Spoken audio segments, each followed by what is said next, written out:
Judge Martella in Free World Italy. In the propaganda campaign that ensued, hard questions about the quality of the SHK model were simply not asked, and alternative sources and frames were ignored. A distinction between matters on and off the agenda, such as we used in the previous chapter, is once again applicable and illuminating. On the agenda are statements by IGSA and Martella about IGSA's latest claims and proofs of Bulgarian involvement, Brzezinski's opinion on whether the Bulgarians are likely to have engaged in such an escapade, they were, or Judy Woodruff's question to Paul Hentze as to whether the Soviets would have any notion, any desire to try this again. They do this kind of thing all the time, just got a little careless here because they had got away with so much in Italy.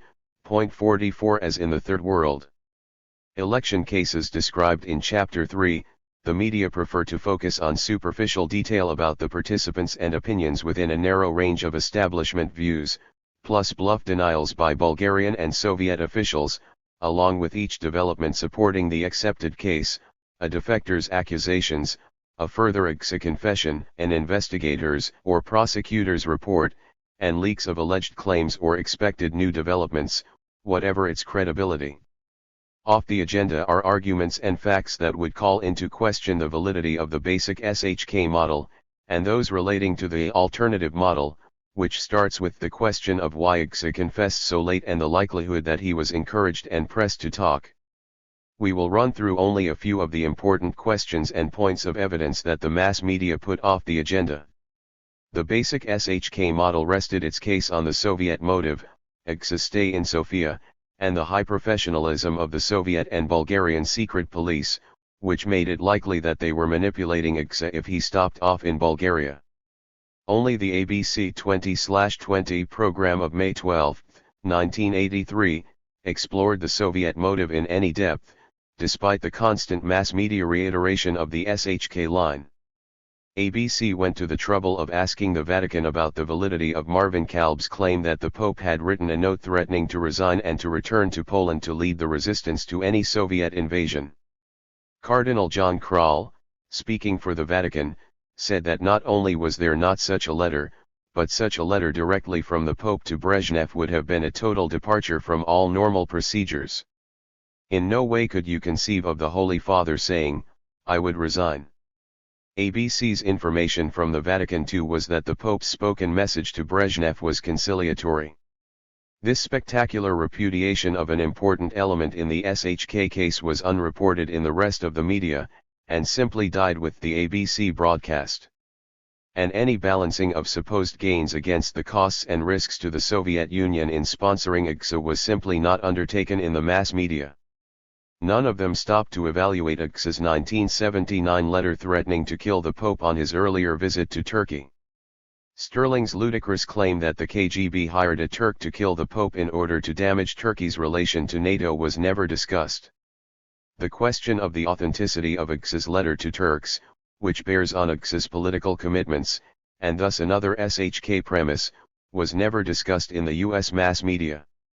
During the trial, Abdullah Kadli's statement that Bulgaria was a preferred Grey Wolves route to Europe because of the relative ease of hiding in the heavy Turkish traffic, which directly contradicts the SHK claim that the Bulgarian secret police know everything, and that IGSA's stay in Sofia must therefore have been by Bulgarian official plan, was never picked up in the US mass media's coverage of the Rome trial.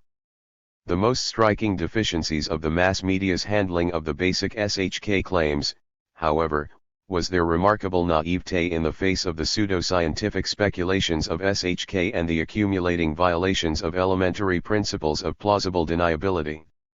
The preposterous SHK claims without a vestige of evidence that IGSA had been recruited by the KGB in Turkey for future work, and that he took on the appearance of a right-winger as a cover, were not ridiculed, and were not evaluated when presented as purported truth. Point 45. There was never any discussion in the mass media of the fact that the thesis of prior recruitment and careful cultivation of IGSA's cover in Turkey was flatly inconsistent with the claim that he was brought to Sofia for a lengthy stay for instructions.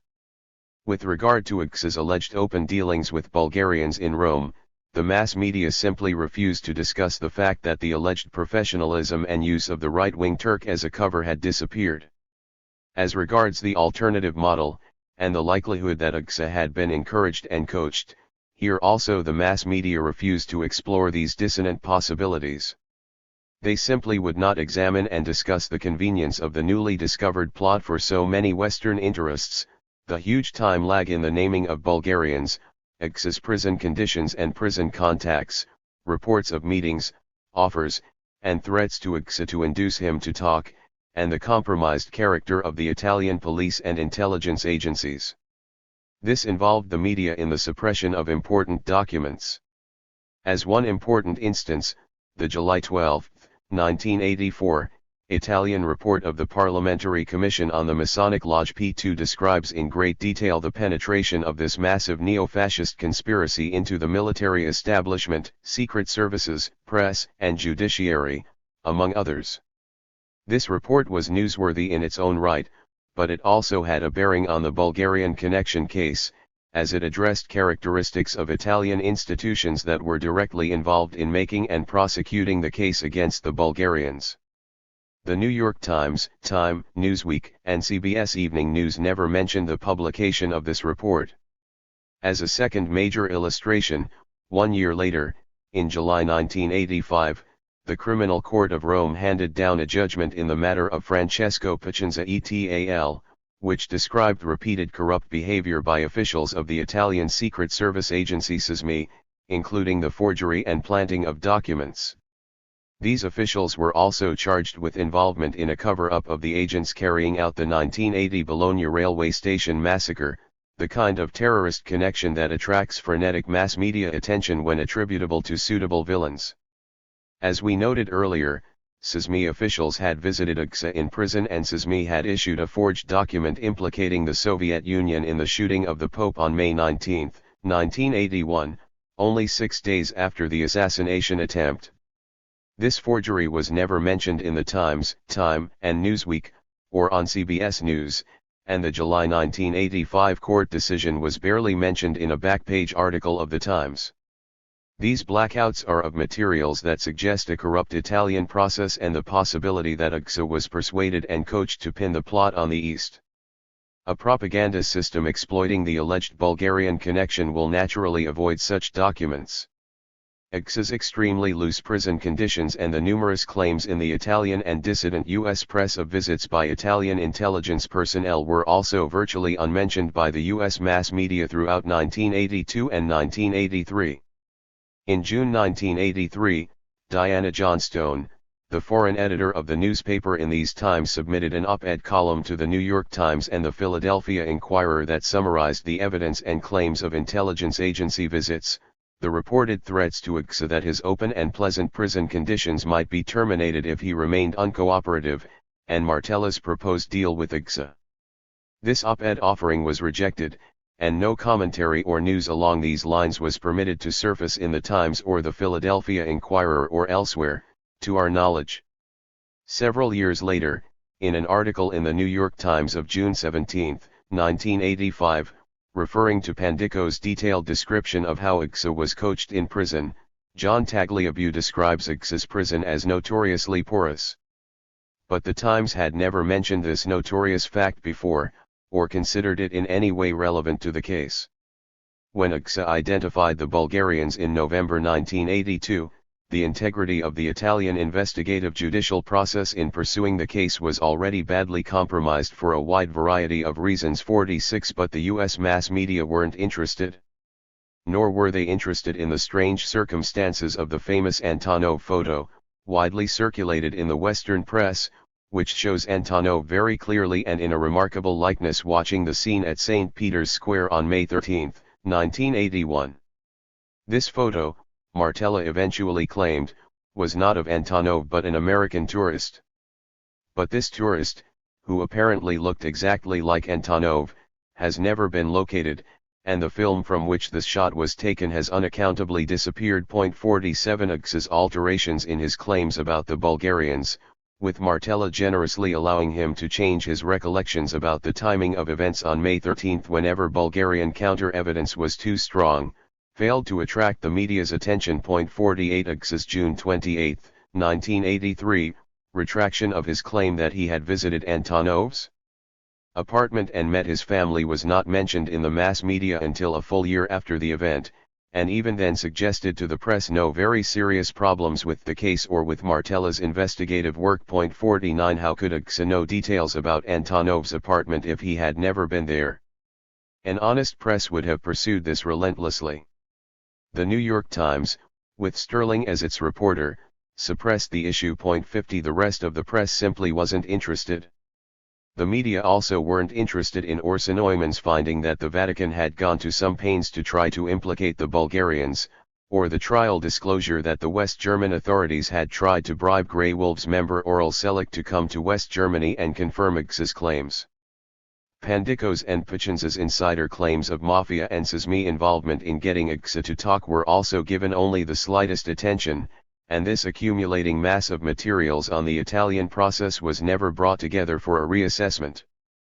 Perhaps the most blatant case of willful ignorance concerned the Italian fixer and former member of Sismi, Francesco Pichinza. Wanted for several crimes, Pichinza had fled Italy, and in 1985 he resided in exile in New York City. Eventually he was seized and held there by the Immigration and Naturalization Service. Pichinza had been a partner of Michael Ledeen in the Billygate affair in Italy, and retained his connection after Ledeen became General Haig's right-hand man in Italy in the early days of the Reagan presidency. Pichinza had also been a close associate of Sismi head Giuseppe Santovito. From 1983 onward it was alleged in the Italian press that Pichinza had been involved in getting Agsa to talk, and he himself eventually made detailed accusations of coaching by elements of Sismi. Although Pichinza was readily available for interviews in a New York City jail, the New York Times ignored him. Our hypothesis is that they did this because if they had talked to him it would have been difficult to avoid discussing his connections with Ledeen and Sterling, both Times sources and under Times protection. This would not have reflected well on the quality of the paper's sourcing. Pichinza's story would also have highlighted the Times's suppression of facts concerning the corruption of Sismi and raised questions about coaching. This would have disturbed the propaganda line. The trial in Rome was awkward for the Western media, as Agsa quickly declared himself to be Jesus and, more important, failed to produce any supportive evidence backing up his claims of Bulgarian involvement. The diligent and extensive court investigation found numerous Grey Wolves links to Agsa in the period just up to his assassination attempt, but no witness to his, allegedly, numerous meetings with Bulgarians in Rome, no money, no car, and, in the end, no conviction. As we have pointed out, in addition to the already available evidence of atrocious prison practice in dealing with Agsa, and the 1981 meetings with intelligence officials and Martella's offer, there was a steady accumulation of claims and evidence of pressures on Agsa to implicate the Bulgarians. But, despite this evidence and the failure to convict the Bulgarians after a lengthy investigation and trial, the mass media of the West never provided any serious re-evaluations of the case. Almost uniformly they hid behind the fact that an Italian court dismissed the case for lack of evidence rather than demonstrated innocence. They never hinted at the possibility that an Italian court and jury might still be biased against the Eastern Bloc and protective of the powerful Western interests that had supported the Bulgarian connection so energetically. The mass media also never looked back at their own earlier claims and those of the disinformationists to see how they had stood up to the test of accumulated evidence. On January 3, 1983, Newsweek had quoted an Italian official who said that we have substantial evidence that Agsa operated in close contact with the Bulgarians, and the New York Times editorialized on October 20, 1984, that Agsa's accounts of meetings with Bulgarian officials are verifiable in important details. If there was substantial evidence and verifiable details long before the trial, why was this evidence not produced in the courtroom? Why, after an enormous further investigative effort, was there still not enough evidence to sustain a conviction? The U.S. mass media didn't even try to answer these questions. This would mean asking serious questions about the validity of the SHK model and considering alternatives, which the media have never been prepared to do. For them, the alternative model, plausible from the beginning and, by March 1986, based on a great deal of evidence, was still the Bulgarian view. The questions raised by the Bulgarian view, we believe, would have been applied by the US mass media to analogous facts in a Moscow setting. This means that the view actually employed by the media from beginning to end was a U.S. government view, as suggested by a propaganda model. That this was true even after the trial ended we show in a detailed analysis in Appendix 2, Tagliabue's finale on the Bulgarian connection, a case study in bias. 5. The Indochina Wars, I. Vietnam. Media coverage of the U.S. wars in Indochina has engendered a good deal of bitter controversy, some close analysis of several specific incidents, and a few general studies. It is widely held that the media lost the war by exposing the general population to its horrors and by unfair, incompetent, and biased coverage reflecting the adversary culture of the 60s. The media's reporting of the Tet Offensive has served as the prime example of this hostility to established power, which, it has been argued, undermines democratic institutions and should be curbed, either by the media themselves or by the state. A propaganda model leads to different expectations.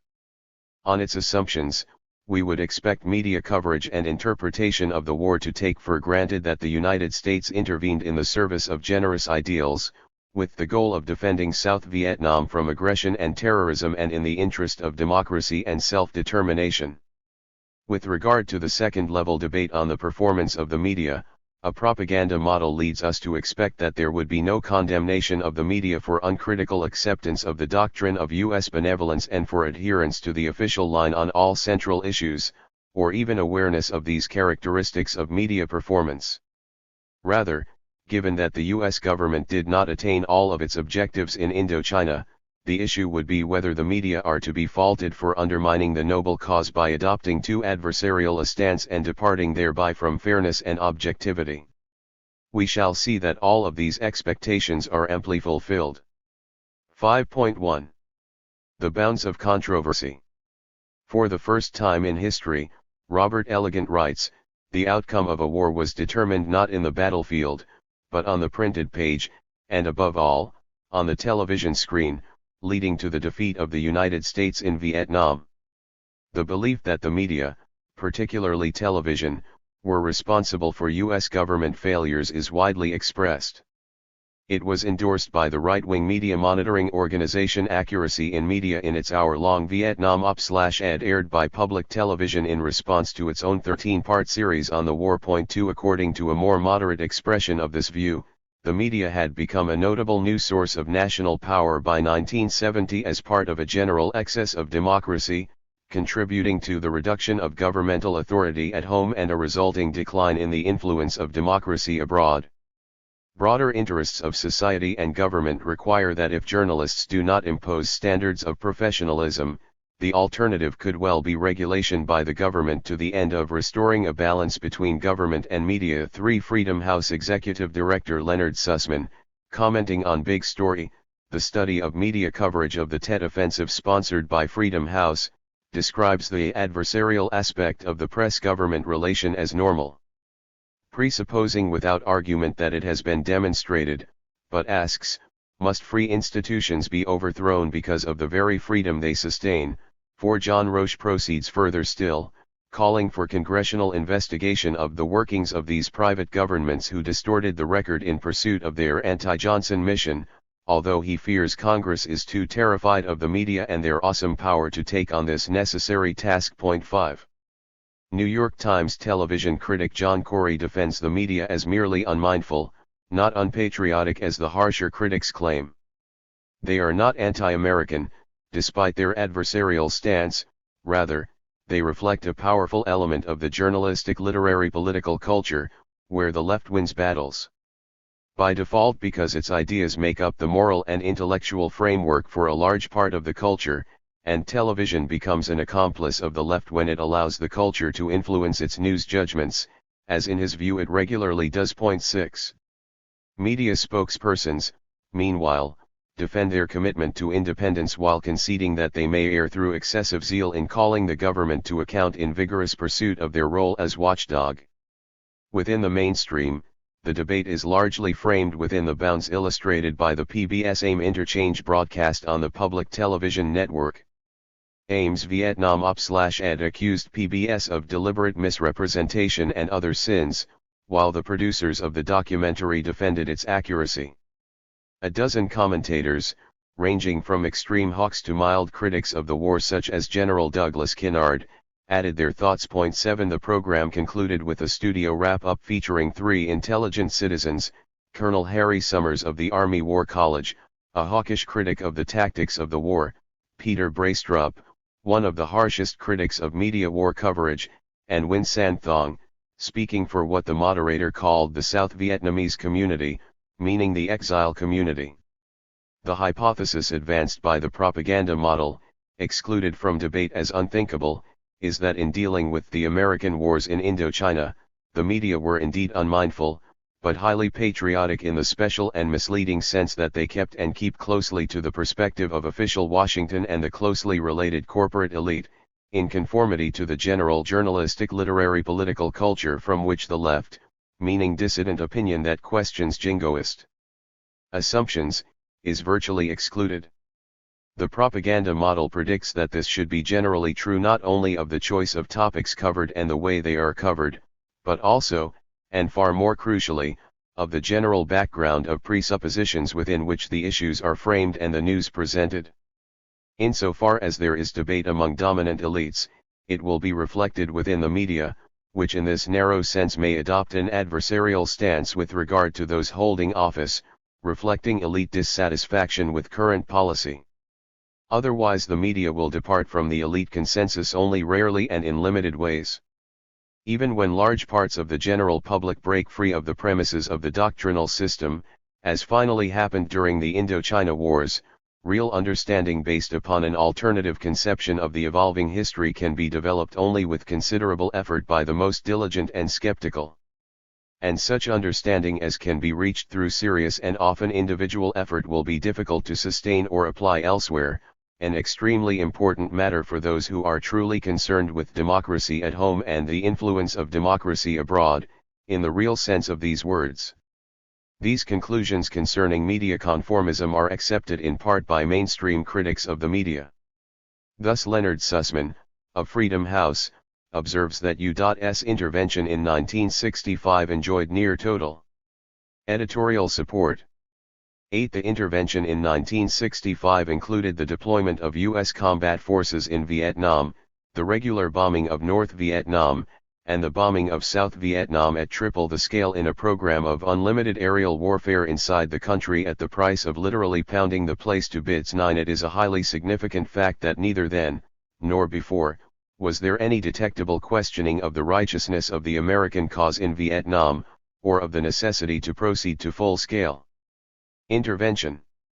By that time, of course, only questions of tactics and costs remained open, and further discussion in the mainstream media was largely limited to these narrow issues. While dissent and domestic controversy became a focus of media coverage from 1965, the actual views of dissidents and resistors were virtually excluded. These individuals were presented primarily as a threat to order, and while their tactics might be discussed, their views were not. The anti-war movement stood at the bottom of the media's hierarchy of legitimate political actors. Daniel Hallen concludes from his survey of television coverage, the print media were hardly different, and its access to the news and influence over it were still more limited. 10. All exactly as the propaganda model predicts. As the war progressed, elite opinion gradually shifted to the belief that the U.S. intervention was a tragic mistake that was proving too costly, thus enlarging the domain of debate to include a range of tactical questions hitherto excluded. Expressible opinion in the media broadened to accommodate these judgments, but the righteousness of the cause and nobility of intent were rarely subject to question. Rather, editorials explained that the idealistic motives of the political and military commands who conceived their role quite honestly as that of liberators and allies in the cause of freedom, had little chance to prevail against local leaders skilled in the art of manipulating their foreign protectors. 11. Our Vietnamese were too corrupt and we were too weak and too naive to resist their manipulations, while their Vietnamese were too wily and vicious. How could American idealism cope with such unfavorable conditions? At the war's end, the liberal media could voice the lament that the high hopes and wishful idealism with which the American nation had been born had been chastened by the failure of America to work its will in Indochina. 12 But no conflict can be perceived between wishful idealism and the commitment to work our will in foreign lands, a comment that holds of the culture more broadly.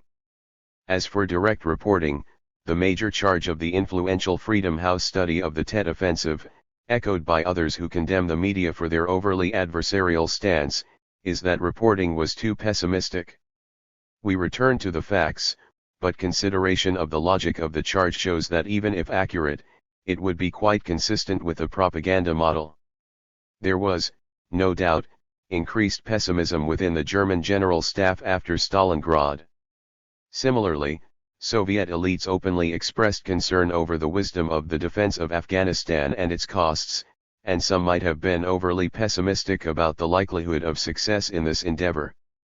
But in neither case do we interpret these reactions as a departure from service to the national cause as defined by the state authorities. The Freedom House charge tacitly but clearly presupposes that the media must not only accept the framework of government propaganda, but must be upbeat and enthusiastic about the prospects for success in a cause that is assumed without discussion to be honorable and just. This basic assumption endures throughout, and provides the basic framework for discussion and news reports. The harshest critics within the mainstream media, as well as what Corey calls the culture, held that the war began with blundering efforts to do good, although by 1969, that is, a year after corporate America had largely concluded that this enterprise should be liquidated, it had become clear to most of the world and most Americans that the intervention had been a disastrous mistake, and that it was a delusion to attempt to build a nation on the American model in South Vietnam. The argument against the war was that the United States had misunderstood the cultural and political forces at work in Indochina, that it was in a position where it could not impose a solution except at a price too costly to itself. Anthony Lewis, Point 13. Stanley Carnaw's highly praised companion volume to the PBS television series describes the American war as a failed crusade undertaken for aims that were noble although illusory and motivated by the loftiest intentions, specifically the commitment to defend South Vietnam's independence. 14. Within the culture, it would be difficult to find harsher critics of U.S. Asia policy than John King Fairbank, the Dean of American China Scholarship, or Harvard government professor Stanley Hoffman, or dissent editor Irving Howe. In his presidential address to the American Historical Association in December 1968, Fairbank characterized the U.S. involvement, which he termed a disaster, as the result of an excess of righteousness and disinterested benevolence, an error based on misunderstanding. Howe explained that we opposed the war because we believed, as Stanley Hoffman has written, that Washington could save the people of South Vietnam and Cambodia from communism only at a cost that made a mockery of the word save.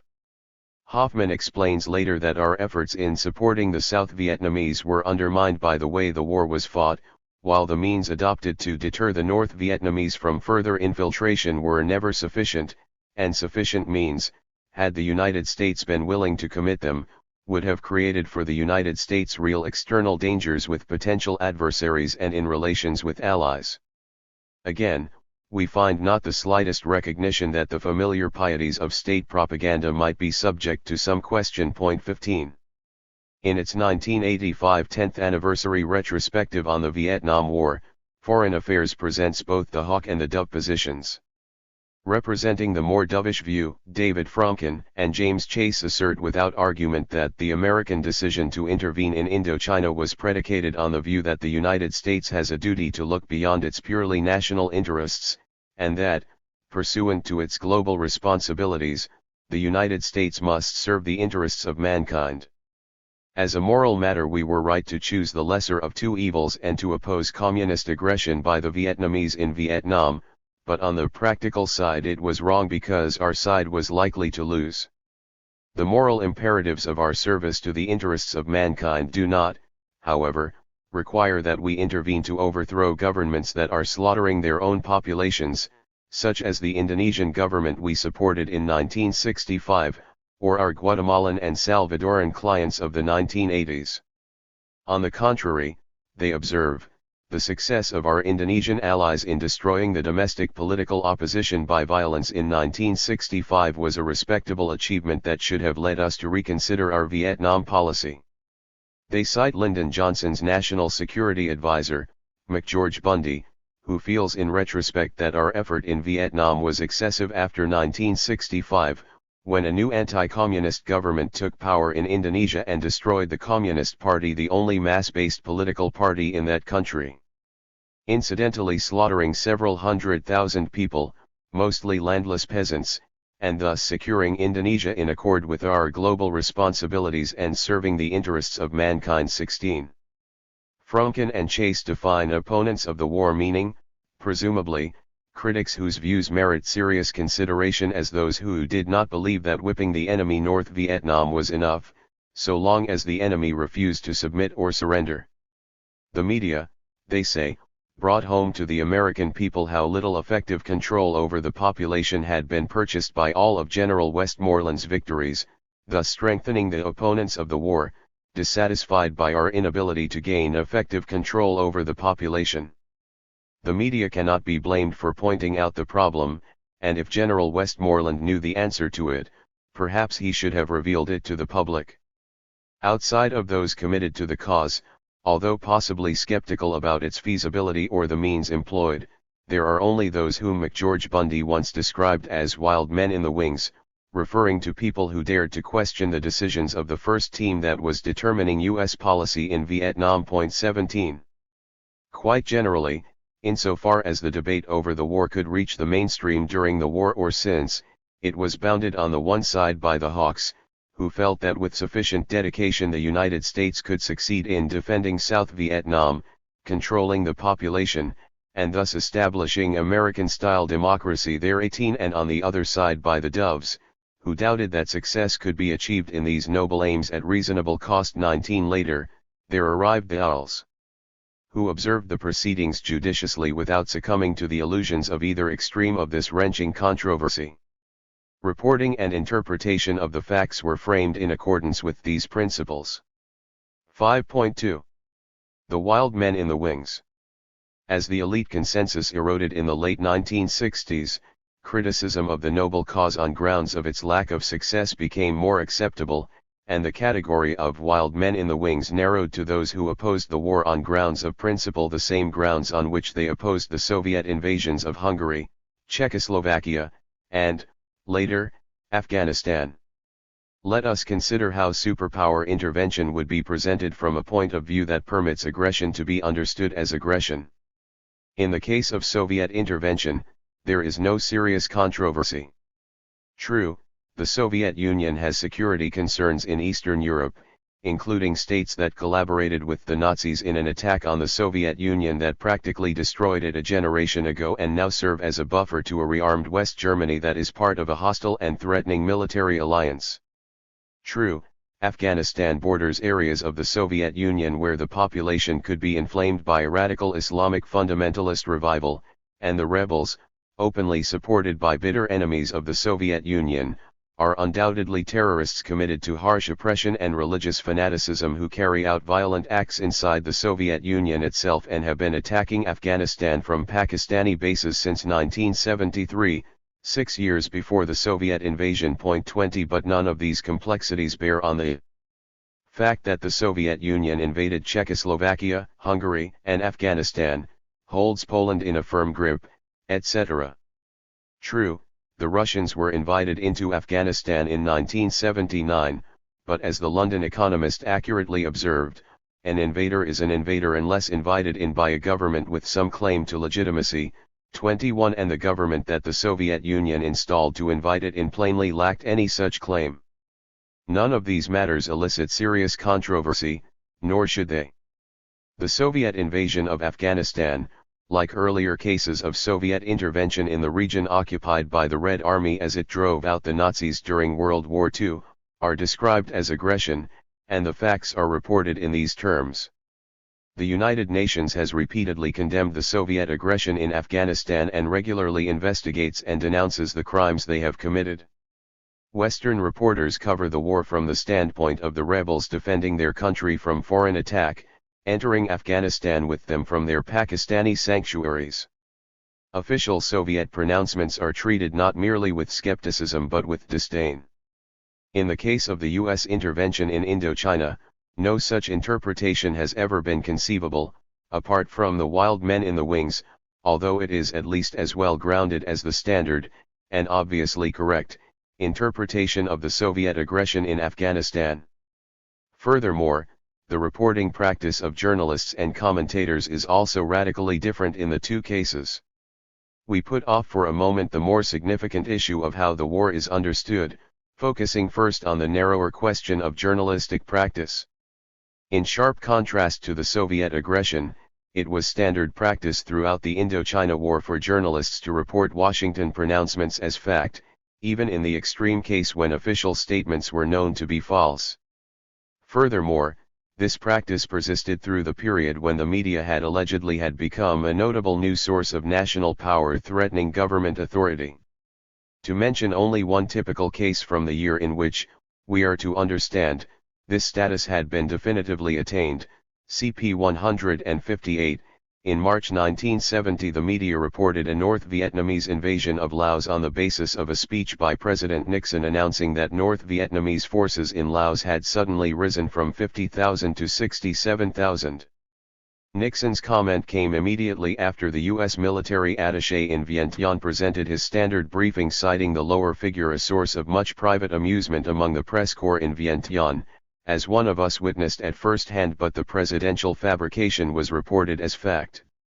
The lower figure was also fraudulent, although this fact was never reported. 22 Throughout the Indochina Wars, when official statements were questioned, it was generally on the basis of U.S. military sources in the field, so that reporting and analysis remained well within the bounds set by U.S. power. 23. Only very rarely did U.S. reporters make any effort to see the war from the point of view of the enemy, the peasants of South Vietnam, Laos, or later Cambodia, or to accompany the military forces of the enemy resisting the U.S. assault. Such evidence as was available was ignored or dismissed. In reporting the war in Afghanistan, it is considered essential and proper to observe it from the standpoint of the victims. In the case of Indochina, it was the American invaders who were regarded as the victims of the aggression of the Vietnamese, and the war was reported from their point of view, just as subsequent commentary, including cinema, views the war from this perspective. Refugee testimony, which could have provided much insight into the nature of the war, was also regularly ignored. The enemy of the U.S. government was the enemy of the press, which could not even refer to them by their own name. They were the Viet Cong, a derogatory term of U.S. Saigon propaganda, not the National Liberation Front, a phrase never used without quotation marks by American reporters. 24 Who regularly referred to communist aggression, E.W. Kenworthy, by the South Vietnamese in South Vietnam and communist efforts to subvert this country, David Halberstam, 25 Their country, then under the rule of a U.S. imposed client regime. To a substantial extent, the war was reported from Washington. In late 1970, when the process of elite defection was well underway, Los Angeles Times Washington correspondent Jules Whitcover described the Washington scene during the earlier years. While the press corps in those years diligently reported what the government said about Vietnam, and questioned the inconsistencies as they arose, too few sought out opposing viewpoints and expertise until too late, when events and the prominence of the Vietnam descent could no longer be ignored. In coverage of the war, the press corps' job narrowed down to three basic tasks: reporting what the government said, finding out whether it was true, and assessing whether the policy enunciated worked. The group did a highly professional job on the first task. But it fell down on the second and third, and there is strong evidence the reason is too many reporters sought the answers in all three categories from the same basic source, the government. 26.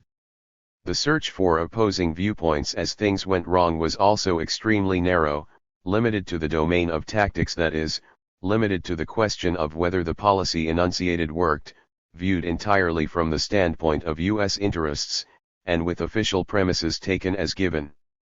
Furthermore, the U.S. war was openly supported by U.S. allies, some of whom sent combat forces, Australia, Thailand, South Korea, while others enriched themselves through their participation in the destruction of Indochina. For Japan and South Korea, this participation contributed significantly to their take-off to the status of major economic powers, while Canada and Western Europe also profited from their support for the U.S. operations.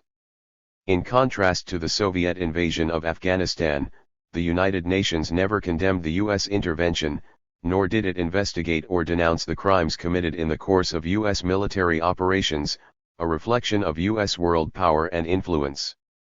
These facts notwithstanding, it is common practice to denounce the UN and world opinion for its double standard in condemning the U.S. intervention in defense of South Vietnam while ignoring the Soviet invasion of Afghanistan, regularly described as genocidal, a term never used in the mainstream media with regard to the United States in Indochina. At the time of the full-scale U.S. invasion of Vietnam, in 1965, when there was as yet no debate over the righteousness of the already massive intervention, the United States had not yet succeeded in establishing a government able or willing to invite it in. It appears that the United States simply moved in without even the formalities of request or acquiescence by a supposedly sovereign government.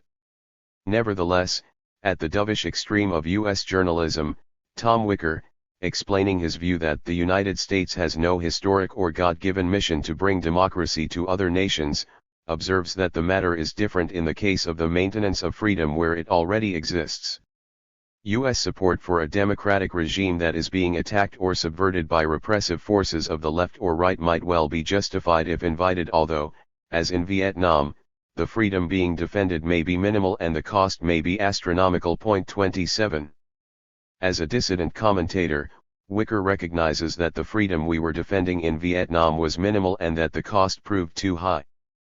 But the doctrine that we were invited in remains sacrosanct, and the idea that we were defending nothing beyond our right to impose our will by violence is completely beyond the range of the thinkable. We might ask how we would characterize the Soviet media if the harshest condemnation of the war in Afghanistan that could be expressed in the year 2000 is that Soviet support for the democratic regime in Afghanistan that invited the Russians in might be justified, although the freedom that the Soviets were defending was perhaps minimal and the cost was far too high. Let us now turn to the wild men in the wings who adopt the principles universally accepted in the case of Soviet aggression when they approach the U.S. wars in Indochina. The basic facts are not in doubt. By the late 1940s, U.S. authorities took for granted that in backing France's effort to reconquer its Indochina colonies after World War II, they were opposing the forces of Vietnamese nationalism represented by the Viet Minh, led by Ho Chi Minh.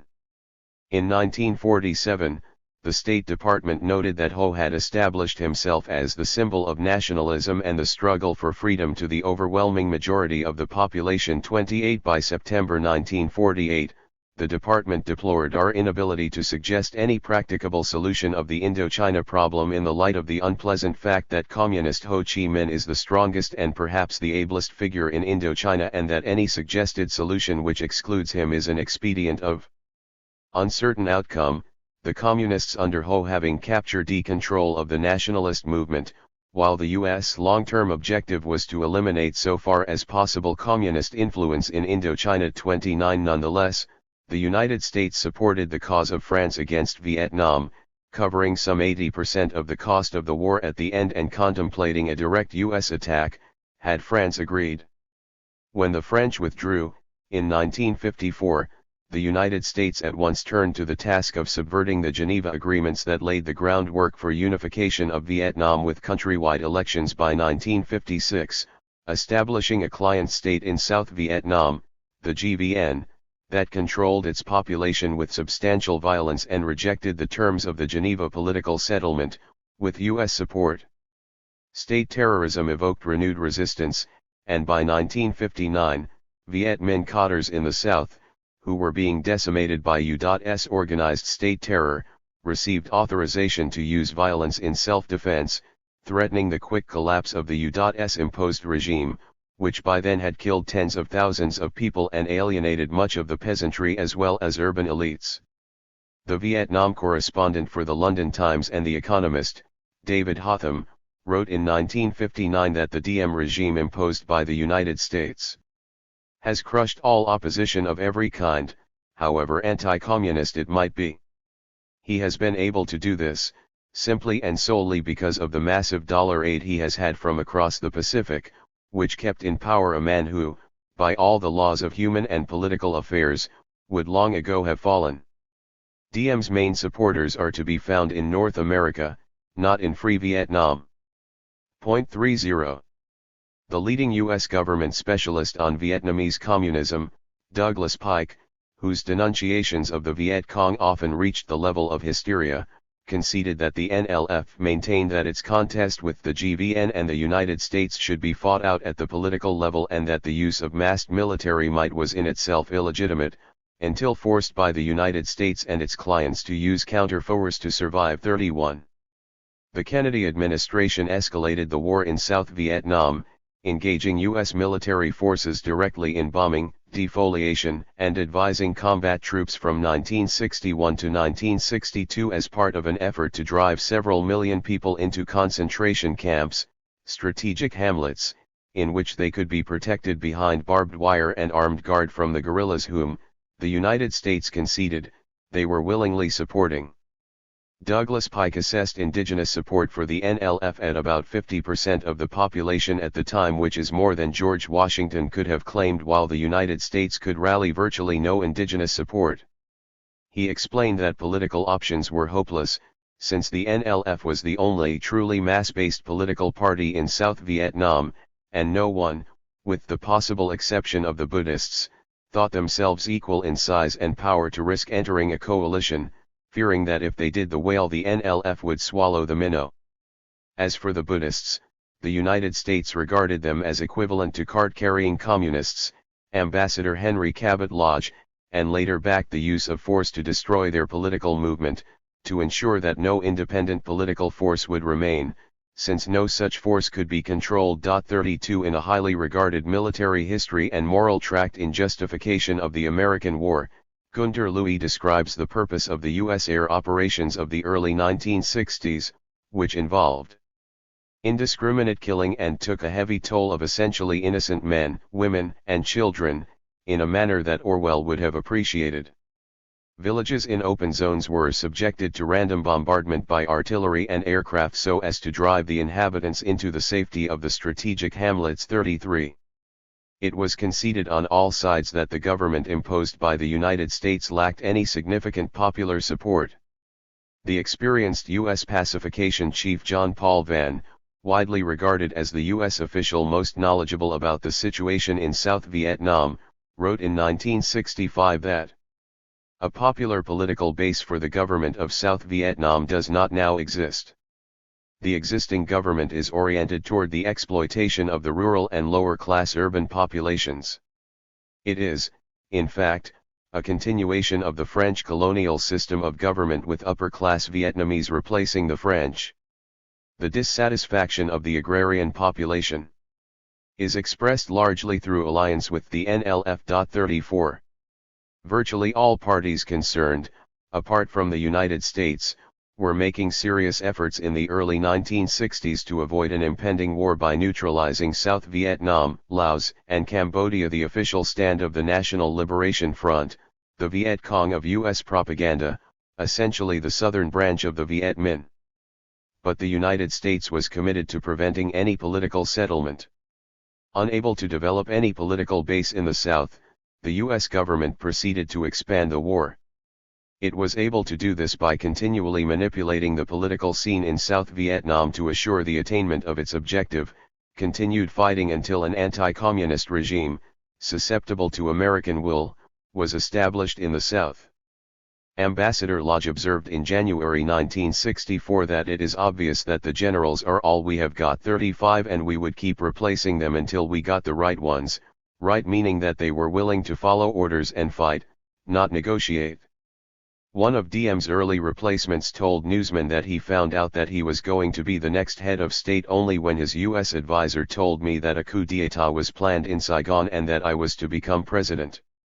General Maxwell Taylor spoke quite frankly about the need of establishing some reasonably satisfactory government, replacing it if we are not satisfied, either with civilians, or with a military dictatorship. 36. It should be noted in this connection that after the long-standing U.S. manipulation of governments in its client state had finally succeeded in its aim, and the United States had placed in power two former French collaborators, K.Y. and Theo, whose sole qualification for rule was that they met the U.S. condition of willingness to fight and evade political settlement, the U.S. media continued to pretend that the government of South Vietnam was a free choice of the South Vietnamese people. 37 Thus, the New York Times commented editorially on June 4, 1966, that Washington cannot shape the political future in Saigon, but it can continue to urge a search for unity among all the South Vietnamese political factions pending the September elections. In fact, the rulers at the moment had been imposed by the United States. The election was a U.S. idea, and needless to say the South Vietnamese, who constituted the only truly mass-based political party in South Vietnam, PIC, referring to the NLF, were not considered one of the South Vietnamese political factions. As for the unity sought by the United States, it was intended solely to provide a base for prosecution of the U.S. war. As that goal could be accomplished only by suppression of all popular movements, later in 1966 the military junta, with U.S. approval and direct assistance, crushed by force the largest non-communist group, the organized Buddhists, thereby clearing the ground for durable rule by Theo and KY. Despite all of this, the U.S. media did not point out that any basis for a free election had been destroyed, and that the unelected government was maintained in power solely because its aims were identical to those of the U.S. administration, that is, that it was a classic example of a puppet government. 38 On the contrary, the junta never ceased to be the leaders of free and independent South Vietnam, the word puppet being reserved for agents of enemy states. Returning to the expanding U.S. war, efforts to obtain congressional support succeeded with the August 7, 1964 resolution, after the Tonkin Gulf incident, authorizing the President to take all necessary measures to repel any armed attack against the forces of the United States and to prevent further aggression by the Vietnamese in Vietnam, a virtual blank check in waging the war for the administration. 39. The United States invaded outright in early 1965, also initiating the regular bombing of North Vietnam in the hope that Hanoi would use its influence to call off the Southern resistance, and to justify the escalation of the attack against the South, which required something beyond the internal aggression by the NLF within South Vietnam that UN Ambassador Adlai Stevenson identified as the problem we faced. 40 By the time of the U.S. land invasion in 1965, over 150,000 people had been killed in South Vietnam, according to figures cited by Bernard Fall, most of them under the crushing weight of American armor, napalm, jet bombers, and finally vomiting gases, or victims of the state terrorism of the U.S. installed regimes. 41 From January 1965, the United States also employed Korean mercenaries, some 300,000 in all, who carried out brutal atrocities in the South. The first regular North Vietnamese unit, a 400-man battalion, was thought to have been detected in border areas of the South in late April 1965, until the Tet Offensive in January 1968. According to Pentagon sources, North Vietnamese units, mainly drawing U.S. forces away from populated centers, were at about the level of Korean and Thai mercenaries who were terrorizing South Vietnam, all vastly outnumbered by the U.S. forces.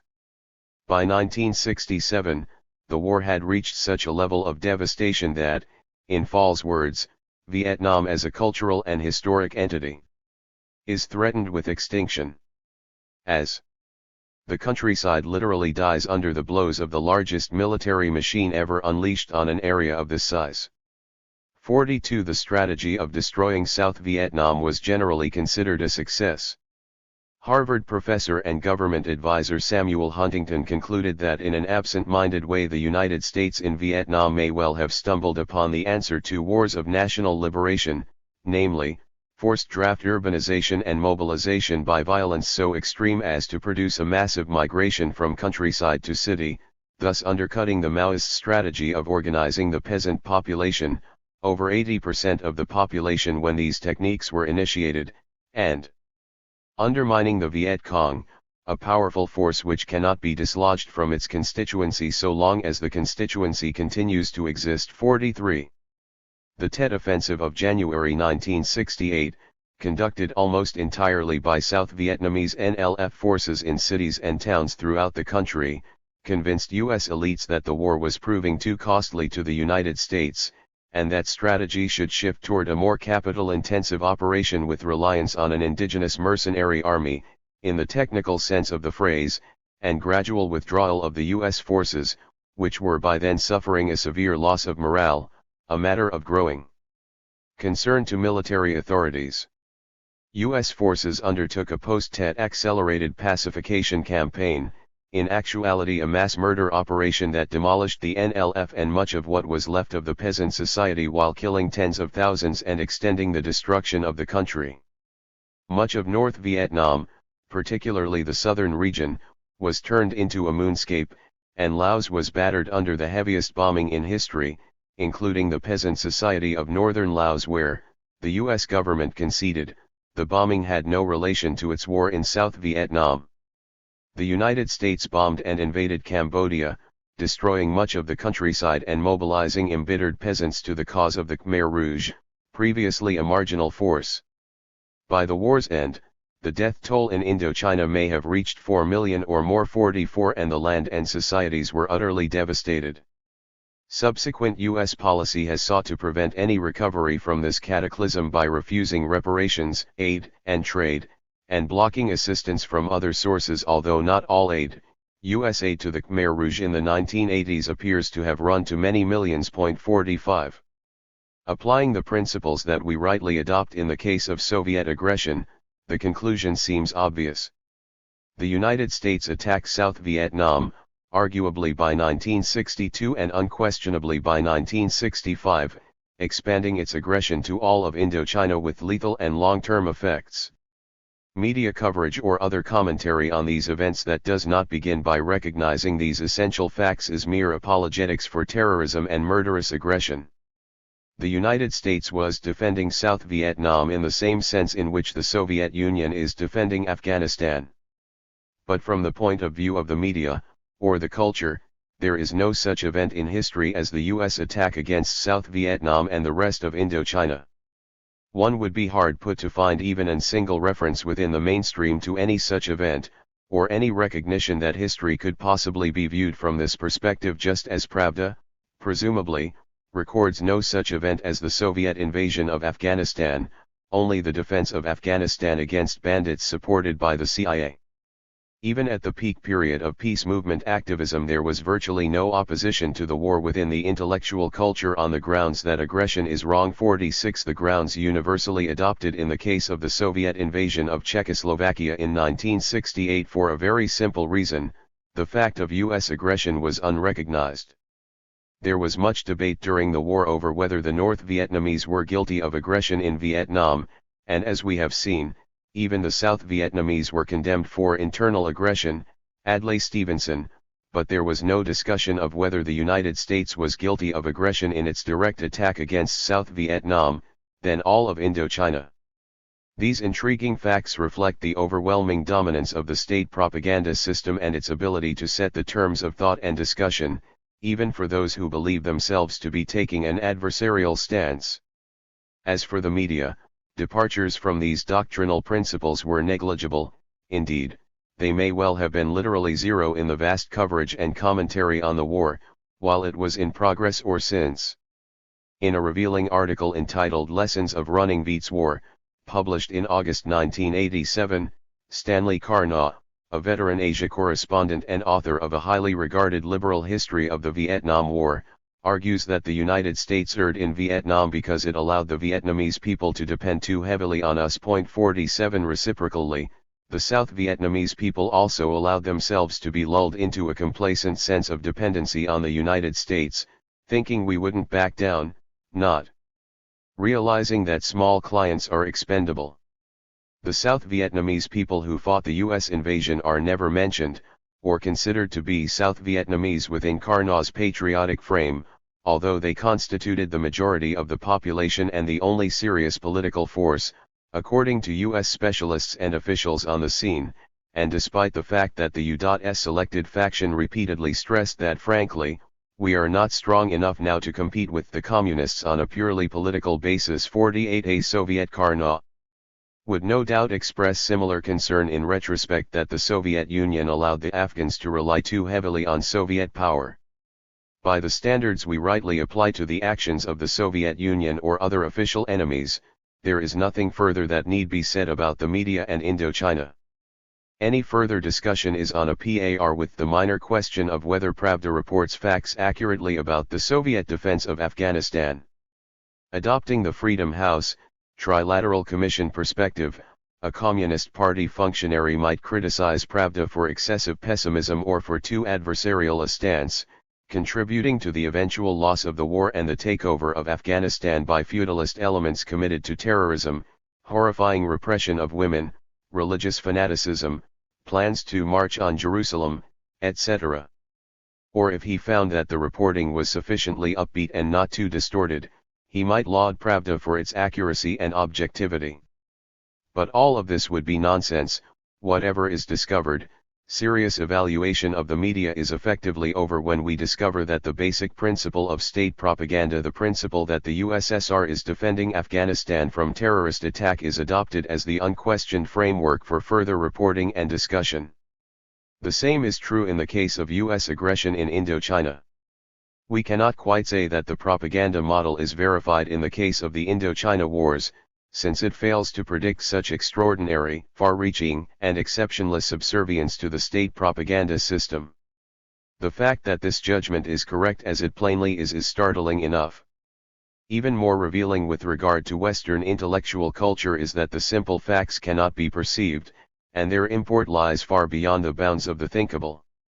Nevertheless, let us pursue the narrow question of media coverage of Indochina, bearing in mind that we are now turning to relatively minor matters, having taken note of a central and quite devastating criticism, the media's pervasive, docile, and unthinking acceptance of a set of patriotic assumptions at such a level as to make further commentary of secondary significance, at best.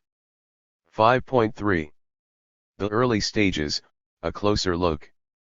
The First Indochina War, fought by the French and their client forces and largely supplied by the United States, came to an end with the Geneva Accords of 1954, which established a partition at the 17th parallel pending reunification through elections within 2 years. The United States pledged not to obstruct these arrangements. The Geneva settlement was quickly undermined by the United States and its client regime because it was taken for granted on all sides that elections would lead to a unified Vietnam under Viet Minh rule.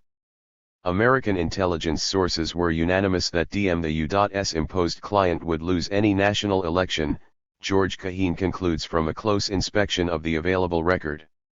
The Viet Minh had agreed to the Geneva decision for regroupment of its forces well to the north of territories it controlled on the basis of the assurance that the struggle for the control of Vietnam would be transferred from the military to the political level, a realm in which the Viet Minh leaders knew their superiority over the French and their Vietnamese collaborators was even greater than it was militarily.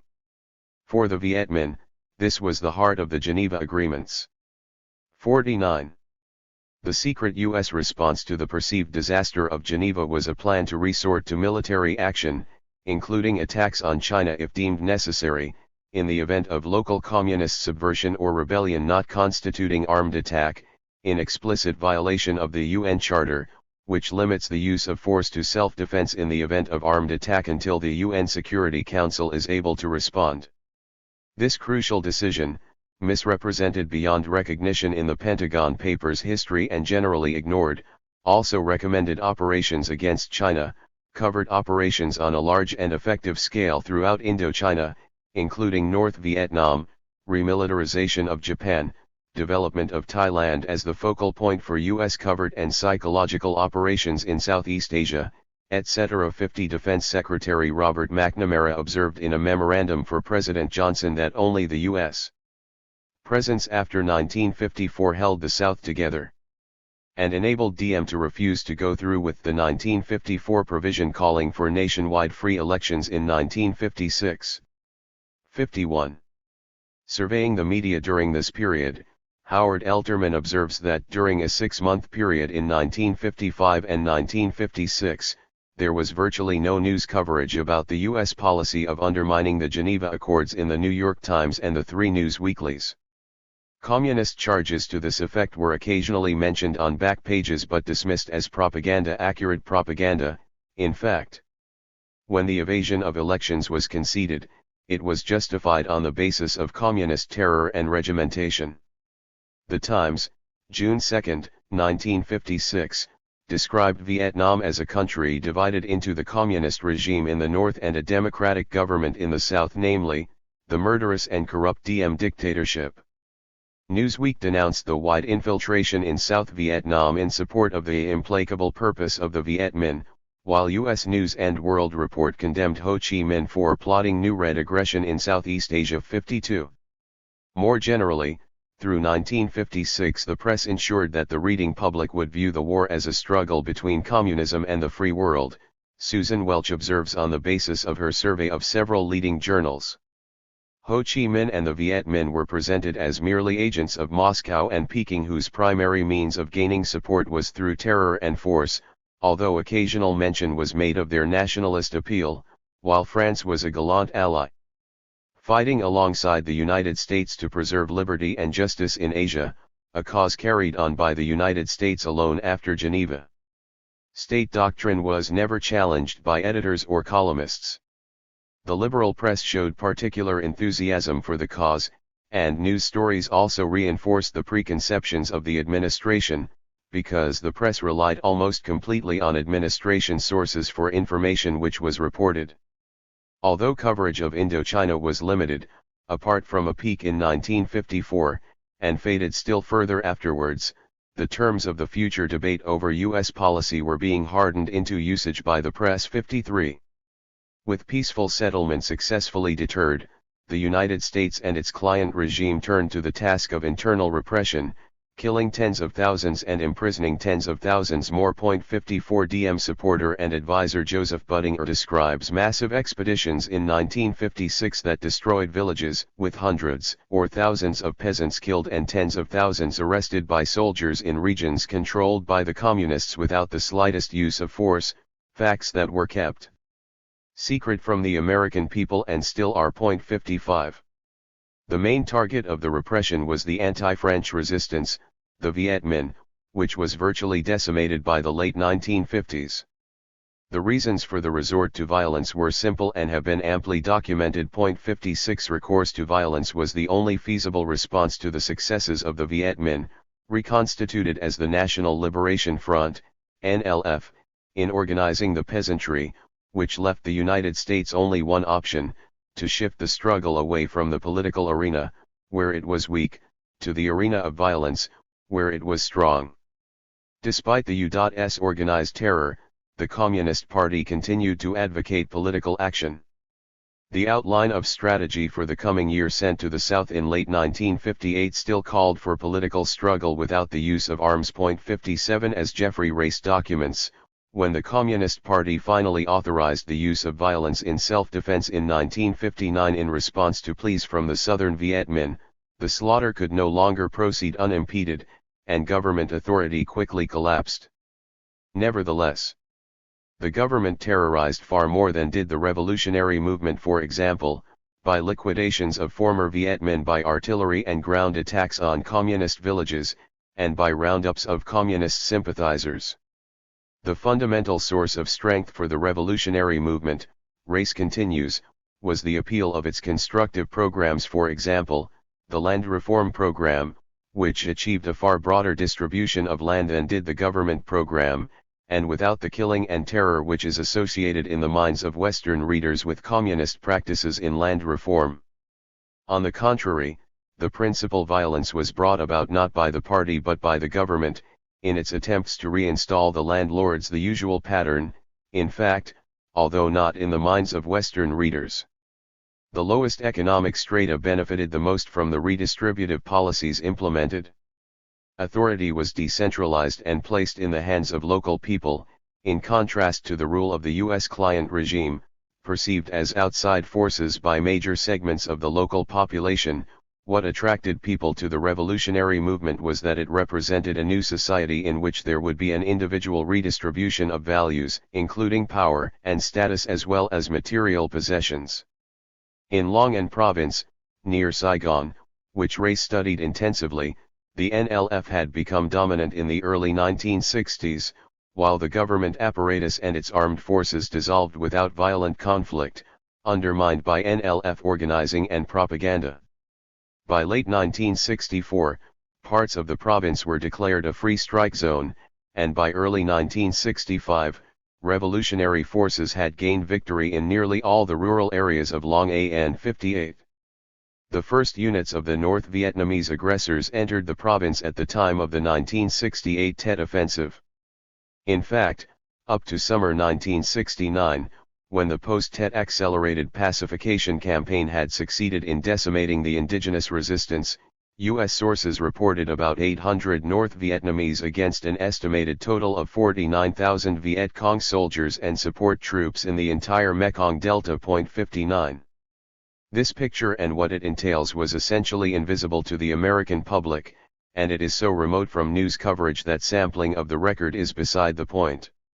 The same remains true today outside of the specialist and dissident literature. The context of McNamara's observation cited earlier on the crucial U.S. role in blocking the election and unification provisions after Geneva was the growth of anti-war and neutralist sentiment in the Saigon-controlled areas in 1964. This came at a time when virtually all Vietnamese factions, along with international opinion generally, were seeking a political solution among Vietnamese that would head off the impending war to which the United States was committed because of its recognition that it had no political base in South Vietnam. 60. The United States overturned the Diem regime in 1963 because of its ineptitude in conducting the war, as well as because of fears that it was moving toward a negotiated settlement with the NLF. There were few illusions about popular support for the U.S. efforts to maintain and extend the military struggle. As for the generals, who are all we have got, as Ambassador Lodge recognized in January 1964, U.S. policymakers knew little about them. William Bundy, soon to become Assistant Secretary of State for Far Eastern Affairs, later commented that actually no one on our side knew what the new people were thinking at all. Our requirements were really very simple. We wanted any government which would continue to fight. The generals, however, did not want to continue to fight. Rather, along with the Prime Minister installed as a civilian cover for the military regime, they wanted to move as rapidly as possible towards transferring the struggle for power in the South from the military to the political level, leading to a negotiated agreement among the Vietnamese parties themselves, without American intervention. They saw the NLF as preponderantly non-communist in membership and largely independent of Hanoi's control, and regarded a political settlement among South Vietnamese as feasible in essential agreement with the official NLF program. 61. But none of this was acceptable to the United States. President Johnson explained to Ambassador Lodge that his mission was knocking down the idea of neutralization wherever it rears its ugly head, because neutralism, as Ambassador Maxwell Taylor observed, appeared to mean throwing the internal political situation open and thus inviting communist participation in a democratic process, here as always intolerable to the United States unless the right outcome is first determined by establishing a proper distribution of force. 62 Ambassador Taylor feared as the worst outcome a government that would continue to seek a broadened consensus and would thus become susceptible to an accommodation with the Liberation Front. After the war ended, senior Pentagon legal advisor Paul Warnke observed critically in retrospect that for the United States to compromise and permit the indigenous forces of Vietnam to work their own way would be to condone the demise of the anti-communist regime we had supported in Saigon for 20 years. UN Secretary-General U Thant initiated a negotiation effort in the fall of 1964, with the support of Moscow and Hanoi and in accord with the consensus of Vietnamese as well as others, but it was rebuffed by Washington. As for the media, it was not until after the die had been cast, not until March 9, 1965, after the United States had mounted its sustained air war against the North and landed the first U.S. ground forces in Vietnam, that the New York Times reported U Thant's 1964 efforts. 63. The U.S. position throughout was that after, but only after, we have established a clear pattern of pressure, could peaceful means be considered. William Bundy, August 11, 1964, his emphasis. First violence, then perhaps recourse to the peaceful means required by international law and the supreme law of the land. The elections provision of the Geneva Accords had been officially described in a 1961 State Department white paper as a well-laid trap that the United States had skillfully evaded, and planners were in no mood to fall into such a trap in 1964, until the use of violence had secured their objectives. 64 Increasingly, U.S. planners turned to the policy of expanding the war to the north in the hope that this would compensate for their political weakness. No such conception of the evolving events, and their meaning, was ever made accessible through the mainstream media, which kept to the official line that the United States was pursuing limited measures to strengthen South Vietnam against attack by the Communists, supporting South Vietnam against Communist aggression. 65. In the New York Times version, the United States was leading the free world's fight to contain aggressive communism. Robert Trumbull, defending South Vietnam against the proxy armies of Soviet Russia, North and South Vietnamese guerrillas. Hanson Baldwin, just as the French had fought a 7.5-year struggle against foreign-inspired and supplied communists. In early 1965, President Johnson decided to step up resistance to Viet Cong infiltration in South Vietnam. Tom Wicker, the Viet Cong infiltrate in their own country, while we resist this aggression. Since the South Vietnamese guerrillas were trying to subvert this country, David Halberstam, it was natural that the Times supported the strategic Hamlet program as necessary despite the coercion and brutality. It was conducted as humanely as possible to offer the peasants better protection against the communists. Halberstam, Homer Bigart. The peasant support for the South Vietnamese aggressors and the reasons for it were ignored. Hallen comments that in the entire New York Times coverage from 1961 through September 1963, he found two extremely brief references to land tenure. 66. While the print media did on occasion reflect the perceptions and opinions of American military officers in the field, arousing much irate condemnation thereby for their anti-Americanism and negative reporting, television was more obedient. Thus the head of the Pentagon's Public Affairs Office was able to assure Kennedy that the NBC network had been persuaded that it would be against the interest of the United States to show its coverage of rough treatment by South Vietnamese soldiers to Viet Cong prisoners, with a U.S. Army captain appearing in the sequence. NBC's news director undertook to withhold this film's scheduled appearance on the Huntley-Brinkley Show, and to keep it on the shelf so far as any other programs were concerned. 67. Until the expansion of the war in 1965 began to provoke some concern, the NLF and DRV were treated almost exclusively as an arm of international communism, Hallen found in his analysis of the Times's coverage. The term civil war began to be used in 1965 and the term aggression began to appear sometimes in quotation marks referring, of course, to Vietnamese aggression in Vietnam, the concept of American aggression being unimaginable, then or since.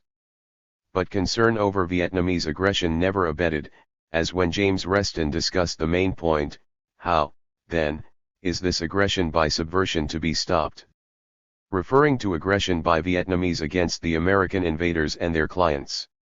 Similarly, on television, even more conformist than the print media, Peter Jennings, showing Pentagon films on U.S. air attacks, commented that this is the shape of things to come for communist aggression in Vietnam, while NBC's Jack Perkins, reporting an Air Force attack that wiped out a village unabashedly advertising itself with signs and flags as a Viet Cong village, justified the attack as necessary. The whole village had turned on the Americans, so the whole village was being destroyed. It is taken for granted that the Americans had every right to be marauding in a region of Vietnam where everything in this area for years was Viet Cong. A television report on Operation Attleboro described the fighting as raging once again to preserve democracy. 68. Summarizing, from the late 1940s, the United States supported the French War of Conquest, overturned the political settlement arranged at Geneva in 1954, established a terrorist client regime in the southern section of the country divided by foreign, i.e., U.S., force, moved on to open aggression against South Vietnam by 1962 and worked desperately to prevent the political settlement sought by Vietnamese on all sides, and then invaded outright in 1965, initiating an air and ground war that devastated Indochina. Throughout this period, the media presented the U.S. intervention entirely within the framework predicted by a propaganda model. There are, of course, those who demand still higher standards of loyalty to the state, and for them, the fact that critical perceptions of American military officers in the field sometimes reached public attention is an intolerable adversarial stance reflecting the left-wing proclivities of the culture. Putting this interesting perspective to the side, as far as this period is concerned, we may dismiss the conception that the media lost the war, although it would be quite accurate to conclude that they encouraged the United States to enter and pursue a war of aggression, which they later were to regard as a tragedy, or a blunder, while never acknowledging their fundamental contribution to rallying public support for the policies that they were ultimately to deplore. Given the conformism and obedience of the media during this crucial period, when the basis for U.S. aggression was firmly and irrevocably laid, it is small wonder that public concern was so slight, and that opposition was so negligible as to be entirely without significance. Only the most ardent researcher could have developed a moderately clear understanding of what was taking place in Indochina. Public attitudes after the bombing of North Vietnam in February 1965, in reprisal for an attack on U.S. military installations by the Viet Cong, are therefore hardly surprising. Asked who do you think is behind the attacks by the Viet Cong? 53% blamed the Chinese Communists and 26% blamed North Vietnam, while 7% said, Civil War. 69 In no identifiable sector of American opinion would it have been possible even to ask the obvious question that would receive an easy and accurate answer in the case of the Soviet invasion of Afghanistan: why do you think the Southern resistance is attacking U.S. military installations in South Vietnam? In fact, even at the peak of peace movement activities or today, many years later, when it should be possible to observe the plain facts with some detachment, it would be quite impossible to raise the simple and obvious question, or to answer it, within the mainstream media and most of the culture. In this dismal record we see very clearly the consequences of mindless media obedience in a state with enormous resources of violence. 5.4. Reporting on the war. As the U.S. invasion mounted in scale and intensity, Indochina was flooded with war correspondents, many of whom reported what they saw and heard with honesty and courage. With rare exceptions, however, they gave an account of the war as perceived by the U.S. military on the ground or as offered in press briefings. In the home offices, Washington's version prevailed until elite divisions within the United States expanded the range of tactical debate. Reporters often did not conceal atrocities committed by the U.S. military forces, although they did not appear to perceive them as atrocities and surely did not express the horror and outrage that would have been manifest if others were the perpetrators, and the United States or its clients the victims. 70 Malcolm Brown quotes a U.S. official who describes B-52 strikes in the South as the most lucrative raids made at any time during the war. Every single bomb crater is surrounded with bodies, wrecked equipment, and dazed and bleeding people. At one such hole there were 40 or 50 men, all in green North Vietnamese uniforms but without their weapons, lying around in an obvious state of shock. We sent in helicopter gunships, which quickly put them out of their misery. 71. The Geneva Conventions require that members of armed forces who have laid down their arms and those placed hors de combat by sickness, wounds, detention, or any other cause, shall in all circumstances be treated humanely, and there are no limits to the horror expressed, until today, over communist treatment of U.S. pilots captured during the air operations that leveled much of North Vietnam. But the victims that the New York Times is describing are Vietnamese carrying out aggression against Americans in Vietnam, so no such scruples are in order, and none were expressed. Similarly, there was little reaction when B-52 raids in the populous Mekong Delta were reported in 1965, with unknown numbers of civilian casualties and hordes of refugees fleeing to government-controlled areas because they could no longer bear the continuous bombings. 72 The victims fell under the category of the unfortunate accidental loss of life incurred by the efforts of American military forces to help the South Vietnamese repel the incursion of North Vietnam and its partisans, as explained by Sidney Hook while condemning Bertrand Russell because he plays up these meritorious actions as deliberate American atrocities. 73 No doubt one can find similar remarks today in Pravda in commentary on Afghanistan by other commissars who are much admired as leading humanitarians because they courageously condemn the crimes of the United States and its allies in Soviet journals. Not only was there no reaction to these and subsequent atrocities, but there was also no attempt to place them in the context of what had immediately preceded, that is, to make them intelligible.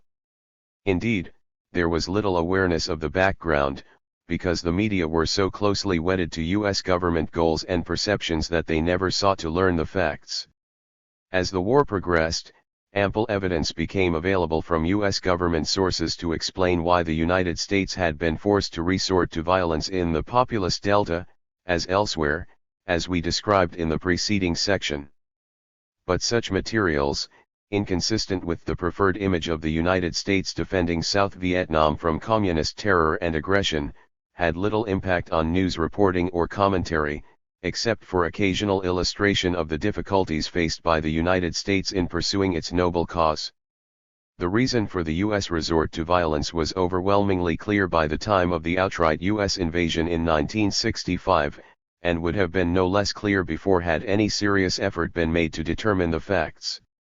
As noted above, the United States was compelled by the political and social successes of the Southern Viet Minh, NLF, Viet Cong, to shift the struggle away from the political arena, where it was weak, to the arena of violence, where it was strong, a typical response to a classic dilemma. It is in this context that we can understand the resort to B-52 raids in the populous Delta and elsewhere to destroy the civilian base of the indigenous enemy, expanding the failed efforts of the Strategic Hamlet program and earlier terror. The U.S. media continued to report the subsequent atrocities, but from the standpoint of the aggressors. One had to turn to the foreign press to find reports from zones held by the South Vietnamese enemy, for example, those of the pro-Western correspondent Katsuichi Honda, who reported in the Japanese press in the fall of 1967 from the Mekong Delta, describing attacks against undefended villages by gunboats in the Mekong River and helicopter gunships firing away at random at farmhouses, using the farmers for targets as if in a hunting mood. They are hunting Asians. This whimsical firing would explain the reason why the surgical wards in every hospital in the towns of the Mekong Delta were full of wounded. His reports were available only to readers of anti-war literature, not the objective media, which had no interest in how the war might appear from the standpoint of the Vietnamese victims of the attack by the United States and the local forces it established. 74. The media continued to observe and discuss atrocities blandly, not considering them as controversial or as raising any moral issue, in fact, not regarding them as atrocities at all, although we detect no such reserve with regard to the violence of official enemies. The respected columnist Joseph Harsh describes the frustrations of an American pilot dropping bombs into a leafy jungle with no visible result and without the satisfaction of knowing what he achieved. A hit on a big hydroelectric dam is another matter. There is a huge explosion visible from anywhere above. The dam can be seen to fall. The water can be seen to pour through the breach and drown out huge areas of farmland, and villages, in its path. The pilot who takes out a hydroelectric dam gets back home with a feeling of accomplishment. Novels are written and films are made of such exploits. The bombing which takes out the dam will flood villages, drown people, destroy crops, and knock out some electric power. Bombing the dam would hurt people. 75. Nevertheless, it is better to bomb trucks, he concludes, although there would plainly be no moral barrier to the much more satisfying alternative rejected on tactical grounds. In the South, bombing of dikes and virtually limitless destruction was an uncontroversial tactic, as in the Batanon Peninsula, where 12,000 peasants, including, it appears, the remnants of the My Lai massacre, were forced from their homes in an American ground sweep in January 1969 and shipped off to a waterless camp near Quangai, over which floated a banner saying, "We thank you for liberating us from communist terror." The Times reported that the refugees had lived in caves and bunkers for many months because heavy American bombing and artillery and naval shelling had destroyed their homes, as well as a dike that was blasted by American jets to deprive the North Vietnamese sick of a food supply. It was left unrepaired, so that 2 years later the salt water of the South China Sea continues to submerge the fields where rice once grew. The reason, according to an American official, is that the people were written off as communists, and for the same reason the region was left in ruins.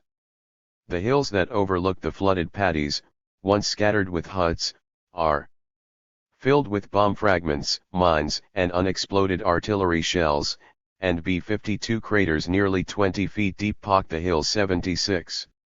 Bombing of dikes in the north, occasionally reported 77, was controversial, as was the bombing of North Vietnam generally. The reason is that the cost to the United States might be high because of a potential Chinese or Soviet response, regarded as a serious and dangerous possibility, or because of the impact on international opinion. 78 But these questions did not arise in the case of U.S. terror against the South Vietnamese, which therefore proceeded without notable concern or, it seems, much in the way of planning. In the Pentagon Papers, we find extensive discussion and debate over the escalation of the bombing against the North, while there is virtually nothing about the far more destructive bombing, defoliation, destruction of vast areas by Rome plows, etc., in South Vietnam, where we were saving the population from aggression. With regard to South Vietnam, the planning record is limited to the question of deployment of U.S. troops, which again raised potential costs to the United States. 79. The most notable exception to the easy tolerance of atrocities perpetrated against South Vietnamese was the My Lai massacre, in March 1968, reported at once by the NLF among other massacres that are still not acknowledged or discussed.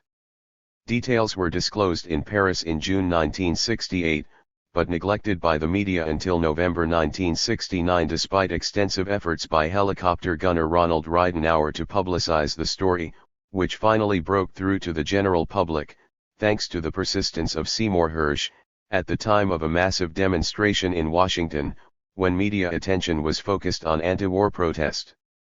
The massacre was a footnote to the post-Tet accelerated pacification campaign, and minor in context. More revealing was the massacre at nearby My Key, with 90 civilians reported dead, discovered by the Peers Panel inquiry into the My Lai massacre. Proceedings against the officer in charge were dismissed on the grounds that this was merely a normal operation in which a village was destroyed and its population murdered or forcibly relocated, a decision that tells us all we need to know about the American war in South Vietnam, but that passed without comment. 80.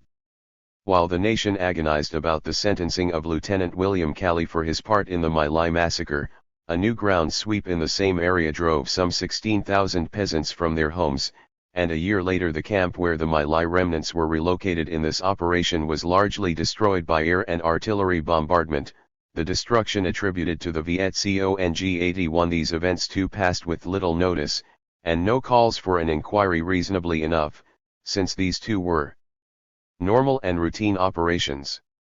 Medical workers at the nearby Canadian-run hospital reported that they knew of the My Lai massacre at once but gave it little attention because it was not out of the ordinary in a province, Quang Ngai, that had been virtually destroyed by U.S. military operations.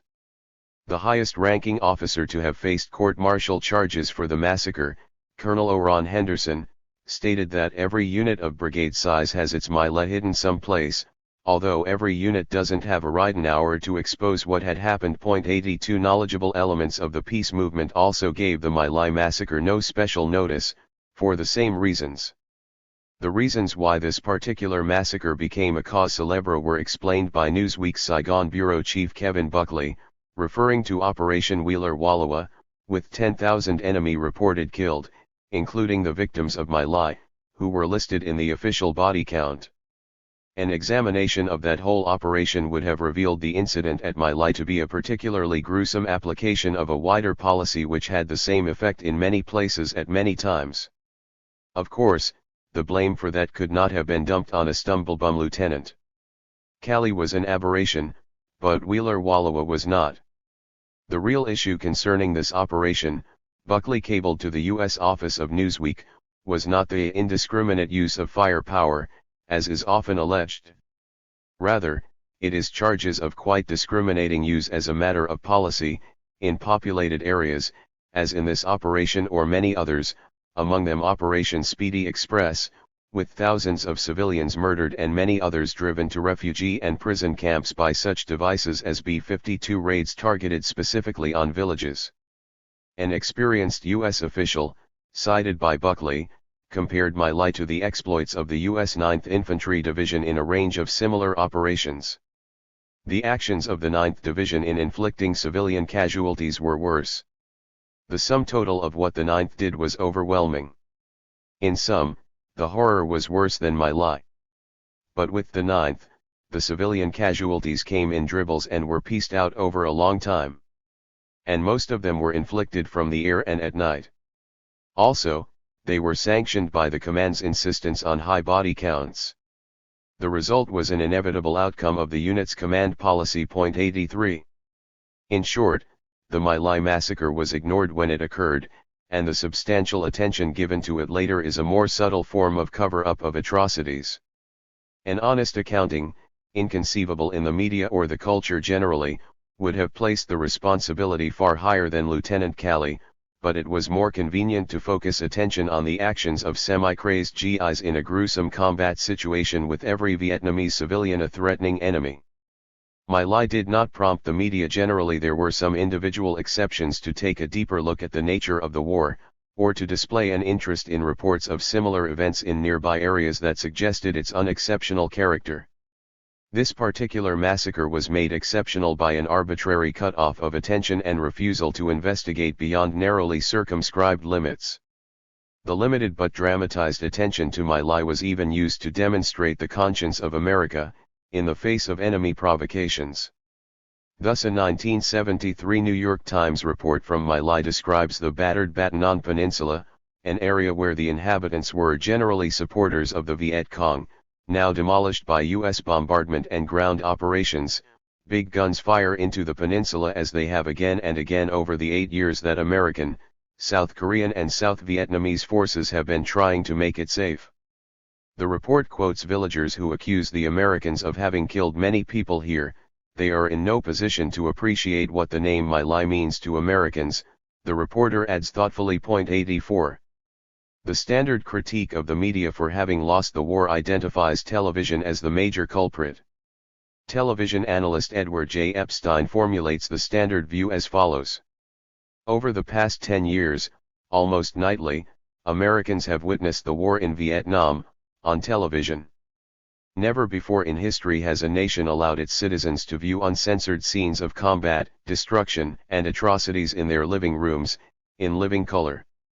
Since television has become the principal and most believed source of news for most Americans, it is generally assumed that the constant exposure of this war on television was instrumental in shaping public opinion.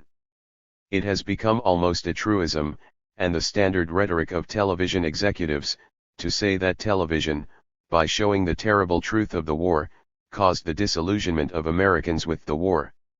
This has also been the dominant view of those governing the nation during the war years. Depending on whether the appraisal has come from hawk or dove, television has thus been either blamed or applauded for the disillusionment of the American public with the war. 85. There have been several studies of the matter, suggesting a rather different picture. We will return to some of these issues in discussing the coverage of the Tet Offensive, but we should observe that there are some rather serious questions about the standard formulations. Suppose that some Soviet investigators were to conduct an inquiry into coverage of the war in Afghanistan to determine whether Pravda should be blamed or applauded for the disillusionment of the Soviet public with the war. Would we consider such an inquiry to be meaningful without consideration of both the costs and the justice of the venture? Epstein notes an obvious logical problem with the standard view. For the first 6 years of television coverage, from 1962 and increasingly through 1967, the American public did approve of the war in Vietnam according to polls. Furthermore, in a 1967 Harris poll for Newsweek, 64% of the nationwide sample said that television's coverage made them more supportive of the American effort, and only 26% said that it had intensified their opposition, leading the journal to conclude that TV has encouraged a decisive majority of viewers to support the war. Epstein's review of his and other surveys of television newscasts and commentary during this period explains why this should have been the case. Up until 1965, he writes, the network anchormen seemed unanimous in support of American objectives in Vietnam, and most described themselves as hawks until the end, while the most notable Dove, Walter Cronkite, applauded the courageous decision that communism's advance must be stopped in Asia in 1965 and later endorsed the initial U.S. commitment to stop communist aggression wherever it raises its head. In fact, at no time during the war or since has there been any detectable departure from unqualified acceptance of the U.S. government propaganda framework. As in the print media, controversy was limited to tactical questions and the problem of costs, almost exclusively the cost to the United States. The network anchormen not only accepted the framework of interpretation formulated by the state authorities, but also were optimistic about the successes achieved in the U.S. war of defense against Vietnamese aggression in Vietnam. Epstein cites work by George Bailey, who concludes, the results in this study demonstrate the combat reports and the government statements generally gave the impression that the Americans were in control, on the offense and holding the initiative, at least until Tet of 1968, a picture accepted by the network anchormen. Television focused on the progress of the American ground forces, supporting this picture with film, supplied by the Pentagon, that showed the bombing of the North and suggesting that the Americans were also rebuilding South Vietnam while they were systematically destroying it, as could be deduced inferentially from scattered evidence for which no context or interpretation was provided. NBC's Huntley-Brinkley report described the American forces in Vietnam as builders rather than destroyers, a central truth that needs underscoring. What made this especially deceptive and hypocritical was the fact, noted earlier, that the most advanced and cruel forms of devastation and killing such as the free use of napalm, defoliants and Rome plows were used with few constraints in the South, because its population was voiceless, in contrast with the North, where international publicity and political complications threatened, so that at least visible areas around the major urban centers were spared. 86. As for news coverage, all three networks had definite policies about showing graphic film of wounded American soldiers or suffering Vietnamese civilians, Epstein observes. Producers of the NBC and ABC evening news programs said that they ordered editors to delete excessively grisly or detailed shots, and CBS had similar policies, which, according to former CBS News president Fred W. Friendly, helped shield the audience from the true horror of the war. The relative bloodlessness of the war depicted on television helps to explain why only a minority in the Lou Harris Newsweek poll said that television increased their dissatisfaction with the war. Such coverage yielded an impression, Epstein adds, of a clean, effective technological war, which was rudely shaken at Tet in 1968. As noted earlier, NBC withdrew television clips showing harsh treatment of Viet Cong prisoners at the request of the Kennedy administration. Throughout this period, furthermore, television coverage focused almost exclusively on the American effort. There were few interviews with GVN military or civilian leaders, and the Viet Cong and North Vietnamese were almost non-existent on American television newscasts.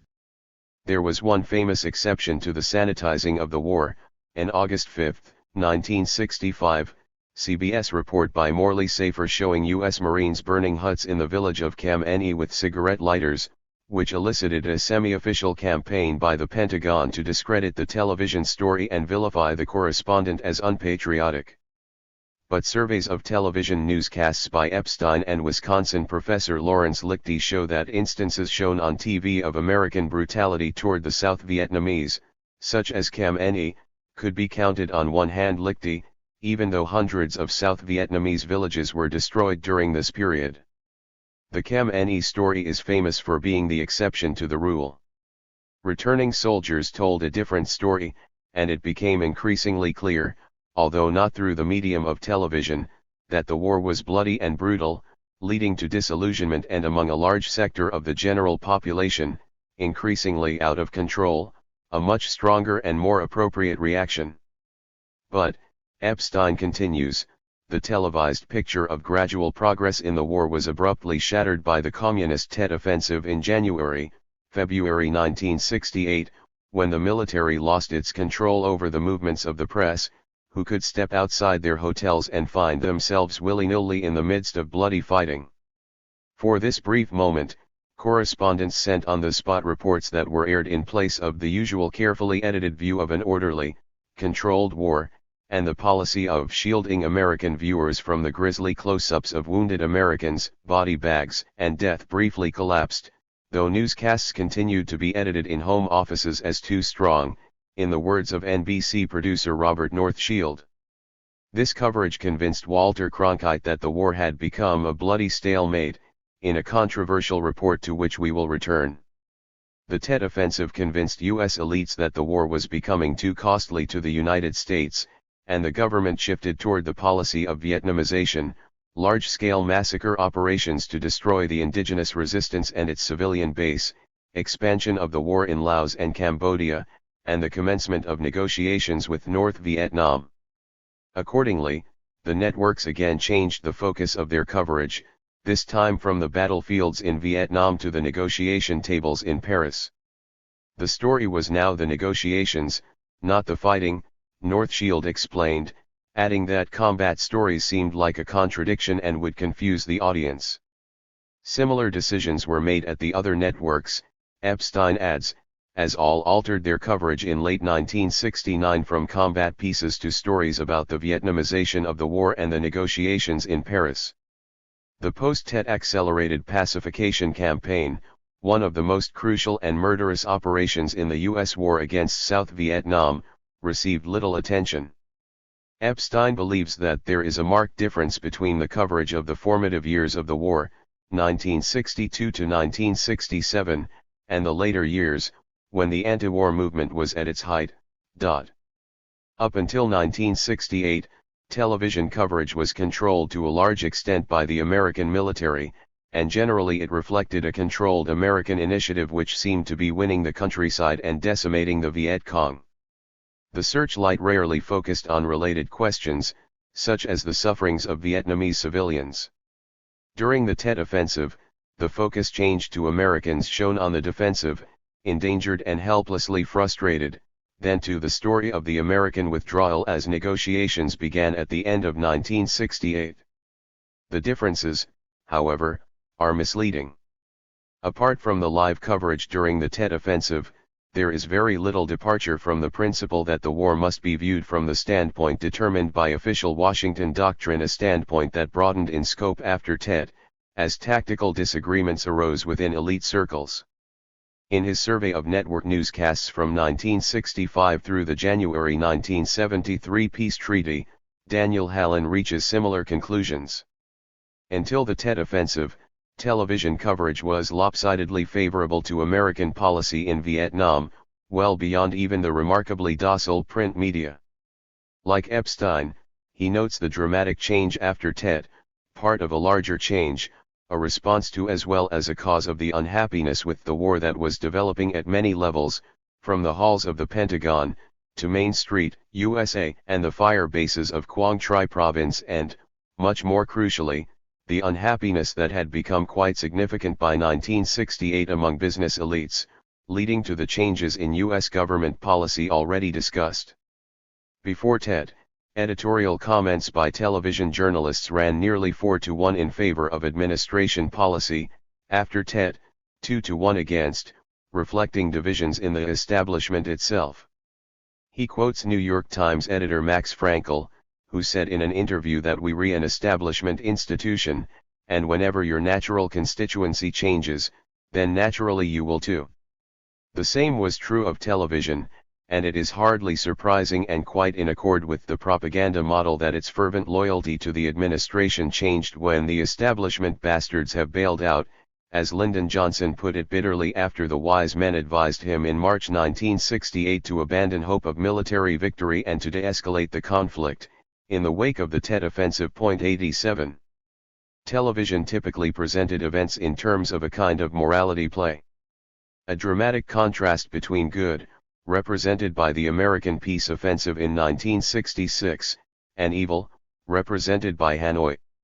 Reporting was relatively bloodless, focusing on the successes of the good guys, American boys in action, regularly depicted as brave men, the greatest men in the world, heroes, exuding competence, humanity, and high morale as they fight against communist aggression in the battle for democracy, and win hearts and minds by caring for sick and injured civilians after a village was burned and blasted to death properly, because ammunition had been found there, which was enough.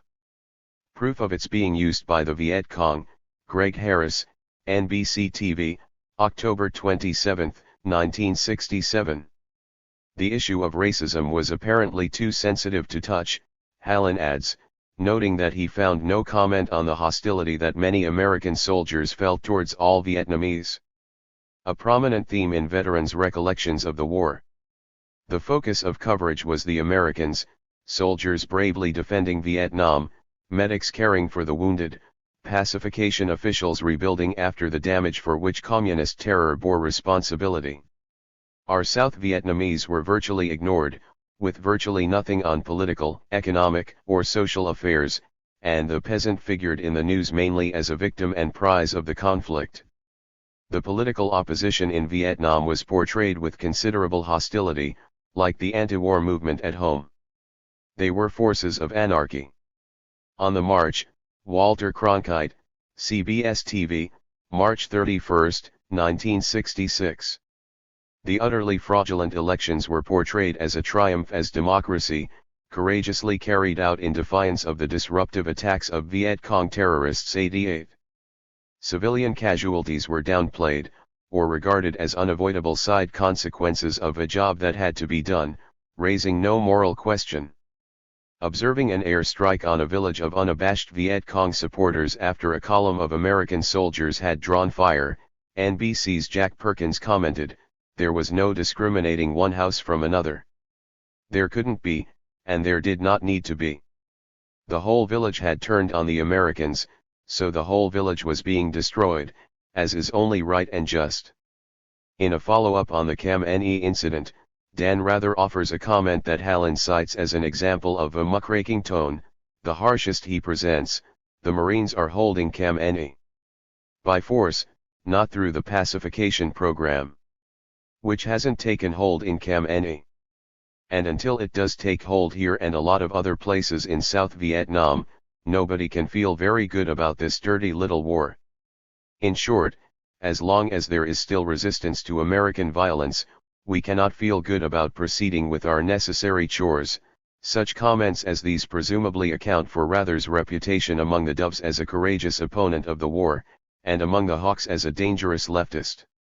Walter Cronkite reported an urgent plea from the Viet Cong for medical and surgical supplies to the International Red Cross, an indication that our bombing raids and infantry sweeps are taking a heavy toll of all kinds of red equipment. 89.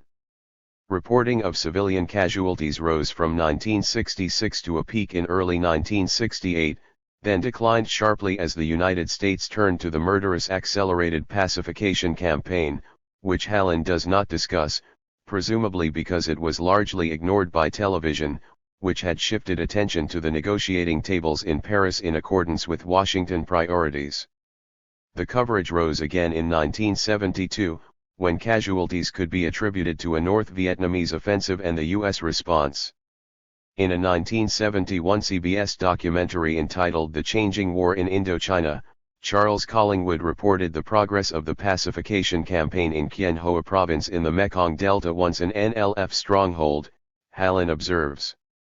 This province had been the target of Operation Speedy Express in early 1969, one of the most brutal American operations of the war in an area that had been organized under NLF control with no known North Vietnamese presence. conquered through the awesome firepower of the 9th Division.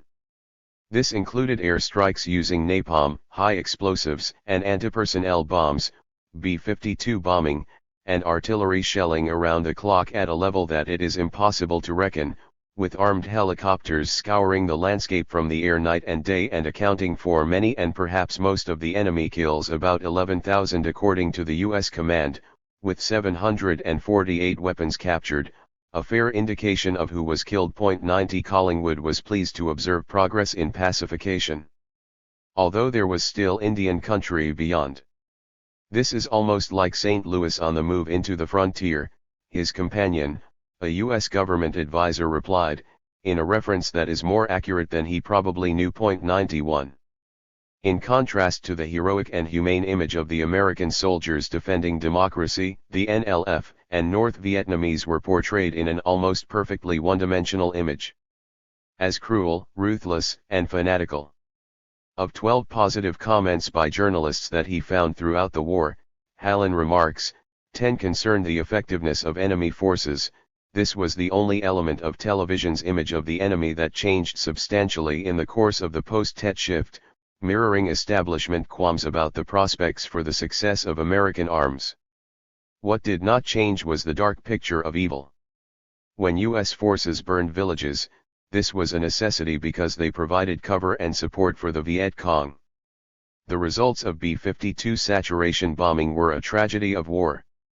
But when a North Vietnamese artillery shell hit an orphanage in An Hoa in October 1970, ABC's George Watson commented with horror, no one was prepared for the massacre, the irrational murder that the North Vietnamese inflicted on An Hoa. Although civilian casualties were overwhelmingly the result of U.S. firepower, attribution of responsibility by television was weighted by a 10-to-7 ratio to the account of the enemy. Its calculated policy of terror contrasted with the unfortunate but legitimate side effects of U.S. operations. Even military operations of the enemy were terrorism. Reporting on a Viet Cong ambush of an American patrol, ABC's Peter Jennings recounted another of those small but, and here he paused a moment for dramatic effect, harrowing VC butcheries, October, 1965. The North Vietnamese and Viet Cong were portrayed as savage, brutal, murderous, fanatical, suicidal, half-crazed, mere vermin in areas that were communist-infested or Viet Cong-infested, and thus had to be cleansed by the American liberators. 92. The style and technique are familiar in state propaganda of all varieties. Overall, Hallen concludes from his survey, television never veered from the official interpretation of the war as a struggle to defend democracy against aggression. In the early years, it was taken for granted that we would surely win, not only because we were more powerful but because the right was clearly on our side. Television held this view strongly, perhaps more strongly than the public itself. It didn't work out that way, and eventually television brought the bad news. But it never explained why, it never re-examined the assumptions about the nature of the war it had helped to propagate in the early years. So to the public, the bad news must have seemed nearly as incomprehensible as an earlier American defeat in Asia, the loss of China. Attribution of the American failure by the public to treason or lack of American will caused by the failure of the media to support our just cause with sufficient fervor is, therefore, hardly surprising. 93. This may well explain why the public has apparently been willing to accept the tales about media treachery. But among the educated elites, the explanation may lie elsewhere, in a totalitarian cast of mind that regards even the actual level of media subservience to the state as inadequate and a threat to order and privilege by the forces of anarchy. On the march. 5.5. Some crucial events of the war. 5.5.1. The Tonkin Gulf Incident. By mid-1964, there was a growing consensus among Vietnamese in favor of a negotiated political settlement, while the United States was maneuvering with increasing desperation to evade what internal documents describe as premature negotiations. The reason, as frankly explained, was that the United States was politically isolated, in opposition to the NLF, the non-communist opposition, and even the generals. It was therefore regarded as necessary to expand the war to the north to obtain the DRV's cooperation in bringing an end to the Viet Cong insurgency and to persuade or force the DRV to stop its aid to the Viet Cong and use its directive powers to make the Viet Cong desist. Ambassador Maxwell Taylor. Intelligence, meanwhile, concluded that the basic elements of communist strength in South Vietnam remain indigenous. 94. U.S. run military operations against North Vietnam began on February 1, 1964, Plan 34A, using South Vietnamese and third country mercenaries, presumably mostly nationalist Chinese, according to Cahin. These operations were officially designed to result in substantial destruction, economic loss, and harassment. 95. On July 30 to 31, Saigon Navy vessels attacked North Vietnamese islands, eliciting an official DRV protest to the International Control Commission on July 31. The U.S. destroyer Maddox, conducting an electronic espionage operation in that general area, entered the 12-mile zone regarded by North Vietnam as its territorial waters on August 2. The Maddox was challenged by North Vietnamese patrol boats, fired warning shots, and was hit by a single bullet in the ensuing battle, in which the patrol boats were damaged or destroyed by the destroyer and U.S. aircraft. On August 3, Secretary of State Dean Rusk sent a secret cable to Ambassador Taylor, stating that we believe that present up Plan 34A activities are beginning to rattle Hanoi, and Maddox incident is directly related to their efforts to resist these activities.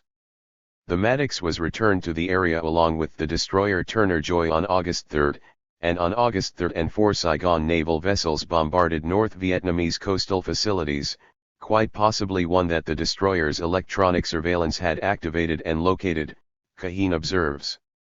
There was some indication that the U.S. destroyers might have come under attack by North Vietnamese patrol boats on August 4, although Captain John Herrick of the Maddox was unsure, and radioed that reports appear very doubtful and that there were no actual sightings by Maddox, recommending complete evaluation before any further action. Subsequent evidence indicates that almost certainly no attack took place. 96. On August 5, President Johnson publicly denounced the open aggression on the high seas against the United States of America by the North Vietnamese, while the DRV and China stated that the so-called Second Tonkin Gulf incident of August 4 never occurred. Chinese government statement.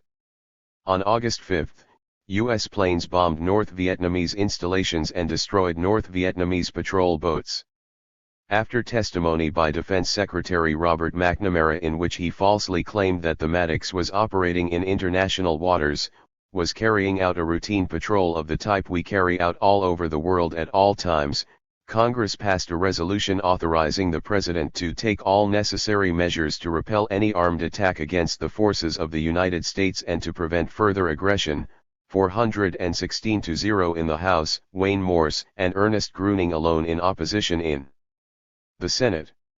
This August 7 resolution was subsequently exploited as the basis for the escalation of the U.S. attack against Vietnam. 97. The Gulf of Tonkin incident, Hallen observes, was a classic of Cold War news management. On virtually every important point, the reporting of the two Gulf of Tonkin incidents was either misleading or simply false and in accordance with the needs of the U.S. executive at that crucial moment. The New York Times had reported sabotage missions against the North as recently as July 23, and reported Hanoi's August 2 protest of an attack on North Vietnamese villages by Laotian Air Force planes, but neither the Times nor the Washington Post mentioned these facts either at the time of the incidents or in the weeks that followed, aside from inconspicuous sidebars on Hanoi's allegations which were accurate, but dismissed and a passing reference in a column by James Reston. The reporting was objective in that it correctly reported U.S. government statements, raising no question about them, presenting no relevant background, and marginally citing communist denials while proceeding to report the events as Washington wished them to be perceived. 98. In subsequent weeks, the Times published a number of brief references to what was charged or asserted in the generally accurate reports from North Vietnam, which were rejected and dismissed by reporters while front-page stories and headlines presented the false Washington version as fact. with much speculation about Hanoi's motives in sending a few patrol boats to attack the mighty U.S. 7th Fleet. The relevant background continued to be ignored or buried with marginal references in back pages. The criticism by Senator Morse was barely mentioned, and dismissed. There was no hint of administration doubts that the August 4 incident had even taken place. 99. The news weeklies adhered still more rigidly to the government propaganda line, even providing vivid and dramatic accounts of the August 4 incident, which apparently never took place. The accurate criticism by Senators Gruening and Morse received a few lines, dismissed as predictable responses by the irascible Morse. There was no interest in their charge that the Tonkin Gulf resolution had been predated, also dismissed by the Times without inquiry. North Vietnamese and Chinese reactions were dismissed as bluster by communists who boiled with hatred and hostility toward the U.S. Newsweek, and propaganda blasts, U.S. News and World Report. None of the weeklies considered the possibility that U.S. actions might have provoked the August 2 incident, or that there were doubts in Washington about the August 4 attack, although some of the relevant facts had been briefly noted. Example time, July 31, noting missions inside North Vietnam by parachuted sabotage teams. The U.S. government version was simply adopted as unquestioned truth, with no further discussion or inquiry necessary. 100. There were ample grounds at the time for suspicion about the U.S. government version. The foreign press was able to see that serious questions arose. Le Monde presented public statements on all sides and an analysis of what the public record indicated. Neither the Times nor the Post made any such analysis of the record, simply taking the false Washington version to be correct and dismissing the accurate communist allegations with a bare mention. 101 In London, the New Statesman covered the US and Chinese versions, including the accurate Chinese account of the U.S. Saigon actions that preceded the incidents and the charge that the first was provoked by Washington while the second never occurred, and concluding that the incidents in Vietnam do not seem quite as simple as the initial headlines indicated, a substantial understatement. In the United States, the left-wing National Guardian, with 5 major articles, and I.F. Stone's Weekly provided the most extensive, careful, and accurate account of the events. In contrast to the fevered rhetoric of the mainstream news weeklies, the National Guardian simply described the facts that were available, asking whether the August 2 skirmish had been provoked and whether the alleged August 4 incident had taken place. The relevant background and communist versions were accurately presented, with appropriate questions raised. Wayne Morse's commentary was given ample coverage, as were South Vietnamese General KY's statements on sabotage missions in North Vietnam. I.F. Stone's Weekly also reported the facts accurately, adding relevant background ignored by the major media. 102. In summary, the national media, overcome by jingoist passion, failed to provide even minimally adequate coverage of this crucial event, although appropriate skepticism would have been aroused in the mind of the reader of the foreign or alternative media, or the reader with the sophistication to treat the media as a disinformation system disguising a reality that can perhaps be ascertained with sufficient energy and dedication. The Pentagon Papers analyst describes these events as an important firebreak, noting that the Tonkin Gulf resolution set U.S. public support for virtually any action. 103.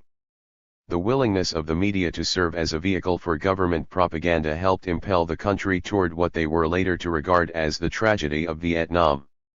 The reaction of Congress and the public laid the basis for the outright invasion of early 1965, providing support for the planners who were secretly concerned that the NLF was continuing to seek a political settlement favorable to the communists through the device of neutralism and a coalition government.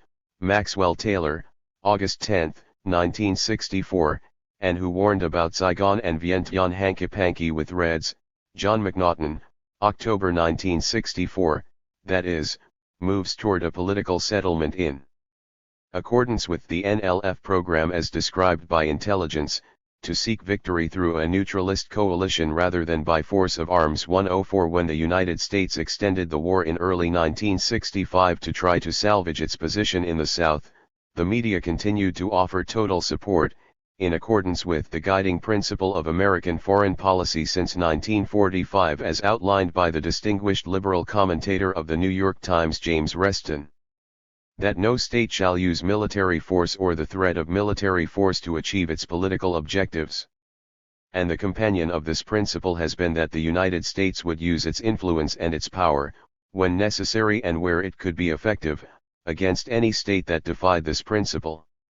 Which was at stake in Vietnam, where the United States is now challenging the communist effort to seek power by the more cunning technique of military subversion. 105.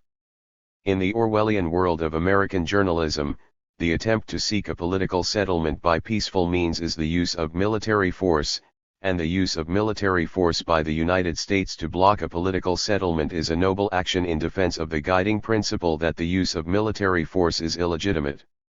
The United States then proceeded to fight a long and brutal war to try to achieve its objectives in Vietnam, demolishing much of Indochina in the process and leaving a legacy that may never be overcome. Finally, in January 1973, the United States formally accepted a peace treaty that was virtually identical with the Vietnamese consensus it overturned by violence in 1964, except that by that time, the indigenous NLF had been effectively demolished and little remained in Indochina outside of North Vietnam, laying the basis for North Vietnamese domination of Indochina, exactly as had been predicted, long before, by the wild men in the wings. The media bear a major responsibility for these tragic events, coverage of the Tonkin Gulf incident with its congressional blank check for further aggression serving as a notable example. 5.5.2 The Tet Offensive. Media coverage of the Tet Offensive has been the centerpiece of the critique of the media for losing the war by their incompetent reporting and their anti-government bias reflecting their passion for confronting authority. The authoritative proof of this contention was provided in the 2-volume Freedom House study by Peter Braystrup. Conducted over a 6-year period with a wide range of distinguished participants and consultants, and support acknowledged from some 24 corporations and labor unions, this study was hailed as a monumental work by Don Oberdorfer in a Washington Post magazine cover story on the 10th anniversary of the offensive, with the title, Tet, The Turning Point, How a Big Event on Television Can Change Our Minds. Professor John P. Roche, of the Fletcher School of Law and Diplomacy of Tufts University, intellectual in residence for the Johnson administration, described the Freedom House study as one of the major pieces of investigative reporting and first-rate scholarship of the past quarter century, a meticulous case study of media incompetence, if not malevolence. In a relatively critical discussion in the Times' Sunday Book Review, Edwin Diamond praises this painstakingly thorough study of how the Vietnam War was presented to the American public by its leading image makers. A highfalutin epistemological quest by a conscientious reporter-analyst that raises profound questions about how we know what we know, revealing the biases introduced by standard journalistic assumptions and organizational practices that contributed to undermining the U.S. position in Vietnam among the general public and Congress. Similarly, Charles Moore reports that in a conference of aging hawks and doves on the 10th anniversary of the Tet Offensive at the University of North Carolina, journalism came in for some strong criticism and only a rather muted defense. The criticism was by Braystrup, who expounded gently the theme of his recent book, Big Story, and the hawks in attendance, while some of the reporters there demurred only softly. The study is regularly cited by historians, without qualification, as the standard work on media reporting of the Tet Offensive, in some respects as important as the battle itself, here analyzed in depth, R.B. Smith, point 106. Oberdorfer too accepts the conclusions of the study as proven, it was the big event on television that changed our minds about the war. The only commentary he cites, even obliquely, accepts this judgment, Roche and others unnamed. Within the mainstream more generally, it is assumed with little question that this remarkable scholarly contribution made its case, though one may debate whether it revealed malevolence or deeper problems of standard journalistic assumptions and organizational practices, reflecting perhaps the adversarial stance of the media with regard to established power. Braystrup claims to have shown that the reporting of the Tet Offensive is an extreme case of the unsatisfactory performance of the media. Rarely has contemporary crisis journalism turned out, in retrospect, to have veered so widely from reality by presenting a portrait of defeat for the Allies, Allies being the term regularly used to refer to the US invaders, the local forces they organized, and the largely mercenary forces they introduced to support US military operations in Indochina, and a term chosen to exploit the favorable connotations provided by World War II, when the Allies fought the Axis. To have portrayed such a setback for one side them as a defeat for the other us in a major crisis abroad cannot be counted as a triumph for American journalism, which shouted that the patient was dying, then weeks later began to whisper that he somehow seemed to be recovering, whispers apparently not heard amid the clamorous domestic reaction to the initial shouts. With television the worst offender. The whispers began about late February, he asserts. These journalistic failures, Braystrup concludes, reflect the more volatile journalistic style spurred by managerial exhortation or complaisance that has become so popular since the late 1960s, accompanied with an often mindless readiness to seek out conflict, to believe the worst of the government or of authority in general, and on that basis to divide up the actors on any issue into the good and the bad. The bad actors include the US forces in Vietnam, the military-industrial complex, and the CIA, among others, while the good in the eyes of the media are presumably the communists, who, Braystrup argues sardonically throughout, were consistently overpraised and protected. The prospect, he foresees, is for a continuation of the current volatile styles, always with the dark possibility that, if the managers do not themselves take action, then outsiders, the courts, the Federal Communications Commission, or Congress will seek to apply remedies of their own, a proposal taken up in Rausch's call for a congressional inquiry and the subsequent warnings of the Trilateral Commission, cited earlier, Big Story, I. 705 ff. The Braystrup, Freedom House thesis has two essential components. 1. Coverage of the Tet Offensive illustrates media incompetence and their adversarial stance. 2. By their portrayal of an American victory as a defeat, the media bear responsibility for the loss of American resolve and the subsequent American defeat in Vietnam. It is the second component of the thesis that carries the dramatic impact, and that has permitted it to set much of the agenda for subsequent discussion of the Fourth Estate and the dangers that its newfound power and 60s style of mindless hatred of authority pose for the very survival of free institutions and democracy. The first component of the thesis is commonly accepted even by those who deny the second. Thus, rejecting the stab-in-the-back thesis, George Herring nevertheless observes, that the media was hostile to the war and to Johnson seems clear, and much of the reporting of Tet was misleading. These distortions of the media may have contributed to growing popular discontent with the war and public anxiety, Herring adds, but these were not the operative factors in Johnson's decision to de-escalate and seek negotiations after Tet.107. An analysis of the facts and the argument demonstrates that neither component of the Freedom House thesis is tenable. The second, as we shall see, is conceded in the Freedom House study to be false with regard to public opinion, and the straw at which they then grasp will plainly not bear the weight. As for the first component, on the narrow question of professional competence in reporting the facts available under trying and confused circumstances, the performance of the media was acceptable if not outstanding, and compares quite favorably to the internal reporting of the American military authorities and U.S. intelligence, insofar as these are available.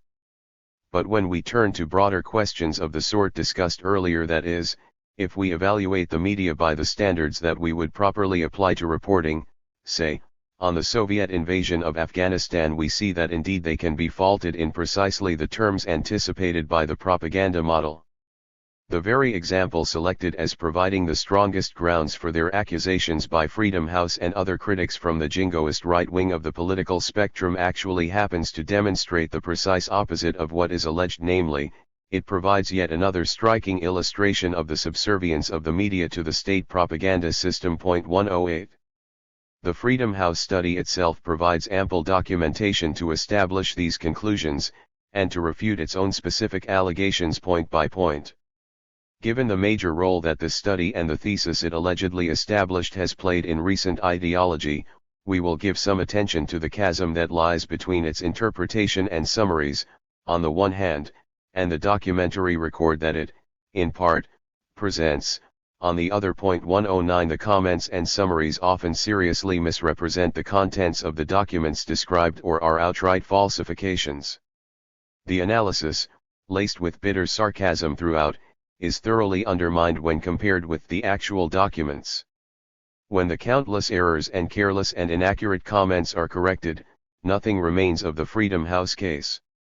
The sardonic reference to strawman journalism, CBS exclusives and the like, referring to alleged misdeeds of the media, is misplaced. Case by case, we find, instead, Freedom House exclusives. Before proceeding to details, we should take careful note of the background assumptions that guide this inquiry.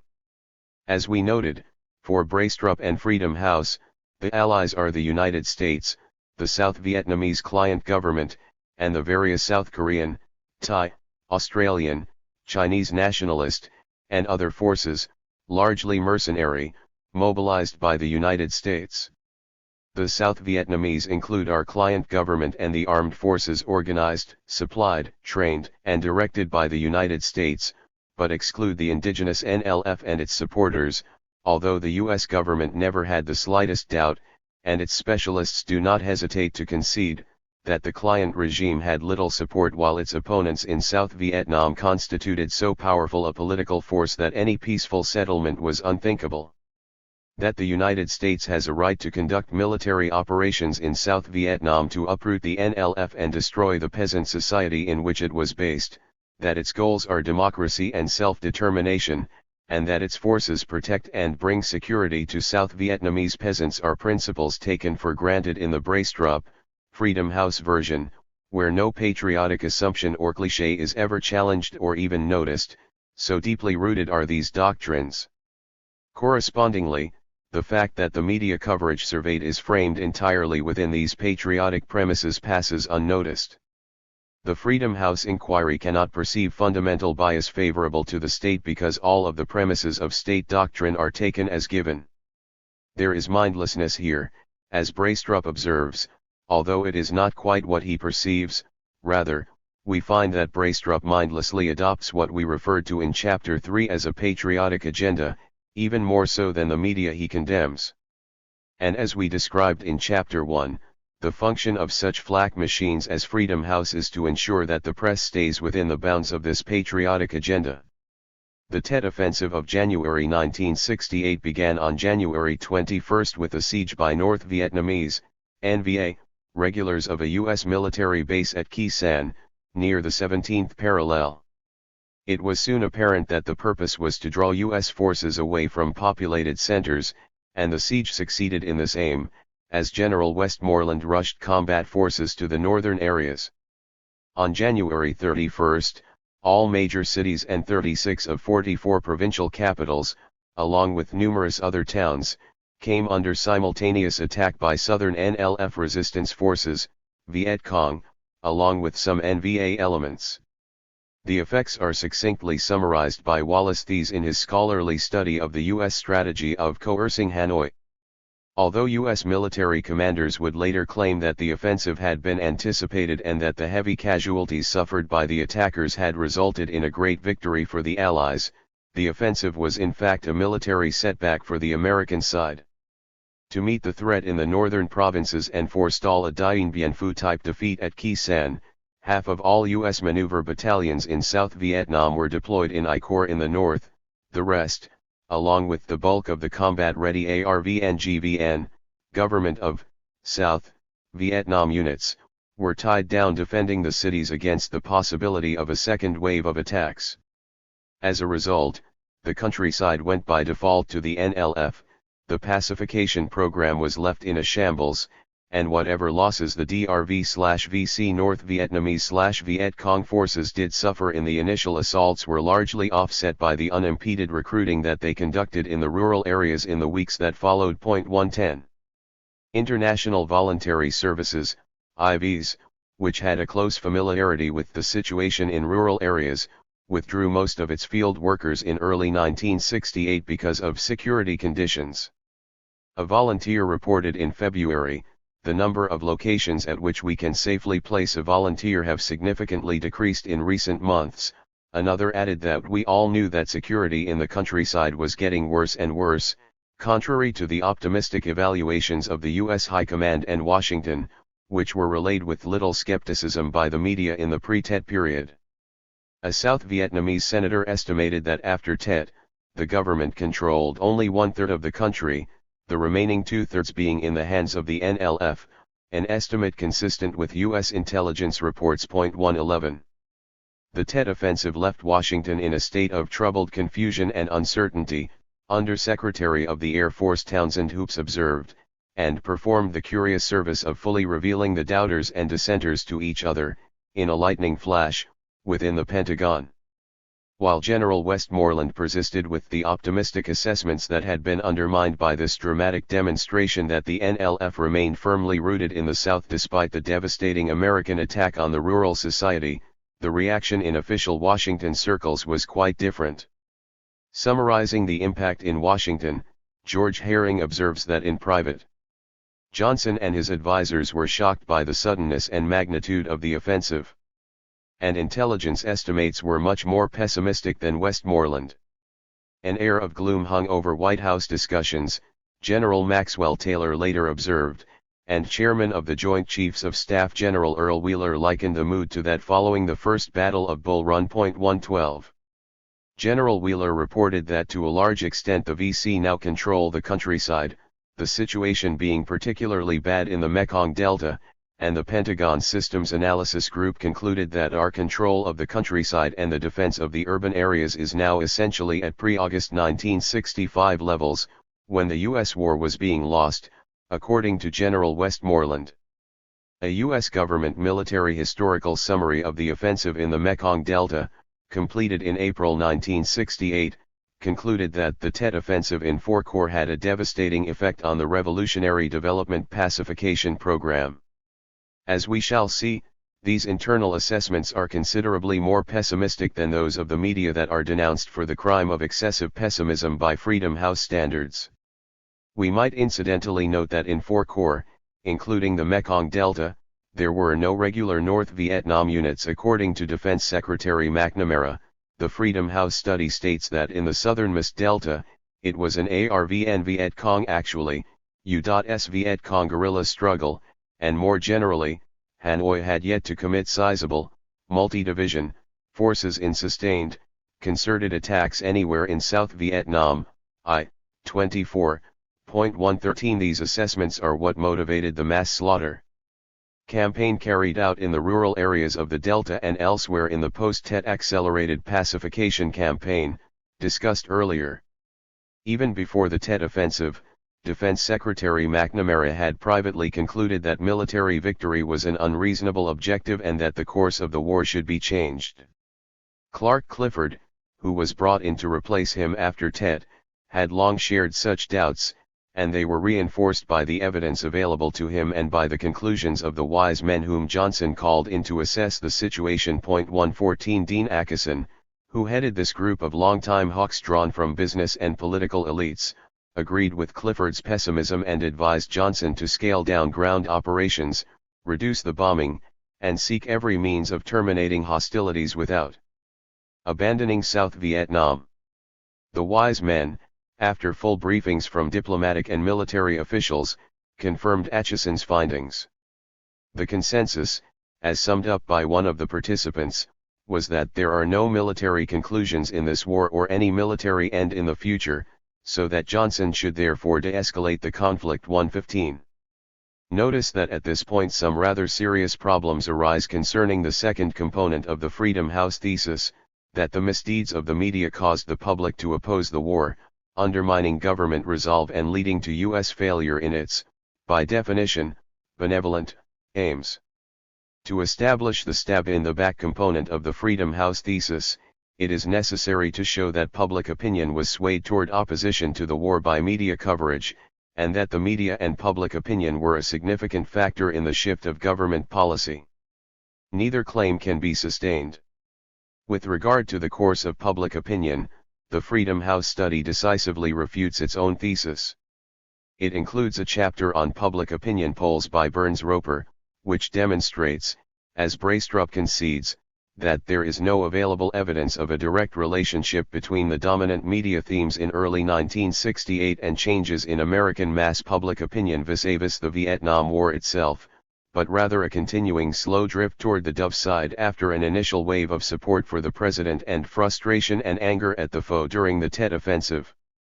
A closer examination of their own data undermines the Freedom House thesis even more thoroughly.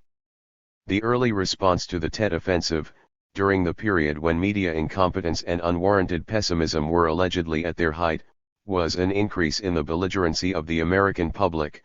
The immediate reaction of the U.S. public was to favor stiffened resistance, that is, U.S. resistance to an attack by South Vietnamese in South Vietnam and intensified U.S. effort. The major sentiment aroused was "bomb the hell out of them." In later February and March, when the media, in the Freedom House version, were beginning to whisper the true story of American victory, there developed a decided negative reaction to the president's handling of the war and the war itself, and a distinct opposition to more aggressive U.S. military action. In early February 1968, when the impact of the alleged media distortions and pessimism reached its peak, public opinion shifted toward the Hawks. Public opinion returned to the pre-Tet figures by late February, when the media were allegedly correcting their earlier errors. By April, after the offensive had ended and the errors had been overcome, albeit in a whisper, there was a sharp shift toward the Doves. By April, May, June, measurements had returned to pre-Tet levels.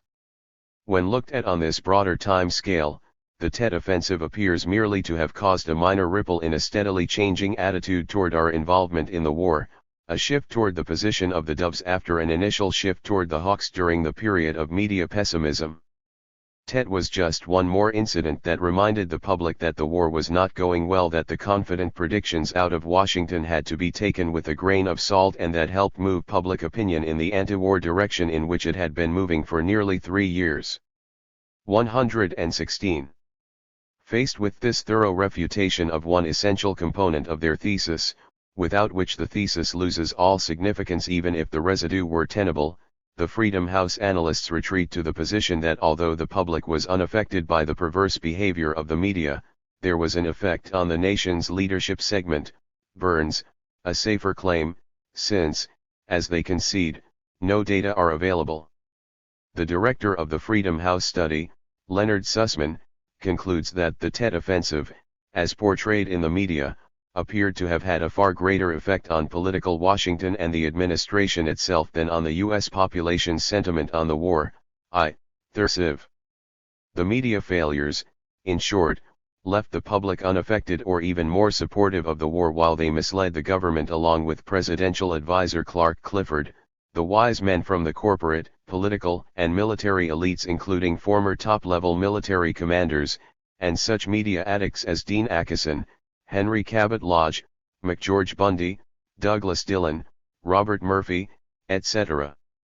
We are asked to believe that their decision to move toward disengagement in a situation that they perceived as one of stalemate was based not on military briefings, intelligence reports, and all the information available at the highest level to official Washington, but on watching the evening news with Walter Cronkite. 117. In short, we can dismiss out of hand the second component of the Freedom House thesis, the component that had dramatic impact and continuing influence within the post-Vietnam right turn among elites, and that has set the agenda for subsequent discussion about the adversarial stance of the media and its grim consequences. We are left with the conclusion that the media were either irrelevant, or that they continued to operate within the general confines of the approved ideological system, thus refuting the first component of the thesis as well. All that remains of the Freedom House story is the possibility that the media were incompetent, even malevolent, but ineffectual. Notice that the Freedom House thesis here faces the same logical problem noted earlier with regard to the charges concerning television. If television is as influential as claimed, then the evidence shows that through 1967 it encouraged a decisive majority of viewers to support the war. To evaluate the remaining shreds of the Freedom House thesis, Let us continue with the record of the Tet Offensive, now asking whether the media did in fact distort it in their zealous although utterly ineffectual efforts to undermine authority. With lavish use of firepower, U.S. forces succeeded in regaining control of the towns and cities. The city of Hue, which had been conquered from its own population by GVN troops with American assistance several months earlier in a desperate U.S. effort to prevent the growth of popular movements calling for democracy and a negotiated political settlement, 118 was 80% destroyed by bombing and shelling, which left 2,000 civilians buried in the smashed ruins, according to U.S. Air Force Under-Secretary Townsend Hoops. The Marines listed communist losses at over 5,000, while Hoops states that a sizable part of the communist force of 1,000 men who captured the city escaped, allowing a determination of who constituted the communist losses. U.S. aid in May estimated that some 4,000 civilians were left dead in the ruins of the city, most of them victims of U.S. firepower. 119. In the Mekong Delta, artillery and air strikes leveled half of Maidho, a city of 80,000, and the provincial capital of Ben Tre Kien Hoa Province, later devastated in the post-Tet terror campaign. CP 190, with 140,000 inhabitants, was decimated with the justification, as an American colonel put it in one of the most widely quoted statements of the war, "We had to destroy the town to save it." 120. The U.S. command conceded that the enemy were overwhelmingly NLF, not North Vietnamese. Killed and captured outnumbered captured weapons by a factor of 5, an indication of who the enemy really were. Secretary of Defense McNamara estimated NVA forces at 50,000 to 55,000 at the end of 1967, mostly in northern regions, with some 10,000 troops placed in Viet Cong combat units. The total roughly matches Third Country forces, mostly Korean mercenaries, mobilized by the United States as part of its invasion of South Vietnam, and barely 10% of the U.S. forces of over 500,000 men, even excluding the massive forces engaged in the attack against Vietnam and Laos from the sea and from U.S. sanctuaries from Thailand to the Philippines and Guam, employing means of destruction that dwarfed all else in Indochina. 121. As noted earlier, the Tet Offensive not only reduced Washington to gloomy despair and convinced U.S. elites that there was no realistic hope of a military victory in Vietnam at a cost acceptable to the United States, but also changed the character of media reporting and commentary, which mirrored the changes in elite opinion. On the ground, American correspondents were able to witness the war at first hand, gaining a view rather different from the sanitized and edited version presented under the control of the American military command. Media commentary at home reflected elite opinion in recognizing that the optimistic forecasts that had been relayed from Washington with little skepticism were inaccurate, and that a long and bitter war lay ahead. But on-the-scene reporting and domestic commentary never veered from the framework of the state propaganda system. In reporting the fighting in Ben Tre and Maidho in the Delta, for example, the press observed that American infantry participated while the towns were blasted by American bombers, helicopter gunships, Navy patrol boats, and artillery to root out the Viet Cong, that is, the South Vietnamese guerrillas who were probably living with the people, according to an American officer quoted by Bernard Weinraub. Nonetheless, the news reports speak of the perceived need to blast the city with jets and helicopter gunships, particularly the poorer and most crowded sections, to save other sections of the city and the lives of thousands of people. Lilaskays, people whose lives were threatened not by the southern NLF guerrillas living among them but by the U.S. forces defending them from the NLF. Because of Tet, Weinraub explains, the protection of Ben Tre was limited, and it was necessary to bring in troops from the U.S. 9th Infantry Division by helicopter, and to carry out bombing raids and fire by helicopter gunships and artillery to protect Ben Tre, which has long been a stronghold of the Viet Cong and is sometimes considered a Viet Cong rest and recreation area, while surrounding hamlets thought to be controlled by the Viet Cong have been razed by Allied bombing and artillery attacks and fire from armed helicopters. In Ben Tre itself, the marketplace is rubble, and near the gutted homes nearby women in shawls sit in the noon heat and mourn with loud groans, while Maidho still smells of death, with half the homes destroyed thanks to the effective protection the population received from their American defenders. 122. Throughout, it is taken for granted that the forces armed, trained, and supplied by the only foreign element in the Delta are the South Vietnamese, not the South Vietnamese guerrillas living among the population in their Viet Cong strongholds, from whom the United States is protecting the population by ferocious bombardment of civilian areas. Recall that we are now evaluating the remaining component of the Freedom House thesis, that the media were suppressing the American victory in their anti-establishment zeal.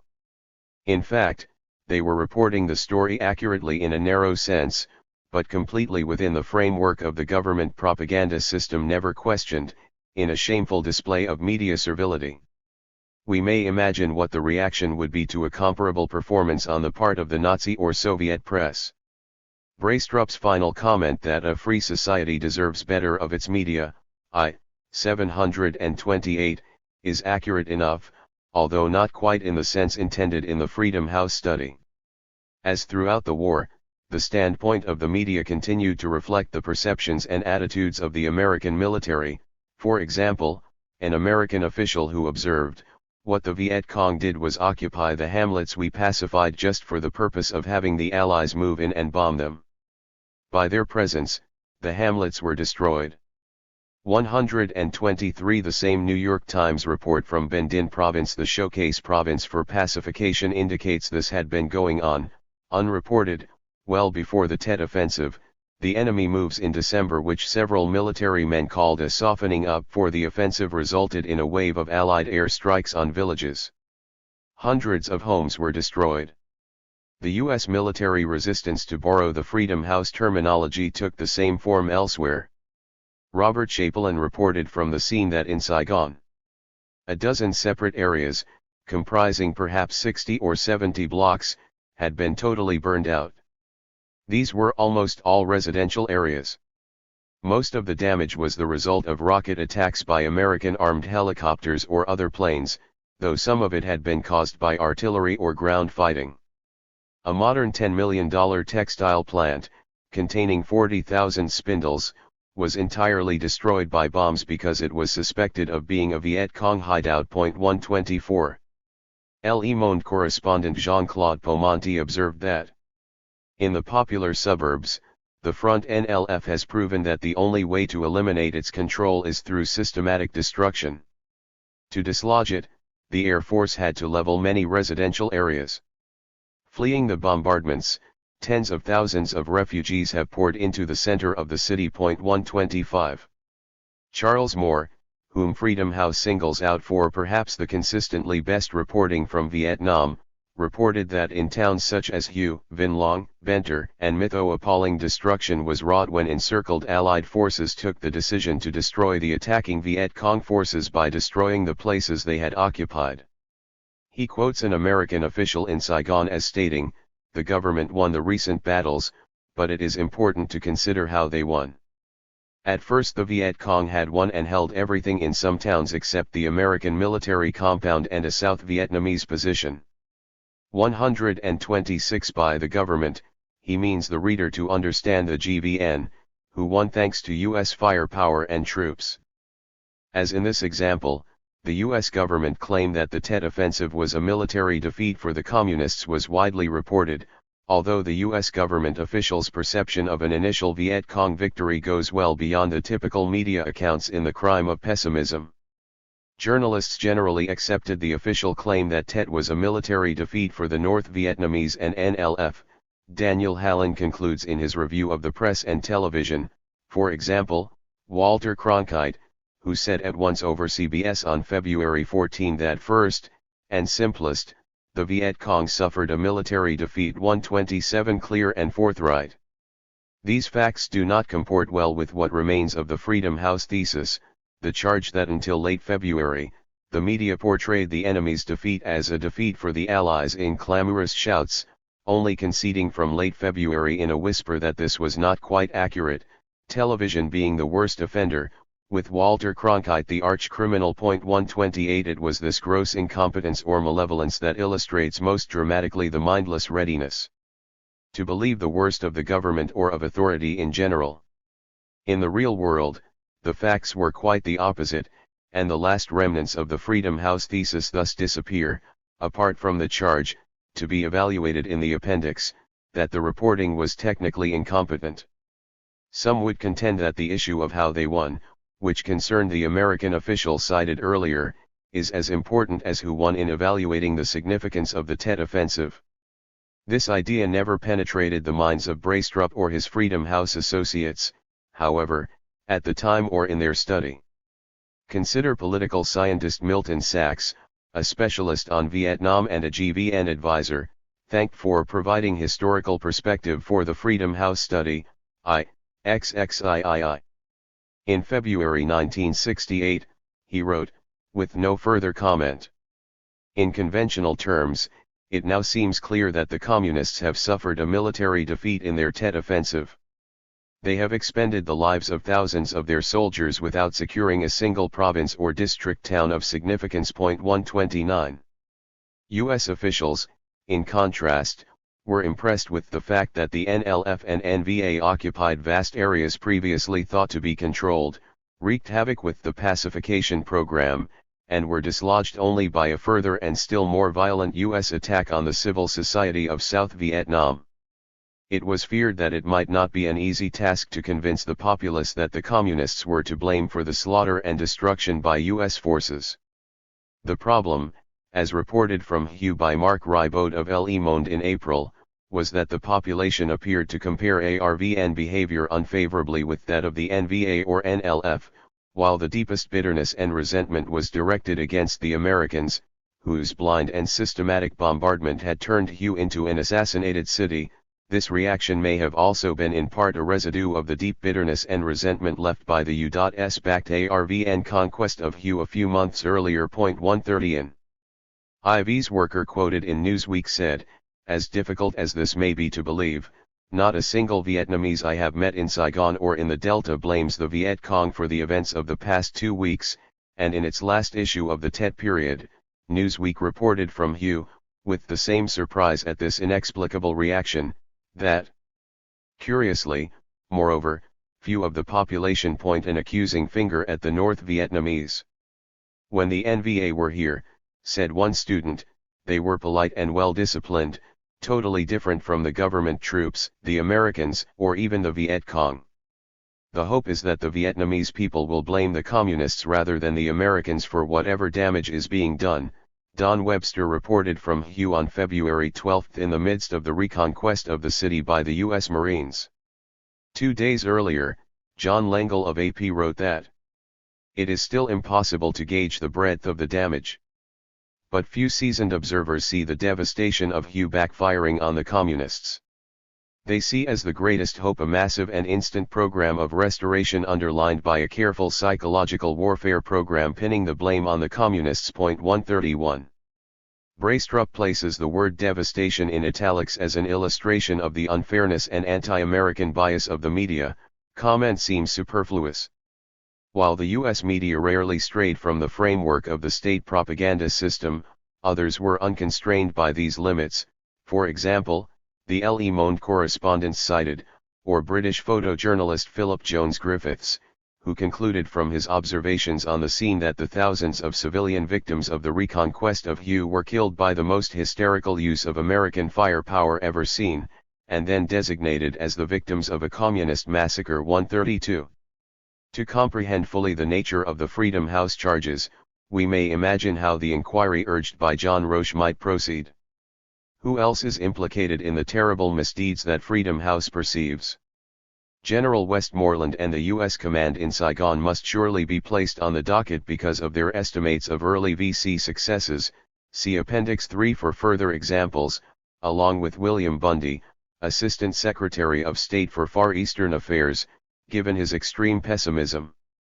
He thought that the Tet Offensive was shattering to the south, especially in the area of pacification, concluding for a time that the South Vietnamese were through. They've had it where South Vietnamese excludes the South Vietnamese defending their country from a U.S. invasion, as usual.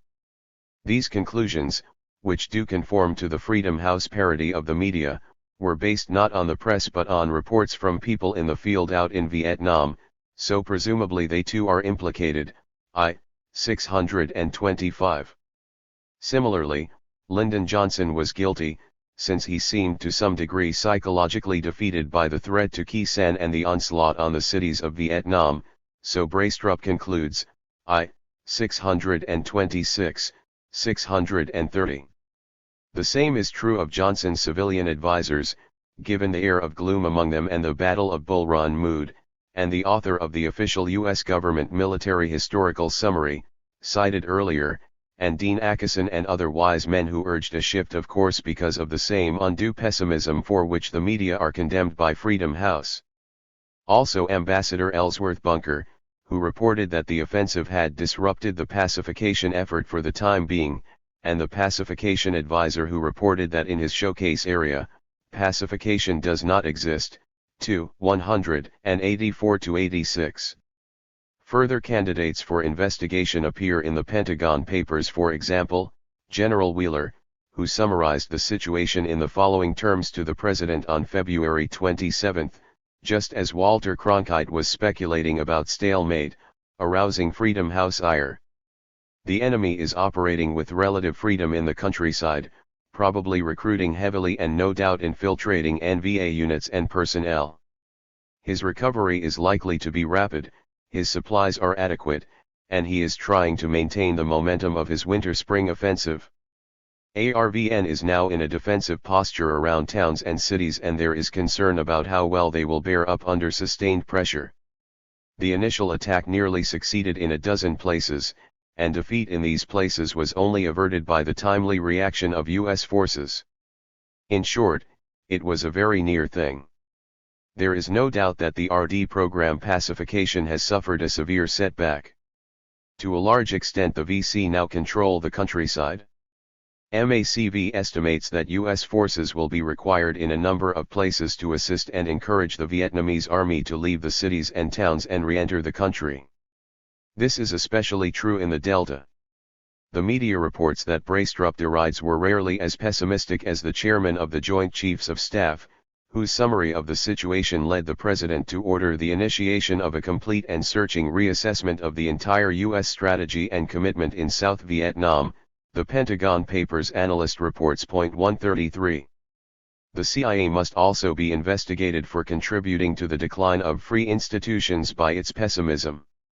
A CIA paper of March 1, presumably uninfluenced by Walter Cronkite, expressed grave doubts about the GVN and ARVN and predicted that they might cease effective functioning in parts of the country, so that virtually the entire burden of the war would fall on U.S. forces. Like Cronkite a few days earlier, they expected no better than a standoff in the coming 10 months. Pentagon Systems Analysis concluded that the offensive appears to have killed the pacification program once and for all, drawing the conclusion that Braystrup falsely attributes to the media, see Appendix 3, and estimated that our control of the countryside and the defense of the urban areas is now at pre-August 1965 levels. It was because of this serious situation, not perceived American successes, as Braystrup intimates, that they recommended what was later to be called Vietnamization. The civilian analysts in the Pentagon must be charged not only with undue pessimism, but also with some of the other crimes of the press. For example, they referred to the famous statement that we are destroying South Vietnam in order to save it. Citation of this statement is the target of much Braystrup scorn. We must also include Colonel Herbert Chandler, on whom Braystrup relies for his account of the Wheeler-Westmoreland request for additional troops. He was, Braystrup says, the anonymous author of the Pentagon Papers section on this material, and here he described as a startlingly accurate account a New York Times article by Neil Sheehan and Hedrick Smith which, Braystrup claims, was a major example of distorted and incomplete reporting, I. 581, 613. The authors of the epilogue to the Pentagon Papers must also be included in the indictment, given their pessimistic post-Tet assessment of the price for military victory and the illusory nature of claimed progress. The category of people who were not threatening free institutions by the standards of Freedom House is small indeed, a fact that some may find suggestive.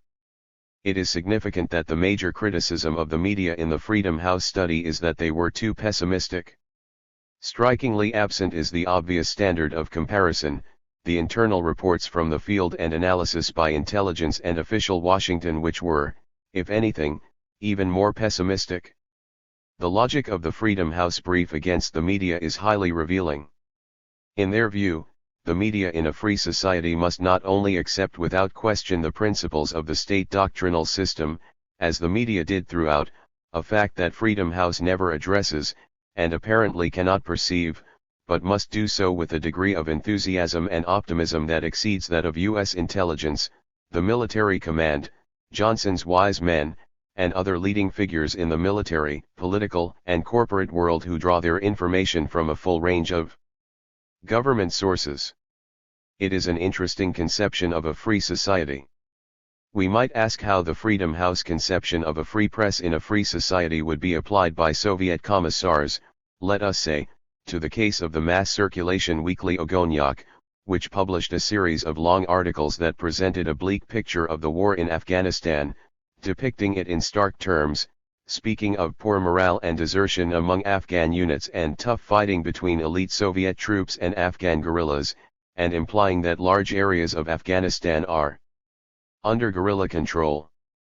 The articles also give a broad hint that drug use is common among Russian troops in Afghanistan, and they include extracts from a helicopter pilot's journal describing the sight and smell of colleagues' charred bodies and implying that helicopter losses are high after the receipt of sophisticated Western weaponry by the guerrillas, terrorists who finance themselves by producing drugs for the international market, charges verified by Western observers, incidentally. But it would be inhumane for the USSR simply to withdraw without guarantees for the population, because a Soviet withdrawal would lead to nationwide internecine warfare, as Afghans who are quoted anticipate. The article does not simply mimic standard US media fare, as these excerpts indicate. Thus it describes an attack on Soviet villages by Afghan guerrillas. One can imagine the US reaction had there been a Viet Cong attack on villages in Texas.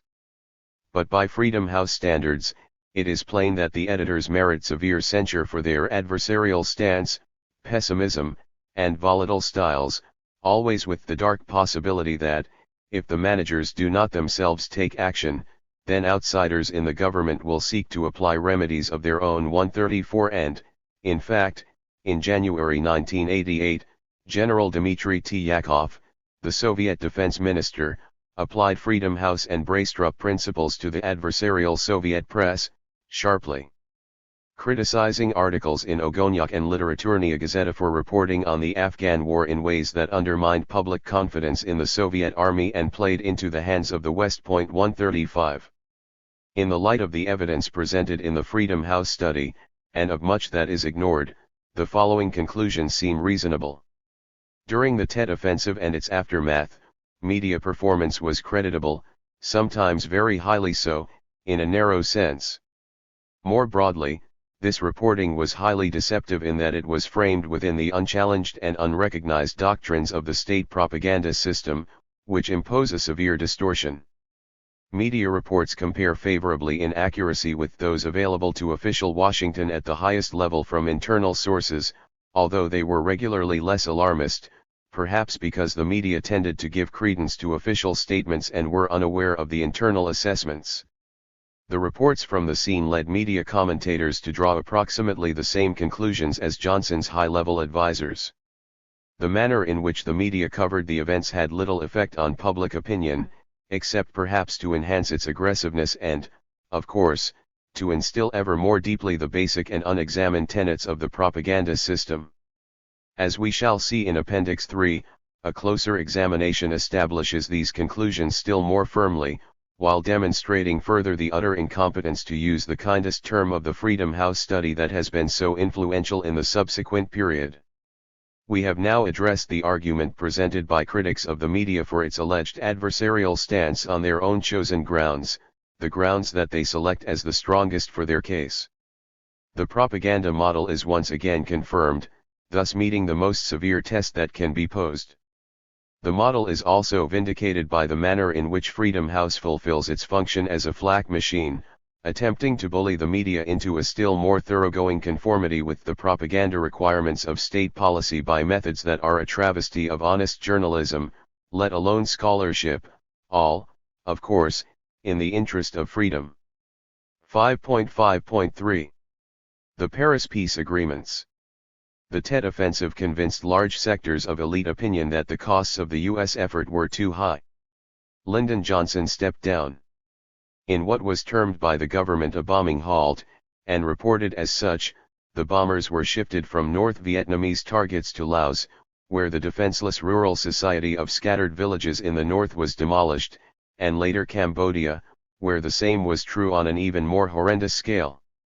U.S. forces undertook the violent and destructive post-Tet accelerated pacification campaign in the south, and bombing was intensified to step up refugee programs deliberately aimed at depriving the VC of a recruiting base, in accordance with the advice of pacification director Robert Colmer in April 1967.136. The Phoenix program was established to destroy the infrastructure of the NLF by terror.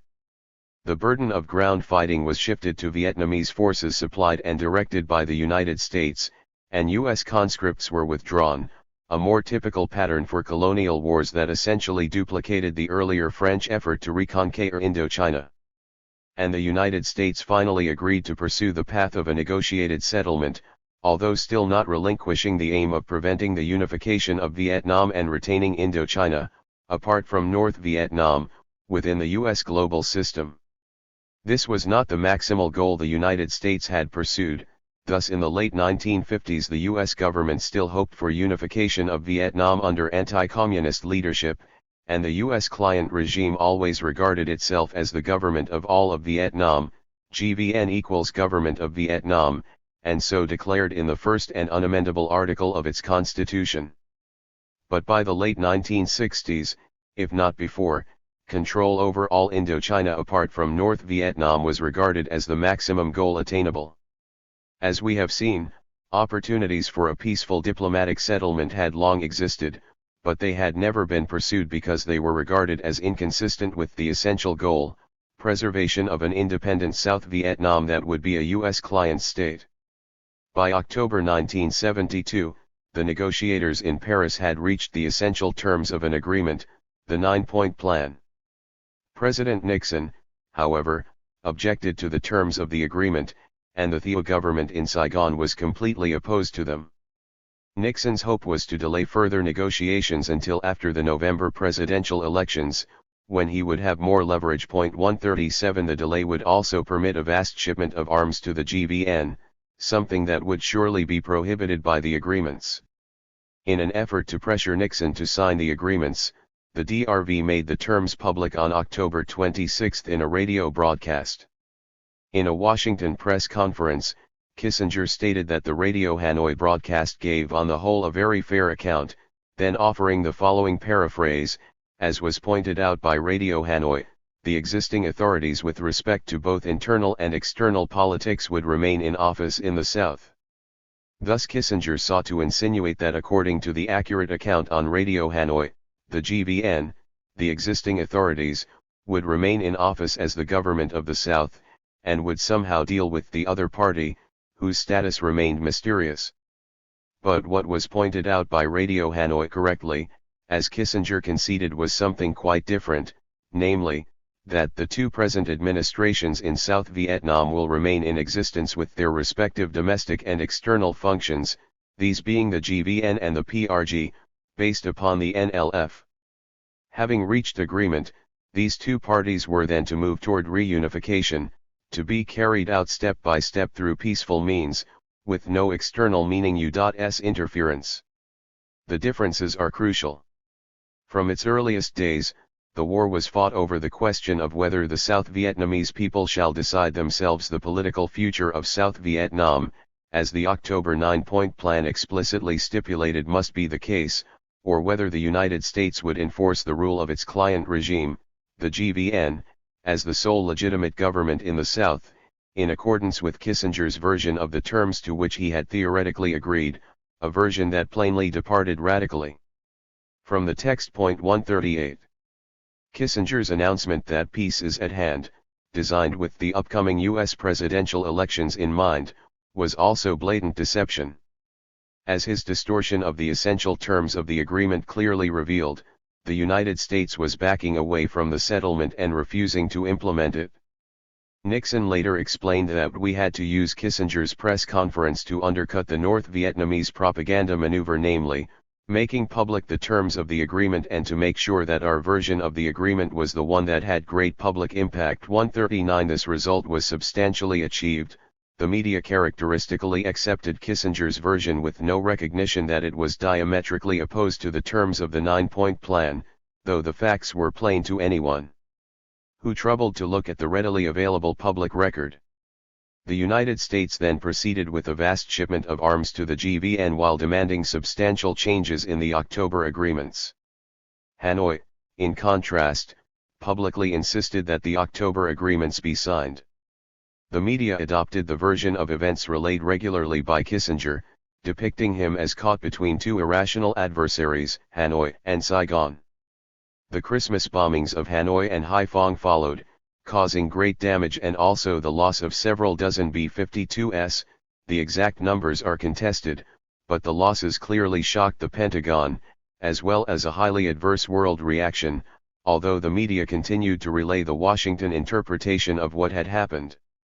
Thus Stanley Carnot wrote that evidently the primary aim of Nixon's bombings of Hanoi was to compel the North Vietnamese to return to negotiations, a curious version of the readily available facts. 140 After the military and political failures of the Christmas bombings, the U.S. government then signed the January peace agreements, which were virtually identical to the terms it had rejected the preceding October and, still more significant, were hardly different in essentials from the NLF proposals of the early 1960s, which caused such dismay in Washington and compelled the U.S. government to escalate the war so as to prevent a political settlement, thus virtually destroying Indochina, with millions of casualties and 3 countries utterly devastated, a fact considered of little moment in the West. The charade that took place in October was reenacted in January. As the agreements were announced on January 24, the White House made an official statement, and Kissinger had a lengthy press conference in which he explained clearly that the United States was planning to reject every essential provision of the accords the administration had been compelled to sign, presenting a version that explicitly violated them at every crucial point. In yet another astonishing demonstration of servility, the media accepted the Kissinger White House version unquestioningly, thus guaranteeing that the Vietnamese enemy would appear to be violating the agreements if it adhered to them. Recall that all of this took place during the period when the media had allegedly reached their peak level of militant opposition to state authority. Let us now briefly inspect this remarkable record. The Paris Agreements committed the United States and all other countries to respect the independence, sovereignty, unity, and territorial integrity of Vietnam as recognized by the 1954 Geneva Agreements on Vietnam, Article 1. Pending reunification of Vietnam, which is to be carried out step by step through peaceful means. And without foreign interference, the military demarcation line at the 17th parallel is to be regarded as only provisional and not a political or territorial boundary, Article 15. In the South, there are 2 parallel and equivalent South Vietnamese parties, the GVN and the PRG. This is the central element of the agreements, which proceed to specify in detail the responsibilities and commitments of the 2 South Vietnamese parties. These are to achieve national reconciliation through peaceful means, under conditions of full democratic freedoms, while foreign countries shall not impose any political tendency or personality on the South Vietnamese people, and the United States will not continue its military involvement or intervene in the internal affairs of South Vietnam, Articles 9c, 4. The 2 South Vietnamese parties undertake to respect the ceasefire and maintain peace in South Vietnam, settle all matters of contention through negotiations, and avoid all armed conflict, Article 10. Furthermore, the 2 South Vietnamese parties will proceed to achieve national reconciliation and concord, end hatred and enmity, prohibit all acts of reprisal and discrimination against individuals or organizations that have collaborated with one side or the other, and, in general, ensure the democratic liberties of the people, which are outlined, along with procedures to ensure the reconciliation undertaken by the two South Vietnamese parties, Articles 11, 12. The agreements committed the two South Vietnamese parties not to accept the introduction of troops, military advisors, and military personnel including technical military personnel, armaments, munitions, and war material into South Vietnam and called for a total withdrawal of all such personnel within 60 days, while the two South Vietnamese parties will settle the question of Vietnamese armed forces in South Vietnam without foreign interference, Articles 5, 7, 13. In his January 24 press conference, Kissinger made it clear that the United States maintained the right to provide civilian technicians serving in certain of the military branches, and as its forces were withdrawn after the signing of the agreements, the United States proceeded to keep or introduce 7,200 contract civilians to handle maintenance, logistics, and training jobs formerly performed by the U.S. military, many of them retired military men, under the supervision of a U.S. Major General. 141 The provisions concerning technical personnel were thus at once nullified, along with the U.S. pledge to refrain from any intervention in the internal affairs of South Vietnam. In a speech of January 23, Nixon announced that the GVN would be recognized as the sole legitimate government in South Vietnam, nullifying Articles 9C and 4 as well as the basic principle of the agreements, that the two parallel and equivalent South Vietnamese parties are to proceed toward a settlement with no U.S. interference or effort to impose any political tendency on the people of South Vietnam. In its summary of basic elements of the Vietnam agreements on January 24, the White House announced that the government of the Republic of South Vietnam continues in existence, recognized by the United States, its constitutional structure and leadership intact and unchanged. The reason for the parenthesis being that this constitutional structure identifies the GVN as the government of all Vietnam. This constitutional structure also outlawed the second of the two parallel and equivalent parties, along with pro-communist neutralism and any form of expression aimed at spreading communist policies, slogans, and instructions, and the GVN announced at once that such illegal actions would be suppressed by force, while President Thieu stated that this is solely a ceasefire agreement, no more no less. 142 With these declarations, the United States and its client regime thus nullified the central principle of the Paris Agreements, and flatly rejected the provisions for the two South Vietnamese parties to achieve national reconciliation and concord by peaceful means without forceful measures or repression. In short, the United States announced at once, clearly, and without equivocation, that it intended to disregard every essential provision of the scrap of paper it was compelled to sign in Paris.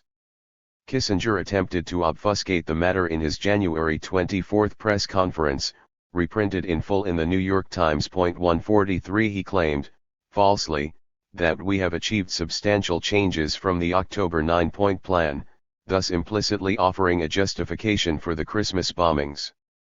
He stated that what the Civil War has been all about is who is the legitimate ruler of South Vietnam and is there such a thing as a South Vietnam even temporarily until unification, claiming that the United States had achieved its objectives on these points by virtue of the specific references to the sovereignty of South Vietnam and the right of the South Vietnamese people to self-determination, and he claimed that the United States had also achieved its goal with regard to the status of the demarcation line. All of this was blatant deception.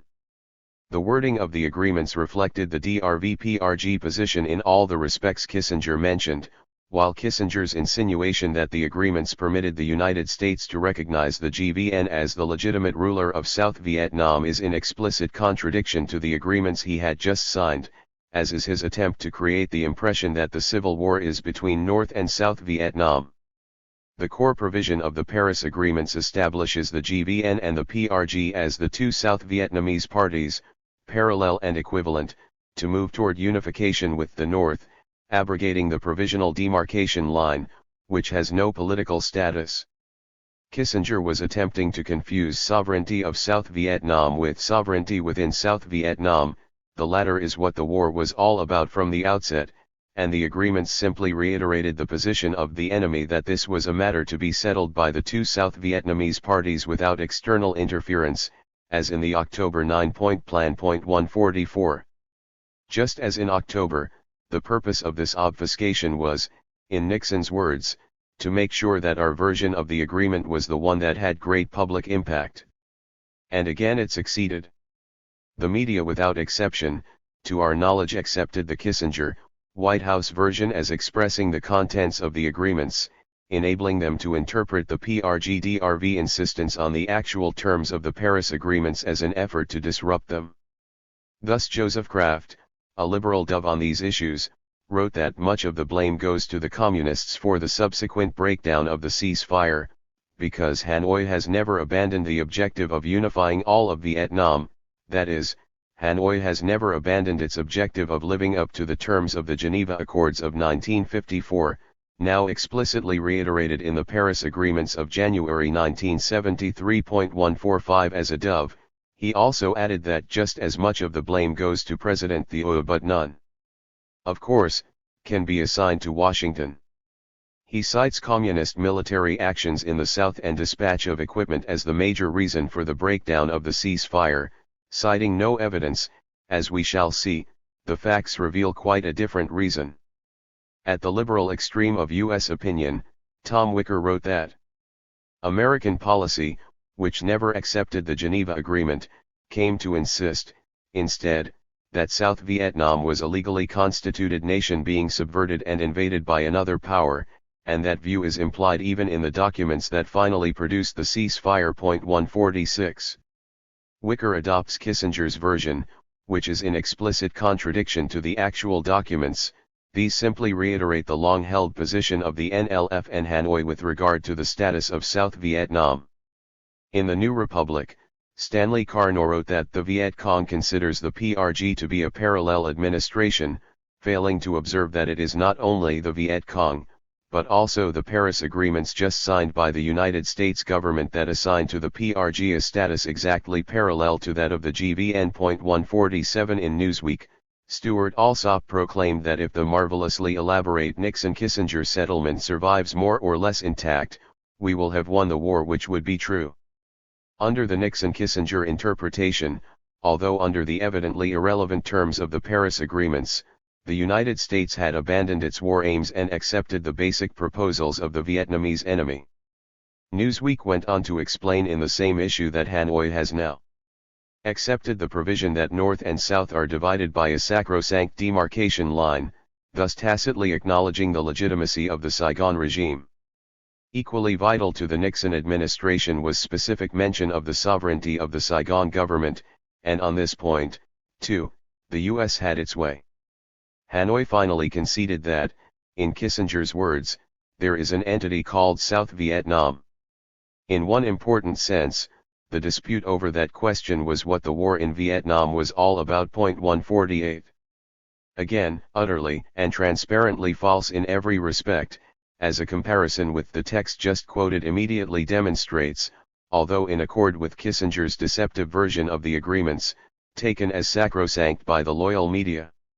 An honest and independent press would have announced the January agreements with headlines reading, U.S. announces intention to violate the agreements signed in Paris. An informed press would have observed further that the Paris agreements incorporate the principles rejected by the United States at Geneva 20 years earlier, as well as the essential principles of the NLF program of the early 1960s, which were similar to those advocated by Vietnamese quite generally and constituted the crucial fact that impelled the United States to escalate the war so as to block a political settlement among Vietnamese. The actual press simply adopted Washington's version of the agreements, never mentioning that this version contradicted them in every essential respect and thus guaranteed that the war would go on as it did. Once again, the contribution of the media was to help implement further violence and suffering by adopting Washington's version of events in this case, in the face of the fact that this version was, transparently, in flat contradiction to the documents readily at hand. One would have to search assiduously to discover a more blatant example of media subservience to state power. The aftermath was predicted in the alternative press, and similar to earlier occasions when the same factors were operative. As after Geneva 1954, the Communists, who had won a political victory, on paper, attempted to pursue political struggle, while the United States and its GVN client at once turned to military force to overturn the terms of the Paris agreements. These facts were reported by the more serious journalists on the scene in Vietnam, notably Daniel Sutherland, who observed from his extensive investigations that the Saigon government has been guilty in by far the greatest number of cases of launching offensive operations into territory held by the other side, assuming that it has the right, despite the ceasefire, to take back territory which it lost in 1972, and giving many examples, as did others. 149 The U.S. government informed Congress cheerily that the GVN has fared well during the post-ceasefire maneuvering, adding 770 hamlets to the list of those over which it has dominant control after the agreements and in violation of them, a fact that passed without notice. The GVN thus added 1 million people to the areas of its control, while expending 16 times as much ammunition as the enemy and using the newly provided U.S. equipment, as intended, for massive military operations, including extensive bombardment of PRG areas to prevent refugees from returning to them as provided by the agreements. 150 The media either blamed the communists, or sometimes the GVN as well, but not the United States, which had announced at once its intention to disrupt the agreements and now publicly expressed its pleasure in the military actions that successfully achieved this objective. When the North Vietnamese finally responded to U.S. GVN violence, the GVN quickly collapsed, leading to outrage in the U.S. government and media, which still persists over this dramatic demonstration of communist iniquity, which proves that their intentions all along were to destroy the free and independent government of South Vietnam and to reduce its people to communist tyranny, thus further entrenching the principle that communists cannot be trusted. This useful lesson, firmly established by media complicity in transparent government deceit, has, not surprisingly, been applied in subsequent efforts by the U.S. government to gain its ends by violence. One dramatic example was featured in the media in August 1987, when the Central American presidents confounded Washington's strategy by adopting a political settlement that undermined the familiar U.S. reliance on force to compensate for its political weakness. As part of its immediate efforts to sabotage this agreement, the State Department called the Latin American ambassadors to Washington, where they were presented with a copy of the 1973 Paris Peace Agreement that was negotiated to end the U.S. involvement in the Vietnam War, the Wall Street Journal reported, adding that the agreement was subsequently ignored by North Vietnam. The journal explained that this unfortunate Vietnam experience, which proved that agreements with communists are not worth the paper they are printed on, is one factor in administration skepticism about the Central American Agreement. Copies of the 1973 Paris agreements were distributed to the envoys as a case study of how an agreement with ambiguous provisions could be exploited and even ignored by a communist government, Neil Lewis reported in the lead story in the New York Times, adding, in violation of the 1973 accord, North Vietnam overran South Vietnam and united the two parts of Vietnam under its banner in 1975. 151 The utility of a carefully crafted historical record, designed by the loyal media to serve the needs of state power, is revealed here with much clarity. Surveying these events, we reach essentially the same conclusions as before, although once again the performance of the media at the peak period of their alleged independence and adversarial stance goes well beyond the predictions of the propaganda model, exceeding the expected norm of obedience to the state authorities and reaching the level that one finds in totalitarian states. As before, the servility of the media made a significant contribution to ensuring that the slaughter in Indochina would continue and that the U.S. government would be able to exploit its Vietnam experience, as filtered through the media, for later exercises in international terrorism.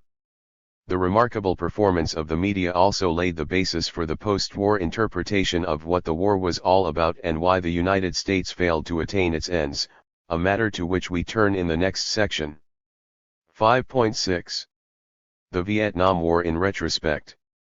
In April 1975, the war came to an end, and the 30-year conflict entered a new phase. Indochina faced the near-insoluble problems of reconstruction in a land that had been reduced to ruin by foreign armies after a century of colonial oppression. In the United States too, elite groups faced a problem of reconstruction, but of a different kind. The problem in the United States was the reconstruction of ideology, the taming of the domestic population that had lost its faith in the nobility of intent and the inspiring benevolence of the elites who determine U.S. policy. It was necessary to overcome what Norman Podhoretz, echoing Goebbels, calls the sickly inhibitions against the use of military force, the dread Vietnam syndrome, finally cured by the stirring triumph of U.S. arms in Grenada, so Podhoretz hoped. 152 This was part of a larger problem, the crisis of democracy perceived by Western elites as the normally passive general population threatened to participate in the political system, challenging established privilege and power. 153 A further task was to prevent recovery in the societies ravaged by the American assault, so that the partial victory already achieved by their destruction could be sustained. As we have seen, through the mid-60s, the media loyally fulfilled their function of service to state violence, and there was no significant popular opposition to the U.S. attack on Indochina. True, in 1964, the population voted 2-1 in favor of the peace candidate, who was assuring them that we want no wider war while laying the groundwork for the rapid escalation planned for the post-election period, a noteworthy illustration of the character of electoral politics in a society lacking genuine opposition parties and a critical and independent press. Nevertheless, the enthusiasm of the ideological institutions for the rapid escalation of U.S. efforts to defend South Vietnam from internal aggression helped keep the public in line as the U.S. invading army rose to over 500,000 men on the ground and appeared to be attaining some success in grinding the enemy down by sheer weight and mass, although at horrendous cost, in the words of pacification chief Robert Blowtorch Comer, later to become a high-ranking official of the Human Rights Administration. 154. By 1967, the popular mood was shifting, and the public was beginning to defy the hawk-dove consensus of elites for whom the issues were limited to tactics and expedience, a matter of much government concern. Defense Secretary McNamara warned the President, in secret, in May 1967 that expansion of the American war might polarize opinion to the extent that doves in the U.S. will get out of hand massive refusals to serve, or to fight, or to cooperate, or worse. 155 At the time of the Tet Offensive, the Joint Chiefs of Staff were concerned with our capacity to meet the possibility of widespread civil disorder in the months ahead. In considering further troop deployments, they took care to ensure that sufficient forces are still available for civil disorder control, including National Guard forces deployed under state or federal control and U.S. Army troops. The Pentagon warned further that a request for more troops might lead to increased defiance of the draft and growing unrest in the cities, running the risk of provoking a domestic crisis of unprecedented proportions. Earlier, the Pentagon feared that escalation of the land war beyond South Vietnam might lead to massive civil disobedience, particularly in view of opposition to the war among young people, the underprivileged, women, and segments of the intelligentsia. The sight of thousands of peaceful demonstrators being confronted by troops in battle gear during the massive anti-war demonstration and massive march on the Pentagon in October 1967 was particularly disturbing. The Pentagon Papers analyst observed. 156 The gradual withdrawal of the increasingly demoralized U.S. military forces led to a diminution of visible protest by the early 1970s, but the Vietnam syndrome was never cured. As late as 1982, 72% of the public, but far fewer opinion makers and, to judge by other evidence cited earlier, virtually none of the American intellectual elite, regarded the Vietnam War as more than a mistake. It was fundamentally wrong and immoral, a disparity between the public and its leaders that persists as of 1986. 157. The primary task facing the ideological institutions in the post-war period was to convince the errant public that the war was less a moral crime than the thunderously stupid military blunder of throwing 500,000 ground troops into an unwinnable war, as the respected New York Times war correspondent Homer Bigart explained, while chastising Gloria Emerson for her unwillingness to adopt this properly moderate view. 158 The purpose of the war must be perceived as preventing North Vietnam from subjugating South Vietnam, John Midgley, the real enemy, of course, being North Vietnam, supplied and sustained by the Soviet Union and China, Drew Middleton, 159 all in defiance of the plain facts. The primary issue was the cost to the United States in its noble endeavor. Thus Robert Nisbet describes the intellectual pleasure he derived from a truly distinguished work of history with a chapter covering the 1960s, with emphasis on the Vietnam War and its devastating impact upon Americans, obviously the only victims worthy of concern. 160 To persuade elite opinion was never much of a problem, since these were the reigning conceptions throughout, and clearly privilege, along with media access, accrues to those who follow this path. But the public has nevertheless remained corrupted.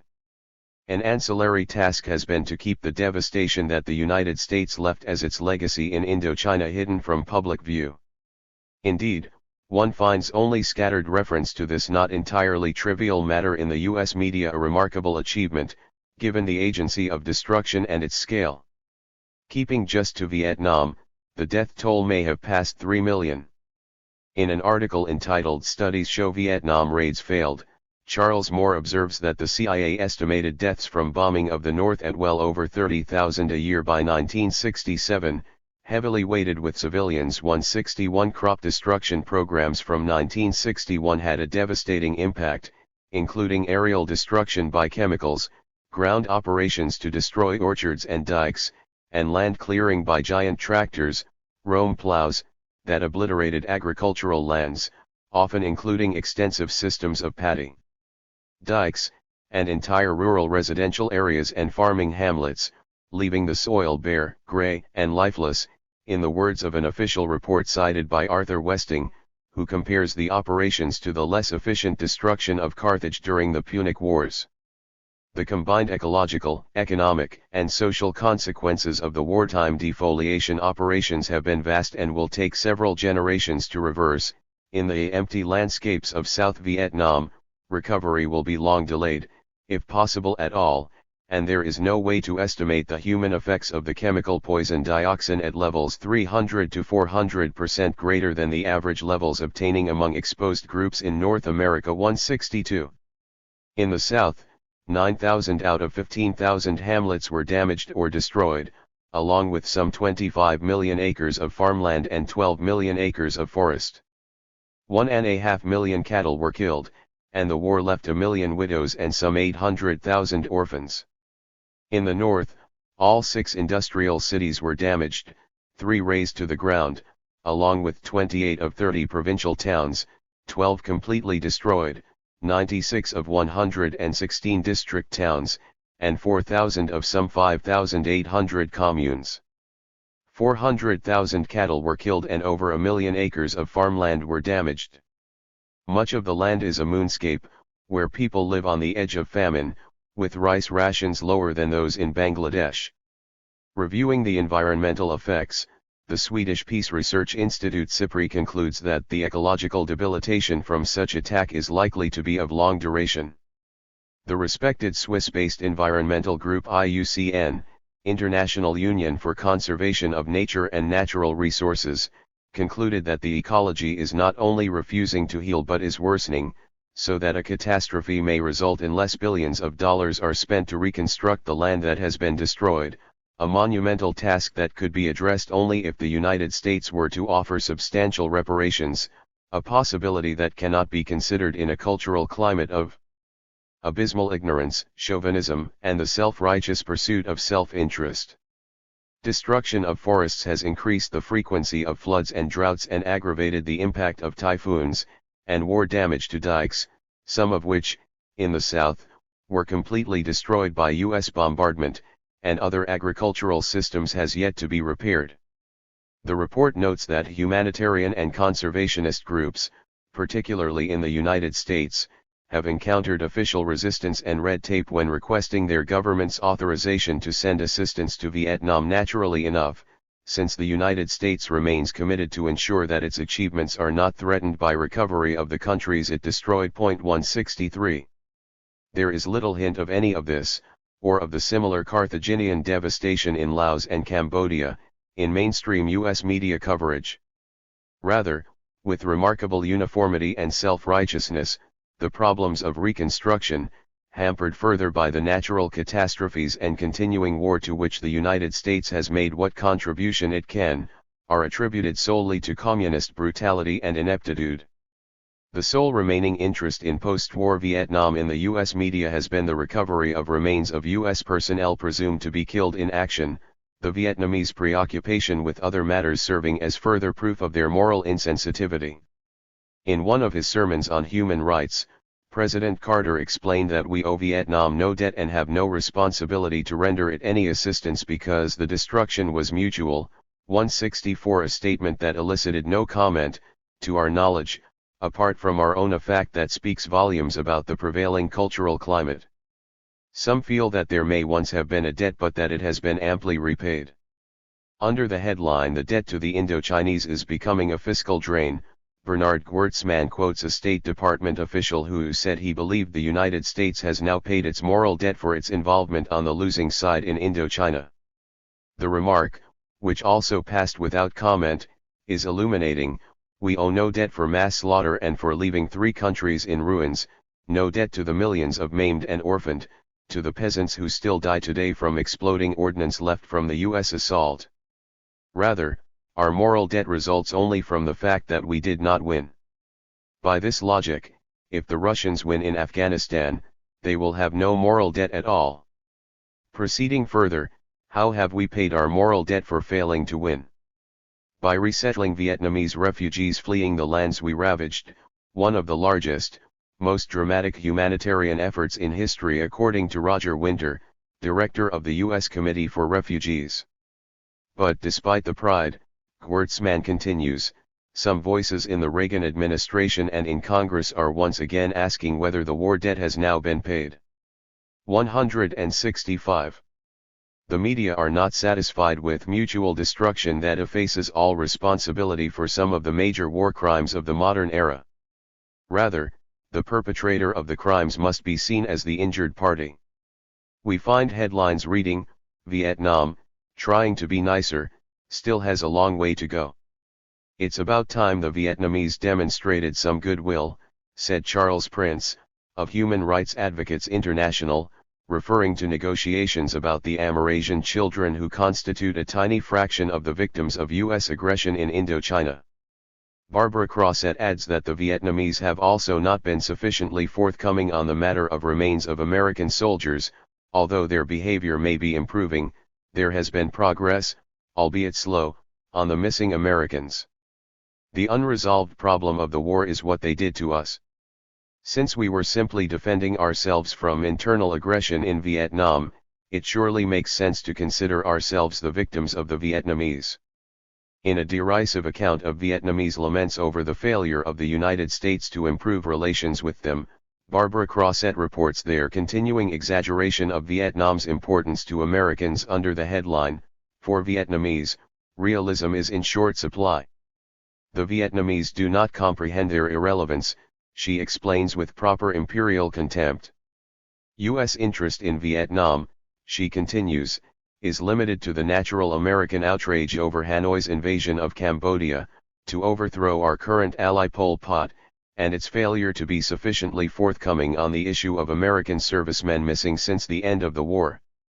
She cites a Pentagon statement noting that Vietnam has agreed to return the remains of 20 more servicemen and expressing the hope that the Communists will proceed to resolve this long-standing humanitarian issue.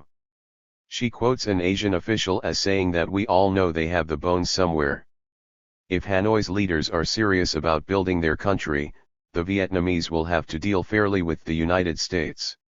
When a Vietnamese official suggested that the U.S. send food aid to regions where starving villagers are being asked to spend their time and energy searching for the remains of American pilots killed while destroying their country, State Department spokeswoman Phyllis Oakley reacted with great anger, "We are outraged at any suggestion of linking food assistance with the return of remains," she declaimed. So profound is the U.S. commitment to humanitarian imperatives and moral values that it cannot permit these lofty ideals to be tainted by associating them with such trivial concerns and indecent requests. 166 It is difficult to know how to react to a cultural climate in which such words can be spoken, evoking no reaction. According to standard state and media doctrine, South Vietnam, i.e., the client regime that we established, lost the war to North Vietnam, the official enemy, since the US attack against the South cannot be conceded. North Vietnam, not the Viet Cong, was always the enemy, John Corey proclaims in reporting the basic message of an NBC white paper on the war 167, a stance that is conventional in the mainstream. Corey is indignant that anyone should question this higher truth. As proof of the absurdity of such liberal mythology, he cites the Battle of La Drang Valley in November 1965.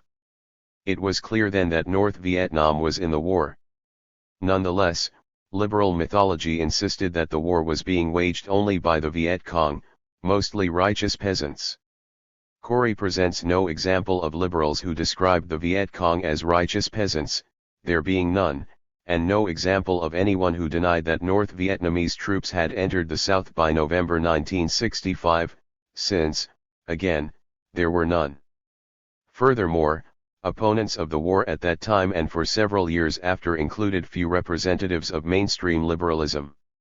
Corey's argument for North Vietnamese aggression, however, is as impressive as any that have been presented. The NBC white paper was one of a rash of retrospectives on the 10th anniversary of the war's end, devoted to the war that went wrong, the lessons it taught. 168. These retrospective assessments provide considerable insight into the prevailing intellectual culture. Their most striking feature is what is missing, the American wars in Indochina. It is a classic example of Hamlet without the Prince of Denmark. Apart from a few scattered sentences, the rare allusions to the war in these lengthy presentations as in post-war commentary rather generally, including cinema and literature as well as the media, are devoted to the suffering of the American invaders. The Wall Street Journal, for example, refers to the $180 million in chemical companies' compensation to Agent Orange victims, U.S. soldiers, not the South Vietnamese victims whose suffering was and remains vastly greater. 169. It is difficult to exaggerate the significance of these startling facts. There is an occasional glimpse of reality. Time opens its inquiry by recalling the trauma of the American soldiers, facing an enemy that dissolved by day into the villages, into the other Vietnamese. They maddened the Americans with the mystery of who they were, the unseen man who shot from the tree line, or laid a wire across the trail with a claymore mine at the other end, the mama-san who did the wash, the child concealing a grenade. No doubt one could find similar complaints in the Nazi press about the Balkans. The meaning of these facts is almost never perceived. Time goes so far as to claim that the subversion was orchestrated by Moscow, so that the United States had to send troops to defend South Vietnam, echoing the fantasies concocted in scholarship, for example, by Walt Rostow, who maintains that in his effort to gain the balance of power in Eurasia, Stalin turned to the east, to back Mao and to enflame the North Korean and Indochinese communists. 170. Throughout the war, elite groups remained loyal to the cause, apart from expressing qualms about the bombing of North Vietnam, which was regarded as problematic since it might lead to a broader conflict, drawing in China and the USSR, from which the United States might not be immune. This was the toughest question, according to the McNamara memo cited earlier, and the only serious question among respectable critics of the war.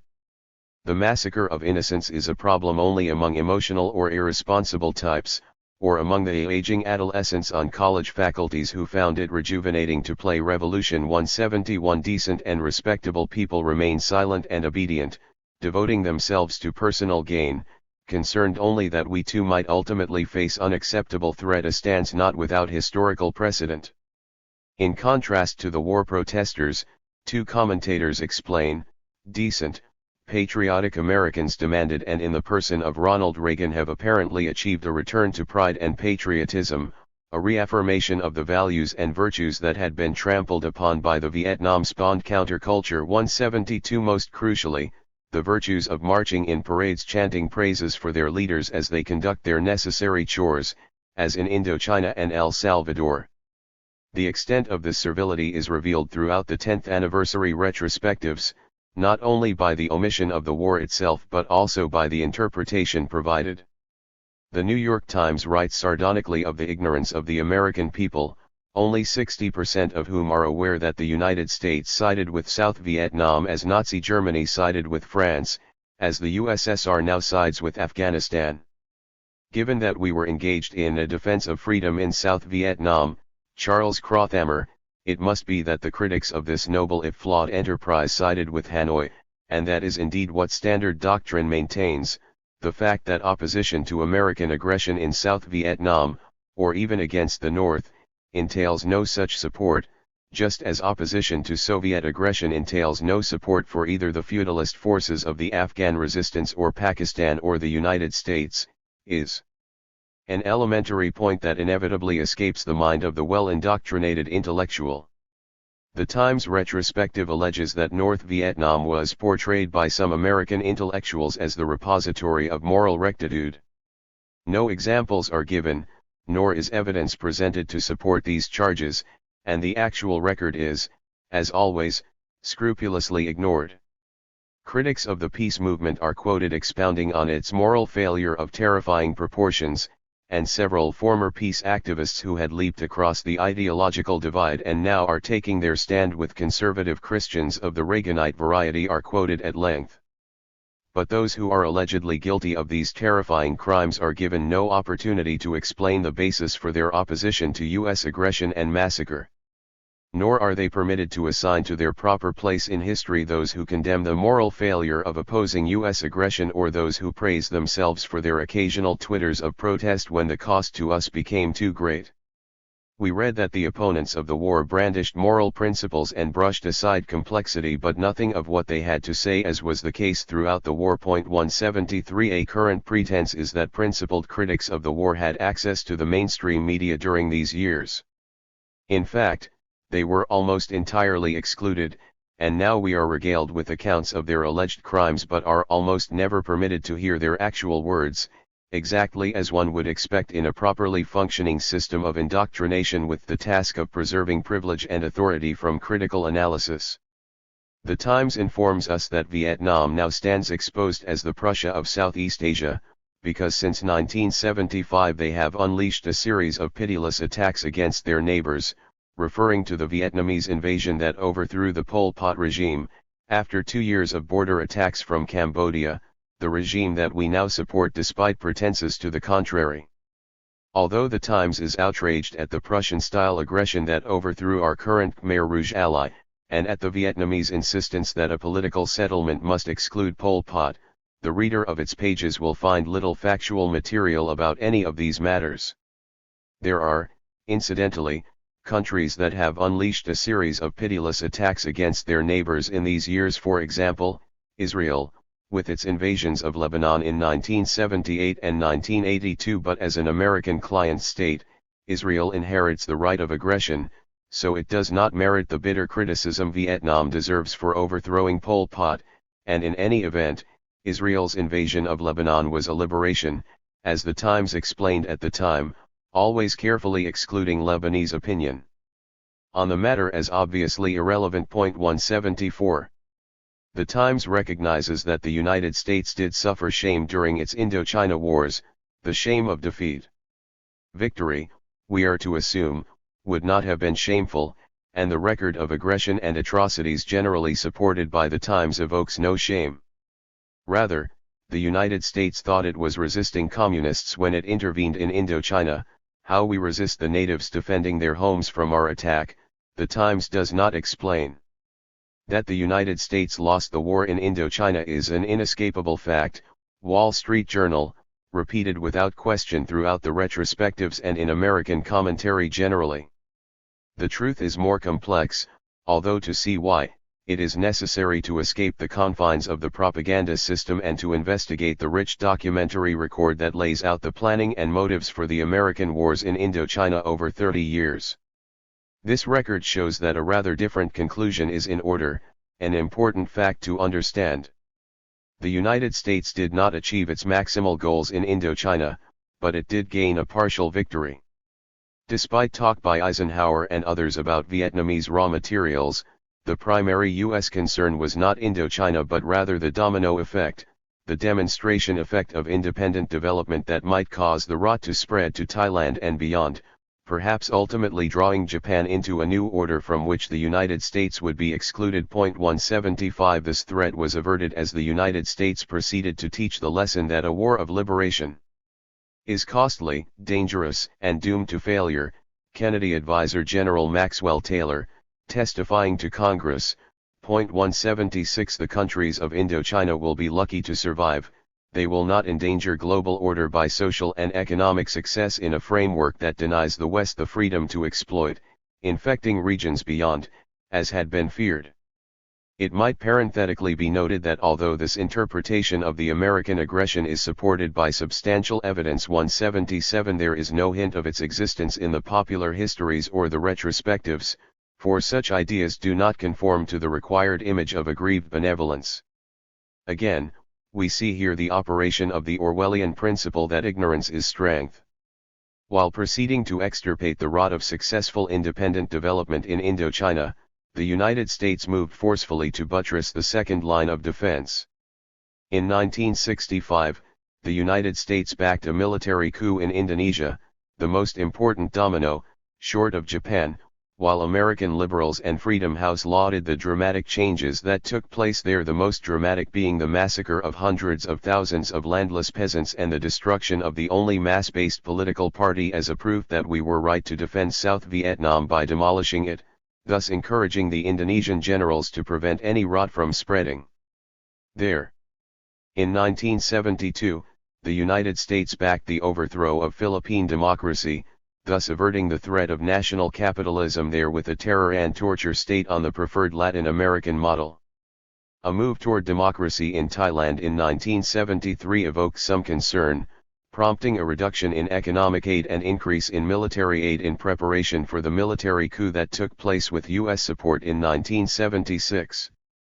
Thailand has had a particularly important role in the U.S. regional system since 1954, when the National Security Council laid out a plan for subversion and eventual aggression throughout Southeast Asia, in response to the Geneva Accords, with Thailand serving as its focal point and, subsequently, as a major base for the U.S. attacks on Vietnam and Laos. 178 In his Personal Times retrospective, Pentagon Papers director Leslie Gelb observes that 10 years after the war ended, the position of the United States in Asia is stronger than at any time since World War II, despite the defeat of South Vietnam, quoting policy analysts from government and scholarship who observed that Thailand and Indonesia were able to get themselves together politically, economically, and militarily to beat down communist insurgencies, in the manner just indicated, as were the Philippines and South Korea, also graced with a U.S.-backed military coup in 1972. 179 The business press had drawn the same conclusions years earlier,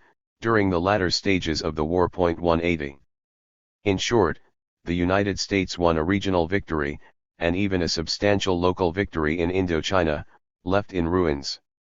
The U.S. victory was particularly significant within South Vietnam, where the peasant-based revolutionary forces were decimated and the rural society was demolished. One hardcore revolutionary district just outside Saigon, Cu Chi, Paul Quinjudge observes, sent 16,000 men and women to fight for the National Liberation Front. Some 9,900 did not return. Much the same was true throughout the South. The deaths left a major political gap for the new regime, he adds. The South was stripped of the trained, disciplined, and presumably committed young cadres who would have formed the backbone of the present administration. In many areas the losses were near complete. And the casualties put further strains on the state's limited financial and organization capacities. 181 The U.S. victory over the overwhelmingly rural society of South Vietnam, always the primary enemy, laid the basis for the takeover by North Vietnam, as anticipated years earlier in the much derided peace movement literature. 182 Allowing American hypocrites to prove that this predictable consequence of the war they supported shows that it was a just defense of South Vietnam against northern aggressors. In the cities, swollen with millions of refugees, the lucky and the more corrupt survived on an American dole at a level that had no relation to the now demolished productive capacity of the country. leaving another near insoluble problem that can conveniently be blamed on the communists. The revolutionary forces had gained victory in many rural areas by the time of the outright U.S. invasion, largely through their appeal to the peasantry, as documented in the more serious scholarly work from sources in or close to the U.S. government, The Early Stages, p. 186. But many of the conclusions of this work have been invalidated by the events after Tet. New York Times Asia correspondent Fox Butterfield observes, a coy reference to the fact that this political success was overturned by the U.S. outburst of savagery in the post-Tet mass murder operations. 183. That the United States suffered a defeat in Indochina is a natural perception on the part of those of limitless ambition, who understand defeat to mean the achievement only of major goals, while certain minor ones remain beyond our grasp. The perception of an unqualified U.S. defeat in the media retrospectives and similar commentary is understandable in part in these terms, in part in terms of the alleged goal of defending freedom developed in official propaganda and relayed by the ideological institutions. Post-war U.S. policy has been designed to ensure that the victory is maintained by maximizing suffering and oppression in Indochina, which then evokes further gloating here. Since the destruction is mutual, as is readily demonstrated by a stroll through New York, Boston, Vinh, Quang Ngai Province, and the Plain of Jars, we are entitled to deny reparations, aid, and trade, and to block development funds. The extent of U.S. sadism is noteworthy, as is the null reaction to it. In 1977, when India tried to send 100 buffalo to Vietnam to replenish the herds destroyed by U.S. violence, the United States threatened to cancel food for peace aid, while the press featured photographs of peasants in Cambodia pulling plows as proof of communist barbarity. The photographs in this case were probable fabrications of Thai intelligence, but authentic ones could, no doubt, have been obtained throughout Indochina. The Carter administration even denied rice to Laos, despite a cynical pretense to the contrary, where the agricultural system was destroyed by U.S. terror bombing. Oxfam America was not permitted to send 10 solar pumps to Cambodia for irrigation in 1983. In 1981, the U.S. government sought to block a shipment of school supplies and educational kits to Cambodia by the Mennonite Church. 184. A tiny report in the Christian Science Monitor observes that the United States is blocking international shipments of food to Vietnam during a post-war famine, using the food weapon to punish Vietnam for its occupation of Cambodia, according to diplomatic sources. 2 days later, Times correspondent Henry Com concluded his tour of duty as chief Asian diplomatic correspondent with a long article in which he comments sadly on the considerably reduced quality of life in Indochina, where in Vietnam even working animals are rare, for unexplained reasons, in contrast to the continuing rise, however uneven in many aspects, of the standard of living elsewhere in the region. In 35 paragraphs, he manages to produce not one word on the effects of the U.S. war or the post-war policy of bleeding Vietnam, as the Far Eastern Economic Review accurately terms it. 185. The major television retrospective on the war was the award-winning 13-part PBS television history of 1983, produced with the cooperation of British and French television, followed by a Vietnam Op/Ed in 1985 that included the accuracy in media critique and discussion of the two documentaries by a group tilted heavily toward the Hawks. 186. The controversy had well-defined bounds. At one extreme, there were those who defended the PBS series as fair and accurate, at the other, critics who claimed that it presented a war of the good nationalists, represented by Ho Chi Minh, versus the evil imperialist Americans who are trying to quash, sit on, the legitimate aspirations of the South Vietnamese people, AIM Chairman Reed Irvine. The moderator, the man in the middle, concluded the discussion by stressing the importance of allowing conflicting views about the Vietnam War to be presented at a time when the nation as a whole is finally allowing itself a close look at the only war we have ever lost. We will not review the AIM Critique 187 or the debate, which reiterates many of the charges we have already discussed. For example, Irvine's sole example of how the enemy was able to use our free, uncontrolled media to achieve their own objectives, namely, via the media's portrayal of the Tet Offensive as a defeat for our side, even though it was actually a very outstanding military victory. More to the point, here are the contents of the PBS series itself, and the fact that it sets the bounds on critical analysis of the failed crusade undertaken for motives that were noble, although illusory, as the PBS companion volume describes the U.S. effort to defend South Vietnam's independence 188. With regard to the American War, the PBS series makes a conscious effort to be balanced, to present all sides, to take no side. The French, in contrast, are treated far more harshly, as brutal colonialists, with no pretense of balance. Peter Biskind comments. Whereas the narrator referred to Ho Chi Minh and his followers as rebels, nationalists, or the Vietnamese resistance, as long as they were fighting the French, once the Americans arrive they are invariably communists or just the enemy. Whereas Bao Dai is the playboy emperor picked by the French, Nguyen Caoky and Nguyen Van Theo are simply the government. Whereas French troops just released from Japanese prison camps go on a rampage, arresting and attacking Vietnamese, American troops engage in the Was It or Wasn't It massacre at Tuy Bo. The effort to maintain balance is illustrated, for example, in the narrator's concluding words to Episode 4, covering Johnson's escalation of the war in 1964-65 and the first appearance of North Vietnamese units in the South in mid-1965. After presenting Lyndon Johnson and other U.S. government spokesmen, the narrator states, Johnson called it invasion. Hanoi called it liberation. In the fall of 1965, 3 North Vietnamese regiments massed in the Central Highlands. Nearly 2 years had passed since Johnson renewed the U.S. commitment to defend South Vietnam. Nearly 2 years had passed since Ho Chi Minh renewed his commitment to liberate the South. Now their two armies braced for battle. For the first time, in the Battle of the Ia Drang Valley, Americans fought the North Vietnamese face to face. For the first time, B-52s supported troops in the field. And for the first time, to Americans, Vietnam meant a major new war. Here we have balance, but of a special kind. One may believe, with Johnson, that North Vietnam is invading the South, or, with Ho, that North Vietnam is fighting to liberate the South. We may not believe, however, that the United States is invading South Vietnam, which, we learn 2 episodes later, it had been bombing since 1961. Rather, we must assume, as a given fact not subject to debate, that the U.S. commitment was to defend South Vietnam.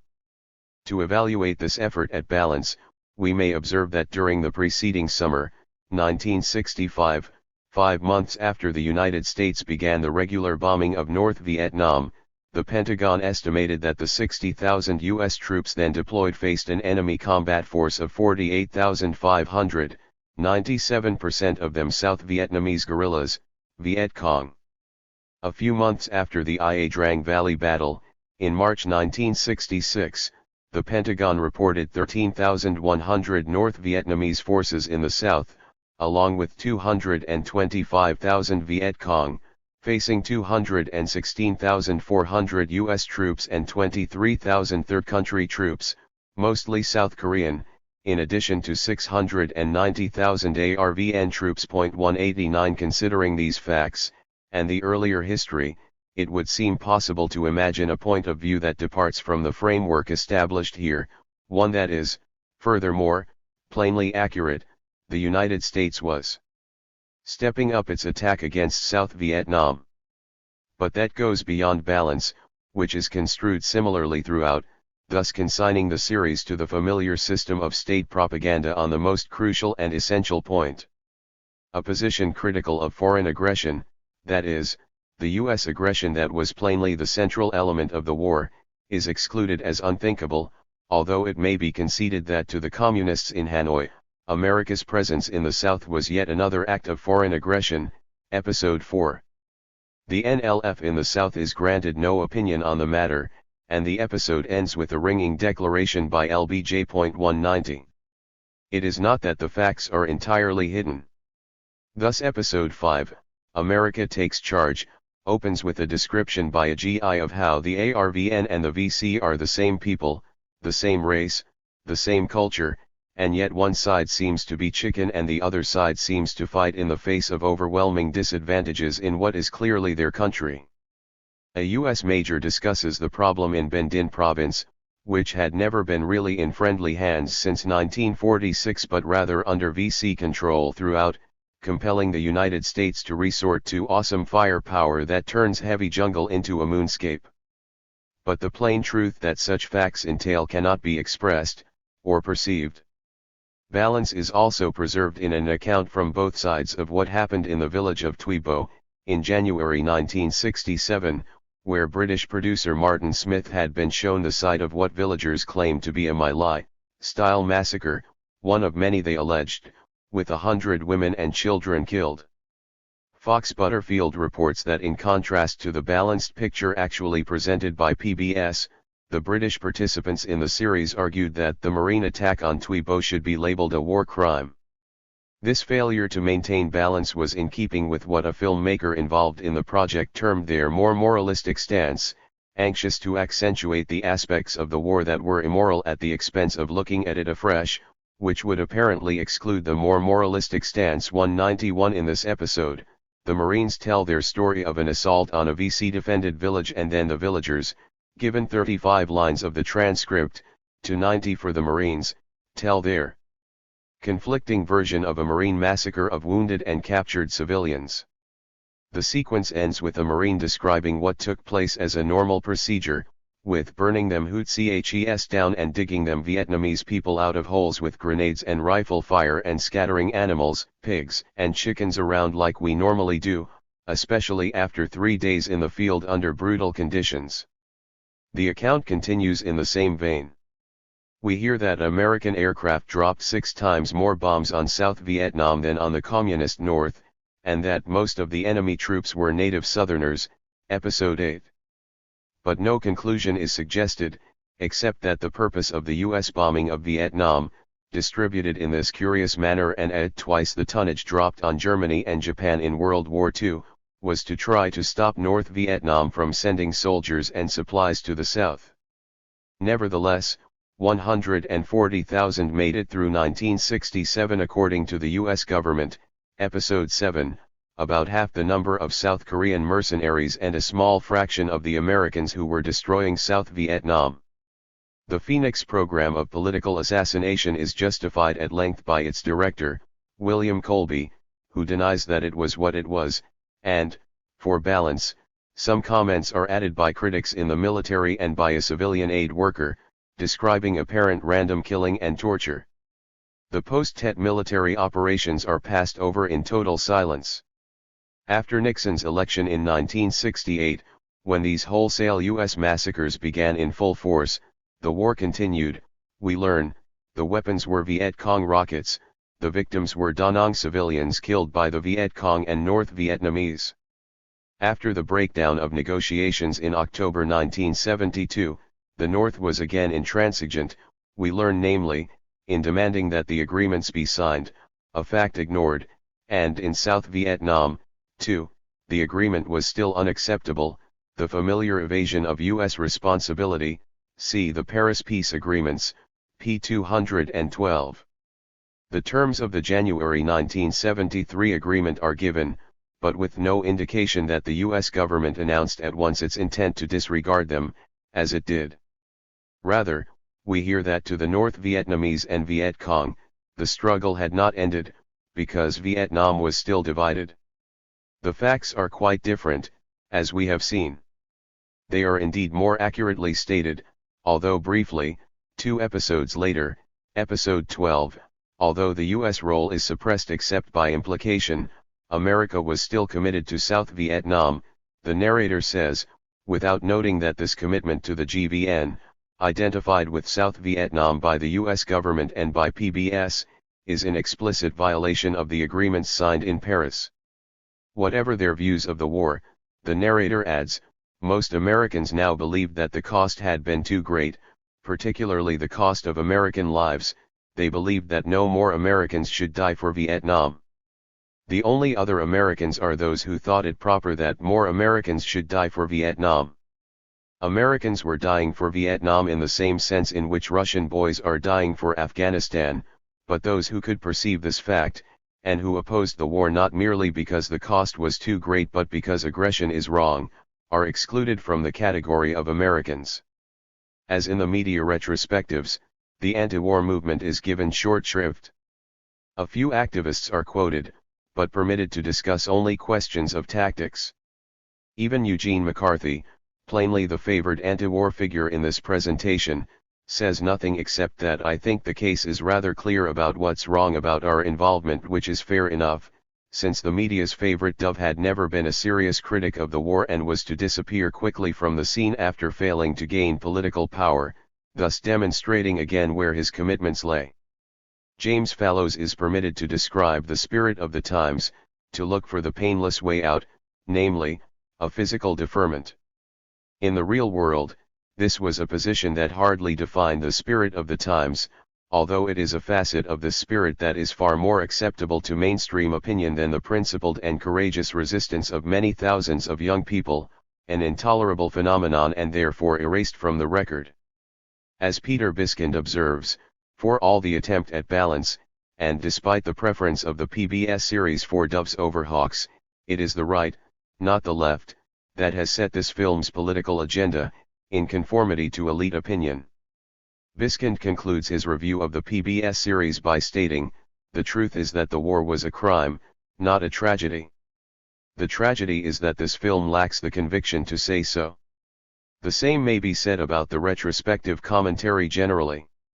The war was a tragic error, but not fundamentally wrong and immoral, as the overwhelming majority of the American people continue to believe, and surely not criminal aggression, the judgment that would be reached at once on similar evidence if the responsible agent were not the United States, or an ally or client.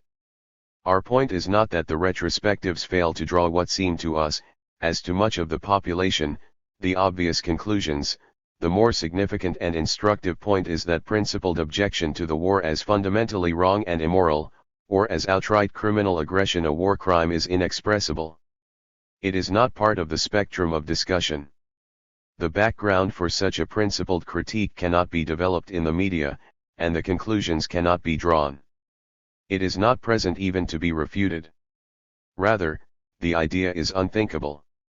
All of this again reveals with great clarity how foreign to the mobilized media is a conception of the media as a free system of information and discussion, independent of state authority and elite interests. 6. The Indochina Wars, 2. Laos and Cambodia. The Geneva Accords of 1954 provided for a political settlement in Laos and Cambodia. Both countries, however, were drawn into the U.S. attack on Indochina, with devastating consequences. In both cases, the media made a noteworthy contribution to this outcome. 6.1. Laos. In Laos, as in Vietnam, the United States undertook to prevent a political settlement, as described frankly in congressional hearings by Ambassador Graham Parsons, who stated that I struggled for 16 months to prevent a coalition. A U.S. military mission was established under civilian cover in violation of the Geneva Accords, headed by a general in civilian guise, and U.S. aid flowed in an effort to establish U.S. control. A measure of its scale and purposes is given by the fact that Laos was the only country in the world where the United States supports the military budget 100%. 1.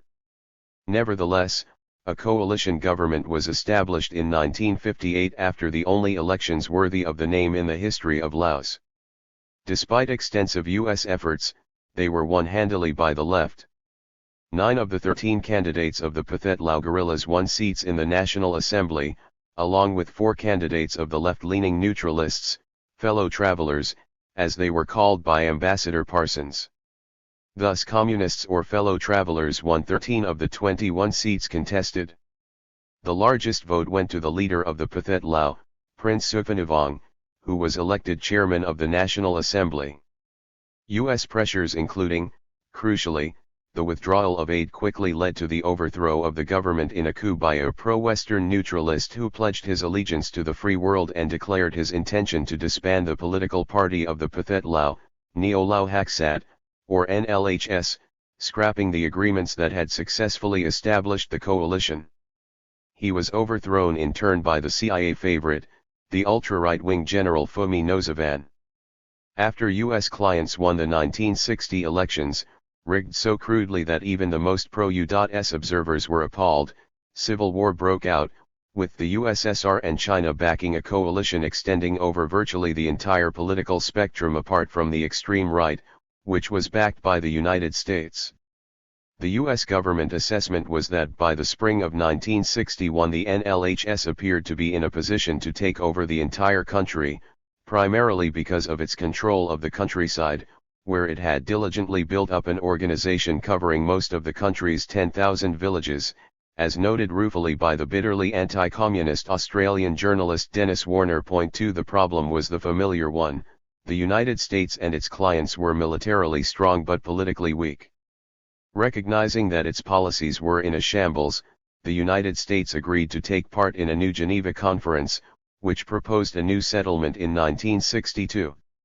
This too quickly broke down, and the Civil War resumed with a different lineup and with increasing intervention by the United States and its allies, and by North Vietnam, in the context of the expanding war in Vietnam.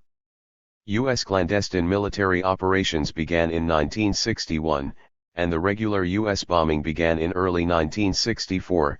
Operation Barrel Roll, directed against northern Laos, was initiated in December 1964, several months before the regular bombing of North Vietnam. The bombing of northern Laos was intensified in 1966, reaching extraordinary levels from 1968 with the bombing halt in North Vietnam in reality, a bombing redistribution, the planes being shifted to the destruction of Laos. Point 3. Media coverage of Laos during the earlier period was sometimes extensive, over 3 times as great as of Vietnam. In the New York Times in 1961, the Pentagon Papers analyst observes. But its contents were often absurd. For example, the aid cut-off that was the essential factor in the U.S. subversion of the elected government of Laos in 1958 was never even reported in the national press, which barely mentioned the events, and then with misleading commentary reflecting Washington D.C. Point 4. Bernard Fall gave a detailed and derisive exposure of some of the more ludicrous incidents, including inflammatory fabrications that helped create major crises and led to deeper U.S. involvement in Thailand and Indochina. Joseph Alsop's fevered reports of largely invented communist military actions were particularly noteworthy. Point 5. As the Vietnam War escalated, Laos became only the wart on the hog of Vietnam, as Dean Rusk put it, a sideshow war, in Walter Haney's phrase, as Cambodia was to be later on. Media coverage declined as the sideshow war escalated. There were, in fact, 3 distinct U.S. wars: the bombing of the Ho Chi Minh Trail in the south, the bombing of the Peasant Society of northern Laos, which the U.S. government conceded was unrelated to the war in South Vietnam, and the clandestine war between a CIA-run mercenary force based on mountain tribesmen and the Pathet Lao, backed by North Vietnam apparently at about the level of the Thai and other mercenaries introduced by the United States. The bombing of southern Laos was reported, the clandestine war and the bombing of northern Laos were not, apart from tales about North Vietnamese aggression, often fanciful and subjected to no critical analysis. Point 6. In July 1968, the Southeast Asia correspondent of Le Monde, Jacques de Cornouaille, published lengthy eyewitness reports of the bombing of northern Laos, which had become a world without noise, for the surrounding villages have disappeared, the inhabitants themselves living hidden in the mountains. It is dangerous to lean out at any time of the night or day because of the ceaseless bombardment that leads to the scientific destruction of the areas held by the enemy. He describes the motionless ruins and deserted houses of the capital of Sam Ngoa district, first bombed by the U.S. Air Force in February 1965. Much of this population center had been razed to the ground by bombing, and as he arrived he observed the smoking ruins from recent raids with phosphorus bombs, the enormous craters everywhere in the town, the churches and houses demolished, the remnants of U.S. fragmentation bombs dropped to maximize civilian casualties. From this town to a distance of 30 kilometers, no house in the villages and hamlets had been spared. Bridges had been destroyed, fields up to the rivers were holed with bomb craters. 7 After de Cornouaille's reports, there could be no doubt that the U.S. Air Force was directing murderous attacks against the civilian society of northern Laos. These reports of terrible destruction were repeatedly brought to the attention of the media, but ignored or, more accurately, suppressed. Later described as secret bombings in an executive war, the U.S. attack was indeed secret, not simply because of government duplicity as charged but because of press complicity. Not only did the media fail to publish the information about the attack against a defenseless civilian society or seek to investigate further for themselves, but they proceeded to provide exculpatory accounts that they knew to be inaccurate, on the rare occasions when the bombing was mentioned at all. As the bombing of Laos began to be reported in 1969, the claim was that it was targeted against North Vietnamese infiltration routes to South Vietnam, the Ho Chi Minh Trail, and, later, that U.S. planes were providing tactical support to government forces fighting North Vietnamese aggressors, a far cry from what de Cornouaille had witnessed and reported, and a much more tolerable version of the unacceptable facts. 8. Keeping just to the New York Times, through 1968 there was no mention of the bombing apart from tiny items reporting Pathet Lao complaints, December 22, 31, 1968. On May 18, 1969, the Times reported U.S. bombing in Laos, alleging that it was directed against routes, including the so-called Ho Chi Minh Trail, over which the North Vietnamese send men and supplies to infiltrate South Vietnam. A June 14 report states that American planes bomb targets all over Laos, especially along the Ho Chi Minh Trail in an effort to harass the Pathet Lao, the communist-led rebel movement in Laos, and to stop the flow of enemy supplies to South Vietnam. Charles Moore reported on July 16 that U.S. bombing is directed against infiltration routes from North Vietnam that pass through Laos en route to the south. There is a July 28 reference to 200 American bombing sorties a day over northeastern Laos, directed against North Vietnamese forces, and Hedrick Smith adds from Washington on August 2 that the United States has been bombing North Vietnamese concentrations in Laos. T.D. Allman reported bombing sorties in tactical support of government forces fighting the North Vietnamese and harassing attacks against communist positions all over northeast Laos on August 25, the latter providing the first glimpse of something beyond the approved version. Further reports of U.S. air power in tactical support and to cut North Vietnamese supply routes appear on September 7, followed by Allman's report of successes of a government offensive with forces stiffened by Thai soldiers, supported by the most intense American bombing ever seen in Laos, September 18. Then followed reports from Washington and Vientiane, September 19, 20, 23, 24, 30, confirming that the U.S. Air Force was providing tactical support for government combat missions in addition to bombing North Vietnamese infiltration routes, including a September 23 Agence France-Presse dispatch reporting bombing of Pathet Lao areas by United States aircraft, thus implying that the bombing went well beyond infiltration routes and combat operations, common knowledge in Paris and Vientiane but yet to be reported here. In short, the terror bombing of northern Laos, although known, remained off the agenda, and reporting in general was slight and highly misleading, to say the least. Elterman observes that the war in Laos and Cambodia was virtually invisible in the media through 1969, apart from the leftist National Guardian, which gave substantial coverage to what was in fact happening. 9. On October 1, 1969, the New York Times finally ran an account by T.D. Allman, whose valuable reporting throughout the war appeared primarily overseas, concluding that the rebel economy and social fabric were the main United States targets now, and that the American bombardment had driven the population to caves and tunnels during the daylight hours, making it difficult for the Pathet Lao to fight a people's war with fewer and fewer people. Control of territory was now of lesser importance, he wrote, with United States bombers able to destroy, almost at will, any given town, bridge, road, or concentration of enemy soldiers or civilians. 10. This confirmation of what had long been known in restricted peace movement circles, and consciously suppressed in the mainstream press, passed without particular notice. The CIA clandestine army had swept through the plain of Jars in the preceding months, evacuating all remaining civilians to areas near Vientiane, where they and their harrowing stories were largely ignored by the well-represented media, although available elsewhere. 11.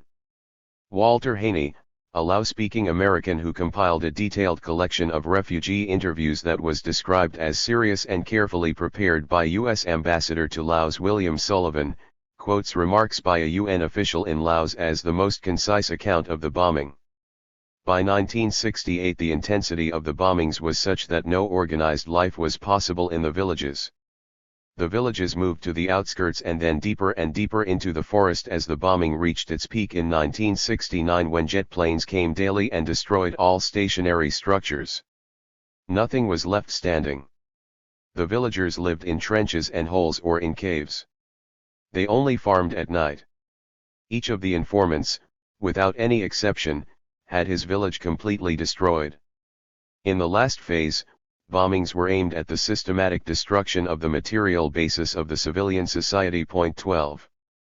A staff study by a Kennedy subcommittee concluded that a main purpose of the U.S. bombardment was to destroy the physical and social infrastructure in areas held by the Pathet Lao, a conclusion well supported by the factual record. 13. There were also eyewitness reports of the destruction of northern Laos by Western reporters, but published overseas.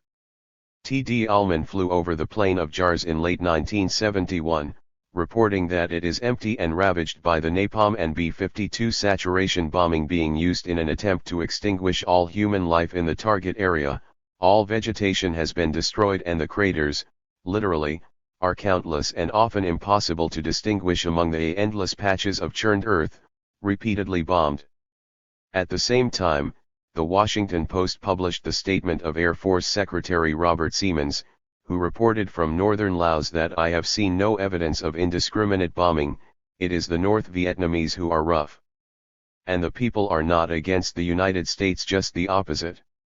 The Lao-speaking Australian reporter John Everingham travelled in 1970 through dying village after dying village of the Hmong tribesmen who had been naive enough to trust the CIA and were now being offered a one-way copter ride to death in the CIA clandestine army, in the remains of a country where bombing had turned more than half the total area of Laos to a land of charred ruins where people fear the sky so that nothing be left standing or alive for the communists to inherit. No U.S. journal, apart from the tiny pacifist press, was interested enough to run his story, although later the media were to bewail the plight of the miserable remnants of the Hmong, put on display as victims of communism. In 1970, the Bangkok World, October 7, published an AP report on U.S. bombing that was wiping out towns, and by 1972 such reports sometimes appeared in the U.S. press. 14 later, Nayan Chanda visited the plain of Jars. Reporting overseas that from the air it resembles a lunar landscape, pockmarked as it is with bomb craters that are a stark testimony to the years of war that denuded the area of people and buildings during 6 years of secret bombing by U.S. aircraft, while at ground level, the signs of death and destruction are even more ubiquitous, including the provincial capital, completely razed, as had been reported earlier by refugees who were ignored. Following the practice of American volunteers during the war, American relief workers with long experience in Laos attempted to bring information about post-war Laos to the media with little effect and inform us privately that their accounts were seriously distorted by New York Times reporters by the device of omission and taking the negative side of balanced statements we made and similar means. 15. The U.S. government officially denied all of this, continuing the deception even after the facts were exposed and known in some detail to those concerned enough to learn them. Many regarded the U.S. war in Laos as a success, Senators Jacob Javits and Stuart Symington, or even a spectacular success, a former CIA officer in Laos, Thomas McCoy. 16.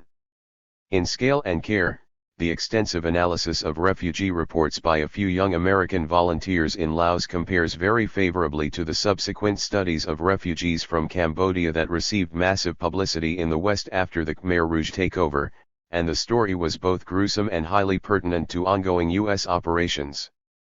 But there was little interest, and published materials, which appeared primarily outside of the mainstream, were virtually ignored and quickly forgotten. The agency of terror was inappropriate for the needs of the doctrinal system. Media failure to report the facts when they were readily available, in 1968, and to investigate further when they were undeniable, by late 1969, contributed to the successful deception of the public, and to the continuing destruction. When the war ended, ABC News commentator Harry Reasoner expressed his hope that Laos and its gentlefolk could return to peaceful ways after the clowning of the CIA and the vicious invasion of the North Vietnamese. 17 The clowning of the CIA included the destruction of the rebel economy and social fabric in northern Laos, with unknown numbers killed in areas that may never recover, and the decimation of the Hmong who were enlisted in the CIA cause and then abandoned when no longer useful. Nothing remotely comparable may be attributed to the vicious invasion of the North Vietnamese, which did, however, include such atrocities as killing 12 U.S. Air Force men in March 1968 at a U.S. radar base near the North Vietnamese border used to direct the bombing of North Vietnam and operations in North Vietnam by U.S.-led mercenaries. 18.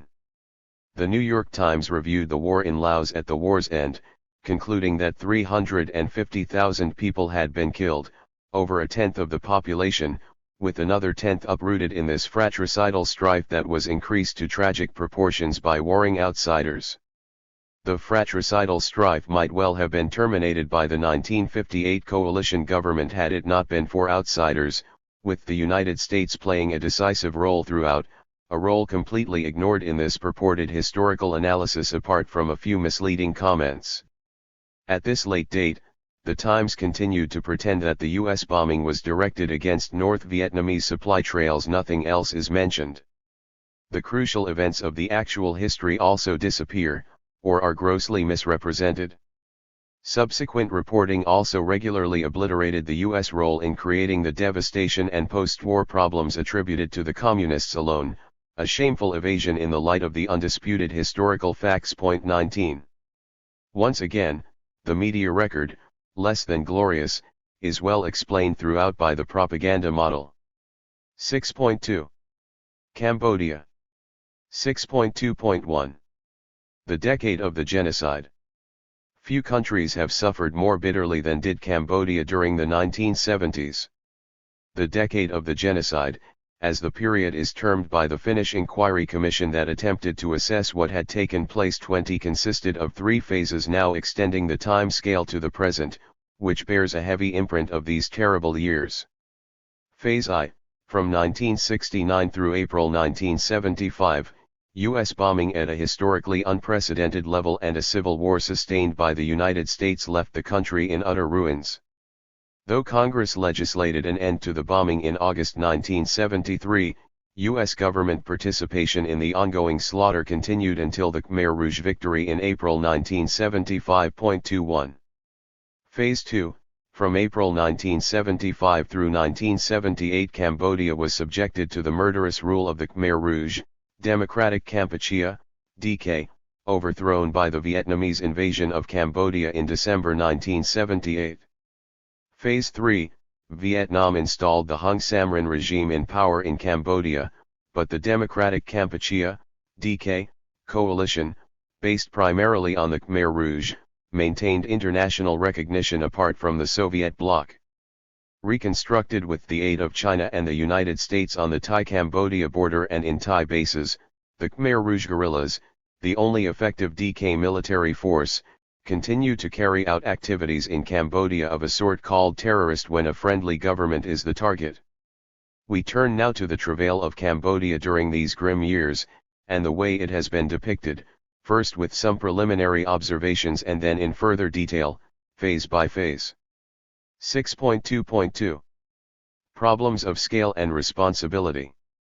The 3 phases of the decade of the genocide have fared quite differently in the media and general culture, and in a way that conforms well to the expectations of a propaganda model. Phase I, for which the United States bore primary responsibility, was little investigated at the time, or since, and has never been described with anything like the condemnatory terms applied to Phase II. The vast number of Cambodians killed, injured, and traumatized in this period were, in our conceptualization of Chapter 2, unworthy victims. Phase II, the Pol Pot era, is the Holocaust that was widely compared to the worst atrocities of Hitler and Stalin, virtually from the outset, with massive publicity and outrage at the suffering of these worthy victims. Phase III renewed the status of the people of Cambodia as worthy victims, suffering under Vietnamese rule. The Vietnamese being official enemies of the United States, they quickly became the villains of the peace, responsible for unspeakable conditions within Cambodia and guilty of unprovoked aggression. Meanwhile, the United States backed its ally China as it conducted a punitive invasion of Vietnam in February 1979 and reconstructed the defeated Pol Pot forces. In the early stages of Phase III, it was alleged that the Vietnamese are now conducting a subtle genocide in Cambodia, a charge tacitly endorsed in a CIA demographic study, which estimated a population drop of 700,000 during the first year of the Hung Samrin Rule. 22 This new Holocaust was constructed on the basis of serious misinterpretation of available evidence, as was demonstrated by Michael Vickery in a response to William Shawcross's warnings of the end of Cambodia, 23 but not before it had left its mark on popular perceptions, and many distortions and, indeed, contradictions persist.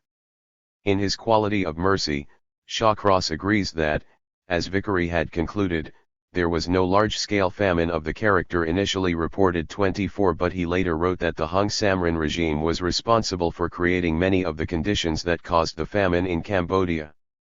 These conflicting accounts were noted by Australian Cambodia scholar Ben Kiernan, who suggested a partial explanation: there was a threat of famine, as the Hung Samrin government proclaimed in mid-1979. But it was offset by the small but crucial December-January harvest, which Shawcross hardly mentions, and by the massive international aid program, which he regularly denigrates. 25. The eagerness to uncover Vietnamese villainy in ending Cambodia, the easy reliance on sources known to be unreliable. 26 And the subsequent evasions after the accusations dissolve are readily explained by U.S., indeed, general Western Bloc, hostility to Vietnam, which led the United States to align itself quietly with Pol Pot and to transform its alleged concern over Cambodians to the victims of the Vietnamese occupation. Phase III also had a domestic U.S. aspect that is highly relevant to our concerns. In an intriguing exercise, characteristic of system-supportive propaganda campaigns, it was charged that the horrors of Phase II were passed over in silence at the time. This alleged fact, developed in William Shawcross's influential book Quality of Mercy, elicited much commentary on Holocaust and modern conscience, the subtitle of Shawcross's book, and on the failure of civilized people to react appropriately to ongoing atrocities. In Phase III at Home, p. 269, we will turn to the merits of this charge with regard to Phase II. As for Phase I of the decade of the genocide, the charge of silence is distinctly applicable, but it was never raised, then or now, nor is Phase I designated a period of Holocaust or genocide in mainstream literature. Phase I elicited no calls for international intervention or trials for crimes against humanity, and it has since been largely expunged from the record.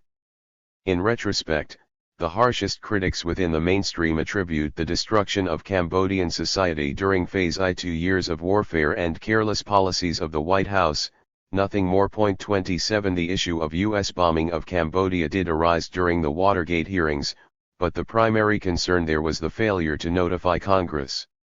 Michael Vickery suggests an interesting comparison which an investigative journalist might make if truly concerned about the problems of the region, namely, between Cambodia, during Phase III, and Thailand, where there has been no war, foreign invasion, carpet bombing, nor revolution, and where foreign investment is massive and the sympathy of the most advanced Western powers is enjoyed. but where conditions in the peasant society were so terrible that since 1980 substantial foreign refugee aid near the border has been given to affected Thai villagers, whose health and living standard, much to the shock of foreign aid personnel, were found to be little better than the condition of Cambodian refugees. 28 No such comparison was undertaken, nor was there even a flicker of concern over simultaneous reports, buried in appropriate obscurity, about the tens of thousands of children, many under 10 years old, working as virtual slaves in Thai factories resembling concentration camps. 29 Nor over the normal conditions of peasant life in the region, now exposed to the visitors flocking to the border camps to witness the consequences of communist terror and express their compassion for its victims. The actual scale of the slaughter and destruction during the two authentic phases of large-scale killings during the decade of the genocide, phases I and II, would be difficult to estimate at best, and the problems have been compounded by a virtual orgy of falsification serving political ends that are all too obvious. 30 The Finnish Inquiry Commission estimates that about 600,000 people in a population of over 7 million died during Phase I, while 2 million people became refugees. 31 The second phase, they give 75,000 to 150,000 as a realistic estimate for outright executions, and a figure of roughly 1 million dead from killings, hunger, disease, and overwork. Vickery's analysis is the most careful attempt to sort out the confused facts to date.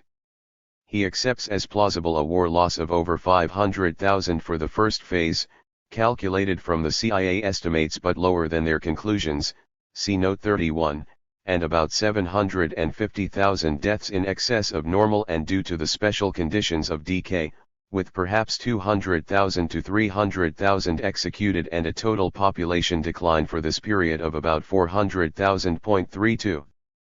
These estimates, the most careful currently available in print to our knowledge, suggest that the toll under Phase II of the genocide is somewhat greater than that under Phase I, although not radically different in scale.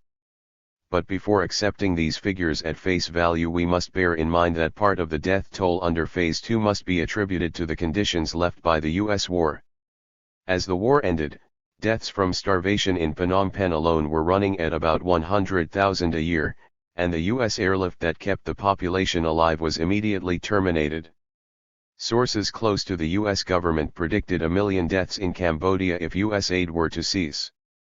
A Western doctor working in Phnom Penh in 1974-75 reported that this generation is going to be a lost generation of children. Malnutrition is going to affect their numbers and their mental capacities. So, as well as knocking off a generation of young men, the war is knocking off a generation of children. The U.S. Embassy estimated that available rice in Phnom Penh would suffice for at most a few weeks. The final U.S. aid report observed that the country faced famine in 1975, with 75% of its draft animals destroyed by the war, and that rice planting for the next harvest, 8 months hence, would have to be done by the hard labor of seriously malnourished people. The report predicted widespread starvation and slave labor and starvation rations for half the nation's people for the coming year, and general deprivation and suffering over the next 2 or 3 years before Cambodia can get back to rice self-sufficiency. 33. There is also the matter of the effect of the U.S. bombing on the Khmer Rouge and the peasant society that provided their social base, a factor noted by all serious analysts. Cambodia specialist Milton Osborne concludes that communist terror was surely a reaction to the terrible bombing of communist-held regions by the U.S. Air Force. Another Cambodia scholar, David Chandler, comments that the bombing turned thousands of young Cambodians into participants in an anti-American crusade, as it destroyed a good deal of the fabric of pre-war Cambodian society and provided the CPK Khmer Rouge with the psychological ingredients of a violent, vengeful, and unrelenting social revolution, a class warfare between the base people, who had been bombed, and the new people who had taken refuge from the bombing and thus had taken sides, in CPK thinking, with the United States. French intransigence had turned nationalists into communists, Philip Windsor observes, while American ruthlessness now turned communists into totalitarian fanatics. 34 One may debate the weight that should be assigned to this factor in determining Khmer Rouge policies, embittering the peasant society of base people, and impelling them to force those they perceived as collaborators in their destruction to endure the lives of poor peasants or worse. But that it was a factor can hardly be doubted. Assessing these various elements, it seems fair to describe the responsibility of the United States and Pol Pot for atrocities during the decade of the genocide as being roughly in the same range. Little is known about Phase I of the genocide. There was little interest in ascertaining the facts, at the time or since. The Finnish Inquiry Commission report devotes 3 cursory pages to the topic, because the information available is so meager. The second phase has been far more intensively studied, and by now substantial evidence is available about what took place. David Chandler and Ben Kiernan observe that as a result of the intense interest in Phase 2, we know a great deal more about the texture of daily life in democratic Kampuchea, supposedly a hermit regime, than we do about the ostensibly open regimes of the Khmer Republic, 1970 to 1975, or the Sihanouk era, 1954 to 1970, which preceded it. 35 Despite this already large imbalance in knowledge, the Cambodia Documentation Center in New York City concentrates on Phase 2 of the genocide. The dramatic difference in the information available for the 2 phases, and the focus of the ongoing research effort, are readily explicable in terms of a propaganda model. Outside of marginal Maoist circles, there was virtually no doubt from early on that the Khmer Rouge regime under the emerging leader Pol Pot was responsible for gruesome atrocities. But there were differing assessments of the scale and character of these crimes. State Department Cambodia specialists were skeptical of the allegations that had received wide publicity by 1977 rightly, so subsequent inquiry revealed. The Far Eastern Economic Review based its January 1979 conclusion that the population had actually risen during the Pol Pot period on CIA sources, and its very knowledgeable correspondent Nguyen Chanda, discussing the background for the Vietnamese invasion, reported that some observers are convinced that had the Cambodian regime got a year's reprieve, its internal and international image would have been improved enough to make any Vietnamese drive difficult if not impossible. 36. Differing assessments persisted even after the abundant evidence provided by the flow of refugees to Thailand in 1979 and visits to Cambodia, which also provided the first significant information about the years 1977 to 78. At one extreme, Pol Pot continued to be described as having forged new patterns of genocide comparable to the worst excesses of Hitler and Stalin. At the other extreme, we have the post-war evaluation by U.S. government specialist Douglas Pike, now head of the University of California Indochina Archives, the independent-minded scholar lauded by Freedom House and the exemplar of the new, non-ideological scholarship much admired by the New York Times. Pike described Pol Pot in November 1979 as the charismatic leader of a bloody but successful peasant revolution with a substantial residue of popular support, under which on a statistical basis, most of them peasants, did not experience much in the way of brutality. 37 The 1980 CIA demographic study assigns the Pol Pot era executions to the period ending in January 1977, and for 1977 to 78 merely says that living conditions most likely did not vary during these 2 years from the conditions during 1976. Although, as was known when the CIA study was undertaken, these later years were the worst, by far, in the context of internal purges and the escalating conflict with Vietnam at a time when the United States was beginning its tilt toward China and Pol Pot. The CIA concludes that among the old people, the rural population who were the foundation for the new Khmer Rouge Revolutionary Society, there was a slight increase in population through the decay period. A still more muted assessment is provided by the close U.S. ally Deng Xiaoping, who emerged as party strongman in China in December 1978 and soon implemented his plan to punish Vietnam, and who remained the main supporter of Pol Pot. He bitterly opposed attempts to remove the Khmer Rouge from their leading role in the DK coalition in 1984, stating in a rage that I do not understand why some people want to remove Pol Pot. It is true that he made some mistakes in the past, but now he is leading the fight against the Vietnamese aggressors. 38 Deng has been backed in this stance by the Reagan administration. See Phase 3 in Indochina, p. 267. In addition to such real examples of less harsh interpretations of the Pol Pot period, there are also mythical ones to which we return. 6.2.3 The Not-So-Gentle Land, Some Relevant History. Part of the illusory story constructed about Cambodia during the 1970s and since is that this gentle land with its smiling people had known little suffering before the country was drawn into the Indochina War and then subjected to Pol Pot auto-genocide.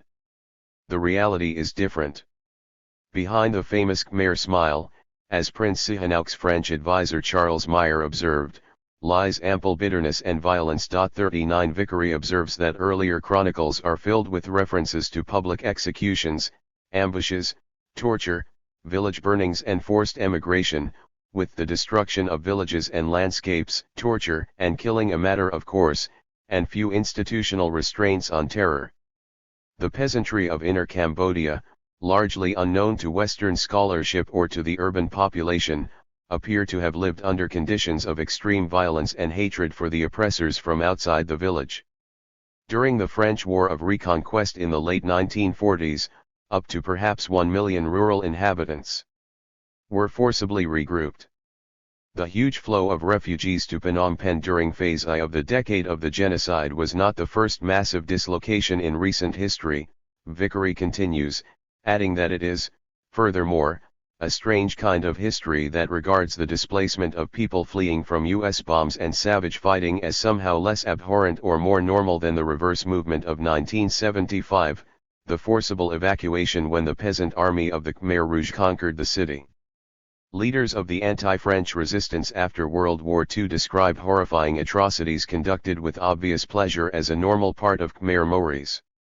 In the same years, government forces led by Lon Nol, who was to head the U.S.-backed client government in the early 1970s, carried out wholesale massacres in villages as the French withdrew, including such individual tests of strength as grasping infants by the legs and pulling them apart, actions that had probably not been forgotten by the men of that area who survived to become the Khmer Rouge troops whose later atrocities in this gentle land aroused such outrage in the West. Thus for the rural 80 to 90% of the Cambodian people, Vickery concludes, arbitrary justice, sudden violent death, political oppression, exploitative use of religion and anti-religious reaction, both violent and quiescent, were common facts of life long before the war and revolution of the 1970s. These conditions elicited no interest in the West. The creations of Pol Potism were all there in embryo, Vickery continues, to be directed first of all at the urban population after a war which was in large measure a war between town and countryside in which the town's battle was increasingly for the sole purpose of preserving its privileges while the rural areas suffered 40. It is superfluous to observe that the United States deployed its ample means of violence in defense of urban privilege. But, in fact, these tasks were only of secondary importance. For the United States, the destruction of rural Cambodia was ancillary to the goal of maintaining in power the client regime in South Vietnam. Contrary to the arrangements in Laos and Vietnam, the Geneva Accords afforded no recognition to the anti-French resistance in Cambodia, a source of much bitterness. The country was ruled by Prince Sihanouk until March 1970, when he was overthrown in a coup supported by the United States. 41 Throughout this period, Sihanouk attempted a difficult balancing act both internally and externally. Within Cambodia, he repressed the left and peasant uprisings and attempted to hold off the right, although power largely remained in the hands of right-wing urban elites throughout. Externally, he tried to preserve a measure of neutrality against the background of the expanding Indochina War, which, he expected, would end in a communist victory. 42. Sihanouk's neutralist efforts were unappreciated by the United States and its allies. Diem's troops attacked border regions from 1957, and there were also Thai provocations. A coup attempt in 1959, probably backed by the CIA, as generally assumed in Cambodia, was foiled, This should be seen in the context of general U.S. subversion in the region in the post-Geneva period, including a CIA-backed coup and invasion aimed at overthrowing Sukarno in Indonesia in 1958, subversion of the elected government of Laos in the same year, and the efforts to destroy the anti-French resistance within South Vietnam and to consolidate the Diem dictatorship while undermining the political arrangements at Geneva. By 1963, CIA-backed Khmer Rouge forces frequently attacked Cambodia from South Vietnamese and Thai bases at a time when the United States was intensifying its clandestine operations in Laos and maneuvering, with increasing violence, to block a political settlement in South Vietnam. By 1966, the Khmer Rouge declared war on Cambodia and claimed responsibility for incursions across the border. 43. Attacks by U.S. and Saigon Army forces against border posts and villages in Cambodia intensified from the early 1960s, causing hundreds of casualties a year. Later, Vietnamese peasants and guerrillas fled for refuge to border areas in Cambodia, particularly after the murderous U.S. military operations in South Vietnam in early 1967, giving rise to cynical charges from Washington, echoed in the media, about communist encroachment into neutral Cambodia. By the time of the 1970 coup that overthrew Sihanouk, Vietnamese were scattered along border areas to a maximum depth of about 25 kilometers, according to most sources. The first evidence of Vietnamese encampments in Cambodia was discovered in late 1967, close to the unmarked border. While there was much outrage in the United States about North Vietnamese aggression, the internal view in Washington was considerably more nuanced. From the Pentagon Papers we learned that as late as May 1967, well after the U.S. operations that caused cross-border flight, high Pentagon officials believed that Cambodia was becoming more and more important as a supply base now of food and medicines, perhaps ammunition later. A year earlier, an American study team investigated specific charges by the U.S. government on the scene and found them without substance, although they did come across the site of a recent U.S. helicopter gunship attack on a Cambodian village, one of many, according to the local population, first denied by the U.S. government, then conceded, since American eyewitnesses, including CBS TV, were present. The usual pattern.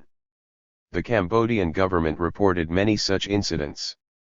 Thus Cambodia complained to the United Nations that on February 24, 1967, a large number of armed forces elements consisting of Americans, South Vietnamese, and South Koreans entered Cambodian territory and fired heavily on the Khmer village of Krak Kran, which was then invaded and burnt by the United States, South Vietnamese troops who occupied the village until March 3. By April 1969, rubber plantations were subjected to defoliation by air attack. In January 1970, an official Cambodian government white paper reported thousands of such incidents with many deaths, giving pictures, dates, and other details, and also noting that not a single Viet Cong body had ever been found after U.S. Saigon bombardments or ground attacks. Virtually none of this was ever reported in the United States, even the official white paper, although the information was readily available in official documents and reputable foreign sources, and in easily ignored peace movement literature. 44 The agency of violence was once again the wrong one. The occasional media reaction to these incursions was instructive. On March 25, 1964, New York Times correspondent Max Frankel, now executive editor, reported a Saigon Army, ARVN, attack on the Cambodian village of Chan Tri with armored cars and bombers, leaving many villagers killed and wounded. The ARVN forces were accompanied by U.S. advisors, including a U.S. Army pilot dragged from the wreckage of an observer plane shot down in the action. Diplomats on the scene confirmed that at least one troop-carrying helicopter had landed at Chan Tri with 3 Americans on board.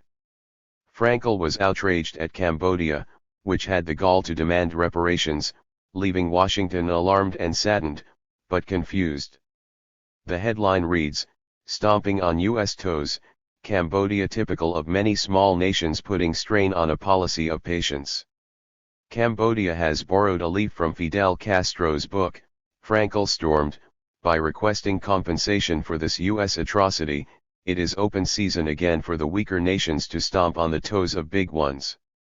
Leading the pack in big power baiting these days is one of the smallest of nations, the Southeast Asian Kingdom of Cambodia, with its clever, headstrong, erratic leader, whom Washington finds lacking some of the talent and temperament for the job, although the administration's instinct has been to try to save a wayward young nation's independence in spite of itself and, at times, despite its own leaders.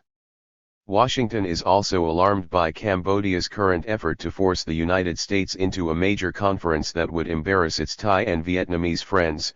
Frankel continues, an effort that will be resisted, referring to a conference that would settle border questions and guarantee Cambodia's neutrality at a time when the United States was desperately seeking to undermine international efforts to neutralize South Vietnam, Laos, and Cambodia so as to avert the major war toward which the United States was driving because of its political weakness in Indochina.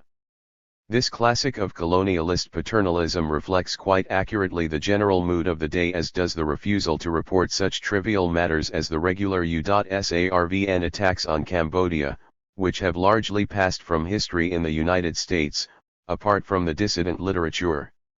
6.2.4 Phase I, the U.S. destruction of Cambodia. On March 18, 1969, the notorious secret bombings began. 1 week later, on March 26, the Cambodian government publicly condemned the bombing and strafing of the Cambodian population living in the border regions. Almost daily by U.S. aircraft, with increasing killing and destruction, alleging that these attacks were directed against peaceful Cambodian farmers and demanding that these criminal attacks must immediately and definitively stop. Prince Sihanouk called a press conference on March 28 in which he emphatically denied reports circulating in the United States that he would not oppose U.S. bombings of communist targets within my frontiers.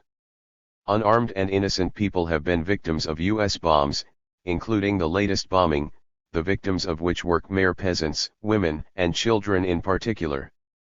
He then issued an appeal to the international press. I appeal to you to publicize abroad this very clear stand of Cambodia, that is, I will in any case oppose all bombings on Cambodian territory under whatever pretext. 45. It will come as no surprise that his appeal went unanswered. Furthermore, this material has been suppressed up to the present time. Apart from the dissident literature. 46 The standard position within the mainstream, adopted by defenders of the bombing and critics as well, is that Sihanouk did not protest. William Shawcross. When the secret bombings became public knowledge in 1973, it was claimed that Sihanouk had privately authorized bombing of Vietnamese bases near the border areas.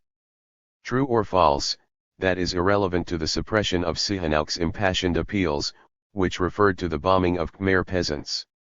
Furthermore, as we observed in earlier discussion, while commentators and media analysts may draw whatever conclusions they please from the conflicting evidence available, this does not entitle them to suppress what is, by any standards, crucial evidence.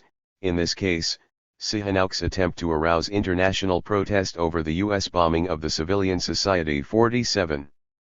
Reviewing this period in his Cambodia Year Zero, François Ponchut remarks that Sihanouk called the U.S. bombings of Viet Cong bases a scandal and a crime over Radio Phnom Penh, but nobody was deceived. Ponchut and his readers, however, are deceived. Sihanouk publicly denounced the bombing and other attacks on Khmer peasants, and not only over Radio Phnom Penh but in quite public documents and appeals to the international press. In his sideshow, Shawcross says only that Cambodia continued to denounce American air and artillery attacks through 1969, but made no public protest that specifically mentioned B-52 attacks. P-94, true, but irrelevant for the reasons repeated in the last paragraph. 48. In May 1969, William Beecher reported B-52 raids on Viet Cong and North Vietnamese supply dumps and base camps in Cambodia, citing U.S. sources. Beecher stated that Cambodia has not made any protest, disregarding Sihanouk's appeals and his protest against the murder of Khmer peasants, women and children in particular, not Vietnamese military bases. Beecher also commented that in the past, American and South Vietnamese forces had occasionally fired across the border and even called in fighters or helicopter gunships to counter fire they received from enemy units there, ignoring the somewhat more important fact that U.S. aircraft and U.S. ARVN, South Korean forces had been attacking Cambodian villages, according to the friendly government of Cambodia. The headline for his article states falsely, "Raids in Cambodia by U.S. unprotested." Beecher's article caused consternation in Washington, setting off the first stage of what later became the Watergate scandal. As we have commented elsewhere, it is remarkable that Beecher's unique though quite inadequate account is now held up as evidence that the press maintained its honor throughout this period, despite the crimes of Richard Nixon. 49. Once again, the U.S. escalation of the war against Cambodia in 1969 coincided with similar efforts in Laos and Vietnam. The general reaction was similar throughout, and remains so. The post-Tet accelerated pacification campaign, which thoroughly demolished the civilian base of the NLF, was regarded as so uninteresting that it is passed over in virtual silence in the popular retrospectives. As for the wars in Laos and Cambodia, Elterman comments, after reviewing the major media coverage, that apart from the alternative press, they were virtually invisible in the press in 1969 when they were expanding to new heights as the U.S. Air Force was shifted from North Vietnam to Laos and Cambodia after the bombing halt 50. In March 1970, Cambodia was drawn irrevocably into the carnage sweeping Indochina. On March 18, Sihanouk was overthrown in an upper-class coup, not a revolution, carried out for interests of domestic and political expedience, and with at least indirect U.S. support, if not more. 51 2 days later, ARVN ground and air operations began in Svaren province, at the Vietnamese border, continuing through April and leading to the U.S. ARVN invasion on April 29, conducted with an extreme brutality sometimes vividly depicted in the media, which were particularly appalled by the behavior of the ARVN forces. Much of the enormous civilian toll, however, resulted from air power, including U.S. bombing strikes that leveled or severely damaged towns and villages. 52 One effect of the invasion was to drive the Vietnamese forces away from the border and deeper into Cambodia, where they began to support the growing peasant resistance against the coup leaders. A second effect, as described by U.S. correspondent Richard Dudman, who witnessed these events at first hand after his capture by the Cambodian resistance, was that the bombing and shooting was radicalizing the people of rural Cambodia and was turning the countryside into a massive, dedicated, and effective revolutionary base. 53 Cambodia was now plunged into civil war, with increasing savagery on both sides. U.S. bombing continued at a high level after the withdrawal of U.S. forces from Cambodia. By late 1971, an investigating team of the General Accounting Office concluded that U.S. and Saigon Army bombing is a very significant cause of refugees and civilian casualties, estimating that almost a third of the 7 million population may be refugees. U.S. intelligence reported that what the villagers feared most was the possibility of indiscriminate artillery and air strikes, and refugee reports and other sources confirm that these were the major cause of civilian casualties and the flight of refugees. 54. Information about what was happening in the peasant society of Cambodia in the early 1970s was limited but not unavailable. There were, first of all, many refugees with stories to tell, although the media were not interested. There was also an eyewitness account by French Southeast Asia specialist Serge Thion, who spent 2 weeks in regions controlled by the Cambodian guerrillas. His reports were offered to the Washington Post, but rejected. 55 They were of no more interest than the reports of life under the bombing in Laos, or similar questions regarding Vietnam throughout the war and in the retrospectives. As in Laos, the escalating war remained largely invisible in the media. Surveying a 5-month period in early 1972 in the national press, Elterman found that in terms of war casualties, the focus in the New York Times and Time was on military-related deaths and almost always only those that occurred in Vietnam, ignoring also the civilian deaths and refugees in that country too. During the winter and spring of 1972, the war in Cambodia and Laos was ignored more than usually, with most of the Indochina news coverage given to the North Vietnamese offensive into South Vietnam and the United States bombing of Hanoi and Haiphong. Time, in fact, had more coverage on civilian casualties in Northern Ireland during the first half of 1972 than it did on the Indochina War. 56. Meanwhile, Cambodia was being systematically demolished, and the Khmer Rouge, hitherto a marginal element, were becoming a significant force with substantial peasant support in Inner Cambodia, increasingly victimized by U.S. terror. As for the U.S.-backed Lon Nol regime, Michael Vickery points out that their client mentality and subsequent dependency led them to acquiesce in, or even encourage, the devastation of their own country by one of the worst aggressive onslaughts in modern warfare, and therefore to appear as traitors to a victorious peasant army which had broken with old patron-client relationships and had been self-consciously organized and indoctrinated for individual, group, and national self-reliance. 57. In early 1973, U.S. bombing increased to a scale that might truly merit the term genocidal used by the Finnish Inquiry Commission. In the 5-month period after the signing of the Paris Peace Accords, the bombing matched the level of the preceding 3 years. 58, and it was to continue at that level until Congress forced a halt in August. Although bombing and shelling of the countryside by armies of the U.S.-backed regime were to continue on a substantial scale, with U.S. guidance and supply, until the war's end. Over 1 million refugees fled to Phnom Penh, which became a horror chamber while the countryside was laid waste, including B-52 bombing targeted on the most heavily populated areas of Cambodia, where U.S. Air Force maps showed thousands of square miles of densely populated, fertile areas. Marked black from the inundation, the careless policies of the White House criticized by William Shawcross. 59. At just this time, Khmer Rouge programs became extremely harsh, so available studies indicate, including a refugee study by Kenneth Quinn, of the National Security Council staff, who never considers a possible causal connection, however, between the hars-henning of policy and the sharp increase in the program of saturation bombing. Timothy Carney, the second of the 3 major U.S. government specialists on Cambodia, Quinn, Carney, Charles Twining, also notes that sometime in 1973 the party apparently decided to accelerate its program to alter Khmer society, for no suggested reason. 60. 6.2.5. Phase I in the media. During this period, there was extensive media coverage of Cambodia, and there was no dearth of evidence on what was taking place in the region subjected to U.S. Air Force atrocities.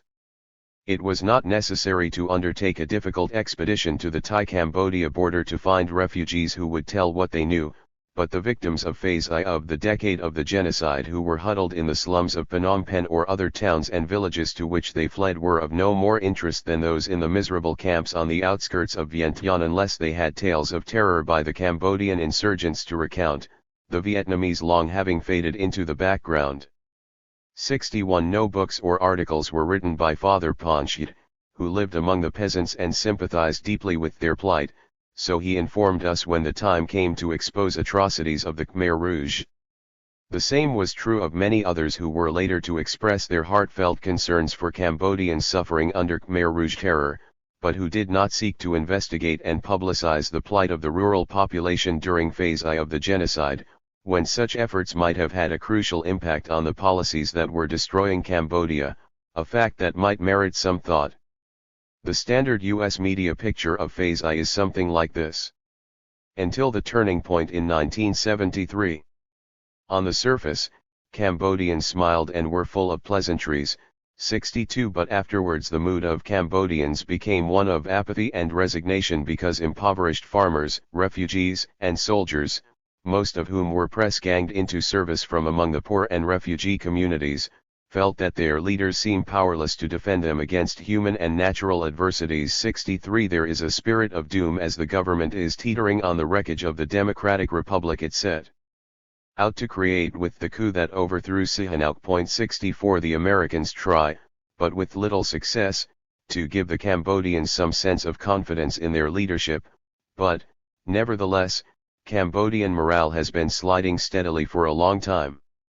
However, rather than any sense of urgency here in Phnom Penh, there is the grand fatalism that is so much a part of Cambodia's Hindu-influenced Buddhism. 65 Although it somehow does not seem to affect the enemy, whose determination in the face of the awesome firepower unleashed against them baffles the Americans. But there is still a feeling that the Americans will save the Cambodians at the last minute because they cannot save themselves. Almost every conversation with a Cambodian now is the same, namely, fear that the demoralized army will collapse when the American bombing terminates on August 15.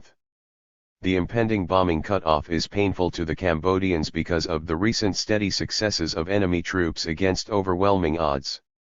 In his final summary report from Phnom Penh as the U.S. bombing ended, Sidney Schanberg raised the key unanswered question: how have the insurgents, without any planes of their own, and without the extensive artillery support the government troops have, with only small arms and mobile weapons, been able not just to match the government forces, which are more than twice their size, but to push the government forces back and sustain the offensive for 6 months without any significant lull? Since the insurgents are not superhuman, there must be other explanations for their success. Perhaps they are so determined and capable because they are less fatalistic than the Khmers on this side and believe they can change their environment. U.S. Embassy official. In this regard, the enemy are quite different from the Cambodian villager, who usually has no politics and is not interested in taking sides, only to be left alone to farm and fish and feed his family and once in a while to celebrate on a Buddhist holiday. 66. The Civil War, then, pits the Cambodians against the enemy, Cambodian peasants who were surely not full of pleasantries during the pre-1973 U.S. bombings. The Cambodians, fatalistic and resigned, either want to be left alone, the Cambodian villager, or hope that the United States will save them and their government, striving for democracy, the Cambodians generally. The enemy struggle on successfully against overwhelming odds, baffling the Americans exactly as Americans building democracy have been baffled by the same problem in South Vietnam, Central America, and many other places. Since these are the conclusions drawn from almost every conversation with a Cambodian, they are surely realistic, at least as long as we understand that Cambodians are those Cambodians who are not the enemy of the objective press, just as South Vietnamese were South Vietnamese collaborating with the U.S. aggressors. The framework is the usual one, although perhaps a shade more egregious in the light of what might have been passing through the minds of those Cambodians who were not Cambodians during phase I of the genocide. About that topic, we learn very little from the media. The refugees flooding Phnom Penh and other areas where U.S. reporters traveled were virtually ignored. To gain a measure of this remarkable fact, let us review the reports during these months in the New York Times, most of them by its Pulitzer Prize-winning correspondent Sidney Schanberg, who, more than any other U.S. reporter, came to be regarded as the conscience of the media with regard to Cambodia. Schanberg arrived in Phnom Penh in May 1973, at the height of the intensified bombing, which continued until the mid-August halt. During this period, the Times published 27 of his reports from Cambodia, many of them long and detailed, along with a column in which he expressed his contempt for the so-called international press corps who spend their time interviewing each other in the Hotel Le Phnom. 67. From the outset, Schanberg reports refugees pouring into the city, but there are no interviews with refugees who relate the circumstances of life under the bombs. We hear a well-to-do Cambodian woman who tells us that the bombing is terrible. She is not frightened, just annoyed because it wakes my baby up every night in the middle of the night, and I have to get up. May 3. But those villagers who want to be left alone are not granted the opportunity to relay their accounts of somewhat more serious concerns, apart from a few scattered phrases, and there is not a word to suggest that refugees might have had any attitude, apart from fear, with regard to those determined fighters who believe they can change their environment, although plainly they had a solid base in the peasant society that was being torn to shreds by saturation bombing. As in Laos a few years earlier, the refugees simply had the wrong tale to tell, and the kinds of stories that readily flow if one is sufficiently interested to inquire are lacking here.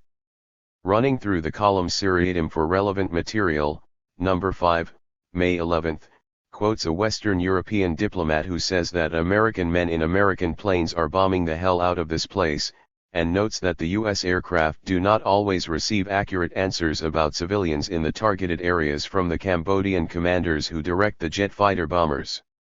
The Cambodians, then, are to blame for the civilian casualties that must result, although no reliable figures are available and refugees are not asked to supplement with their personal knowledge.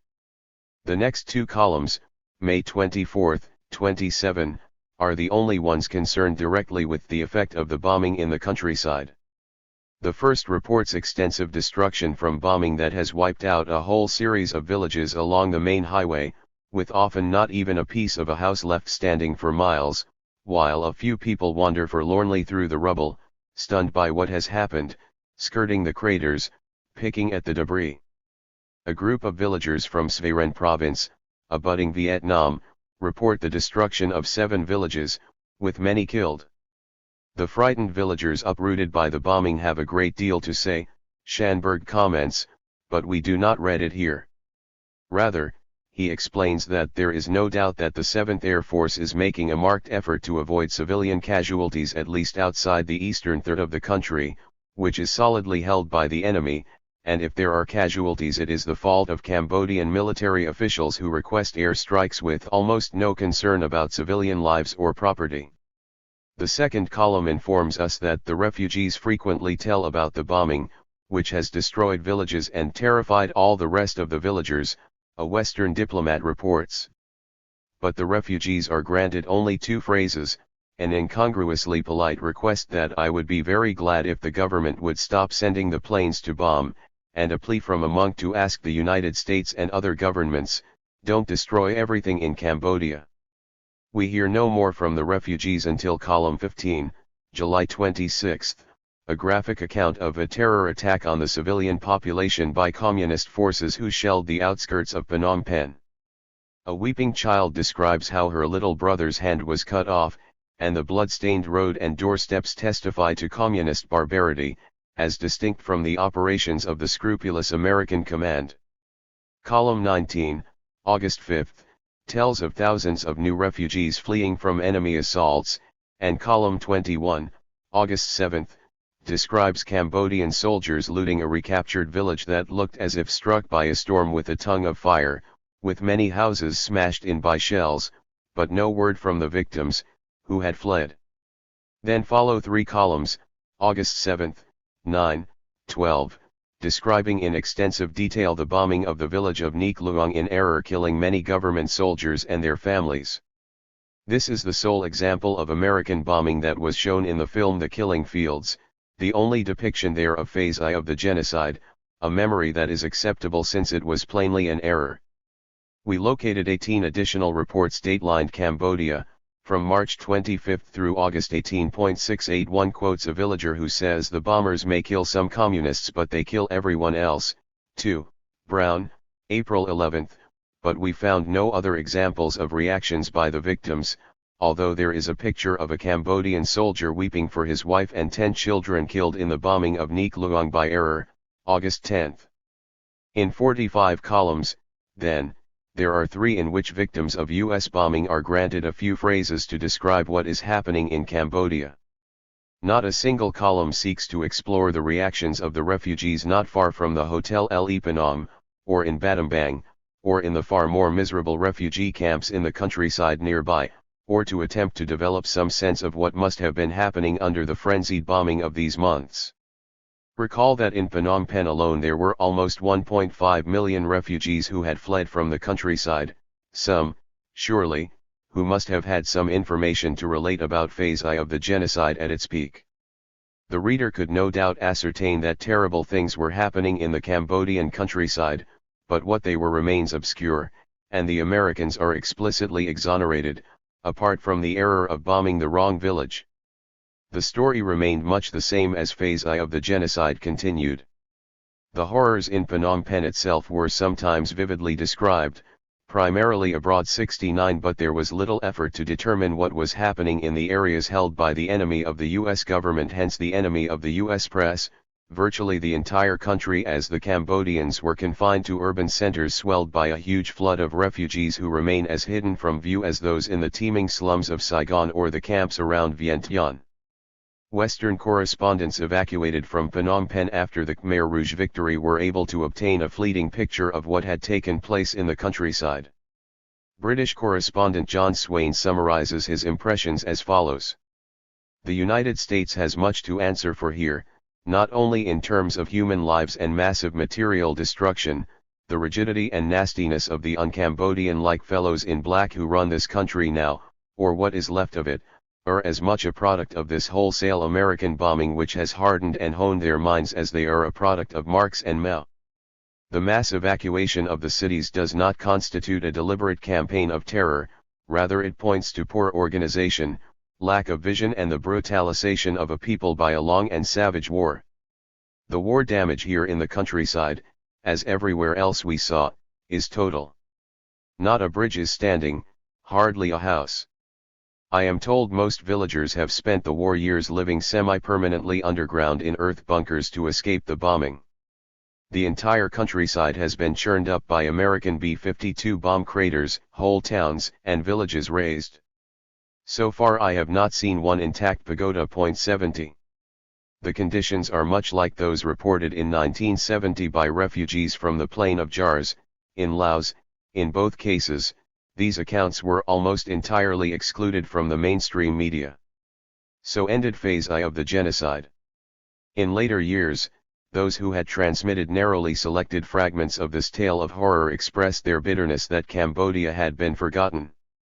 On the 10th anniversary of the Khmer Rouge takeover, Sidney Schanberg wrote 2 columns in the New York Times entitled Cambodia Forgotten. The first highlights the phrase, "Superpowers care as little today about Cambodians as in 1970, the second dismisses Richard Nixon's 1985 claim that there was no indiscriminate terror bombing but only highly accurate strikes against enemy military targets. Schanberg comments that anyone who visited the refugee camps in Cambodia and talked to the civilian survivors of the bombing learned quickly about the substantial casualties. He recalls that the Khmer Rouge were a meaningless force when the war was brought to Cambodia in 1970. In order to flourish and grow, they needed a war to feed on. And the superpowers, including this country, with the Nixon incursion of 1970 and the massive bombing that followed, provided that war and that nurturing material. He does not, however, inform us about which superpower, apart from this country, invaded Cambodia and subjected it to massive bombing. With comparable even-handedness we might deplore the contribution of the superpowers, including the USSR, to the destruction of Afghanistan, or the attitude of the great powers, including Nazi Germany, toward the victims of the death camps, whom Schanberg brings up in a later column the same month entitled Memory is the Answer. He also does not comment on what the reader of his columns might have learned about life in the Cambodian countryside from his reporting during the peak period of the bombing. 71. Others too stress that memory is the answer. Commenting on the award-winning film The Killing Fields, Samuel Friedman writes that while Holocaust survivors have helped perpetuate the memory of Nazi infamy, the Cambodian genocide is already being forgotten, referring to Phase 2 of the genocide, Phase I having passed into oblivion with no concern. 72. The New York Times reminds us that Cambodia remains perhaps the most pitiful victim of the Indochina Wars, as it is caught between the forces of Pol Pot and Hanoi, which used Pol Pot attacks against Vietnamese villages as a long-sought pretext to invade, and now exploits Pol Pot's Khmer Rouge army of 30,000 inside Cambodia, in fact, mostly inside Thailand, as the pretext for remaining in Cambodia. Unimaginable slaughter, invasion, brutal occupation have followed, famine and pestilence, all attributable to the communists, although the suffering has been aggravated by the cynicism of big powers, not further differentiated. As for the United States, when Viet Cong guerrillas used a neutral Cambodia as a sanctuary, it was pounded by American bombs and drawn into a war it hoped to avoid, but that is all. In a later comment, the editors concede that murderous aerial bombing followed by brutal revolution, famine and civil war brought Cambodia to ruin, but of all of this, What cannot be sponged away are the Khmer Rouge's butcheries and the actions of Hanoi, which has subjugated and impoverished Cambodia, phases 2 and 3 of the decade of the genocide 73. Memory is the answer, but only when focused on proper targets, far from home. 6.2.6 The Pol Pot Era. Phase 2 of the decade of the genocide began with the Khmer Rouge takeover in April 1975.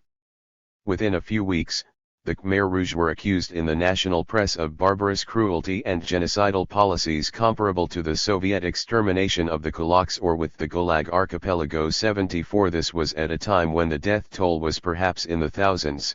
The 500,000 or more killed during Phase I of the genocide never merited such comment, nor were these assessments of the first days of Phase II, or later ones, quite generally, accompanied by reflection on the consequences of the American war that were anticipated by U.S. officials and relief workers on the scene, reviewed earlier, or by any recognition of a possible causal link between the horrors of Phase II and the American war against the rural society during Phase I. We will not document here the flood of rage and anger directed against the Khmer Rouge from the outset and the evidence on which it was based, having done so elsewhere in detail. 75 Several facts documented their bare emphasis. 1. The outrage, which was instant and overwhelming, peaked in early 1977 and, until the overthrow of Pol Pot, was based almost exclusively on evidence through 1977, primarily 1975, 76, 76. 2. Apart from a few knowledgeable journalists, the State Department's Cambodia experts, and probably the majority of the small group of Cambodia scholars, that is, most of those with a basis for judgment, the most extreme accusations were adopted and proclaimed with a great show of indignation over communist atrocities, the integrity of which can be measured by comparison to the reaction to Phase I of the genocide and U.S. responsibility for it. 3. These skeptical assessments, almost entirely suppressed in the media, proved fairly accurate for the period in question. 4. The evidence that provided the crucial basis for the denunciations of communist genocide was of a kind that would have been dismissed with derision had something of the sort been offered with regard to Phase I of the genocide or other U.S. atrocities, including faked interviews and photographs and fabricated statements attributed to Khmer Rouge officials, constantly repeated even after they had been conceded to be frauds, fabricated casualty estimates based on misquoted studies that became unquestionable doctrine even after they were publicly withdrawn as inventions, and highly selective refugee reports that ignored much refugee testimony, including detailed studies by Cambodia scholars, that could not be exploited for what soon became a propaganda campaign at a level of deceit of astonishing proportions. 77.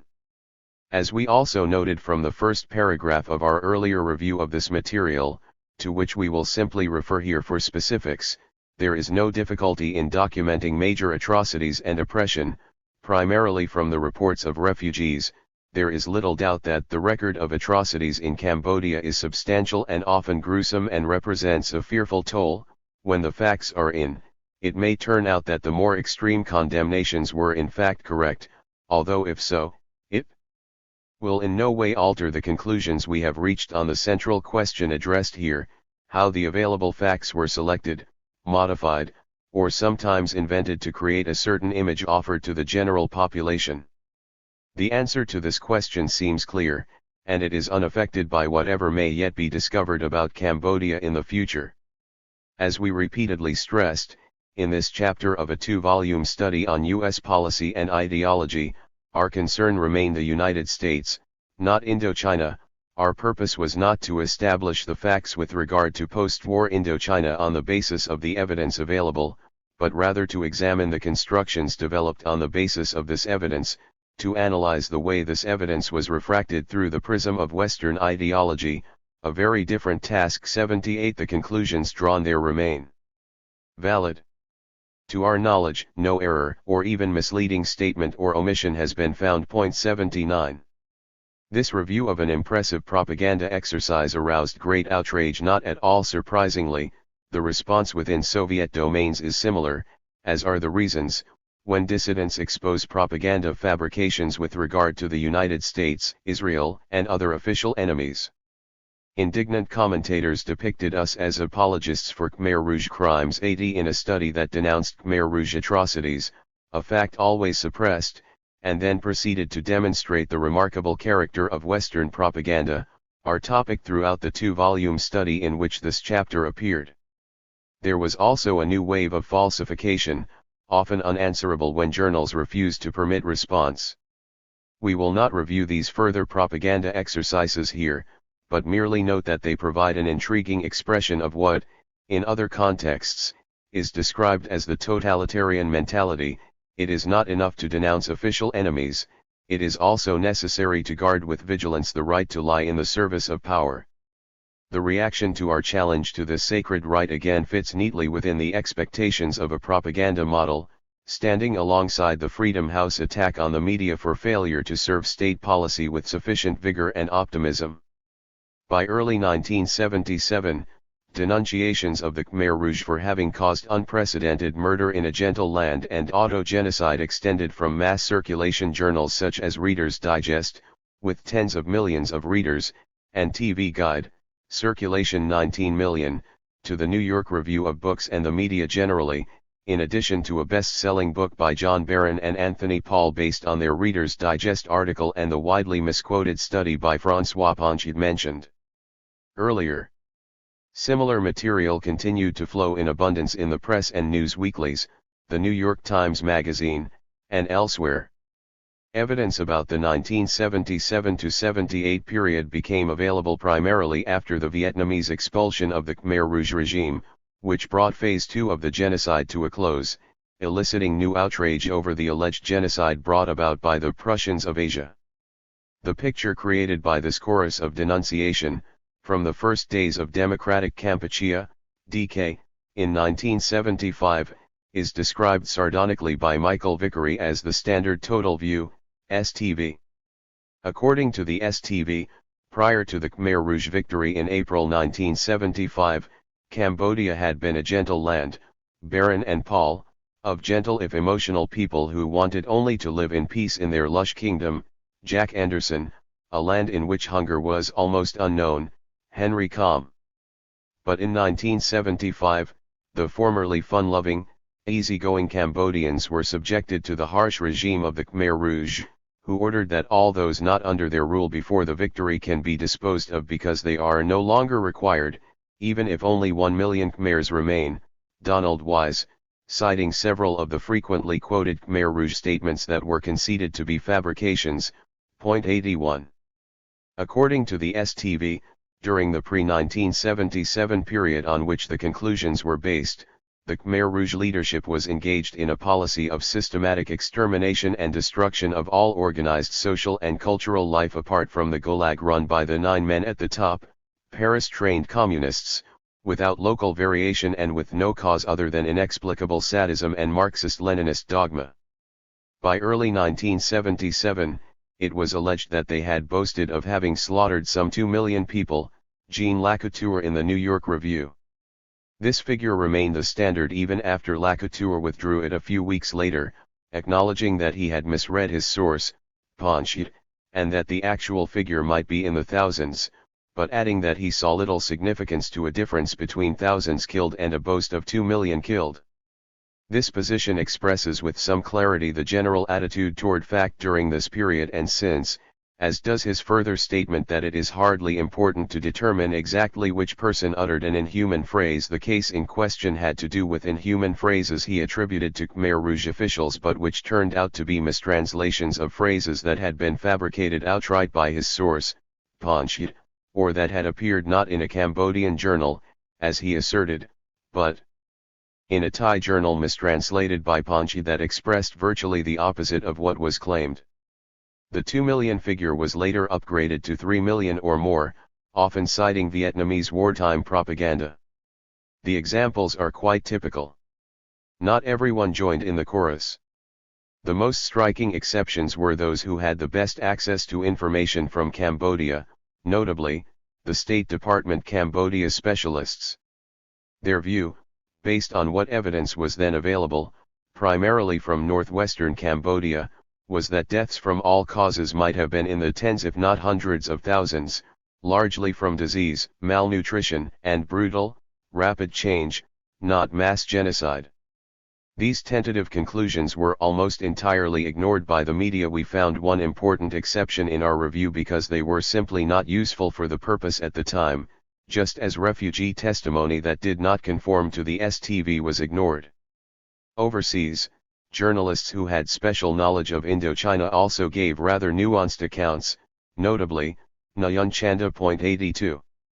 In his detailed, region-by-region study, Vickery shows that the STV was a picture with little merit, and that the few skeptics had been essentially accurate for the period in question, although in 1977–78, something approaching the STV came to be correct in the context of brutal inter-party purges and the expanding war with Vietnam.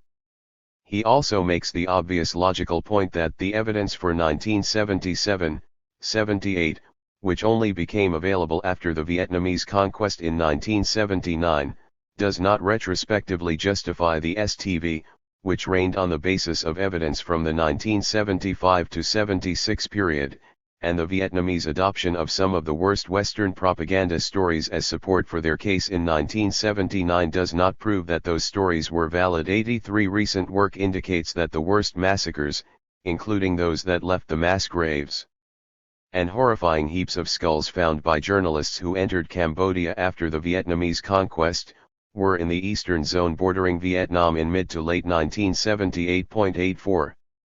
The nature of the Western agony over Cambodia during Phase 2 of the genocide, as a socio-cultural phenomenon, becomes clarified further when we compare it to the reaction to comparable and simultaneous atrocities in Timor. There, as in Phase I of the Cambodia genocide, the United States bore primary responsibility and could have acted to reduce or terminate the atrocities.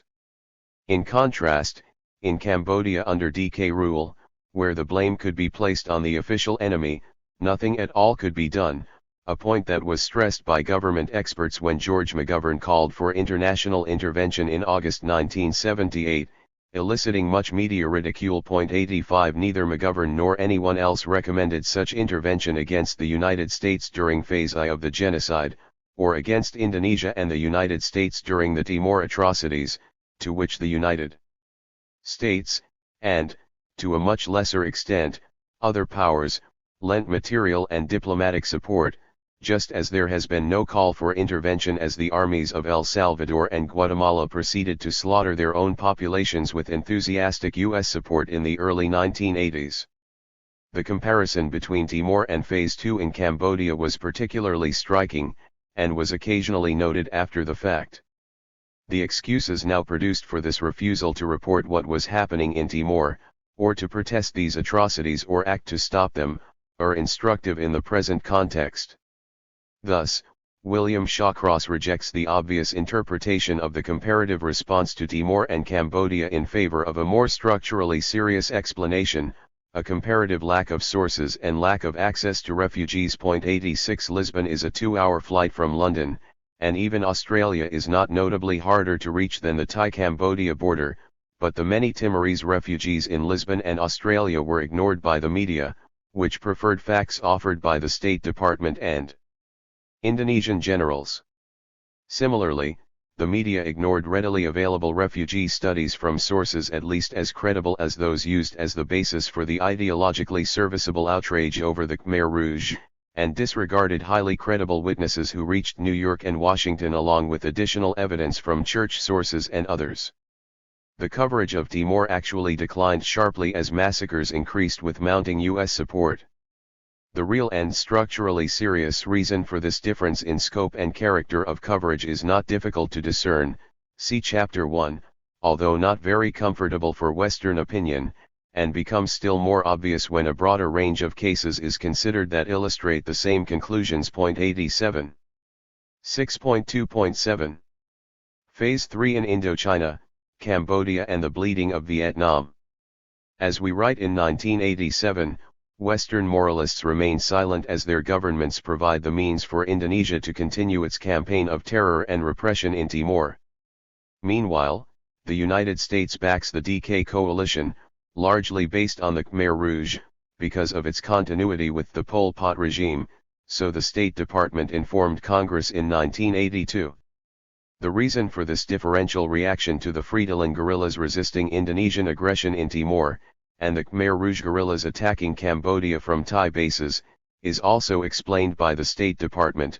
The Khmer Rouge-based coalition is unquestionably more representative of the people of Cambodia than Fretilin is of the Timorese. 88 There is, therefore, no need to puzzle over the apparent inconsistency during the late 1970s in U.S. attitudes toward Pol Pot and the Indonesian generals, the former, the object of hatred and contempt for the massacres in Cambodia under his rule during Phase 2, the latter, are friends whom we cheerfully supplied and supported as they conducted comparable massacres in Timor at the same time.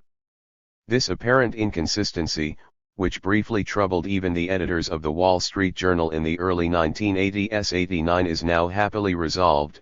We support both the Khmer Rouge and the Indonesian generals. The current U.S. support for the Khmer Rouge merits little attention in the media, just as little notice is given to the Vietnamese position, a political settlement among Cambodians excluding Khmer Rouge leaders Pol Pot and his close associate Ieng Sari. 90 As noted earlier, U.S. aid to the Khmer Rouge is reported by congressional sources to be extensive. Furthermore, the Reagan administration, following Chinese rather than Southeast Asian inclinations, has refused to back the efforts of its Southeast Asian allies to dilute the strength of China's ally, the deposed Pol Pot regime, by giving greater weight to non-communist guerrillas and political groupings. 91 Nguyen Chander reported in 1984 that the United States had more than doubled its financial assistance to the resistance forces, mainly through funds earmarked for humanitarian assistance that permit U.S. allies to divert funds to arms purchases, a familiar ploy. 92 While it is claimed that the funds are limited to the, generally ineffectual, non-communist resistance, this is a shallow pretense. Both Sihanouk's army and Sun San's KPNLF, the two components of the non-communist resistance, are completely discounted in Phnom Penh, James Pringle reports from Phnom Penh in the Far Eastern Economic Review. All they do is sit drinking Coca-Cola on the border, said one well-informed Soviet bloc diplomat. From the Thai border areas, Barbara Crosset reports that trucks loaded with men and boys, 150 or 200 at a time, pull away from settlements controlled by Pol Pot's Khmer Rouge and rumble into Cambodia, where the supplies are carried into the Cambodian interior to stockpile supplies for the Khmer Rouge, in the expectation that they will be able to prevail by military force and terror once the Vietnamese withdraw as demanded by the United States. A spokesman for the Sihanoukist National Army in Bangkok comments that the main problem we now have is how to get the Vietnamese to pull out without bringing back the Khmer Rouge, the probable consequence of U.S. policy. Former Assistant Secretary of State Richard Holbrooke comments that the U.S. aid will end up going to Pol Pot and his people, a fact noted also by several journalists. Sidney Schanberg's Cambodian associate Dith Pran, whose story of suffering under DK terror was the basis for the widely publicized film The Killing Fields and much media commentary, found somewhat greater difficulty in reaching the public with his view that giving U.S. weapons to the Khmer resistance is like putting gasoline on a fire, and is the last thing Cambodia needs. David Hawke alleges that it is common knowledge that Reagan administration political officers and defense attaches from the U.S. Embassy in Bangkok have visited Khmer Rouge enclaves. 93. The reasons for supporting the Thai-based DK coalition go beyond their continuity with the Khmer Rouge regime. A more fundamental reason was outlined by our ally Deng Xiaoping in 1979. It is wise to force the Vietnamese to stay in Kampuchea because that way they will suffer more and will not be able to extend their hand to Thailand, Malaysia, and Singapore. 94 This motive of bleeding Vietnam to ensure that it does not recover from its victimization at the hands of the West has additional advantages. By acting in such a way as to enhance suffering and repression in Indochina, we demonstrate retrospectively the benevolence of our noble crusade of earlier years. As we discussed earlier, the Cambodians were worthy victims when they were being terrorized by the Khmer Rouge under Phase 2 of the genocide, and they achieved this status once again after the Vietnamese invasion brought Phase 2 of the genocide to an end, although with a change in the cast of characters, as the United States joined China in support of the Khmer Rouge. After early efforts to charge the Vietnamese with genocide, the condemnation of the official enemy shifted to the terrible acts of the Prussians of Asia, who have subjugated and impoverished Cambodia since overthrowing Pol Pot, according to the editors of the New York Times. Recall that of all the horrors of the past years, including the atrocities of Phase I, what cannot be sponged away are the Khmer Rouge's butcheries, evidently of lesser moment in Washington now that the Pol Pot forces qualify as resistance forces under the Reagan Doctrine. One would be hard put to find any serious observers of the current Cambodian scene who believe that the Vietnamese have reduced Cambodia to a level below that of the DK period, as these comments imply. Rather, among people who are concerned about the people of Cambodia for themselves and not merely because of their value for propaganda exercises, few would question that it is clear that life for the people is far better now than under democratic Kampuchea, 95, and some Cambodia specialists have suggested that the current regime compares favorably with any of its predecessors. Consistent opponents of aggression would have a moral basis for condemning the Vietnamese invasion, despite the rapidly escalating atrocities of 1977–78 and the murderous raids against Vietnam by Cambodian forces under Pol Pot's rule. 96 It is a little difficult to take this argument seriously, however, when it is put forth by people who condemn the West for not having undertaken more vigorous actions to rescue the Cambodians from Pol Pot, a rescue that would have been no less self-serving in intent than the Vietnamese invasion, as history makes clear. And we need not tarry over the argument when it is offered by those who tolerate or applaud murderous aggression when it suits their ends, the Indonesian invasion of Timor, the liberation of Lebanon by Israeli forces in 1982, as the Times editors called it, or the defense of South Vietnam, to mention a few obvious cases. 6.2.8 Phase 3 at home, the great silence and the hidden potency of the left. Turning to the home front, Phase 3 illustrates the expectations of a propaganda model in yet a different way. The truth about the response to the Pol Pot atrocities in the media and the culture in general, and the dramatic contrast to comparable examples where the United States bears primary responsibility, is not pleasant to contemplate. Since the facts are too overwhelming to refute, it is a better strategy simply to dispatch them to the memory hole. This task having been achieved with the customary alacrity, we may now observe with wonder that the West awoke to the suffering of Kampuchea in autumn, 1979, William Shawcross, and then go on to ruminate about the curious inability of the West, always consumed with self-flagellation, to perceive the atrocities of its enemies. 97 And so matters have proceeded in the latest phase of the sad tale of Cambodia. There was silence in the mid-1970s during the mass murders by the Khmer Rouge, Floyd Abrams, and the atrocity stories coming out of Cambodia after 1975 quite simply were not believed.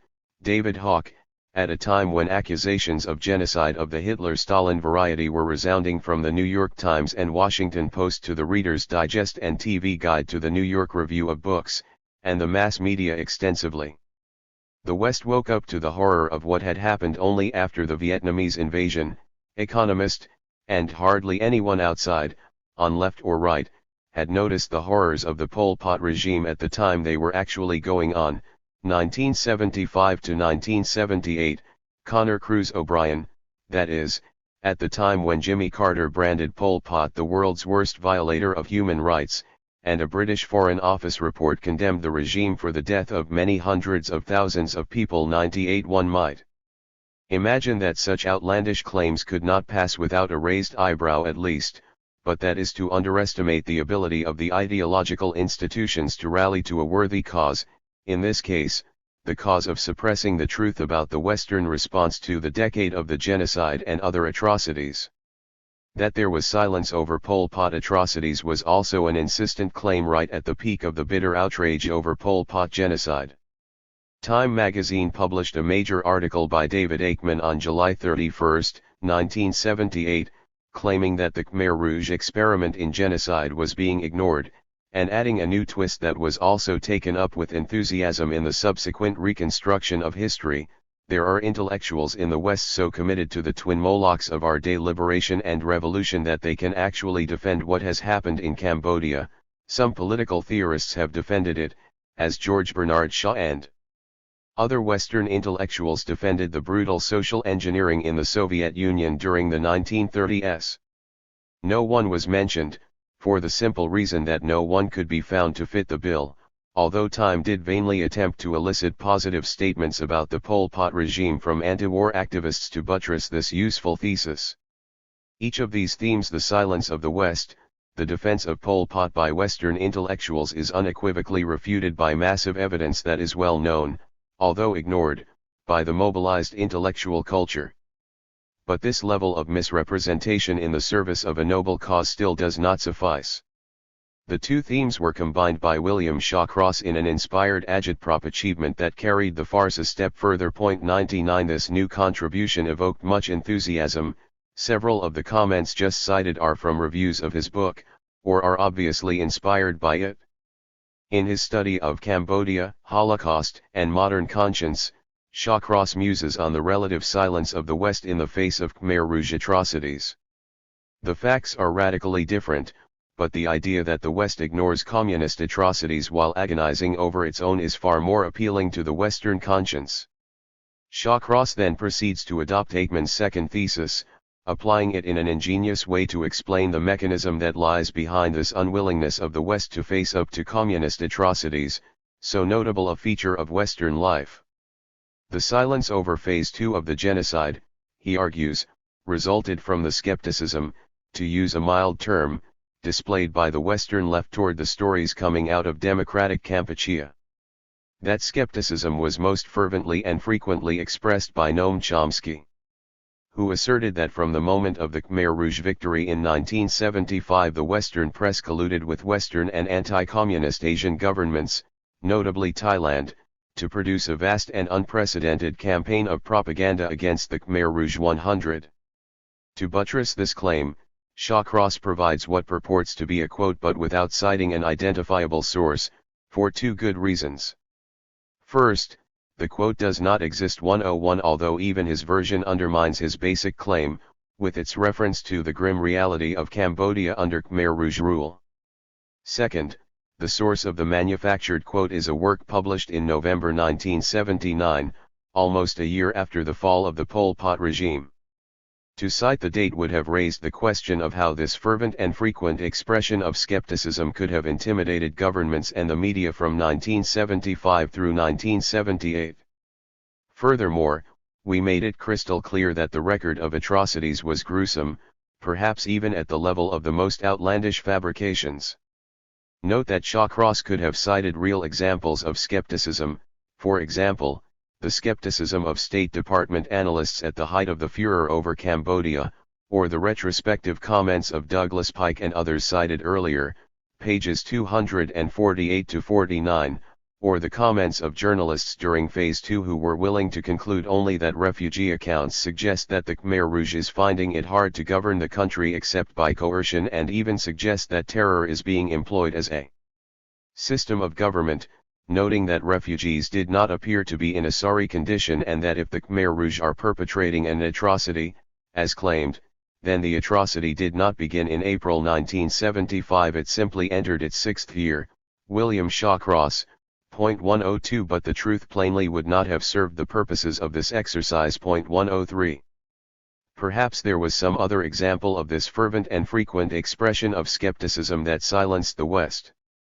Shawcross is wise to avoid examples, because as he knows well, his primary source, Panchit, went out of his way to praise Chomsky for the responsible attitude and precision of thought shown in what he had written on Cambodia, referring to our 1977 review of his book cited earlier and unpublished correspondence he had seen, which exhausts anything relevant that appears during the DK period. 104. So Shawcross would have us believe that a single 1977 article in The Nation silenced the West, an article in which, furthermore, we praised the book written by his primary source, Panchit, as serious and worth reading, with its grisly account of what refugees have reported to him about the barbarity of their treatment at the hands of the Khmer Rouge, and stated that we are in no position to draw any conclusion about the actual extent of the atrocities, in conformity to State Department specialists and other informed sources at the time. To be clear, in our one article, to which Panchit alludes, we did express some skepticism, not only about claims that had already been withdrawn as fabrications but also about others that remained to be assessed.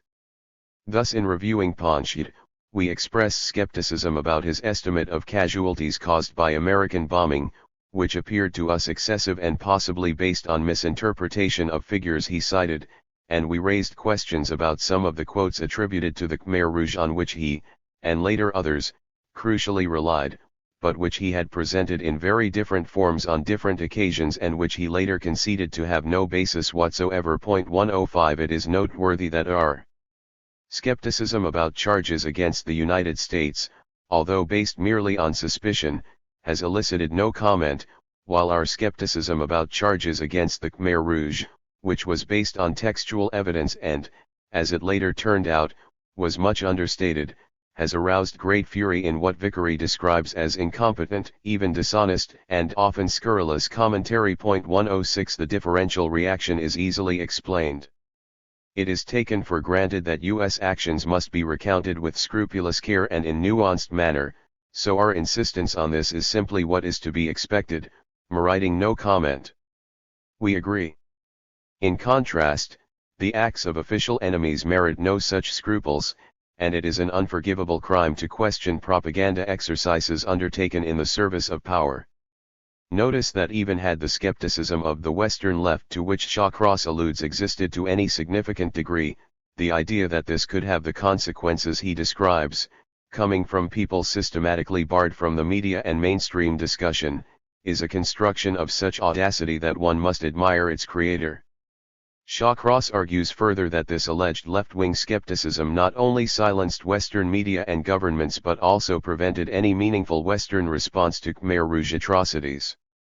This thesis is too ludicrous to merit comment, and we can assess Shawcross's seriousness in advancing it by turning to his own proposals at the time as to what could be done, recalling that he had easy access to the mainstream media throughout. We find not a word suggesting what might be done. 107 For the simple reason that neither he nor anyone else could think of anything useful. The situation was, of course, quite different during Phase I of the genocide, or with regard to Timor during Phase II and since, and in innumerable other cases where Shawcross's charge would indeed be valid. We learn a good deal about Holocaust and the modern conscience by observing this exercise and the reaction it elicited. Shawcross attributes this left-wing skepticism, which had such awesome consequences because of the influence of the left on Western institutions, in part to Vietnamese propaganda. Vietnam's spokesman had undercut the refugee stories about Khmer Rouge conduct, he writes, thus adding to disbelief in them, particularly on the Western left. 108 Which naturally takes its cues from Hanoi and closely parrots its doctrines, according to approved dogma, although it is interesting that Shawcross also insinuates that the influence of Hanoi extended beyond its acolytes. And why not?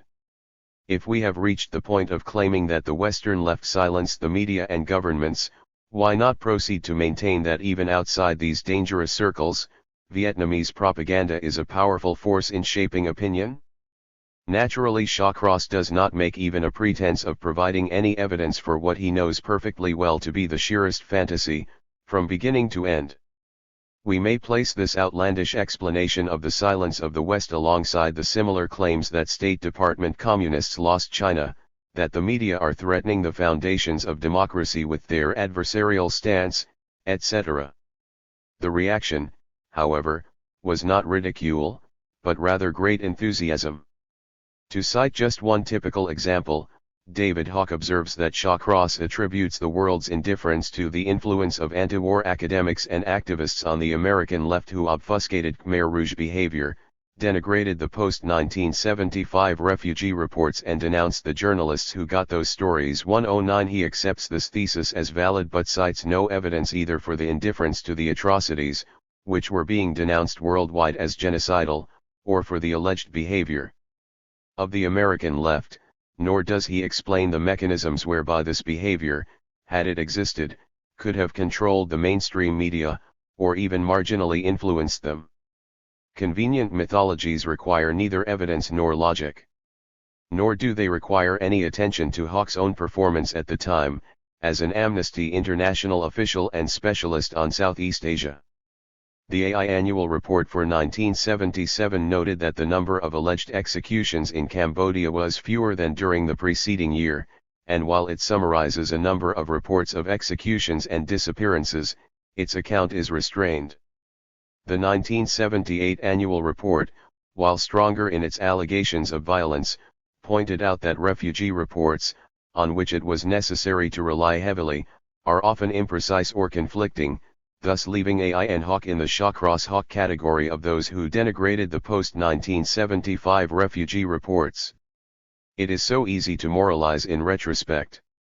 Shawcross develops his thesis further in interesting ways. Point 110 to show that Western commentators refuse to recognize that the Khmer Rouge was a Marxist-Leninist government. He states that British journalist John Pilger constantly compared the Khmer Rouge with the Nazis, suppressing the fact that he explicitly compared their actions with Stalin's terror, as Pilger noted in a response to one of the many reviews that repeated Shawcross's inventions. Point 111 Shawcross claims further that the present authors were to believe for years that the refugees were unreliable, that the CIA was cooking up a bloodbath to say, "We told you so." He cites our one article, The Nation, 1977, in which there is no hint of any such thesis, as there is none elsewhere. In that article we were clear and explicit, as also subsequently, that refugee reports left no doubt that the record of Khmer Rouge atrocities was substantial and often gruesome, and that in the case of Cambodia, there is no difficulty in documenting major atrocities and oppression, primarily from the reports of refugees. 112 To support his contention with regard to our alleged denial of the reliability of refugees, Shawcross cites our comment on the need to exercise care in analyzing refugee reports, carefully suppressing the fact that we are quoting Panchit, his primary source, and that the comment he cites is a familiar truism. His reference to the CIA cooking up a bloodbath is pure fantasy, although we might add that by the time he wrote, although after our book appeared, Michael Vickery did present evidence that the Baron Paul Reader's Digest account was in part a CIA disinformation effort. Point 113 Shawcross states further his view, contrary to Chomsky and Herman, that the U.S. government was remarkably inactive in anti-Khmer Rouge propaganda. We proposed no U.S. government role whatsoever in orchestrating the deceit we documented, by William Shawcross and others, and in fact endorsed State Department reports as the most plausible then available. And so on, throughout. But Shawcross and others who are deeply offended by our challenge to the right to lie in the service of one's favored state understand very well that charges against dissident opinion require no evidence and that ideologically useful accusations will stand merely on the basis of endless repetition, however ludicrous they may be. Even the claim that the American left silenced the entire West during the Pol Pot period. Shawcross's charges against other enemies follow the same pattern. Another factor, presumably, in the appeal of his message. Thus, in pursuit of his fashionable quest to attribute primary responsibility for the continuing tragedy of Cambodia to Vietnam, not to those who were responsible for phase I of the genocide with their careless policies and who are now supporting Pol Pot, Shawcross rationalizes the current support for Pol Pot as a natural response to Vietnamese actions. Given Hanoi's invasion of Cambodia and subsequent conduct, he explains, China and the ASEAN countries of Southeast Asia, not to speak of their Western partners, were bound to seek to apply all possible forms of pressure upon Hanoi to renounce its intentions, and the Vietnamese could have predicted that such pressures would include support for the Khmer Rouge. Thus the Vietnamese are to blame if China and the United States support Pol Pot, along with such dedicated advocates of human rights and the strict reliance on peaceful means as Indonesia and Thailand. Such analysis is, however, not extended to the Vietnamese, who are always carrying out cold-blooded strategies in a world without threats from China or the United States, threats that might allow us to predict, and thus implicitly exonerate, these strategies. According to Shawcross, Vietnam's conduct since its invasion of Cambodia rarely suggested that it wished to see a compromise in which the Khmer Rouge were removed as a viable force in Cambodia, which was what the ASEAN countries and their Western partners insisted was their aim. It is impossible to predict whether any such suggestion from Hanoi would have been accepted by the Chinese or the ASEAN countries, but the point is that it was never made. Shawcross asserts without qualification. 114 Hanoi has repeatedly offered to withdraw in favor of an indigenous regime, the only condition being the exclusion of the top Khmer Rouge leadership. Whether these offers were serious or not, we do not know, as they have been dismissed by the Deng Reagan alliance and, with more vacillation, the ASEAN countries. These rejections, in favor of continued support for Pol Pot, have not been featured in the media, which would hardly surprise a rational observer. But these facts are hardly supportive of Shawcross's analysis, to say the least. In a further effort to cast the blame on the approved enemy, Shawcross asserts that the Vietnamese placed more confidence in the torturers than in their victims, that many of those people were actually being promoted by the new order into positions of new authority over them. As his sole evidence, he cites a story, told twice in his book, about an old woman he met in Cambodia who described with great passion how the Khmer Rouge murderer of her son was living, unpunished, in the neighboring village. He repeated the same story in the New York Review of Books, eliciting a letter from Ben Kiernan, who accompanied him when this alleged incident took place, and was his interpreter. Kiernan cited the tape of the woman's statement, which reveals that she had simply said that the murderer had run away to a neighboring district, suggesting, as Kiernan notes, that he feared punishment, but not that he had been promoted to new authority. Confronted with this evidence, Shawcross maintained his position while retreating to the claim that some officials he met seemed rather unpleasant, which suffices to prove the point. According to his logic. 115 These examples are quite typical. 116. 6.2.9 Summary. Summarizing, prior to the decade of the genocide, media treatment of Cambodia was as predicted by the propaganda model, and the same is true, quite dramatically, during the two phases of this terrible period and since. During Phase I, refugee testimony was considered uninteresting, and little is known today apart from the fact that there was obviously vast slaughter and destruction. This phase does not enter the record as a Holocaust or exercise in genocide, and the source is forgotten. During Phase II, the myth of the Gentle Land was extended through 1975, and the U.S. role and responsibility for what then took place was also quite commonly effaced, although some did not sink to this level of vulgarity.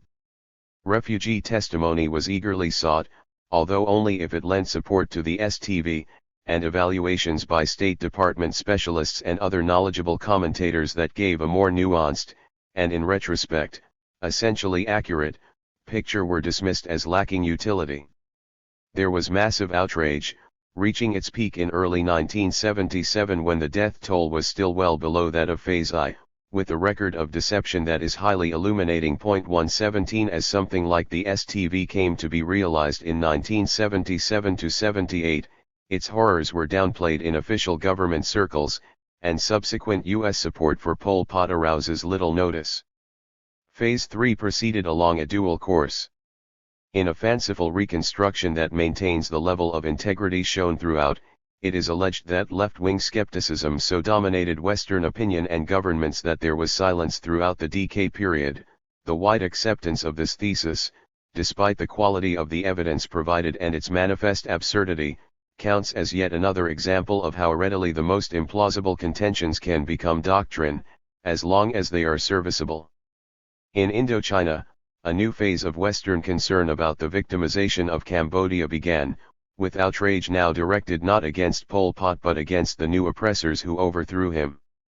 The United States took a leading role in orchestrating the new concern, which combined Chinese and U.S. interest in bleeding Vietnam with a renewed exhibition of the Western conscience, properly bounded to exclude Phase I and its long-term effects, and bypassing the U.S. role in support of Pol Pot in part via its Chinese allies, who have been admirably frank in explaining their stand. This carefully channeled benevolence succeeded in the goal of keeping the Pol Pot forces active and injuring Vietnam and also, Incidentally, the suffering people of Cambodia who are the objects of our profound concern.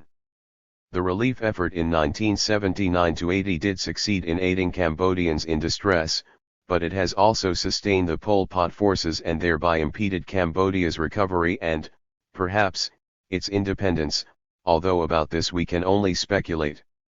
Putting aside the undoubtedly sincere reactions of many people who were exposed to evidence of properly selected atrocities that passed through the media filter, the only rational conclusion from this illuminating record is that the West was consumed with horror over Khmer Rouge atrocities during Phase 2, not because of a sudden passion for the fate of the suffering people of Cambodia as the record during Phase I, and elsewhere, makes sufficiently clear, but because the Khmer Rouge had a useful role to play, namely, to permit a retrospective justification for earlier French and American crimes in Indochina, and to facilitate the reconstruction of Western ideology after the Vietnam trauma, so as to overcome the dread Vietnam syndrome and prepare the ground for a resurgent America pursuing its historical vocation of defending freedom and justice. The actual facts were, and remain, of little interest, for the same reason. 7. Conclusions. Defending the media against the charge that they have become too independent and too powerful for the public good, Anthony Lewis of the New York Times writes that the press is protected by the First Amendment not for its own sake but to enable a free political system to operate. In the end, the concern is not for the reporter or the editor but for the citizen critic of government. What is at stake when we speak about freedom of the press is the freedom to perform a function on behalf of the polity. 1 Lewis cites Supreme Court Justice Powell, who observed, "No individual can obtain for himself the information needed for the intelligent discharge of his political responsibilities. By enabling the public to assert meaningful control over the political process, the press performs a crucial function in effecting the societal purpose of the First Amendment." Therefore, as Judge Gurfein ruled in supporting the right of the New York Times to publish the Pentagon Papers after the government had failed to show any threat of a breach of security but only the possibility of embarrassment, a cantankerous press, an obstinate press, a ubiquitous press must be suffered by those in authority in order to preserve the even greater values of freedom of expression and the right of the people to know. We do not accept the view that freedom of expression must be defended in instrumental terms, by virtue of its contribution to some higher good, rather, it is a value in itself. But that apart, these ringing declarations express valid aspirations, and beyond that, they surely express the self-image of the American media. Our concern in this book has been to inquire into the relation between this image and the reality. In contrast to the standard conception of the media as cantankerous, obstinate, and ubiquitous in their search for truth and their independence of authority, we have spelled out and applied a propaganda model that indeed sees the media as serving a societal purpose, but not that of enabling the public to assert meaningful control over the political process by providing them with the information needed for the intelligent discharge of political responsibilities. On the contrary, a propaganda model suggests that the societal purpose of the media is to inculcate and defend the economic, social, and political agenda of privileged groups that dominate the domestic society and the state. The media serve this purpose in many ways, through selection of topics, distribution of concerns, framing of issues, filtering of information, emphasis and tone, and by keeping debate within the bounds of acceptable premises. We have sought to show that the expectations of this model are realized, and often considerably surpassed, in the actual practice of the media in a range of crucial cases. We quite agree with Chief Justice Hughes, whom Lewis also cites, on the primary need of a vigilant and courageous press if democratic processes are to function in a meaningful way. But the evidence we have reviewed indicates that this need is not met or even weakly approximated in actual practice. It is frequently asserted that the media were not always as independent, vigilant, and defiant of authority as they allegedly are today. Rather, the experiences of the past generation are held to have taught the media to exercise the power to root about in our national life, exposing what they deem right for exposure, without regard to external pressures or the dictates of authority. Lewis.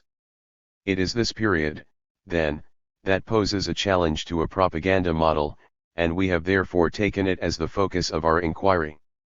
Many of the examples we discuss are from the past decade, when the liberal media were allegedly in confrontation with a conservative administration that they would have been expected to oppose vigorously. In a further effort to ensure that we are not selecting exceptional cases, we have cast the net widely.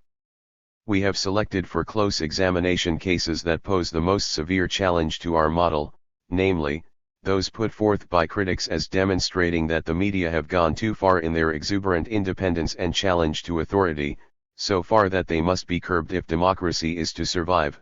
For example, the coverage of the Tet Offensive, the prime illustration of alleged excesses of the media offered in the 1970s and 1980s. Even these cases demonstrate the subordination of the media to the requirements of the state propaganda system. At the peak of alleged media independence, as the Vietnam War entered its final period and the media were threatening Nixon's presidency, the subordination to these demands never flagged, as illustrated by the media coverage of the Paris Peace Treaty of 1973, one of the most flagrant examples of media misrepresentation based on an uncritical reiteration of official claims and adherence to the political agenda of the state. We may illustrate the point in yet another case, chosen by those who defend the standard version of the media as their strongest ground, the Watergate affair. To many critics of the media, this incident illustrates their irresponsible excesses. To those who proudly defend the media, it illustrates their independence of higher authority and commitment to the values of professional journalism. What, then, are the lessons of Watergate? The major scandal of Watergate as portrayed in the mainstream press was that the Nixon administration sent a collection of petty criminals to break into the Democratic Party headquarters, for reasons that remain obscure. The Democratic Party represents powerful domestic interests, solidly based in the business community.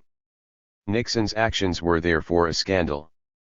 The Socialist Workers' Party, a legal political party, represents no powerful interests. Therefore, there was no scandal when it was revealed, just as passions over Watergate reached their zenith, that the FBI had been disrupting its activities by illegal break-ins and other measures for a decade, a violation of democratic principle far more extensive and serious than anything charged during the Watergate hearings. What is more, these actions of the National Political Police were only one element of government programs extending over many administrations to deter independent political action, stir up violence in the ghettos, and undermine the popular movements that were beginning to engage sectors of the generally marginalized public in the arena of decision-making. Point 2. These covert and illegal programs were revealed in court cases and elsewhere during the Watergate period, but they never entered the congressional proceedings and received only limited media attention.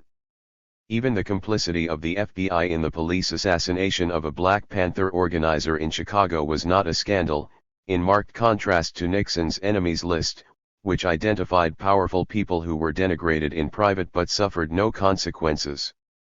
As we have noted, the U.S. role in initiating and carrying out the first phase of the decade of the genocide in Cambodia entered the Watergate proceedings only marginally, not because hundreds of thousands of Cambodians were slaughtered in the course of a major war crime, but because Congress was not properly notified, so that its privileges were infringed, and even this was considered too slight an infraction to enter the final charges. What was true of Congress was also true of the media and their investigative reporting that helped force a president from office. Lewis, in what is held to be a most remarkable display of media independence, or arrogance, depending on one's point of view. History has been kind enough to contrive for us a controlled experiment to determine just what was at stake during the Watergate period, when the confrontational stance of the media reached its peak. The answer is clear and precise: powerful groups are capable of defending themselves, not surprisingly, and by media standards, it is a scandal when their position and rights are threatened. By contrast, as long as illegalities and violations of democratic substance are confined to marginal groups or distant victims of U.S. military attack, or result in a diffused cost imposed on the general population, media opposition is muted or absent altogether. Point 3. This is why Nixon could go so far, lulled into a false sense of security precisely because the watchdog only barked when he began to threaten the privileged. Exactly the same lessons were taught by the Iran-Contra scandals and the media reaction to them, for it was a scandal when the Reagan administration was found to have violated congressional prerogatives during the Iran-Contra affair, but not when it dismissed with contempt the judgment of the International Court of Justice that the United States was engaged in the unlawful use of force and violation of treaties, that is, violation of the supreme law of the land and customary international law in its attack against Nicaragua. The sponsorship and support of state terror that cost some 200,000 lives in Central America in the preceding decade was not the subject of congressional inquiries or media concern. These actions were conducted in accord with an elite consensus, and they received steady media support, as we have seen in reviewing the fate of worthy and unworthy victims and the treatment of elections in client and errant states. 5. In the case of the Vietnam War as well, as we showed in Chapter 5, even those who condemn the media for their alleged adversarial stance acknowledge that they were almost universally supportive of U.S. policy until after large numbers of U.S. troops had been engaged in the intervention in South Vietnam, heavy casualties had been taken, huge dollar sums had been spent, and elite protest had surfaced on grounds of threats to elite interests. Only then did elements of the media undertake qualified reassessments of the cost-benefit trade-off. But during the period of growing involvement that eventually made extrication difficult, the watchdog actually encouraged the burglar to make himself at home in a distant land, and to bomb and destroy it with abandon. In short, the very examples offered in praise of the media for their independence, or criticism of their excessive zeal, illustrate exactly the opposite. Contrary to the usual image of an adversary press boldly attacking a pitiful executive giant, the media's lack of interest, investigative zeal, and basic news reporting on the accumulating illegalities of the executive branch have regularly permitted and even encouraged ever larger violations of law, whose ultimate exposure when elite interests were threatened is offered as a demonstration of media service on behalf of the polity. These observations reinforce the conclusions that we have documented throughout. The existing level of media subordination to state authority is often deemed unsatisfactory by critics. We have discussed several examples. Thus, Freedom House and others who are concerned to protect state authority from an intrusive public condemn the media for lack of sufficient enthusiasm in supporting official crusades, and even the limited challenge to established authority during the Vietnam War and the Watergate period aroused concerns over the excessive power of the media. Quite commonly, the slight opening occasionally granted to dissent is considered far too dangerous to permit.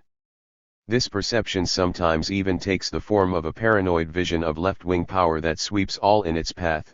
For example, the plea of Claire Sterling and others who dominated media coverage of the Bulgarian connection that they could barely be heard above the din of Soviet propaganda. A still more striking case is the Aikman-Shawcross fantasy, eagerly echoed by many others, about the silencing of the international media and governments by the left during the Pol Pot era. In reality, there was a huge chorus of protest over Khmer Rouge atrocities, which reached an extraordinary level of fabrication and deceit. The significance of these facts, and of the pretense of left-imposed silence, is highlighted by the contrast with the real silence over comparable atrocities in Timor at the same time, and the evasions and suppressions during the first phase of the decade of the genocide, to mention two cases where the United States was the responsible agent and protest could have been effective in diminishing or terminating large-scale atrocities. A propaganda model provides a ready explanation for this quite typical dichotomous treatment. Atrocities by the Khmer Rouge could be attributed to the communist enemy and valuable propaganda points could be scored, although nothing useful could be done, or was even proposed, for the Cambodian victims. The image of communist monsters would also be useful for subsequent U.S. participation in terror and violence, as in its crusades in Central America shortly after. In El Salvador, the United States backed the murderous junta in its struggle against what was depicted as the Pol Pot left, while Jeane Kirkpatrick mused darkly about the threat to El Salvador of well-armed guerrillas whose fanaticism and violence remind some observers of Pol Pot shortly after the Archbishop had denounced her junta friends for conducting a war of extermination and genocide against a defenseless civilian population. 6. Some are more circumspect, for example, William Buckley. who observes that the Sandinistas have given their people genocide and are clearly heading in the direction of Pol Pot, although they have not quite reached that level yet. 7 The utility of the show of outrage over Pol Pot atrocities is evident from the way the fate of these worthy victims was immediately exploited to justify U.S. organization of atrocities that, in fact, do merit comparison to Pol Pot. Atrocities in East Timor, however, have no such utilitarian function, quite the opposite. These atrocities were carried out by our Indonesian client, so that the United States could readily have acted to reduce or terminate them. But attention to the Indonesian invasion would have embarrassed a loyal ally and quickly disclosed the crucial role of the United States in providing military aid and diplomatic support for aggression and slaughter. Plainly, news about East Timor would not have been useful, and would, in fact, have discomfited important domestic power groups. The mass media and the intellectual community generally therefore channeled their benevolent impulses elsewhere, to Cambodia, not Timor.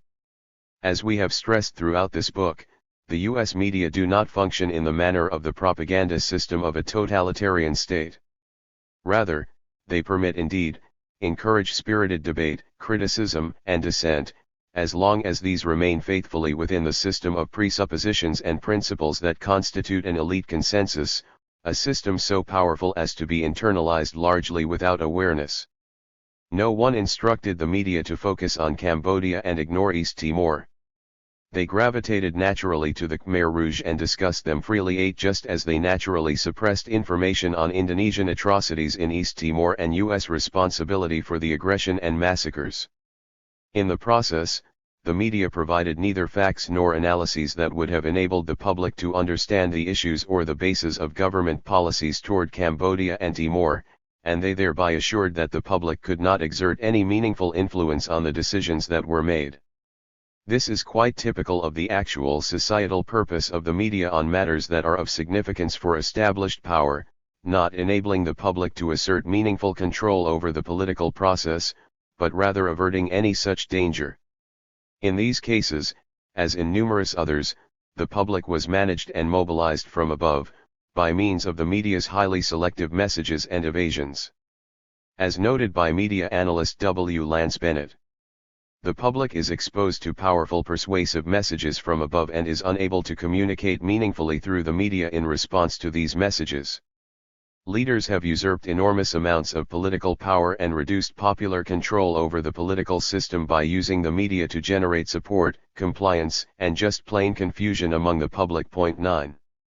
More significantly for our particular concerns here, the media typically provide their own independent contribution even without being used, in the manner and for the reasons that we have discussed. Another media analyst, Ben Bagdikian, observes that the institutional bias of the private mass media does not merely protect the corporate system. It robs the public of a chance to understand the real world. 10. That conclusion is well supported by the evidence we have reviewed. A propaganda model has a certain initial plausibility on guided free market assumptions that are not particularly controversial. In essence, the private media are major corporations selling a product, readers and audiences, to other businesses, advertisers. The national media typically target and serve elite opinion groups that, on the one hand, provide an optimal profile for advertising purposes, and, on the other, play a role in decision-making in the private and public spheres. The national media would be failing to meet their elite audience's needs if they did not present a tolerably realistic portrayal of the world. But their societal purpose also requires that the media's interpretation of the world reflect the interests and concerns of the sellers, the buyers, and the governmental and private institutions dominated by these groups. A propaganda model also helps us to understand how media personnel adapt, and are adapted, to systemic demands. Given the imperatives of corporate organization and the workings of the various filters, conformity to the needs and interests of privileged sectors is essential to success. In the media, as in other major institutions, those who do not display the requisite values and perspectives will be regarded as irresponsible, ideological, or otherwise aberrant, and will tend to fall by the wayside. While there may be a small number of exceptions, the pattern is pervasive, and expected. Those who adapt, perhaps quite honestly, will then be free to express themselves with little managerial control, and they will be able to assert, accurately, that they perceive no pressures to conform. The media are indeed free for those who adopt the principles required for their societal purpose. There may be some who are simply corrupt, and who serve as errand boys for state and other authority, but this is not the norm. 11 We know from personal experience that many journalists are quite aware of the way the system operates, and utilize the occasional openings it affords to provide information and analysis that departs in some measure from the elite consensus, carefully shaping it so as to accommodate to required norms in a general way. But this degree of insight is surely not common. Rather, the norm is a belief that freedom prevails, which is true for those who have internalized the required values and perspectives. These matters are of some importance. We can readily understand why Guatemalan reporters do not report the atrocities of the 1980s. Some 50 corpses dramatically illustrate the costs of deviance from authority on the part of independent journalists. To explain why American reporters avoid such topics, and even go so far as to describe Guatemala as a model for Nicaragua, CP 107, requires further explanation, and the same is true in innumerable other similar cases, some of which we have analyzed in detail. A propaganda model provides a basis for understanding this pervasive phenomenon. No simple model will suffice, however, to account for every detail of such a complex matter as the working of the national mass media. A propaganda model, we believe, captures essential features of the process, but it leaves many nuances and secondary effects unanalyzed. There are other factors that should be recognized. Some of these conflict with the societal purpose of the media as described by the propaganda model, some support it.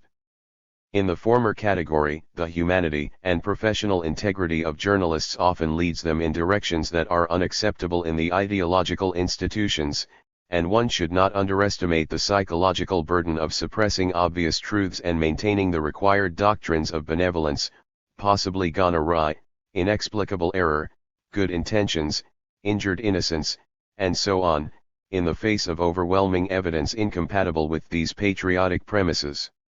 The resulting tensions sometimes find limited expression, but more often they are suppressed either consciously or unconsciously, with the help of belief systems that permit the pursuit of narrow interest, whatever the facts.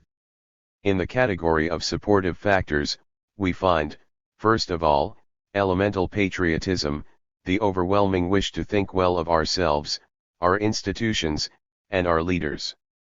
We see ourselves as basically good and decent in personal life, so it must be that our institutions function in accordance with the same benevolent intent, an argument that is often persuasive even though it is a transparent non sequitur.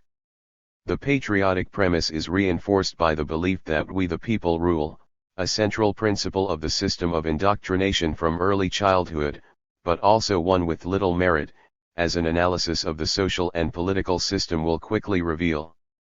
There are also real advantages in conformity beyond the rewards and privilege that it yields. If one chooses to denounce Gaddafi, or the Sandinistas, or the PLO, or the Soviet Union, no credible evidence is required. The same is true if one repeats conventional doctrines about our own society and its behavior, say, that the U.S. government is dedicated to our traditional noble commitment to democracy and human rights. But a critical analysis of American institutions, the way they function domestically and their international operations, must meet far higher standards. In fact, standards are often imposed that can barely be met in the natural sciences. One has to work hard, to produce evidence that is credible, to construct serious arguments, to present extensive documentation, all tasks that are superfluous as long as one remains within the presuppositional framework of the doctrinal consensus. It is small wonder that few are willing to undertake the effort, quite apart from the rewards that accrue to conformity and the costs of honest dissidence. There are other considerations that tend to induce obedience. A journalist or commentator who does not want to have to work too hard can survive, even gain respectability, by publishing information, official or leaks, from standard sources, 12. These opportunities may well be denied to those who are not content to relay the constructions of state propaganda as fact. The technical structure of the media virtually compels adherence to conventional thoughts. Nothing else can be expressed between two commercials, or in 700 words, without the appearance of absurdity that is difficult to avoid when one is challenging familiar doctrine with no opportunity to develop facts or argument. In this respect, the US media are rather different from those in most other industrial democracies, and the consequences are noticeable in the narrowness of articulated opinion and analysis. The critic must also be prepared to face a defamation apparatus against which there is little recourse, an inhibiting factor that is not insubstantial. Many such factors exist, related to the essential structural features brought to light by a propaganda model, but nevertheless worthy of detailed examination in themselves. The result is a powerful system of induced conformity to the needs of privilege and power. In sum, the mass media of the United States are effective and powerful ideological institutions that carry out a system-supportive propaganda function by reliance on market forces, internalized assumptions, and self-censorship, and without significant overt coercion. This propaganda system has become even more efficient in recent decades with the rise of the national television networks, greater mass media concentration, right-wing pressures on public radio and television, and the growth in scope and sophistication of public relations and news management. This system is not all-powerful, however. Government and elite domination of the media have not succeeded in overcoming the Vietnam syndrome and public hostility to direct U.S. involvement in the destabilization and overthrow of foreign governments. A massive Reagan-era disinformation and propaganda effort, reflecting in large measure an elite consensus, did succeed in its major aims of mobilizing support for the U.S. terror states, the fledgling democracies, while demonizing the Sandinistas and eliminating from Congress and the mass media all controversy beyond tactical debate over the means that should be employed to return Nicaragua to the Central American mode and contain its aggressiveness in attempting to defend itself from a murderous and destructive U.S. assault on all fronts. But it failed to win public support even for proxy army warfare against Nicaragua, and as the costs to the U.S. mounted, and the proxy war accompanied by embargo and other pressures succeeded in restoring the Central American mode of misery and suffering in Nicaragua and aborting the highly successful reforms and prospects for development of the early years after the overthrow of Washington's ally Somoza, elite opinion too shifted quite dramatically, in fact toward resort to other, more cost-effective means to attain shared ends. 13 The partial failures of the very well organized and extensive state propaganda effort, and the simultaneous rise of an active grassroots oppositional movement with very limited media access, was crucial in making an outright U.S. invasion of Nicaragua unfeasible and driving the state underground, to illegal clandestine operations that could be better concealed from the domestic population with, in fact, considerable media complicity. 14. Furthermore, while there have been important structural changes centralizing and strengthening the propaganda system, there have been counterforces at work with the potential for broader access. The rise of cable and satellite communications, while initially captured and dominated by commercial interests, has weakened the power of the network oligopoly and retains a potential for enhanced local group access. There are already some 3,000 public access channels in use in the United States, offering 20,000 hours of locally produced programs per week, and there are even national producers and distributors of programs for access channels through satellites, example deep dish television, as well as hundreds of local suppliers, although all of them must struggle for funding. Grassroots and public interest organizations need to recognize and try to avail themselves of these media and organizational opportunities. 15 Local nonprofit radio and television stations also provide an opportunity for direct media access that has been underutilized in the United States. In France, many local groups have their own radio stations. In a notable case, the progressive cooperative Longomai, in Upper Provence, has its own 24-hour-a-day radio zinzine, which has become an important community institution that has helped inform and activate many previously isolated farmers. The potential value of non-commercial radio can be perceived in sections of the country where stations such as Pacifica Radio offer a view of the world, depth of coverage, and scope of discussion and debate that is generally excluded from the major media. Public radio and television, despite having suffered serious damage during the Reagan years, also represent an alternative media channel whose resuscitation and improvement should be of serious concern to those interested in contesting the propaganda system. 16 The steady commercialization of the publicly owned airwaves should be vigorously opposed. In the long run, a democratic political order requires far wider control of and access to the media. Serious discussion of how this can be done, and the incorporation of fundamental media reform into political programs, should be high on progressive agendas. 17. The organization and self-education of groups in the community and workplace, and their networking and activism, continue to be the fundamental elements in steps toward the democratization of our social life and any meaningful social change. Only to the extent that such developments succeed can we hope to see media that are free and independent. Afterword to the 2008 edition. 20 years after its first appearance in Manufacturing Consent, the propaganda model, which is the analytic underpinning of the book, appears as strong and relevant as ever. On balance, the structural conditions on which the model is built would seem to have strengthened the elite grip on the mainstream media in the United States, which is our focus here, but in the media of the United Kingdom and elsewhere as well. 1. Globalization has continued its advance. The concentration, conglomeration and joint venture arrangements among the big firms have increased.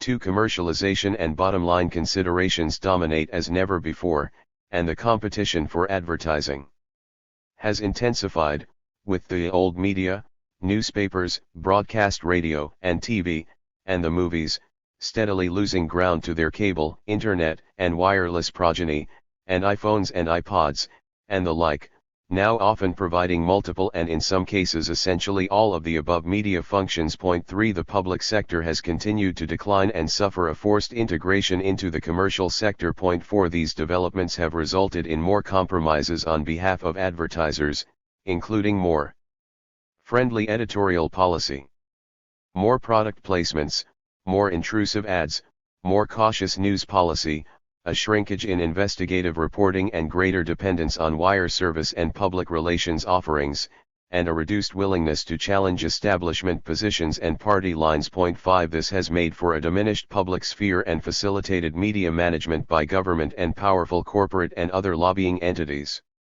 A further structural development that affects the applicability of the propaganda model is the growth of inequality. Inequality of income and wealth have both increased fairly steadily over the past several decades, through both Democratic, Clinton, and Republican, Reagan, Bush I and Bush II, administrations.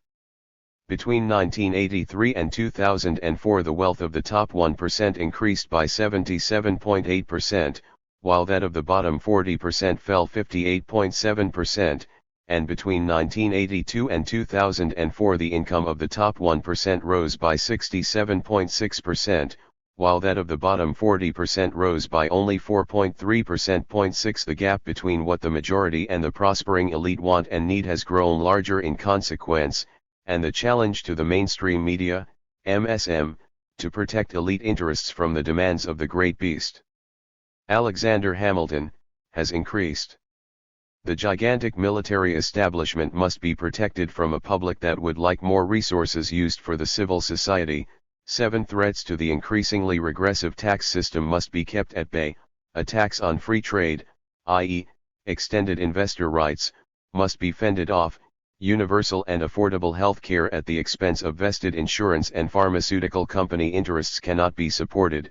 8. And the ability of money to dominate elections must be glossed over. 9. The growth of inequality has itself helped the MSM meet these challenges by pushing the political system to the right and by business and the wealthy pumping greater resources into public relations, advertising, and more direct control of the media. The dominance of the MSM and their ability to perform their elite services has been offset in part by the greater sophistication of the public and its rising doubts regarding the benevolent aims of the national leadership, the workings of the nominal democracy, and the integrity and value of the MSM. The worldwide protests against the prospective war against Iraq in 2002 to 2003 caused the media to speak of world public opinion as a second superpower contesting the war, making first superpower.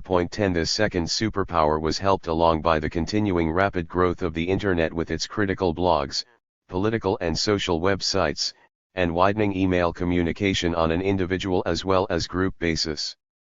In the States, an internet-based operation such as MoveOn.org has shown that large numbers can be mobilized around political issues, and many websites and blogs together constitute a new blue media that provides a great deal of critical opinion, comment, information, and occasional counter-pressure on the MSM. 11 However, the new blue media is still relatively small in size, fragmented, and does not have the audiences, advertising support, and broad infrastructure of the right-wing media.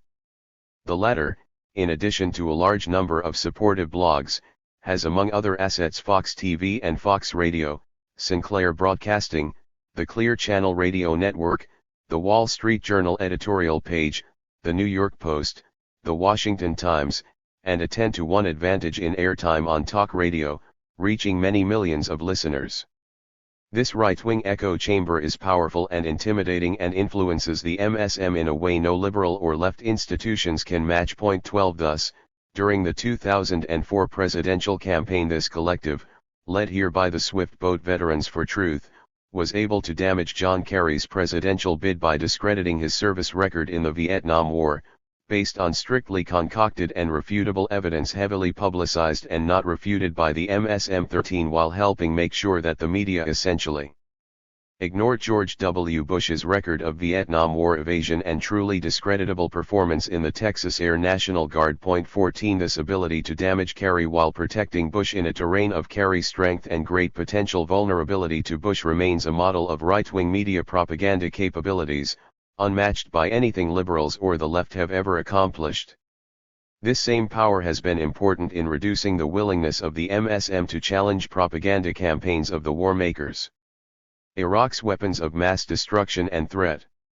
The Iraq invasion occupation, and the follow-up preparations for a war with Iran, supply us with further useful illustrations of the applicability of the propaganda model.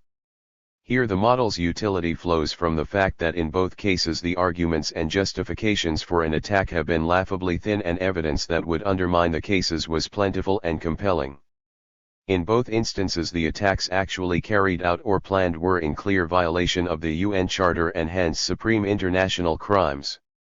Furthermore, in the Iraq case a substantial fraction of the public was hostile to the war before it began, and in a unique action several 100,000 people in the United States, and several million globally, protested in the streets to try to prevent it.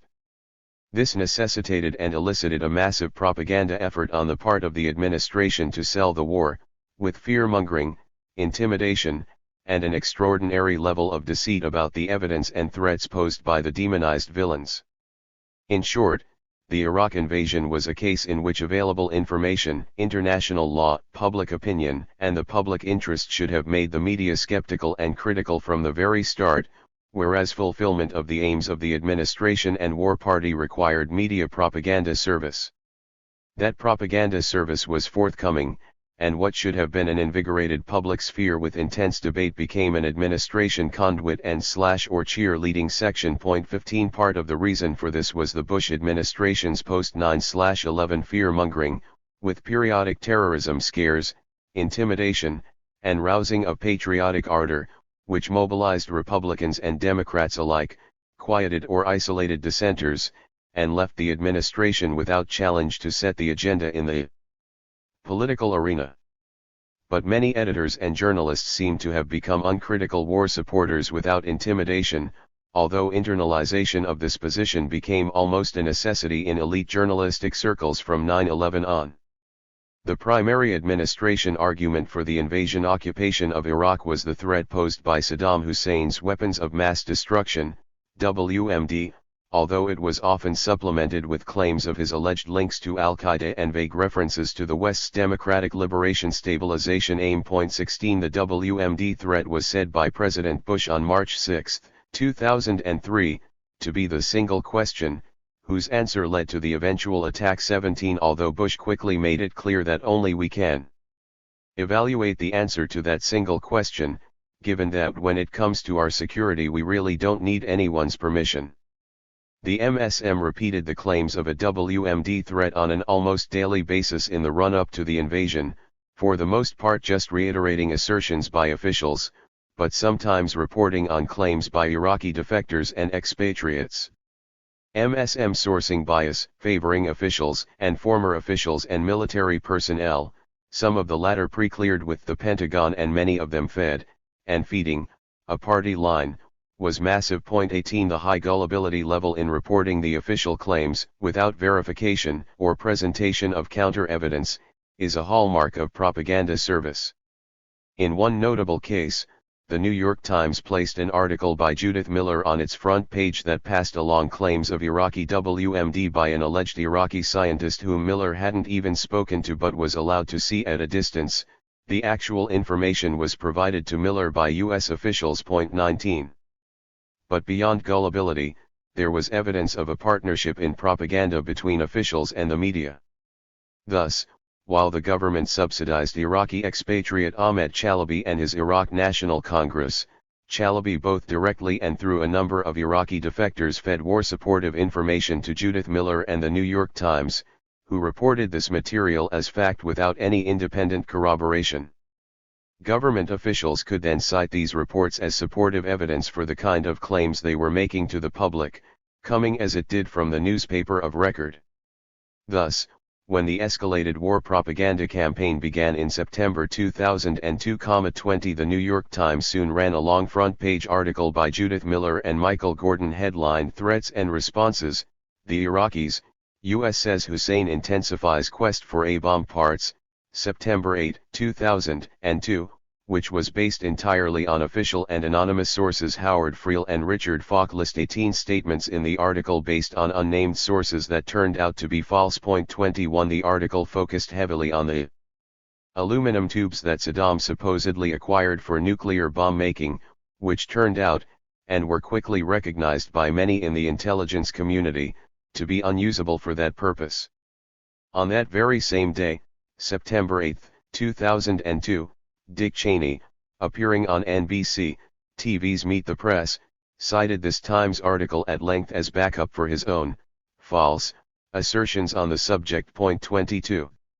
The claim that Saddam Hussein had WMD or any active WMD program was contradicted by the testimony of former Chief Weapons Inspector Scott Ritter, by Iraqi defector, Saddam Hussein's son-in-law, and former head of Iraq's WMD program, Hussein Kamel, as well as by the reports of International Atomic Energy Agency, IAEA, head Mohammed El-Barati and United Nations Monitoring, Verification and Inspection Commission, UNMOVIC, head Hans Blix. Ritter, after a brief period in which he had some coverage, was abandoned by the media and even treated there as borderline treasonous for disagreeing with the party line. 23 Hussein Kamel's claim that Saddam's WMD had been destroyed in 1991 was first reported in Newsweek on March 3, 2003, and subsequently by the Washington Post, 24. But compared to the drumbeat for war, the Kamel revelations were largely ignored by the U.S. news media, and their impact was zero. The New York Times gave Mohammed El-Barati and Hans Blix less credence than Dick Cheney or any defector the administration or Judith Miller chose to put forward. Like the Bush administration and most of the MSM, the Times tended to regard these UN inspectors as a negative force. Among the frequent Times pro-war op-ed columns by Kenneth Pollock, one with Martin Indyk was entitled "How Bush Can Avoid the Inspections Trap," January 27, 2003. Ignoring the counter-evidence and following the administration's party line, the Times's editors took Saddam's WMD as an established fact. Iraq already possesses biological and chemical weapons. August 11, 2002, Iraq, with its storehouse of biological toxins, its advanced nuclear weapons program. September 13, 2002, in our judgment Iraq is not disarming. February 15, 2003, and so on. Indeed, Friel and Falk reproduce quotes from no fewer than 14 different editorials to similar effect. 25 editorials such as these not only were not based on evidence, they required a systematic avoidance of evidence. The threat posed by Saddam's weapons also ran into several difficulties. One is that the Reagan administration, several of whose high-ranking officials like Donald Rumsfeld served in the Bush administration, had actually helped Saddam acquire WMD in the 1980s when he was fighting Iran. A second is that Saddam didn't use those WMD during the 1991 Persian Gulf War, presumably because he realized that there would be disproportionate retaliation from the United States. A third is that well into 2001, senior Bush administration officials were claiming that Saddam posed no threat. Early in that year, Secretary of State Colin Powell told an Egyptian audience that Saddam Hussein has not developed any significant capability with respect to weapons of mass destruction. He is unable to project conventional power against his neighbors. 26 On July 29, 2001, National Security Advisor Condoleezza Rice stated that we are able to keep his arms from him, Saddam Hussein. His military forces have not been rebuilt. 27 Earlier, in 2000, Rice had made the point noted above that Saddam couldn't use WMD even if he had them. Their weapons would remain unusable because any attempt to use them will bring national obliteration. 28 The New York Times, and most of its media associates, dealt with these difficulties by ignoring them. The Times has never cited these statements by Powell and Rice. When it turned out that there were no WMD in Iraq except those that had been supplied by the United States in the 1980s, which had been taken under control by the UN inspectors till the invasion, after which they were left unguarded and looted, the Bush administration moved smoothly to the claim that we were in Iraq to liberate the Iraqi people and promote democracy there. While such objectives had been mentioned in passing earlier, they now came to the forefront and were packaged within a broader goal: democracy promotion throughout the Middle East and in fact across the globe. 29 Michael Ignatieff, writing in the New York Times Magazine of June 26, 2005, asserted that Bush has risked his presidency on the premise that Jefferson might be right, and that American democracy will be extended finally to all 30. How did Ignatieff know this? Because Bush said so. No other evidence was offered. The USMSM more generally swallowed this claim, rarely if ever harking back to the statement that there was only a single question and the claim that Iraq posed a serious military threat to the United States, although some media did raise questions about whether we should be spending huge resources for the benefit of others, whether democracy can be imposed by force, whether Iraqis are sufficiently rational and advanced to take advantage of our help, and whether they might also make the wrong choices. 31. In addition to having to glide past the earlier claim of a single question, to accept the genuineness of the new democracy objective, the media also had to ignore the evidence that even before the 2000 election important members of the Bush leadership had proclaimed, in the Project for a New American Centuries Rebuilding America's Defenses, September 2000, that U.S. policy should aim to establish an enhanced U.S. power position in the Middle East, irrespective of Saddam Hussein's presence. 32. There is also evidence of very early administration discussions of post-occupation rights to Iraq's oil, including the witness of former Treasury Secretary Paul O'Neill. 33. The administration also announced early in the occupation an intent to maintain military bases in Iraq. There is also the problem that the majority of Iraqis are Shiites and some of their most powerful leaders are friendly to Iran. Would the United States be in Iraq to allow Shiite domination and a closer Iraq-Iran alliance?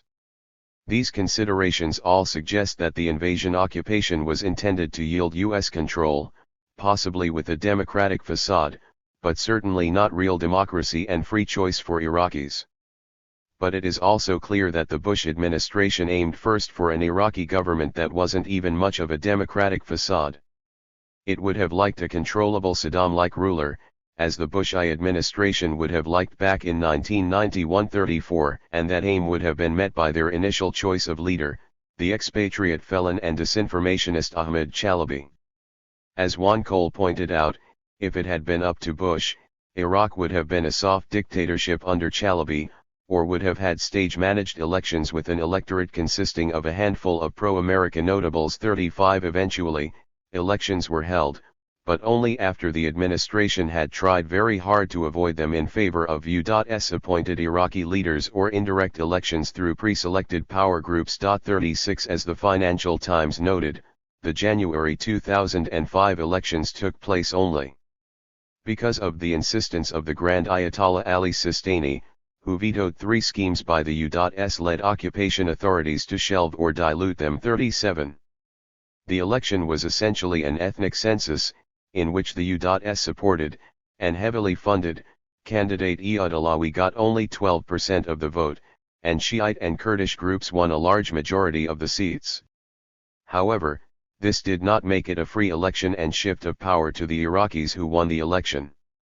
This was still an occupied country, the budget and oil revenues were controlled by the occupying power, as was the administrative bureaucracy. The economic rules had been rewritten by the occupation authorities, and the media were controlled by the occupation and its local agents. It is interesting to see how Bush could be cited in the media explaining how an occupation in Lebanon by Syria was incompatible with a real democracy in Lebanon. 38 But no such suggestion would appear in the media's comments on the election results in Iraq. For the media, the military occupation of a foreign country is incompatible with true democracy only when the occupying power happens to be an enemy of the U.S. government. So for the media, the January 2005 Iraq election made Iraq a democratic country. Bush was the great emancipator. 39 Although the escalation of violence in 2005 and 2006 did quell somewhat media claims of a democratizing success.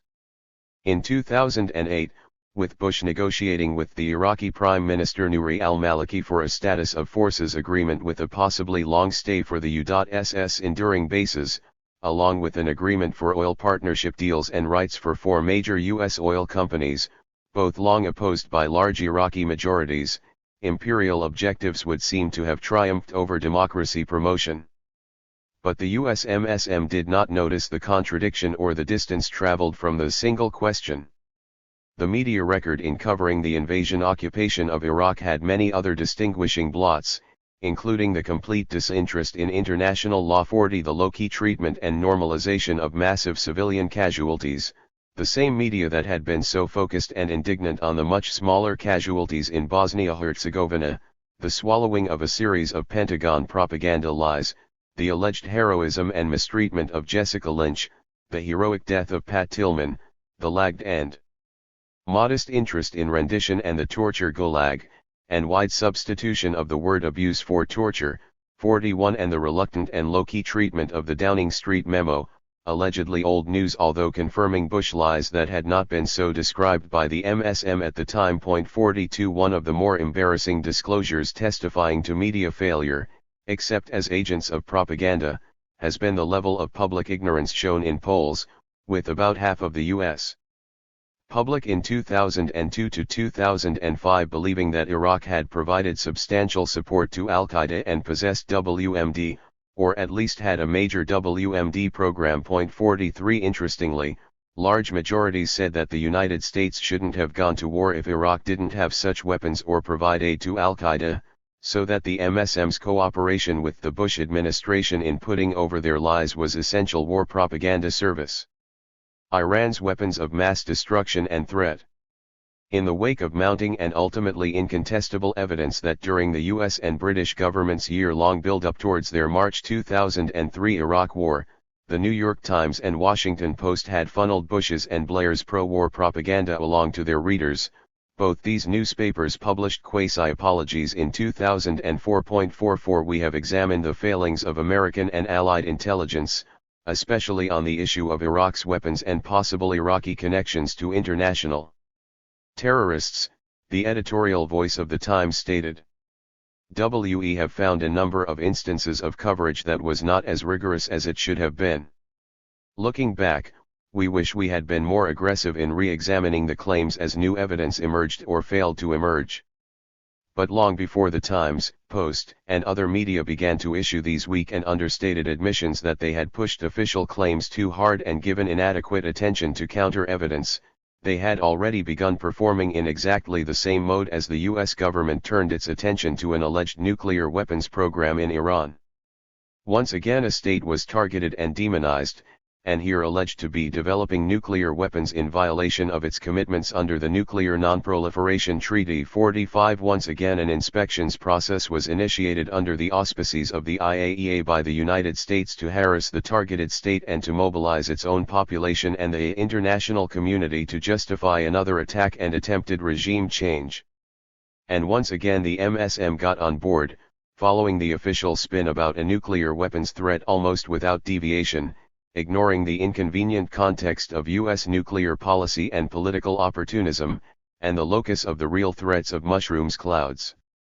One part of the relevant but ignored context was the earlier treatment of Iran's nuclear program under Shah Mohammad Reza Pahlavi. The Shah, who had been installed as ruler by the United States in 1953, was positively encouraged by top U.S. officials, Kissinger, Rumsfeld, Cheney, and Wolfowitz, to develop a nuclear capability, and for the same reason that Tehran cites today, to provide sufficient electrical power to meet the needs of the country's rapidly growing population, and to free up as much of its oil for export earnings as possible. 46 After his overthrow in 1979, however, the United States changed course. The new rulers of Iran were now a declared enemy, and in the U.S. official view Iran no longer retained the nuclear rights it had when ruled by a U.S. client, or as it legally possesses under the Treaty on the Non-Proliferation of Nuclear Weapons, NPT, that Iran signed. The U.S. MSM rarely mentioned this shift in Iran's rights that are a function strictly of U.S. political preference. That would interfere with the notion that the U.S. preoccupation with Iran's alleged secretiveness, deceptions, and failures to satisfy U.S. officials, allies, clients and the UN on its nuclear policies are based on something other than political hostility and the desire to overthrow the Iranian regime, which like Iraq sits on a large pool of oil and natural gas and threatens US and Israeli hegemony in the region. 47. As in the case of Iraq, any larger U.S. political motives are obscured by the demonization process and the necessity of contesting evil and its associated threats. Iran was named by George Bush in his January 2002 State of the Union message as one of the three charter members of the Axis of Evil, along with Iraq and North Korea, and Iran's alleged misdeeds, threats, and defiance of the international community as regards its nuclear program have risen accordingly in media prominence. Thus in a large sample of sources drawn from U.S. print and wire service media, references to Iran's alleged nuclear weapons program rose by 382% from April to May 2003, and by a huge 1,164% from April to June 2003. Year over year, i.e., comparing the 12-month periods May 2002 to April 2003 and May 2003 to April 2004, such references rose by 367%. 48 May and June 2003 was a critical period in the U.S. government's thrusting of the specter of an Iranian nuclear weapons program onto the international stage. No sooner had Bush announced mission accomplished in Iraq on May 1, 2003, than U.S. allegations about an Iranian nuclear weapons program rose dramatically. On May 8 to 9, IAEA members met in Vienna to prepare for a meeting scheduled in June, at which the IAEA's first report on its inspections work of Iran's nuclear program would be discussed.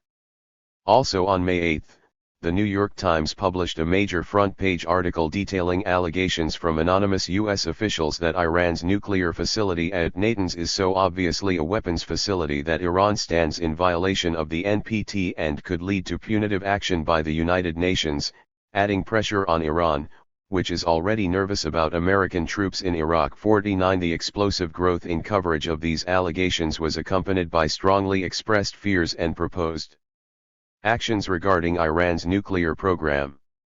The words defiant and defiance to describe Iran's nuclear policy actions were used 10 times by U.S. print and wire services in 2002, and still only 41 times in 2003, but defiant and defiance were used 1,596 times in 2006, These same words appeared in the New York Times a total of 104 times in the 80 months between January 1, 2002 and June 30, 2008.50 to be defiant in the sense evident here. A state needs to be weak enough to allow powerful states to declare it out of order and demand and enforce policy changes and even regime change. Needless to say, the torture regime of the Shah was never defiant, nor are the United States and Israel in their nuclear policies. The demonization program was greatly aided by the election of Mahmoud Ahmadinejad as president of Iran in the summer of 2005, as Ahmadinejad is an aggressive official who enjoys the limelight and being provocative. The Western media latched onto him in part because he made it easier to cast Iran in a harsh light, and they regularly pretend that he exercises real power over the Iranian armed forces and foreign policy, which he does not. This power belongs to Iran's supreme leader, Ayatollah Ali Khomeini. Most notable in the demonization of Ahmadinejad is the media's attachment to a statement he allegedly made at the World Without Zionism conference in Tehran on October 26, 2005, "Israel must be wiped off the map of the world," was how Ahmadinejad's words were immediately translated. Cited by numerous same-day wire service reports, White House Press Secretary Scott McClellan provided official reaction to it by saying, "I think it reconfirms what we have been saying about the regime in Iran. It underscores the concerns we have about Iran's nuclear intentions." 51 It was taken as accurate by the New York Times the very next day, and was made the subject of an official Israeli government complaint to the United Nations. 52 And it would be reported in this form by U.S. print and wire service media more than 2,000 times over the next 33 months. 53 But almost surely this quote was inaccurately reported by McClellan et al. As Juan Cole has pointed out, Ahmadinejad never uttered anything like wiped out, but said instead this occupation regime over. Jerusalem must vanish from the page of time.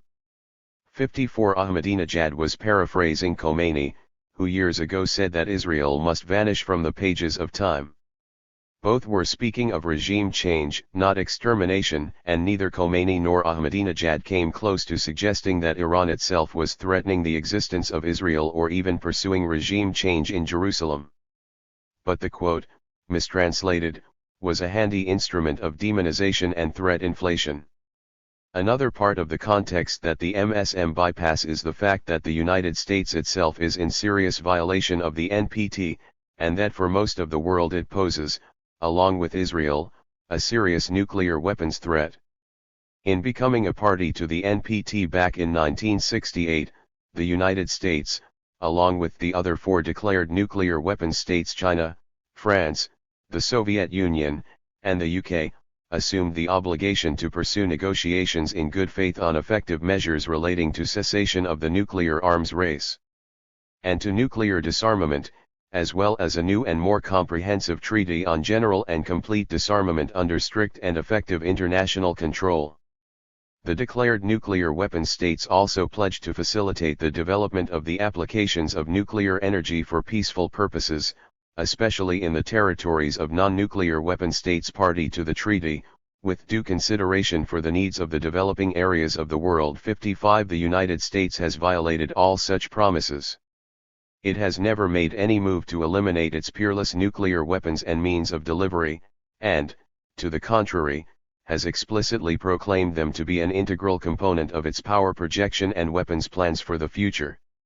The Clinton administration's military and intelligence planners went so far as to call for dominating the space dimension of military operations to protect U.S. interests and investment, much in the way armies and navies did in earlier years, but now with the sole hegemon, which must develop space-based strike weapons enabling the application of precision force from, to, and through space. 56 The United States has threatened to use nuclear weapons against non-nuclear weapons parties to the NPT, and has long threatened to do this preemptively, i.e., aggressively. 57 In early 2008, a similar policy appears to have been adopted by the entire NATO command. 58 What is more, in the case of Iran, the United States has made clear its opposition to any Iranian nuclear programs even designed for civilian use. In fact, in the immediate aftermath of Bush's mission accomplished speech, the White House began seeking a repeal of the ban on the development of tactical nuclear weapons that dated to 1993, contending that it has had a chilling effect on weapons research at a time when the United States is trying to reconfigure its military to address post-Soviet threats. 59. These U.S. developments are widely seen as dangerous and provocative, providing a strong incentive for non-nuclear states to develop nuclear weapons as a means of self-defense. Israeli military historian Martin van Creveld has stated that as the world has witnessed how the United States attacked Iraq for, as it turned out, no reason at all, the Iranians would be crazy if they didn't try to build nuclear weapons. 60 Former NATO planner Michael M.C. Seguier writes that under current policies, largely driven by Washington, a nuclear exchange is ultimately inevitable, as a nuclear arms race is being provoked by U.S. aggressiveness. The irony of the situation is that it is in our power to eliminate the threat of global nuclear war, whereas climate change cannot be evaded. 61 The phrase our power refers primarily to the United States. M.C. Seguier stresses that the elimination of the threat of nuclear war depended heavily on the effectiveness of the NPT, which is threatened with virtual collapse as the United States refuses to go along with either of the main components of that agreement, helping all parties that renounce the development or acquisition of nuclear weapons to fully develop nuclear energy for peaceful purposes, and, second, obliging all parties that entered the treaty as nuclear weapon states to work towards disarmament under truly international control. At the May 2005 NPT Review Conference in New York City, Washington's goal was to rescind both promises. That stand reinforces the cynical view, M.C. Seguier writes, that, whatever the original intentions, the NPT is now a convenient instrument of U.S. foreign policy. 62 The U.S. media gave little attention to this review conference, but what coverage they did give it adhered closely to the U.S. agenda. As the conference opened, the New York Times wrote that it was meant to offer hope of closing huge loopholes in the treaty, which the United States says Iran and North Korea have exploited to pursue nuclear weapons. 63 The Times admits that the U.S. plans to work around the UN and avoid subjecting the United States to a broad debate about whether it is in compliance with its own obligations under the treaty and the U.S. rejection of some of the 13 steps for nuclear disarmament, unanimously approved at the 2000 NPT Review Conference. But such matters do not bear on hopes that the conference was meant to realize. The Times report then focuses almost entirely on U.S. charges regarding Iran's programs, just as the Times and MSM broadly focused on Iraq's WMD in 2002-3 as part of the propaganda war servicing a forthcoming war. In the more than 5 years since the US and UK launched their war against Iraq on March 19 to 20, 2003, the IAEA has published no fewer than 22 different written reports on Iran's nuclear program. 64 During this period, the Non-Aligned Movement, Noam, held 2 ministerial conferences at which it released statements on issues related to Iran's nuclear program. In essentially identical documents, the only changes coming in each document's fourth paragraph, where the Noam recognizes the IAEA's ongoing work, the Noam reaffirmed the inalienable right of all states under the NPT to research and develop nuclear energy for peaceful purposes, recognized the IAEA as the sole competent authority in the nuclear arena, in contrast, say, to the Security Council, called for the establishment in the Middle East of a nuclear weapons-free zone and demanded Israel to accede to the NPT without delay and place promptly all its nuclear facilities under comprehensive IAEA safeguards, just like Iran does, and rejected any attack or threat of attack against peaceful nuclear facilities.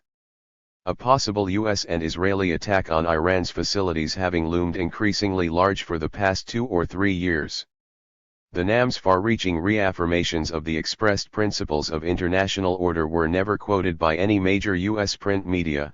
In fact, it wasn't until the second NAM statement, on July 30, 2008, that a US wire service reported something substantive about them. 65. In sum, the US party line is that Iran is a serious threat and must not be allowed to advance its nuclear program, as this might someday enable it to produce a nuclear weapon.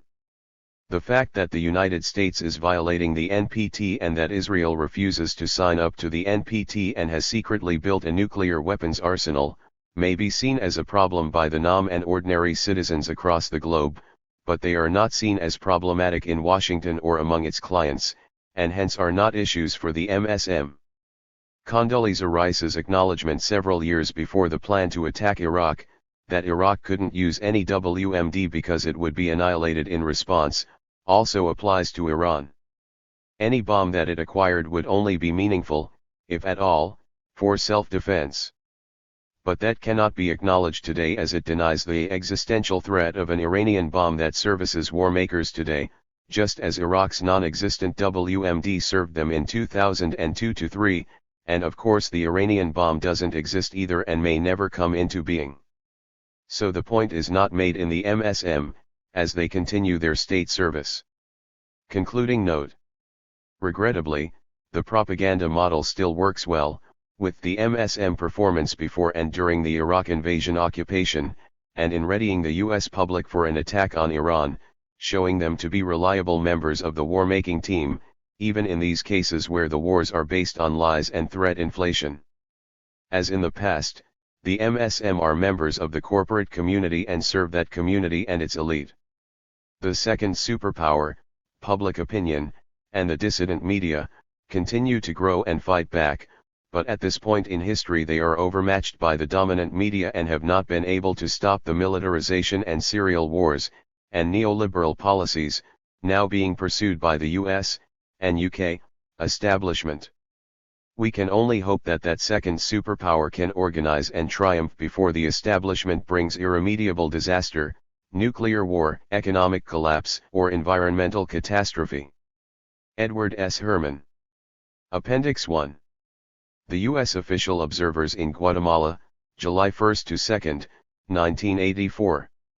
For the July 1, 1984, elections in Guatemala, the Reagan administration sent an observer team, headed by Republican Congressman Ralph Regula, that also included Congressman Jack Hightower, Democrat, Texas, and Mickey Edwards, Republican, Oklahoma, Secretaries of State Jack Breyer, of Kansas, and Ed Simcox, of Indiana, Father Kenneth Baker, editor of Homiletic and Pastoral Review, New York City, John Carbaugh, a Washington attorney, Jesse Friedman, of the American Institute of Free Labor Development, Tom Kahn, of the AFL-CIO, Max Singer, of the Potomac Organization, and Howard Penniman, the election specialist of the American Enterprise Institute. 1 This group, in Guatemala for a very brief stay, was transported around the country to observe on election day by helicopter, and made a brief statement and held a press conference on July 2.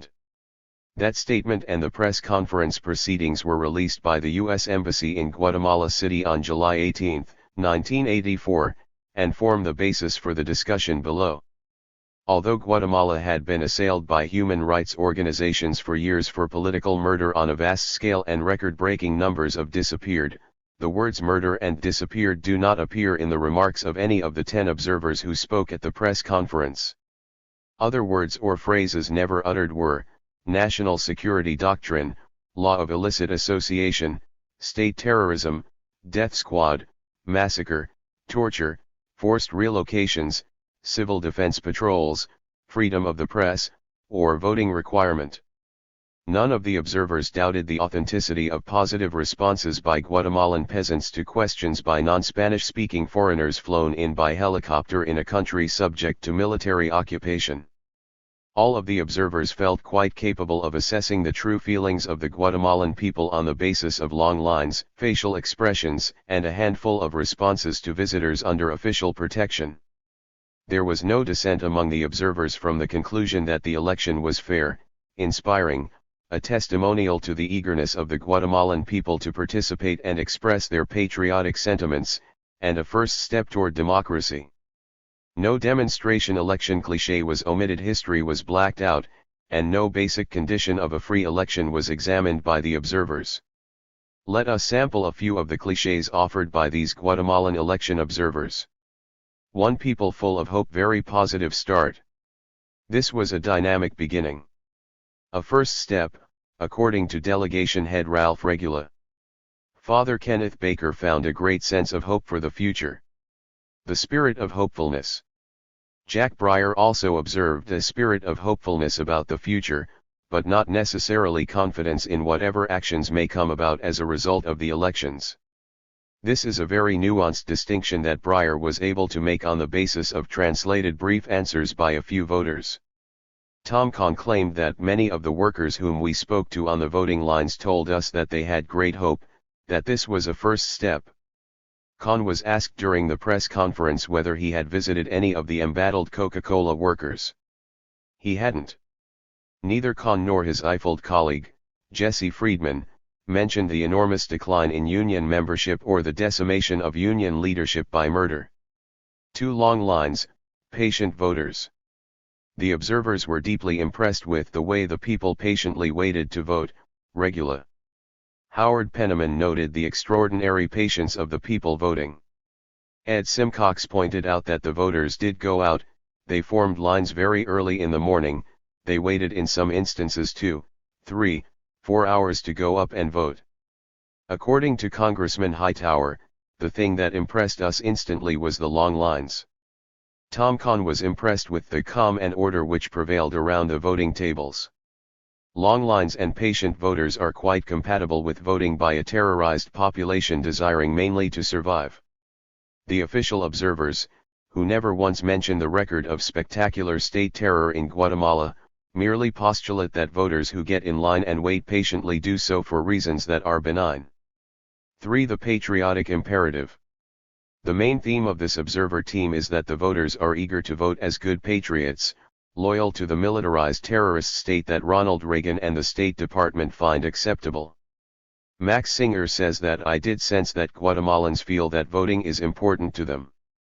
This is correct, but Singer was not contemplating the possibility that its importance to them might lie in fear and a desire to avoid retribution by the omnipresent army. Regula said that the people were patiently waiting for an opportunity to share in the process of choosing the Constituent Assembly. According to Simcox, they know that this was the patriotic thing to do, that this was important for their country. Tom Kahn found that the people he talked to in voting lines expressed a great sense of national pride. 4. Absence of any sign of coercion. Father Kenneth Baker stated that there seemed to be a general atmosphere of no intimidation. Baker didn't say how he sensed this atmosphere, and whether it was assuredly reliable in a foreign country observed for a day under military guard. Baker referred to the bishops having urged people to vote, but he failed to note their extended observations suggesting that a meaningful election couldn't be held in an environment of disappearances, terror, and catastrophic socio-economic conditions. Jack Breyer saw absolutely no violence. I saw no evidence of direct military involvement. A problem that Breyer doesn't discuss is that if pacification is thorough, no violence or substantial military presence will be necessary to confirm military choices. There is absolutely no violence or evidence of direct military involvement in elections in the Soviet Union. Breyer plays dumb, pretending that violence on election day is really relevant, and ignoring the long-term violence that strips away institutional protections and produces a terrorized population. 2. Congressman Mickey Edwards did find a military presence in Guatemala, but it was not oppressive. We did not find anything to indicate that the people in those areas were under any pressure or intimidation. How hard Edwards looked must remain in doubt. 3. 5. Amazing turnout. Jack Breyer referred to the surprisingly large turnout, and Ed Simcox found the 60 to 70% turnout really an incredibly positive statistic. Even the U.S. Embassy noted that voting in Guatemala is compulsory, although it tried to discount this by citing a Guatemalan official who said that the law was only rarely enforced. The official observers, however, never mentioned this small matter of a legal requirement, or the need to get an ID card stamped, let alone the army warnings and the background of mass killings and disappearances. 6. Human rights improving. Congressman Mickey Edwards found that by all objective observations, the human rights record in this country has improved tremendously over the last 2 or 3 years. He does not say what objective observations he is referring to. Max Singer also found that the human rights record is improving in Guatemala, as near as I can tell, partly because the guerrilla movement has weakened, and that movement has been a serious threat to the human rights of the Guatemalan people. Singer was asked in the press conference how he determined this improvement. His answer was from the statements of people living in the countryside. 7. Reason for the blank and spoiled votes. Some 26% of the ballots cast in the Guatemalan election, far exceeding the total for any party, were blank or spoiled. This would seem to compromise the notion that the Guatemalan people had gotten into long lines out of patriotic enthusiasm. Howard Penniman explained, however, that this was a result of illiteracy. Other possibilities are unmentioned. Why the illiteracy rates were so high 30 years after the United States saved Guatemala for freedom is also not discussed. 8. The case for further aid. The observers showed their objectivity, and the labor representatives Kahn and Friedman demonstrated their commitment to liberal principles, by acknowledging that this election was only a first step, and that a full-fledged democracy such as that just established in El Salvador, Regula, was still to come. Some of the observers would sanction additional aid immediately, Mickey Edwards urging that the Guatemalan army would benefit from being exposed to American values and to American training. The others were more non-committal, but agreed that the election was fair, meaningful, and deserving of U.S. recognition and support.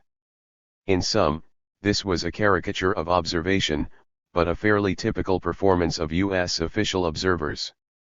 The report of this group was cited by Stephen Kinzer in the New York Times and elsewhere in the U.S. press as a serious source of information on the Guatemalan election. The official report of the Latin American Studies Association on the Nicaraguan election, written by specialists in the region after an intensive 8-day investigation, Kinzer and his mass media colleagues never mentioned. Appendix 2. Tagliabue's finale on the Bulgarian connection. A case study in bias. To show in another way the propagandistic quality of the mass media's coverage of the Bulgarian connection, we will examine in detail the article by John Tagliabue, Verdict on Papal Plot, but No Answer, published in the New York Times on March 31, 1986. This piece, which provides a final wrap-up that enters history as the mature judgment of the veteran Times newsman assigned to the Rome trial, is a model illustration of the systematic bias that we believe characterized mass media reporting of the Bulgarian connection, with only minor exceptions. A close examination shows how Tagliabue incorporates all of the elements of the Stirling-Hense-Kalb, SHK, model of the connection, selects facts in accordance with the requirements of that model, and bypasses conflicting facts and interpretations. Point 1. The framing of the issue, the case still unresolved. The court dismissal of the case against the Bulgarians in Rome confronted the Times with a problem of framing. The Times had presented the case as plausible for years, and now had to confront the rejection of the case in a court decision. The solution was to latch onto the peculiar feature of the Italian judicial system whereby a party found not guilty can be declared positively innocent or not guilty for reason of lack of evidence. Thus, as the title of Tagliabue's article suggests, there was a verdict, but no answer, and Tagliabue's first paragraph focuses on the unresolved nature of the case. It would have been possible to stress the fact that the Bulgarians were found not guilty for lack of evidence, and to emphasize that Western law requires positive proof of guilt. But the Times was not about to acknowledge defeat after 5 years of finding the Bulgarians guilty. Tagliabue also downplays the court decision by making it an unsurprising event. Few people were surprised by the verdict, states Tagliabue. But the failure to find the Bulgarians guilty should have been quite surprising, given the earlier assurances by Sterling and Associates that the Bulgarians were clearly behind the plot, and that, as Paul Hentze stated, the evidence has steadily accumulated to the point where little real doubt is now possible too. An alternative frame would have been as follows: after a 3-year investigation and lengthy trial, backed by the resources of the Italian state, and despite the powerful interests in Italy and the West with a stake in finding the Bulgarians guilty, the prosecution still failed to persuade an Italian jury of Bulgarian guilt. These vested interests and their propaganda vehicles were given a bone to chew on, however, in the form of a decision to dismiss the charge for lack of evidence, rather than complete exoneration. This then allowed the propaganda agencies to frame the case in the Tagliabue manner. Protection of the Italian judicial process. Throughout the history of the case, the U.S. mass media blacked out evidence of the compromised quality of the Italian institutions involved in pursuing the connection. Investigating Judge Martella was always treated as a model of probity, and conflicting facts were ignored. Point 3. Operating in this tradition, Tagliabue wastes space on a gratuitous and irrelevant accolade to Martella, which is also given a subheading for emphasis. His statement that few people stood up to assail the magistrate is absurd, as the trial witnesses were asked to give concrete evidence on the facts of the case. They were not in a position to assail the pretrial investigating magistrate, and any such attempts would have been impermissible in the courtroom. Only the Bulgarian defense was well qualified and able to assail Martella, and they did so, in effective statements on March 4 to 8, 1986, that were unreported in the Times and the rest of the mass media. Tagliabue points out that although the trial was supposed merely to verify the findings of the preliminary investigation, in fact the prosecution did a great deal of new investigative work. This suggests that the trial court may have found Martella's investigation sadly lacking, but Tagliabue never addresses the point. X's desertion of the case. An important part of the apologetic framework is the claim that X, who had presented an allegedly coherent version of a connection up to the trial, suddenly did an about-face and refused to testify altogether. Tagliabue devotes several paragraphs to this theme, eventually suggesting that X's increasingly erratic behavior may have been designed to torpedo the efforts of the court. He suggests that the prosecutor couldn't overcome this difficulty, so that the loss of the case is lodged in X's behavior rather than in any inherent deficiencies in the prosecution's case.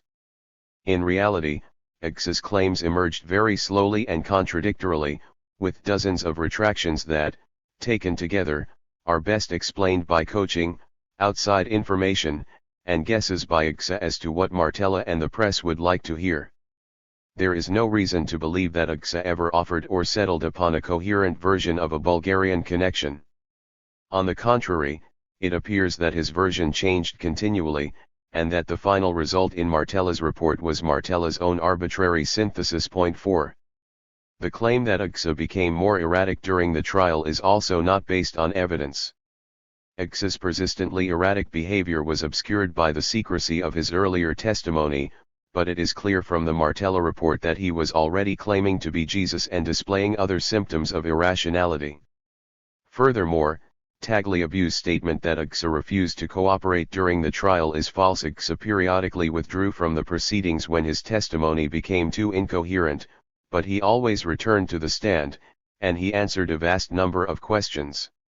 One hypothesis that Tagliabue never entertains is that if X's claims were based on coaching and/or imagination, in an open court he would be vulnerable and quickly pushed to the wall. Tagliabue also never asks this further question: even if X had clammed up, which was not true, given the extensive Martella investigation and report, why would the court not be able to follow the already established leads to a successful outcome? Why was not a single witness produced to confirm X's allegations of numerous meetings and trips with Bulgarians in Rome? Why was the car allegedly rented by the Bulgarians never found? Where is the money supposedly given to X? Tagliabue fails to address these questions. Partial confirmation of X's tale. Tagliabue describes some alleged partial confirmations of X's claims. The first is that Mr. Ozbay said the Bulgarians had indeed wanted to use Mr. X to shoot the Pope, but did not trust him. But this is not a partial confirmation if the net result was that the Bulgarians failed to hire X. Furthermore, another reporter present when Ozbay testified in Rome claims that Ozbay did not tell the court that the Bulgarians wanted to use X. According to Wolfgang Eichner, of ABC TV News, in Rome, the only thing Ozbay said was that the Bulgarians listened with interest, but behaved with indifference, the translation by the Turkish interpreter in court, or listened with interest but didn't take it seriously, Eichner's own translation. In short, it would appear that Tagliabue has doctored the evidence. The other partial confirmation is that Catley hinted at obscure Secret Service contacts with West German intelligence, and of payments for unspecified purposes to Turks involved in the investigations. This vague statement does not even mention the plot against the Pope and is partial confirmation of nothing. The most important Catley evidence bearing on this point was his description of the attempt by the West German police to bribe X's supposed co-conspirator Oral Selig to come to West Germany and confirm X's claims. This supports the coaching hypothesis. Accordingly, Tagliabue blacks it out. The only other testimony by Catley mentioning the Secret Services involved Grey Wolves leader Ali Batman, who told Catley he had heard from the German secret police that at a meeting in Romania, the Warsaw Pact powers had decided to kill the Pope. This was apparently a leak of the forged SISMI document of May 19, 1981, which had made this claim. Thus the hearsay recounting of the substance of a forgery is Tagliabue's partial confirmation of X's claims of a plot. We should also note that while he cites these alleged partial confirmations, nowhere does Tagliabue list the contentions of X that remained unconfirmed. The Soviet-Bulgarian motive. 2 of Tagliabue's 32 paragraphs were devoted to expounding the Soviet motive in allegedly sponsoring X's assassination attempt, to crack religiously inspired resistance to communist rule in Poland. Tagliabue here follows a long-standing Times tradition of absolutely refusing to allow a counter-argument to be voiced on this issue. Even if they covered their tracks well, a Soviet-inspired murder of the Pope would have been blamed on the Soviets, solidified Polish hostility, and had enormously damaging effects on Soviet relations with Western Europe. Thus it would have been risky without any offsetting benefits. 5. Who gained and who lost from the plot? Were there any possible Western motives that might bear on the case? Tagliabue follows the SHK line in failing to raise these questions. But once X was imprisoned in Italy, cold warriors of the West had much to gain and little to lose by manipulating X to pin the assassination attempt on the East. Tagliabue mentions that the charges of a Bulgarian connection surfaced at the nadir of U.S. Soviet relations. While he notes how this added to the credibility of the plot in the West, he never hints at the possibility that its serviceability to the new Cold War might explain X's belated confession. X's stay in Bulgaria. This has always been critical in the Sterling Times scenarios, and Tagliabue drags it in. It is given further emphasis with the heading "Spent 2 months in Bulgaria." Tagliabue does not mention that X stopped in 11 other countries. He fails to note here, and the Times suppressed throughout, Catley's testimony in Rome that the Grey Wolves liked to go through Bulgaria to reach Western Europe because the heavy Turkish traffic made it easy to hide. Tagliabue fails to mention that bringing X for a long stay in Sofia would have been a violation of the rule of plausible deniability. Even more so would be using Bulgarians to help X in Rome. Tagliabue does not discuss the question of plausible deniability.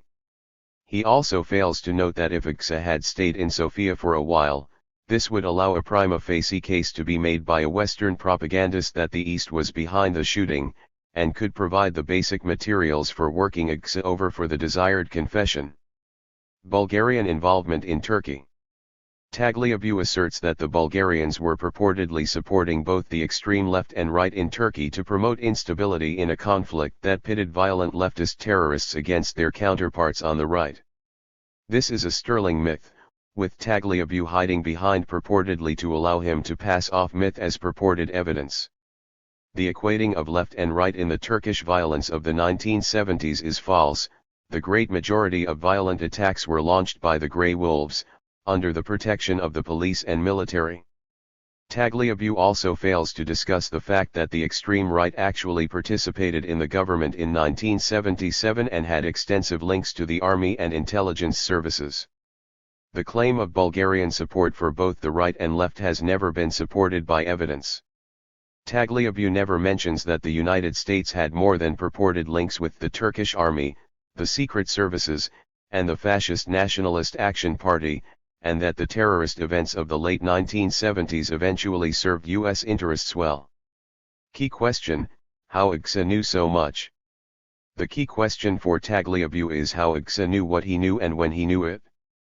This is an important issue, but there are others that he might have raised if he had worked outside the SHK format. Why did it take Igsa so long to name Bulgarians? Was he subject to any coercion or offered any positive inducements to make him talk? Why did he have to make major retractions? Is it not suspicious that when Igsa finally talked, he said just what his interrogators wanted him to say? How are we to evaluate a judicial process where the witness, Igsa, was in regular contact with outside sources of information, and where he could lie and retract evidence without penalty? Even the attorneys for the Bulgarians. In assessing how Igsa knew so much, Tagliabue allocates only one paragraph to the possibility that Igsa was coached. On the other hand, he goes to great pains to stress that Igsa knew an awful lot: telephone numbers, personal habits, nicknames. Tagliabue gives as the simplest explanation of Igsa's knowledge that he had access to books, newspapers, magazines, and other materials from the outside. Interestingly, he fails to mention the numerous prison contacts between Igsa and Secret Service, Mafia, and Vatican agents and emissaries. Igsa even wrote a letter to the Vatican complaining of the pressure from its representative in prison, also linked to the Mafia, a fact long blacked out by the Times.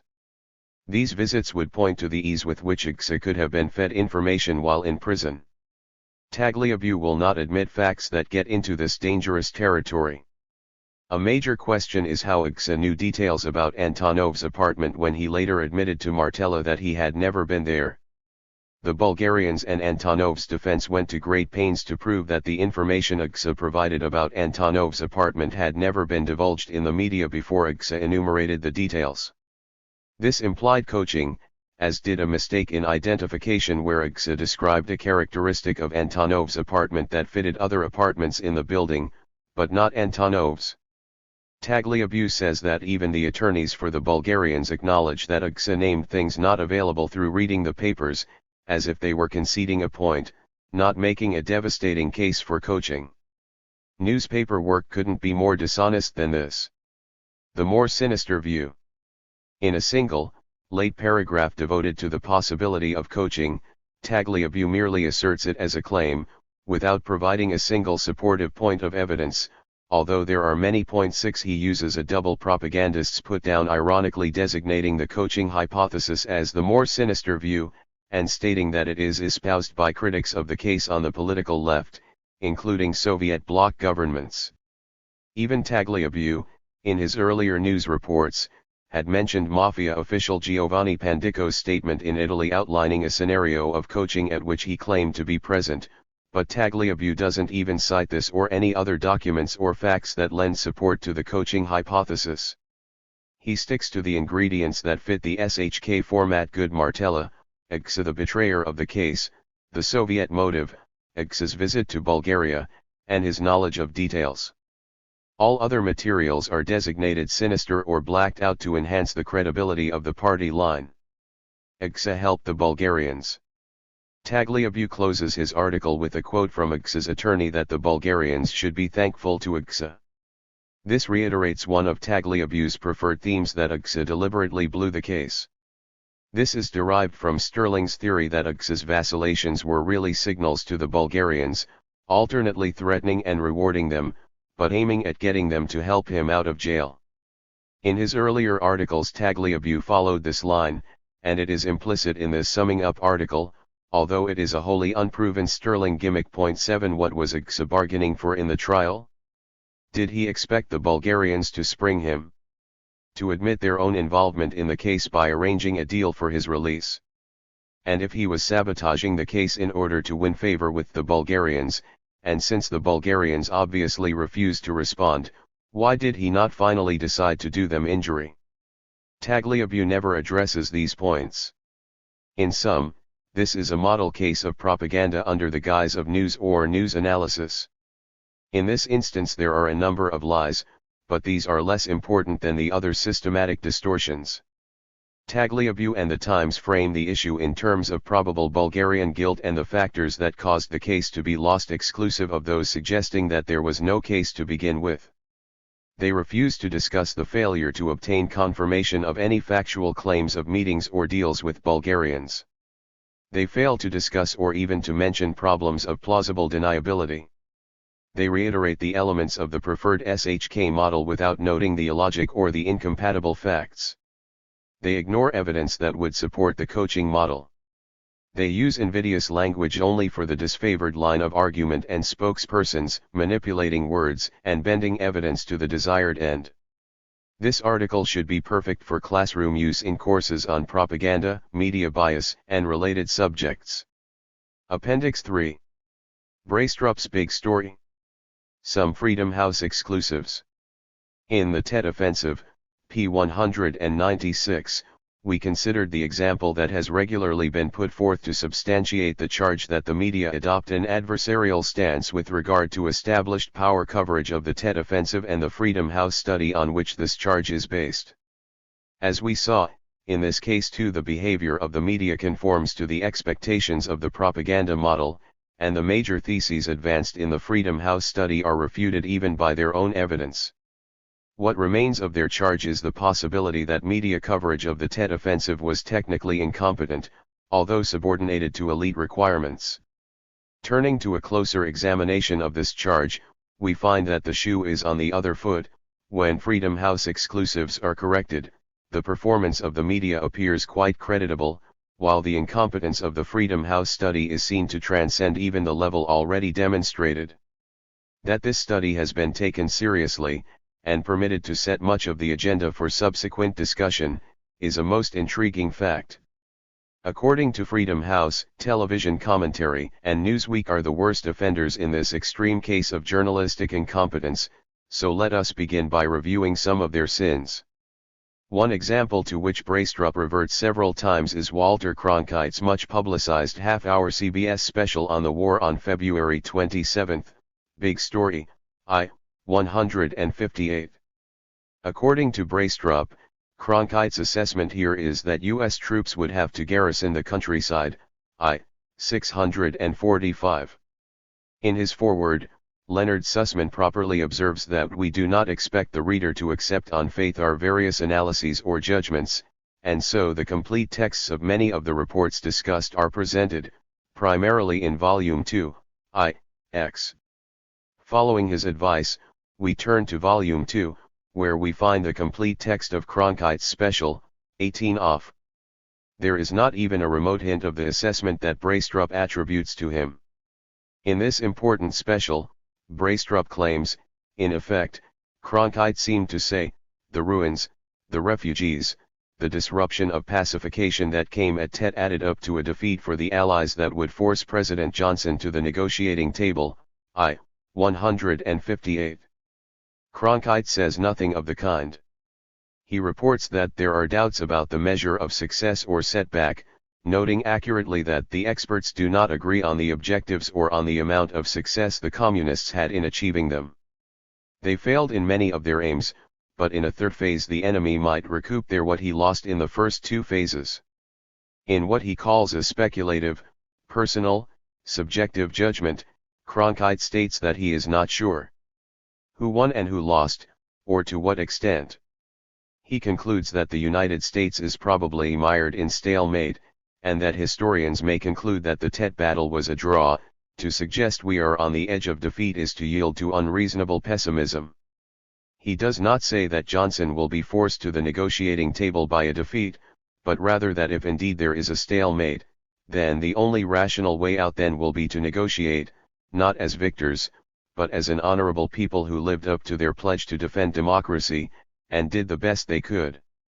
Note the typical reiteration of government propaganda concerning American aims, unsullied by the factual record enormous in scale, by this time of U.S. government efforts to undermine democracy and to destroy all popular forces, the NLF, the Buddhist Third Force, etc. in South Vietnam, on the assumption, openly admitted, that the forces placed in power by U.S. violence could not survive political competition.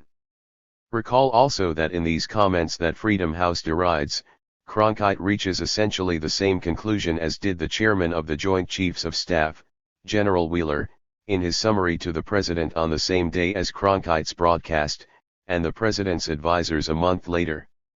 We may note also that 2 weeks earlier, Cronkite had assessed the impact of the Communist offensive, on the basis of US and Vietnamese sources, reporting that first, and simplest, the Viet Cong suffered a military defeat, I-158. Similarly, on an NBC TV special of March 10 that Braistrup repeatedly condemns, Howard Tuckner stated that militarily the Allies won, 159, as did others repeatedly. Cronkite's special is Exhibit A in the Freedom House indictment. The example is typical of the relation between their conclusions and the evidence they cite.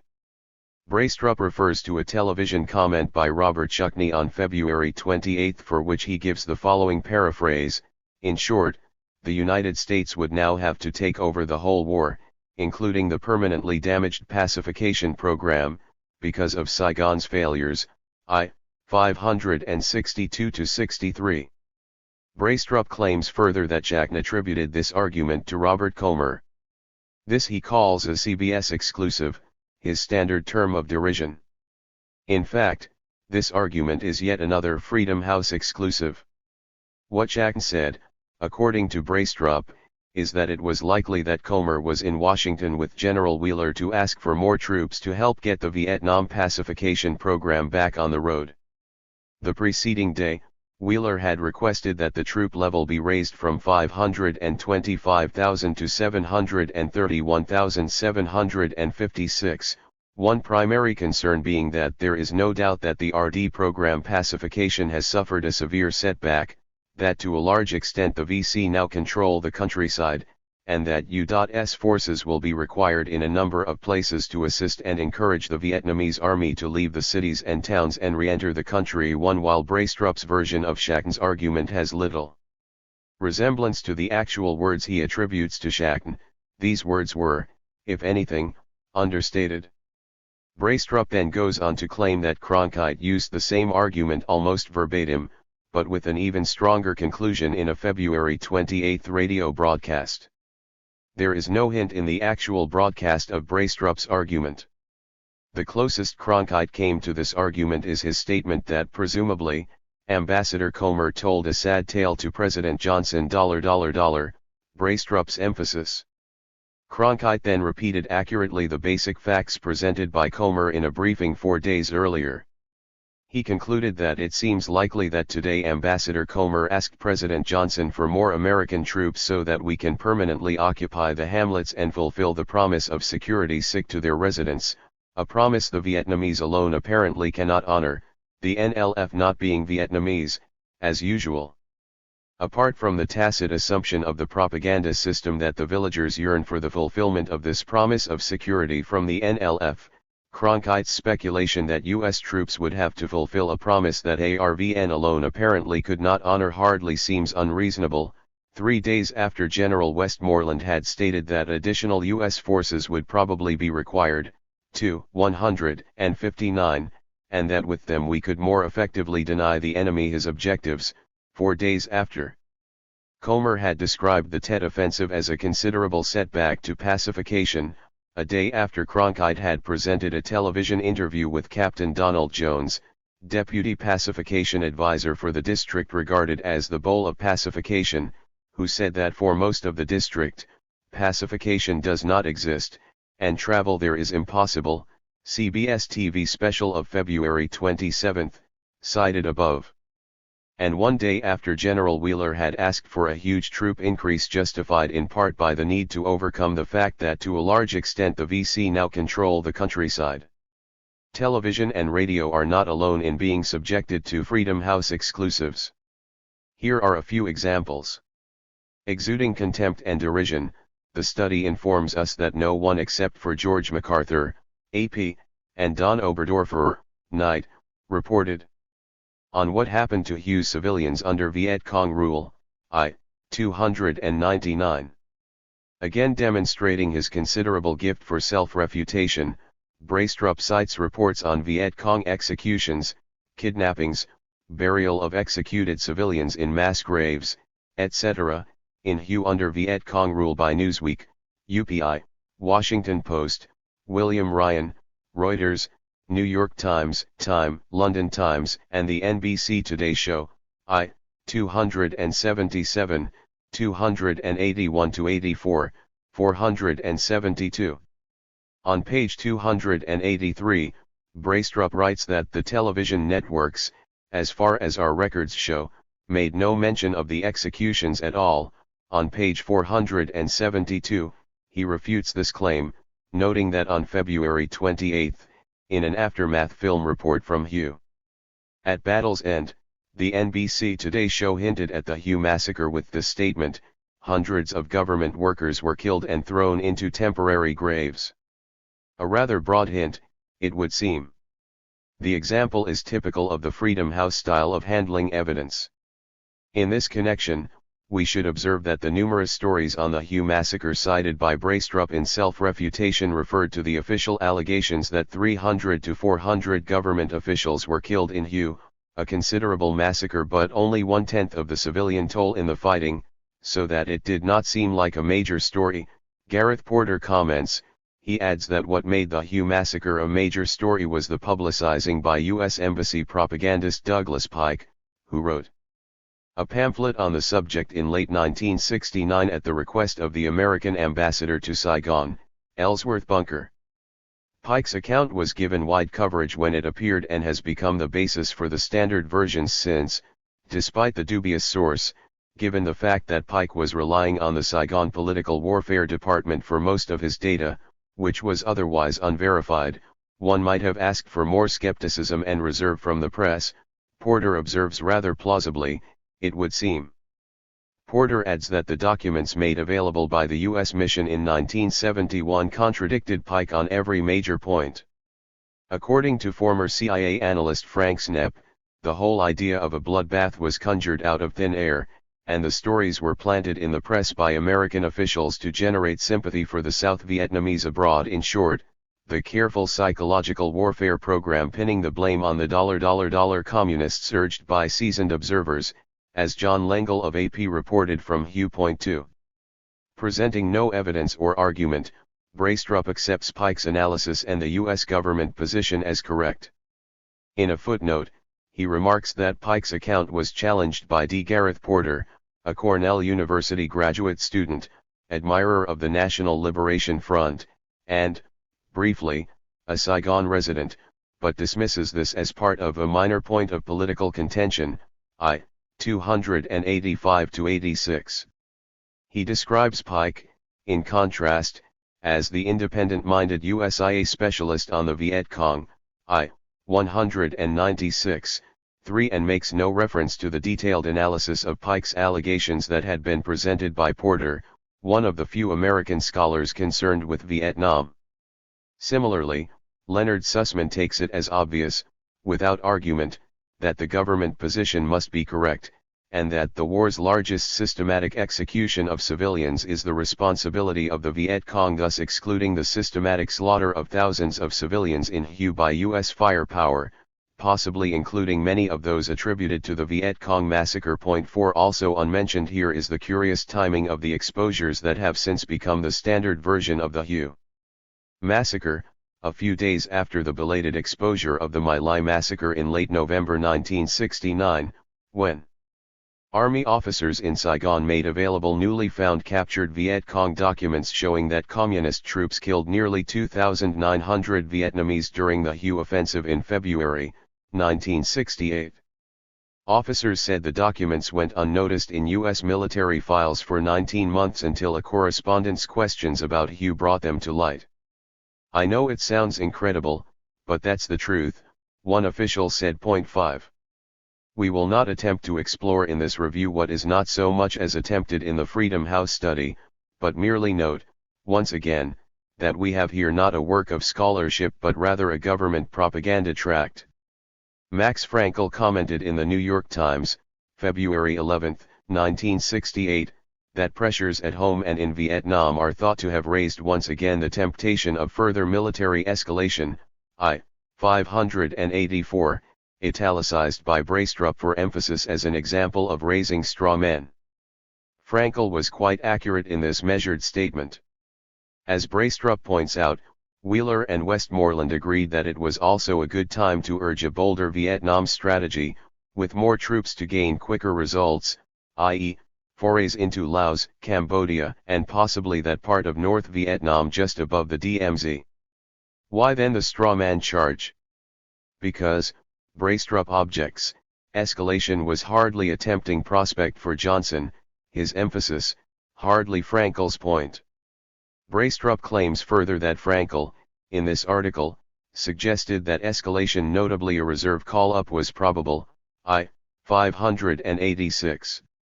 Frankel's article does not appear in the accompanying volume of documents.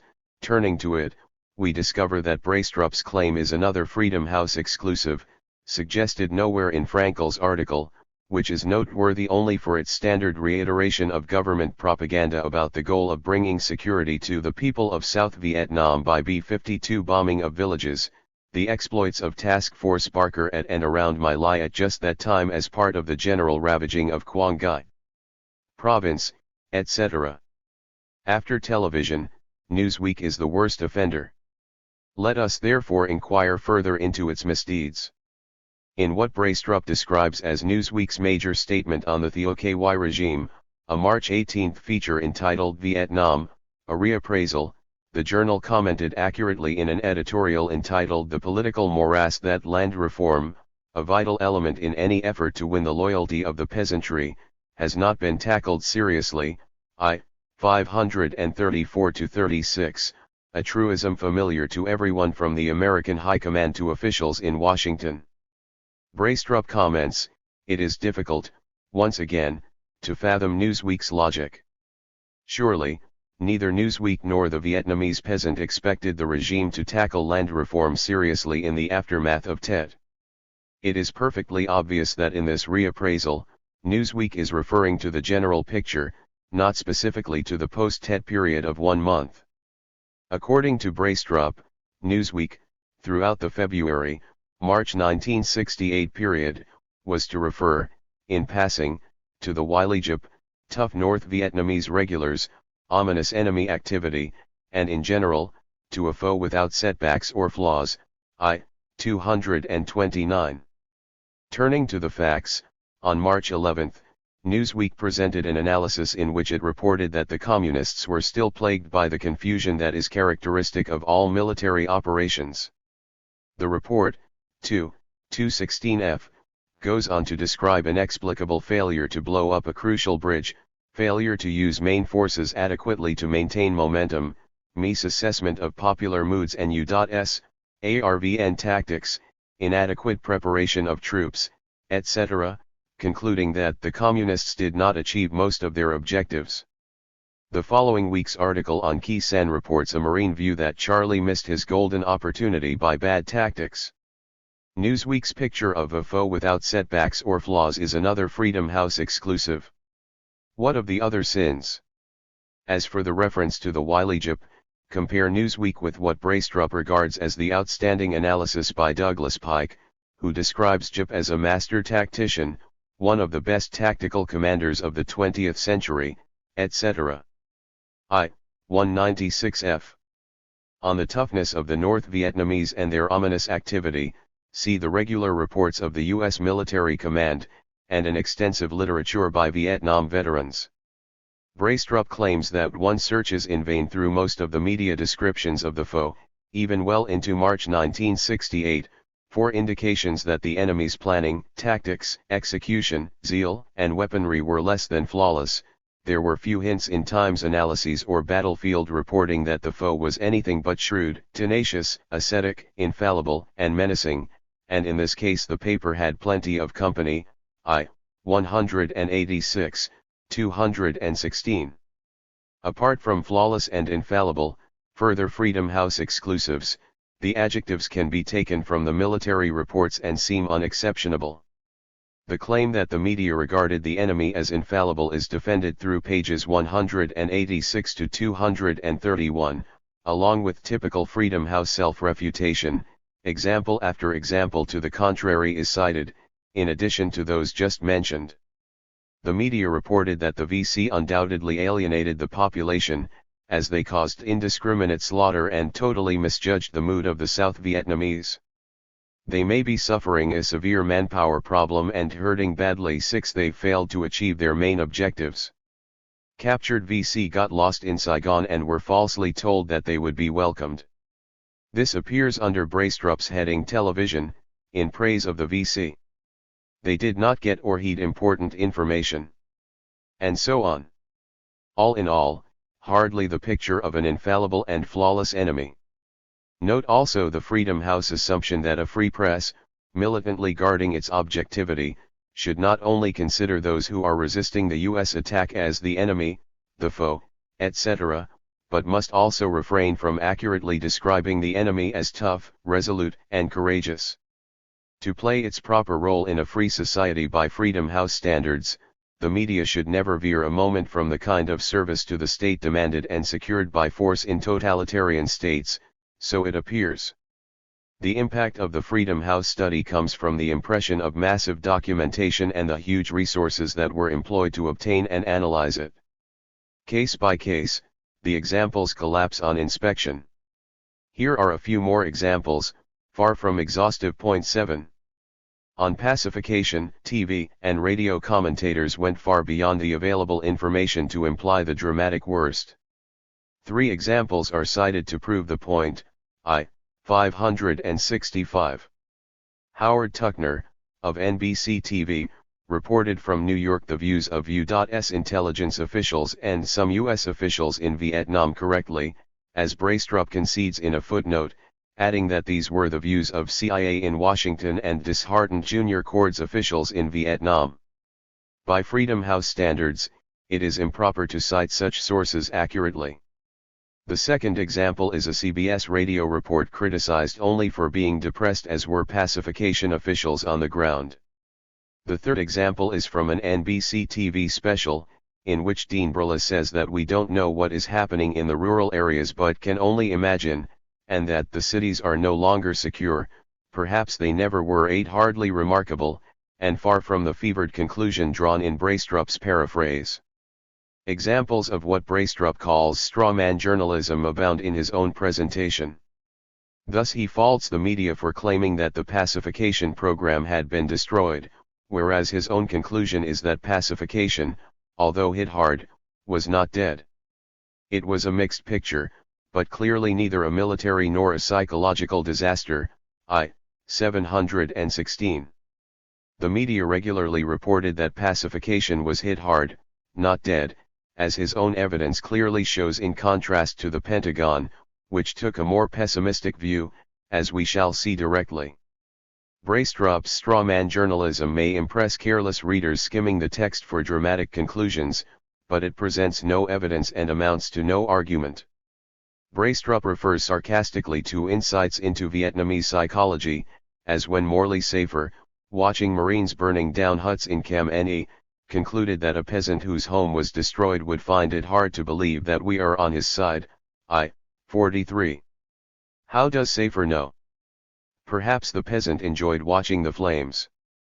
Not all such psychoanalyzing is derided, however, as when General Westmoreland explains that the people in the cities are largely indignant at the Viet Cong for violating the sanctity of the Tet period and for their tactics which brought about damage to the cities. 164, or when he expounds on the peasant state of mind. 78. Note that Safer is not criticized for accepting the tacit assumption that the press is an agency of the invading army. We are on his side. Braestrup states that the embassy fight became the whole Tet offensive on TV and in the newspapers during that offensive's second day. His emphasis. 126. This illustration of the incompetence of the media is thoroughly refuted by his story index. He also claims that the media exaggerated VC success in the early confusion by claiming that the embassy had been entered failing. However, to compare these accounts with the reports by military police that they were taking fire from inside the embassy, or the message log of the 716th MP Battalion, which reads, General Westmoreland calls, orders first priority effort to recapture U.S. Embassy, 92, our emphasis. It is intriguing to read Braestrup's outrage over quite accurate press reporting of what was said by Westmoreland, military police involved in the fight, and others, and in particular over the fact that the press did not simply rely on Westmoreland's later account. His apparent belief that the embassy had been captured goes beyond any reporter's error that Braestrup cites. A careful reading shows that media reports were surprisingly accurate, given the confusion of the moment, although one cannot fault Braestrup's profound conclusion that first reports are always partly wrong, which will come as a startling insight to the working journalist. Repeatedly, the study claims that the media were vengeful or bent on retribution in reacting skeptically to government claims. An alternative possibility is that this reaction reflected a newfound realism. Braestrup agrees, for example, that Westmoreland was wrong in publicly underestimating, in November 1967, the enemy, I-69, and cites many other false and misleading optimistic statements, among them Robert Comer's prediction of steady progress in pacification a week before the Tet Offensive, I-72, Braestrup's paraphrase. In fact, part of the shock of the Tet Offensive resulted from the faith of the media in previous government assessments, undermined by the Tet Offensive, as the U.S. military and official Washington were well aware. Furthermore, General Westmoreland's accounts were hardly persuasive during the offensive. Thus he claimed that all 11 of the Vietnamese division commanders commanded their units effectively, whereas, as a journalist learned, one had gone into a state of shock during the Tet attacks, I-454-55. Or consider Westmoreland's claim that allegations about inaccuracy and inflation of body counts were one of the great distortions of the war by the media. There were at most relatively small inaccuracies, 163. His own generals had a rather different view. In his study of the opinions of the generals, General Douglas Kinnard reports that 61% of those responding describe the body count as often inflated, and only 26% within reason accurate. The responses include, a fake totally worthless, often blatant lies, a blot on the honor of the army, and grossly exaggerated by many units primarily because of the incredible interest shown by people like McNamara and Westmoreland. Perhaps journalists had some reason for skepticism, apart from vengefulness. 9. To demonstrate the absurd extent of press efforts to find shock value, Braestrup cites a story in Time on enemy tunneling at Khe Sanh, as occurred around Dien Bien Phu, I-435, his emphasis, in general ridiculing the analogy but forgetting to ridicule the remark by Marine Commander General Cushman, who said that he is digging trenches and doing other tricks of the trade which he learned to do at Dien Bien Phu, I-403. All Vietnam, it appeared on film at home, was in flames or being battered into ruins, and all Vietnamese civilians were homeless refugees, Braestrup alleges, I-234, in typically fanciful rhetoric, adding that there were virtually no films shown or photographs published during this period of undamaged portions of Saigon, Hue, or other cities, his emphasis. This shows that coverage was unbalanced, supportive of the enemy. One wonders how many films and photographs of peaceful English villages or Hawaiian towns appeared on the days that Coventry and Pearl Harbor were bombed, to balance the picture. Braestrup seeks the causes for the exoneration of the Viet Cong for killing non-combatants or causing the exodus of refugees, I-234, overlooking the fact that before seeking the cause of X it is necessary to show that X is true. In this case, it is not. The accounts he cites regularly blame the Viet Cong for civilian suffering and emphasize Viet Cong atrocities.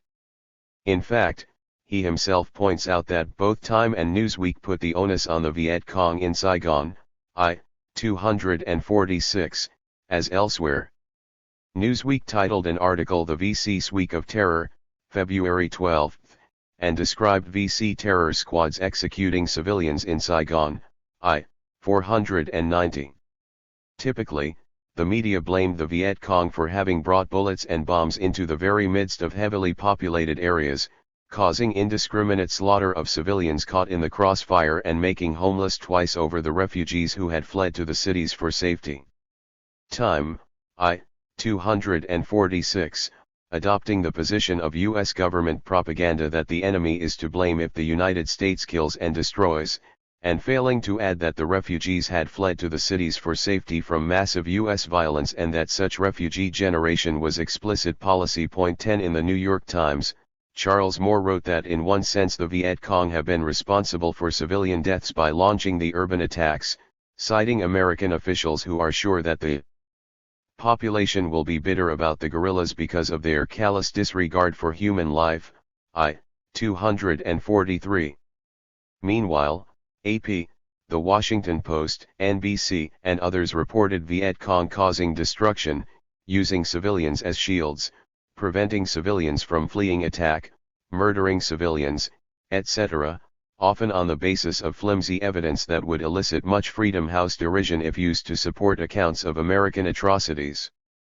In a typical misrepresentation, Braistrup claims that NBC TV attributed Saigon's losses solely to an Allied military decision to kill or maim some of the people to protect the rest, our emphasis, citing Howard Tuckner's statement that there was a decision that in order to protect most of the people, they had to kill or maim some of the people, a statement that is quite different from the paraphrase and is noteworthy only for its standard reference to protecting the victims. 249. In general, far from exonerating the Viet Cong, the media bent over backwards to blame them for the casualties and destruction caused by the U.S. forces who were protecting and defending South Vietnam and its population, according to unquestioned dogma. While the reporting was generally accurate in a narrow sense, the framework and the general picture presented are outlandish, and conform closely to the demands of the state propaganda system. It is, once again, highly revealing that Freedom House regards such service to the state as unremarkable, indeed, insufficient, by its standards. The more general summaries in the Freedom House study leave the evidence presented far behind. Thus the ruins and destruction were presented as symbolic evidence of a stunning defeat, variously implied or defined, for Allied forces. 621. The Americans, by their heavy use of firepower in a few cities, were implicitly depicted as callously destroying all Vietnam. While the Viet Cong's indiscriminate use of their own firepower, as well as the Hue killings, were largely overlooked. 286. The dominant themes in the media added up to a portrait of defeat for the Allies. 705. At Tet, the press shouted that the patient was dying. 714. And so on. We have already cited enough to show how much merit there is in these characterizations. Furthermore, as already indicated, the media reports generally conform to those of the U.S. military, although they were often less extreme in suggesting enemy success, as we have seen. Braistrup is not unaware of this. He writes, for example, that MACV spokesmen in Saigon themselves contributed in February to a general journalistic perception that no logistics, organizational, or manpower limitations inhibited the NVA's capacity, even after the first wave, to strike anywhere at will. No place was safe anymore. 190. Furthermore, most eyewitness combat reporting, rare and restricted as it was, showed up better in February than the MACV communiques or the communique rewrites in Saigon. 334. In fact, the military briefings cited are closely similar to media commentary in basic content. Example: Brigadier General John Chasen, February 3, who described a real battle, a very successful offensive in its initial phases, surprisingly well coordinated, surprisingly intensive, conducted with a surprising amount of audacity, for example, in Hue, where the VC had the town, etc. Naturally the media varied more widely in content and style, but characterizations of the sort cited above must simply be dismissed as hysteria, even apart from the numerous misrepresentations and sheer fabrications. If this is one of the great achievements of contemporary scholarship, as John Roche claims, then scholarship is in a bad way indeed.